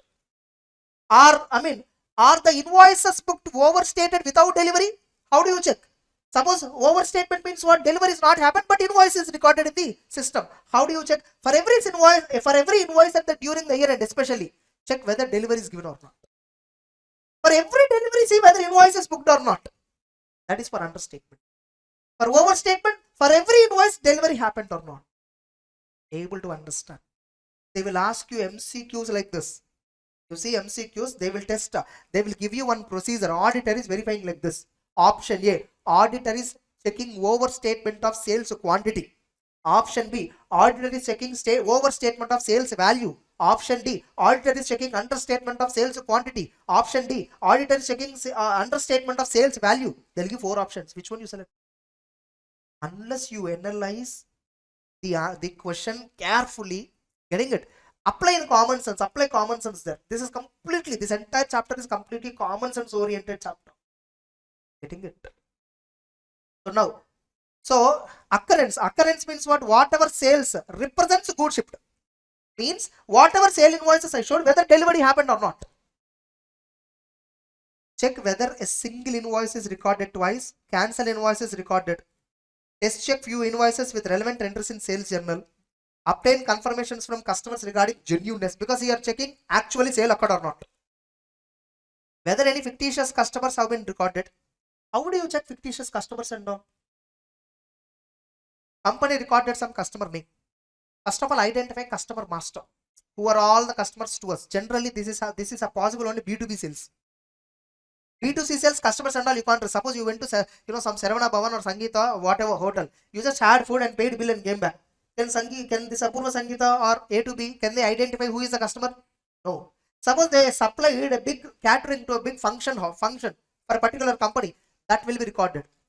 That they specifically record. B2B they can identify. So fictitious customers and all in B2B context they are writing this point. Getting it? Whether any shipments were done without consent and agreement of the customer. See whether any delivery happened. Generally delivery of goods happen only after receiving order from the customer. Is there any delivery? That's why what we will do, we will do this reconciliation. Purchase orders date, purchase invoices, purchase order. When the customer raised the order, then the delivery date. If the delivery date is only after purchase order date, that is true. That is proper. If the delivery date happened before purchase order, that is something wrong. It should not be like that. Or if delivery date is there, purchase order is not there. That itself is a proof that without order we delivered. Without receiving order we delivered. You see in Amazon, when you book any goods, no, first order confirmation you will get. Then only goods will be delivered. And then in that invoice number will be there. That invoice number will be mapped with the order number. So first the moment you call customer care in Amazon, the first question asked is what is the order ID? So because order ID is the base. Whether for seller or buyer, order ID is the base. Whether order controls are properly maintained or not, we should check. Any 4 points enough. Same way, whether all the sales are completed or not, whether all the sales are completely accounted or not, means all the deliveries that were made up to 31st March, are they recorded as sale? Check out. Generally, companies know, in order to avoid payment of taxes, even though they sold the goods, even though they delivered the goods, they don't record it. Even though they delivered the goods, they will not record it. They will postpone. They will say some reason. They will say amount received as advance from customer. They will not record it as sale. They delivered the goods already 31st March before itself they delivered, but they show it as advance received from customer in order to avoid payment of taxes, in order to show lesser profit. So cut-off procedures we should apply there. When the delivery happened, when the invoice booked. Delivery happened on or before 31st March. Risk is transferred to the customer on or before 31st March, but sale is booked in April month. Wrong. Able to understand? So perform cut-off procedures to ensure that revenues are recognized in correct accounting. Cut-off, no, like cut-off is nothing but last 1 week transactions. March month last 1 week transaction, April month first 1 week transactions. Invoices, deliveries, both we will cross verify. So suppose no, in the last 1 week 15 deliveries happened, but invoices are only 10. One possibility might be 10 invoices related, 10 deliveries happened, 5 deliveries belonging to old invoices were delivered now. That is one possibility. Another possibility, the 5 extra deliveries happened, right? That is actually those related invoices were accounted in next year, April month, but delivered now, but accounted in next year. That is another possibility. Everywhere what you have to check is with whom the risk is. Getting it? Delivery means not just goods going out of the factory gate. Delivery sometimes means delivering up to customer premises. If at all you have taken delivery responsibility up to customer premises, until it reaches customer, you can't record it as sale. Able to understand? Sometimes no, at factory gate you deliver the goods to a customer. Customer is only taking care of the transport. Then you deliver the factory gate. You can recognize sale immediately. All of you. So that is what here they wrote, completely cut off only. Then you need to review GST returns, e-way bills and all as a cross verification for sales really happened or not. And measurement. You know, invoice, if you see any sale invoice, no, it will have product value, product quantity, per unit price and total value. Add GST, you will get total value, total invoice value, not invoice value, subtotal you will be getting, plus freight charges. Then you will be getting invoice value. Now, Tata Motors is showing 65,000 crore. Is it invoice value or taxable value? Taxable value. It is before GST. What is that? That is before GST. See whether accounting of sales is done properly by classifying the internal items. Then disclosure. Auditor should also check whether revenue from sales is properly disclosed. You know, generally disclosure we will do at last for all items put together. We will not do every sales. When we are doing sales audit, we don't directly immediately see disclosure part. Disclosure of financials, presentation and disclosure requirement we will do at the conclusion of audit. Whether schedule 3 disclosure requirement is better or not. Sales, no, a company has to show sale of products, how much, sale of service, how much, you know, say in case of section 8 company, how much grants are received, other income is how much, GST is how much. And in respect of finance company, we will show interest and other financial services. In case of finance company, the income is classified into 2 types. Interest income, how much? Other financial services like processing fee, that and all, how much? Revenue under each of the above head shall be disclosed separately by way of notes. Where brokerage and discount is given, it should be accounted separately. Whether the transaction, remember again, trade discount is different, cash discount is different. Trade discount means it is netted off with sales invoice. Suppose MRP is 10,000. We are giving 50% offer, promotional offer. 5,000 only is the amount which I received from customer directly. Bill value is 5,000. I will record in P&L 5,000 only credit side. Suppose I sold these goods for credit. Customer paid me ultimately 4,800 in final settlement. This 200 I will debit as a cash discount. Cash discount is not adjusted in turnover. Cash discount is debited to P&L. Trade discount is adjusted with the turnover figure. Understood or not? Is only for one sales audit. See, I took this much time only for one aspect because you need to understand how on a single item of the financial they can ask a different question. Getting it? So purchases also you see similarly it will be there. Other incomes you please read on your own. But remember every point in this items of financials is important. You know in exam, no, last time I think last time or that before last time they asked this question. What is the disclosure requirement for other income as per schedule 3? They'll ask you this question. What is the disclosure requirements for service sale of goods? They'll ask you a question. Getting it? Anything they can ask. I'm telling you, anything they can test. Don't think that only certain items are tested. As I told at the beginning, sales related controls they will test, sales related cycle they will test, anything they can test. So be prepared for everything in this. For that you need to observe. Each and every item you should observe in this. Now purchases also you see. Purchases also, this is other income. Same way, other income also you have to audit in the same way. Other income if you observe, audit of purchases. Auditor needs to obtain a clear understanding about the organization and its production centers while auditing purchases. What are the give examples? They'll ask you this question, a 4 marks question. Auditor need to identify control points over purchases. Give few examples. They'll ask you this itself as a separate question. Able to understand.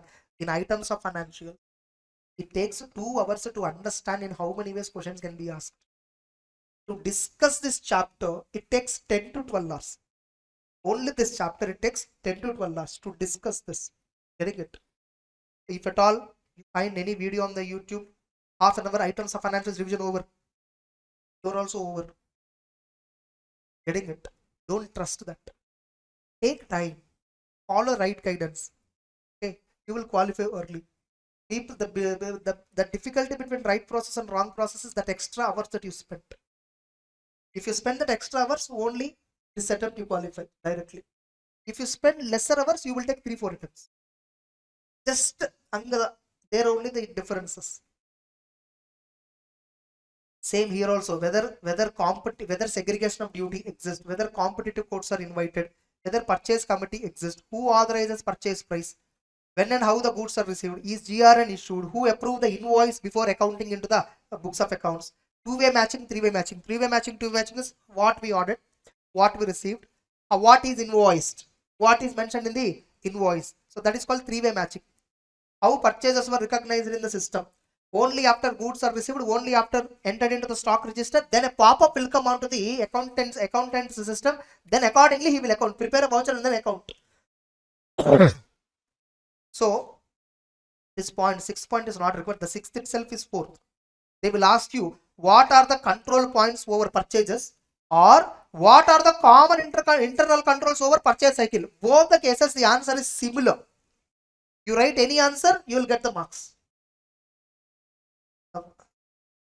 In this one question which was asked in November 22 exam or May 22 exam, write about analytical procedures regarding purchases.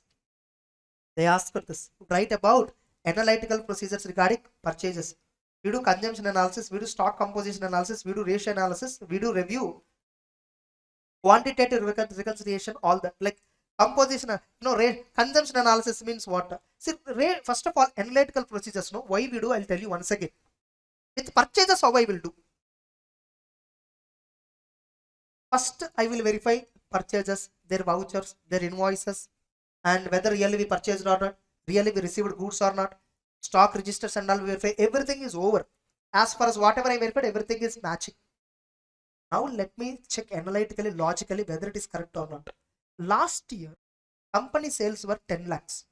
Purchases were 7 lakhs. This year, company sales were 20 lakhs. Purchases should be somewhere 14 to 15, right? But purchases are 8 lakhs only. Something went wrong. Getting the point, something went wrong. What? Sale price would have been increased. That is one option. 2. Company has overstated sales. 3. Third possibility. Company has understated purchases. Any of these 3 possibilities? Are you getting the point? Stock composition analysis. Stock composition analysis. What is the raw material available as a percentage of total closing stock? What is the work in progress? That is as a percentage of total closing stock. What is finished good as a percentage of total closing stock? Last year, how much it is? And if there is an extreme variation, why there is a variation? You investigate. I told you analytical procedure, repairs and maintenance expenditure account. You recollect in previous classes, somewhere I told you repairs and maintenance. For example, I was looking at P&L items, all expenses. When I'm going through all expenses, suddenly repairs and maintenance expenditure 20 crore is there. Why 20 crore? Last year repairs and maintenance expenditure is 5 crore only. This year it is 20 crore. How come maintenance increases by 20? See, one possibility. If business also increases by 2 to 3 times or 4 times, repairs and maintenance naturally increases by 2 to 3 or 4 times. But business is constant. Same last year, how much turnover happened? This year also similar. But why maintenance expenditure of the company increased? I got this out only when I analytically analyze this. See, for repairs, I selected some sample copies. Sample invoices I selected, I verified. Yes, it is really incurred. Amount paid, everything is fine. Sample and all, it's giving me evidence that it is correct only. But only when I analyze this, I will understand a material misstatement in this. So when I investigate this repairs 20 crore breakup, April month some 1 crore, May month 45 lakhs, June month 75 lakhs, July month some 90 lakhs, August month some 44 lakhs, September month 14 crore. Is it exceptional or not? So when I analyze, I will find this is exceptional or not. That exceptional, if I investigate, I found that it's a spare part which is purchased for various machineries, and the spare part is to be capitalized, but company debited to P&L account. Error of accounting principle happened. Wrong classification they did. I told management and they rectified now. And the profit figure affected, position also affected. Able to understand. So analytical procedure helps me to identify exceptional items. You see analytical procedure definition. Analytical procedure refers to analysis of ratios and its relationship with the other elements of the financial statements, where auditor may identify unusual relationships, exceptional relationships, so that auditor will investigate those relationships to identify a potential material misstatement that could occur. This is what entire analytical procedure, analytical procedure definition is actually. So there they will talk about various methods of analytical procedures, all that. That analytical procedure, if you understand, you can understand this point much more comfortably.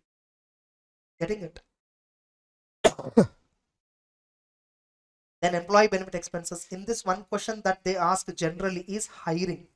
Auditor need to obtain a clear understanding about hiring, appraisal and retirement process. This is asked 4 marks question. It has been asked multiple times. In items of financials, every time 3 to 4 questions will come, 4 marks questions. Either for 12 marks or 14 marks or 16 marks, it will come. Sub questions, 4 marks only, maximum each question is 4 marks only. So one such question which is asked is, how do you verify entities hiring, appraisal, retirement process? So whether an entity is maintaining, how auditor has to test controls the entity has set around for employee benefit expenses. If the controls are effective, you can reduce the substantive testing. If the controls are effective, you can reduce the actual testing. If the controls are working effectively. Controls are what? Attendance. Are they maintained properly? Whenever a new employee joins, employee master, it should be added. In the employee list, it should be added. You see TCS is having 6.5 lakh employees. How do you know really all the 6.5 lakh employees were there? Now, during this year, TCS hired 10,000 staff members. How do you know 10,000 staff members were hired? Really? Getting it? So these 10,000 staff members, whoever is hired, they should be first added in the master, employee master. Only then payroll amount can be transferred. Only then salary can be transferred to him. Only the employee master. Who is adding an employee master? Who has that power? Getting it? In order to add an employee master, first you should keep name of the employee, Aadhaar card number, PAN number, date of birth of the employee, bank account numbers, yes or no, employee agreement, contract agreement, what is the gross salary, what is the perquisites and all we offered, what is the net salary, that and all you should give an employee master data. Who has the authority to add this in employee master? Suppose if some finance manager only adding it, HR manager is adding it, who is approving this? How do you know that this employee is really working for the company? Attendance register will cross verify. Attendance register today, work from home. How? Logins from the laptop to the company account. How many number of times he logged in? You will have all the data as an auditor. You will be given all this data. So attendance control, employee master, authorization of monthly payroll salary. Monthly amount of salary is based upon the absentees. If at all employee was absent for that many days, salary will be deducted and balance only will be paid. Disbursement, how the amount is paid. Company, will pay single check. TCS will write a single check. 6 lakh, some amount, some 50,000 crore rupees check they'll write. CFO will authorize, CEO will authorize. For that 50,000 crore, in 6 lakh employees account, it should be credited in that month. Getting the point? So they'll give a statement. They will send this to a bank. Payroll software will be there. They will run in that software. Money will be debited 50,000 crore at a time in the company books. One entry debit in the bank statement. To 6 lakh employees, it will be credited. The breakup will be there. The breakup and all records will be there. That's how you have to verify. And whether how the company is calculating TDS, PF deduction, ESI deduction, all that, further controls. Actual accrual of any other benefits like gratuity, leave encashment. Company has to create a provision for leave encashment. Company has to create a provision for gratuity, all that. This you will understand in accounting standard 50. See, here I'm not trying to explain you how to remember, how to all that. I'm explaining you, look at the complexity involved in items of financial statements. This is not tough nor easy. Getting it? It's about your observation. You need to analyze what they're saying. Obviously, when suppose you have to verify salary expenditure. Suppose so and so employee, he was paid so and so salary. How do you check whether he's our employee? See whether his name is there in the company data or not. So no. Now, this month he was paid this much salary. How do you ensure the salary is correct? What is his employee agreement? Look at this agreement. How much as per the agreement this month he will be getting. Now, whether the employee worked full number of days or not, you check attendance register. Getting the point? When the employee was paid the salary, is he paid along with all, as per the due date, or is he paid early? You will check that also, right? Disbursement details you will write. Now, this employee was paid, CTC is different, net amount he is getting is different. CTC is cost to company. Suppose as per the cost, 12 lakhs is the package. But entire monthly 1 lakh he will not be getting credit. Monthly some 65-70,000 only he will be getting credit. Why? From 12 lakhs, some 2 lakhs income tax liability. 1 lakh provident fund employee contribution, 1 lakh employer contribution, some 50,000 ESI contribution employee, some 50,000 employer ESI contribution. After all that, some 70 or 80,000, 7 lakhs, 8 lakhs income by 12, monthly 60-65,000. Able to understand. See whether deductions and all are rightly done or not. Now you need to cross verify whether EPF, TDS, everything is paid to the department also or not. That is what you need to report in CARO again. Able to understand. So you think you will understand. You just first understand what they're asking. So this chapter, how you should read. So first to look at what they're asking. Recorded employee benefit. Are they really occurred or not? Whatever employee benefit recorded in the company as salary cost really occurred or not, means they're talking about, are there any dummy employees? Are there any dummy employees? How do you ensure whether employee is really there or not? Physically, you can visit the employee. You can, to address this risk, auditor may choose to meet the employee in person, or on a sample basis you can meet people who are newly recruited by the company. Able to understand. You see, everything is, you can understand when you really interpret this sentence. Try to understand what they're asking. Read this and try to sync with this. You will understand. First, understand this entire chapter. Focus is on understanding. When you're reading this chapter, first your focus is on understanding what they're asking, understanding what answer they gave. Then you think about remembering. Getting the point? If you straight away, without understanding, you try to read this 10 times, write it 10 times, you will not get anything. You will not at all, you will lose lots of marks from this chapter. If at all you try to do like this. You cannot write, because in exam what they are asking, whether recorded employee benefit expenses were actually incurred in the period. What test you will do? They'll give an MCQ like this. 2 marks MCQ they'll give. In sales also, no, in purchase also I showed. In purchase also I showed. Occurrence, whether purchases occurred or not, whether recorded purchases represent goods actually received or not, what audit procedure you will write, what audit procedure you will perform. Only you have to write from these points any 4. From these points any 4 you have to write. Suppose if you misunderstood and wrote these 4 points, you will not get the marks. Getting the point? What are analytical procedures for purchases? Only this answer you should write. What are disclosure requirement for purchase? Only this answer you should write. So for every item of the balance sheet, for every item of the P&L, they have given like this breakup. If you do not understand that properly, you will write some other answer. If you just mug up, you write some other answer, not what they asked for. Getting it? Then depreciation and amortization. This question will be asked. possibility. Last time this was asked. Not number 23, May 23 or number 23. Somewhere it was asked. In the past 3 attempts. Once it was asked. What attributes auditor will verify for depreciation? What attributes? When you are verifying depreciation, what attributes you will be checking? You will understand entities accounting policy related to depreciation. For some methods, they will follow SLM. For some methods, they will follow WDV. For some methods, they will follow some other method. Whether the method is suitable or not for that asset, you need to check. Ensure company policy for charging depreciation is as per Companies Act and accounting standard. Check whether the method which they followed is as per accounting standard or not. Check whether the same method is applied consistently or not. Whether depreciation is calculated after adjusting residual value or not. Do we check all this or not? In accounting also, this is what we do. Whether depreciation charges are valid. See, valid means only on own assets you can charge depreciation. On leased assets you cannot, unless it is a finance lease. Next, see that they are accurately calculated. What is the rate as per Companies Act? You know, in Companies Act, no, single shift what is the rate, double shift what is the rate, they have given. See what rate is applicable for the company. Accordingly, at that rate only you should calculate. Again, SLM rates are different, WDV rates are different. See which rate is applicable for the company, apply that rate. From the date of installation only you can calculate, yes or no. By the way, asset is ready for use, installed. From that date you can calculate an actual date of usage. Installation date. If the machine is ready for use, that's enough. Whether you used it or not doesn't matter. Generator you purchased and installed.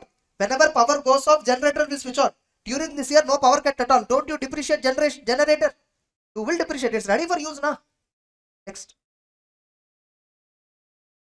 So whether depreciation is recorded in the right period or not. Whether the most appropriate depreciation method for each depreciable component has been used. For furniture and building, SLM is best method. For plant and machinery, vehicles and all, WDV method is best method.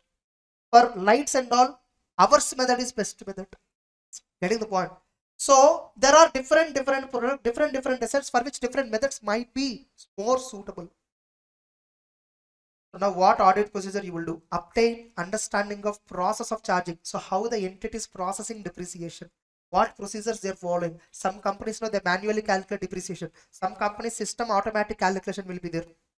Look at the fixed asset register. There is always a risk that the entity could capitalize revenue expenditure to increase profit. Getting it?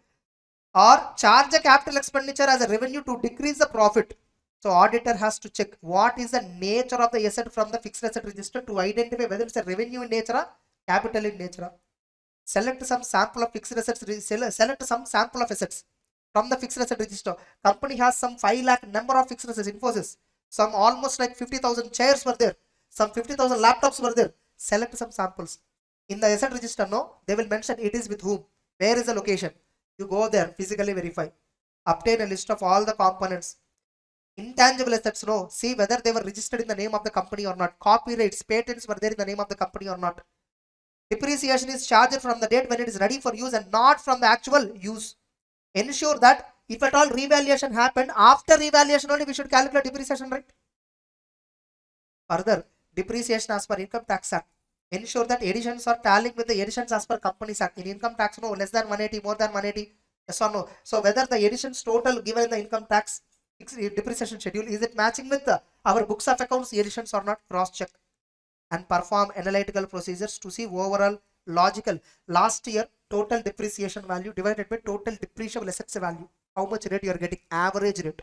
This year total depreciation divided by total depreciable assets value. Average rate of depreciation, how much you are getting. If there is a huge variation in average rate of depreciation, where the variation comes, why the variation comes, that's analytical procedure. Next. It's only P&L items. That too I covered only brief. Now in the balance sheet items, I will tell you. In balance sheet items, no. Actually at the end, no, one more important point is there, by the way. Additional points were added. Additional points were added at the end of other expenses.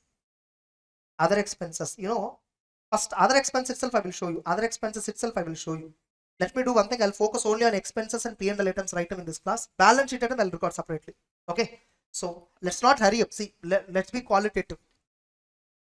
How many of you have studied? Just read this chapter earlier. How many of you have, honestly tell me, how many of you read this chapter earlier? Have you observed all this? Plainly reading without understanding anything. Now here, no, this question is asked. This question is asked many times, this third question. While auditor may choose to analyze monthly trends for expenses like rent, power, an auditor generally prefers to vouch for other expenses to verify various attributes. What are they? So generally, we do apply trend analysis, analytical procedures for various operating expenses, because interest expenditure, rent, power, these are all generally fixed in nature. There won't be much variation. So you apply generally trend. Last year rent how much we paid, this year how much we paid. It is more or less similar. We don't verify much. We don't go further testing much. But in certain cases, but we will verify the following attributes: whether the expenditure is belonging to current period or not, whether the expenditure is a revenue expenditure and not a capital expenditure. We will verify supporting bills. We will verify whether it is classified properly under appropriate head. Telephone expenses, telephone expenditure head. Electricity and fuel under power and fuel. Administration expenses, salaries paid to office staff, cleaning staff, all that, office maintenance. Getting it? Auditor's remuneration, we will keep it under auditor's remuneration. For tax audit, we paid separate fee. We will put a breakup. Stat audit how much, tax audit how much, for others how much. Fees paid to lawyer, we will keep it under legal expenses account. You have in schedule 3 one point. Any item of expenditure, if it is more than 0.5% of turnover, it has to be accounted as a separate item. It should be disclosed separately. If you look at the P&L account of Tata Motors, expenses, purchases, changes in inventory, employee benefit expenses, depreciation, other operating expenses or other administrative expenses. Other administrative expenses, if you look at the schedule, inside that you will find audit remuneration how much, legal expenses how much, telephone expenses how much. Like this, they are showing separate head now. Like that, for any expenditure which meets this turnover criteria as per schedule 3, it has to be shown like that separately. You cannot write miscellaneous expenditure and put so much amount there. Miscellaneous expenditure so much. Miscellaneous means what? Unexplained. Other expenses unexplained. What other? Mention the name. If at all any particular expenditure, suppose you paid a penalty and the penalty amount paid by the company is more than 0.5% of the turnover of the company, you should show separately like a penalty expenditure. Suppose if the penalty paid during there is some 1,000 rupees or 2,000 rupees, that you can debit to miscellaneous expenditure. Able to understand. Then how do you verify rent expenditure? Getting it? So get a rental agreement. See whether the rent is recorded for 12 months or not. Verify with the agreement whether in the name of the entity or not. So see whether escalation is there or not, increment in the rent, and obtain month-wise rent expenditure breakup. Cross verify with rental agreement. Common sense points. Power and fuel. See whether it is recorded for all 12 months or not. Generally, March month expenditure, they will pay it in April 5th or 6th. Some companies, when they actually pay it, they will record. It should not be like that, because we are following accrual system. So we should record it in the month of March itself as outstanding. So see whether that outstanding is recorded or not. See month-wise summary of power units consumed and applicable rate. Sometimes in any particular month power bill is so high. See in that month production also happened high or not. If production happened high in that month, purchases also would have been high in that month or that before month. Able to understand the logic? Analytically we do like this. We analyze their data like this to identify multiple ways of misstatement. Some companies they put dummy power expenditure and they put dummy bill. That bill looks like a real bill. How do you know really that much power expenditure is incurred and that amount is paid for somebody? So the fraud happened. How do you know that this power expenditure is real or not? You check, verify with inventory records. Verify whether production happened or not, like that, to that extent. Generally power expenditure and all will not be having huge variation. Yes or no? So insurance also. Get a list of insurance policies that are there in the name of the company and see whether insurance amount is paid. Whatever insurance amount paid is properly transferred to prepaid account. Generally insurance is paid for 1 year. Not necessarily April to March, right? It can be September to September, October to October, any month. On which date you take insurance policy, from that date to next year that date. So prepaid concept will come here. And legal and professional expenses. How to do audit of legal and professional expenses? This itself can be asked as a 4-marks question. How do you verify travel, repairs, maintenance expenses? This itself can be asked as a 4-marks question. Getting the point. And what is the disclosure requirement? Other expenses and all you should disclose with specific names and amounts like this. Miscellaneous you can show only if this amount, in this some various categories, some penalty is there. So no, some stationary item we purchased. So and so items were there. Each of these item is less than 0.5% of turnover. If it is more than 0.5%, you should show separately here penalties and fines. This is Schedule 3 requirement. That some additional disclosures. One, company has to show CSR related expenditure. Company has to show corporate social responsibility expenditure breakup. This was asked in one of the exam in the past 4 or 5 attempts only. This was asked for 4 marks. Even cryptocurrency was asked for 4 marks. So first I'll show crypto. Whether company has traded or invested in cryptocurrency, the following shall be disclosed. What is the profit or loss on transactions in crypto? What is the profit you got? Amount of currency held at the reporting date. How much cryptocurrency you held in your crypto related account. So in Play Store you can download an app called CoinSwitch. So through that CoinSwitch, just like a demat account, in that CoinSwitch you add bank account and add balance, and you can buy cryptocurrency through that particular application. Many companies are investing in crypto also when they have surplus funds as part of investing activities. So how much cryptocurrency held as on the 31st March, company has to disclose. Deposits or advances from any person for the purpose of trading or investing in crypto. This point is probably applicable for crypto company. Suppose CoinSwitch company is there, for example. How much deposit I received? Or else, this might be in the normal company point of view. The company received some amount from director to invest in crypto. Getting it? So on behalf of director, company is investing. So that details and all. On behalf of any deposit or advance from any person for the purpose of trading or investing in crypto or virtual currency. So that details you have to disclose. CSR. Every company has to spend 2% of average net profit in CSR activities in that year. Suppose Reliance, they are having some 50,000 crore profit in 1 year. 2% means 1,000 crore. 1,000 crore they need to spend on CSR. And you know that CSR expenditure can be spent in either as a donation to Schedule 7 funds you can give. 2, you can spend directly on the welfare projects. They have given certain projects they have given. In that, suppose you have taken rural development project. Rural development means taking some villages, adopting them and laying roads, all that. Suppose that project takes more than 1 year.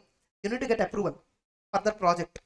In that case, the amount whatever 1,000 crore you cannot spend in the same financial year. So what you have to do? You have to keep that 1,000 crore set aside. You have to keep it in a separate bank account. Within 1 year or 2 years or 3 years, you have to spend that money on that project and submit the information to ROC. Enough. Suppose you are unable to allocate amount for project within 6 months from the end of the financial year. Within 6 months from the end of the financial. Within 6 months from the end of the financial year, you have to transfer to Schedule 7 funds. Getting it? So with respect to that, what auditor has to check? Whether company has disclosed the following or not. Whether the entity has disclosed the following related to CSR, you have to check. Amount required to be spent 1,000 crore. Amount of expenditure incurred 500 crore we spent. Shortfall 500 crore shortfall. Total of all previous years shortfall. This year 500 crore. Last year some 200 crore shortfall. Total 700 crore shortfall is right now. Reason for shortfall. Project is we have started a project, got approval.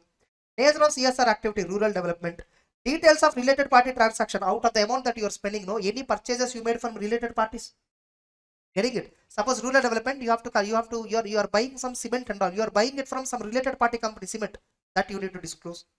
Where a provision is made with respect to liability incurred for entering into a contractual obligation, the movement of the provision. Suppose if any provision is created for CSR expenditure, see whether the provision, like movement in the provision means, if the provision is created last year, same provision is continued this year, something is wrong.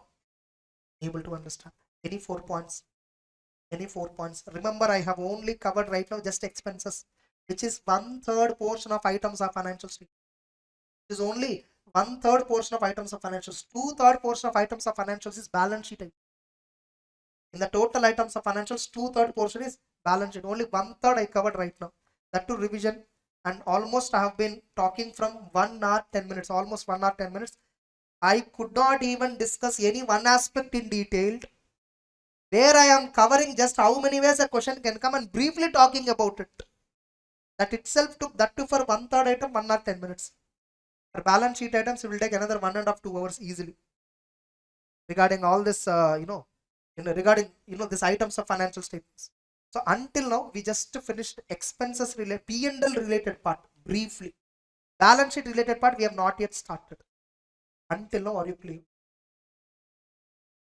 Look, I cannot give 100% in a revision class because the technical time constraint, all that considering. But I tried my level best. In YouTube and all, I found some videos where they revise entire items of financials in 1 hour.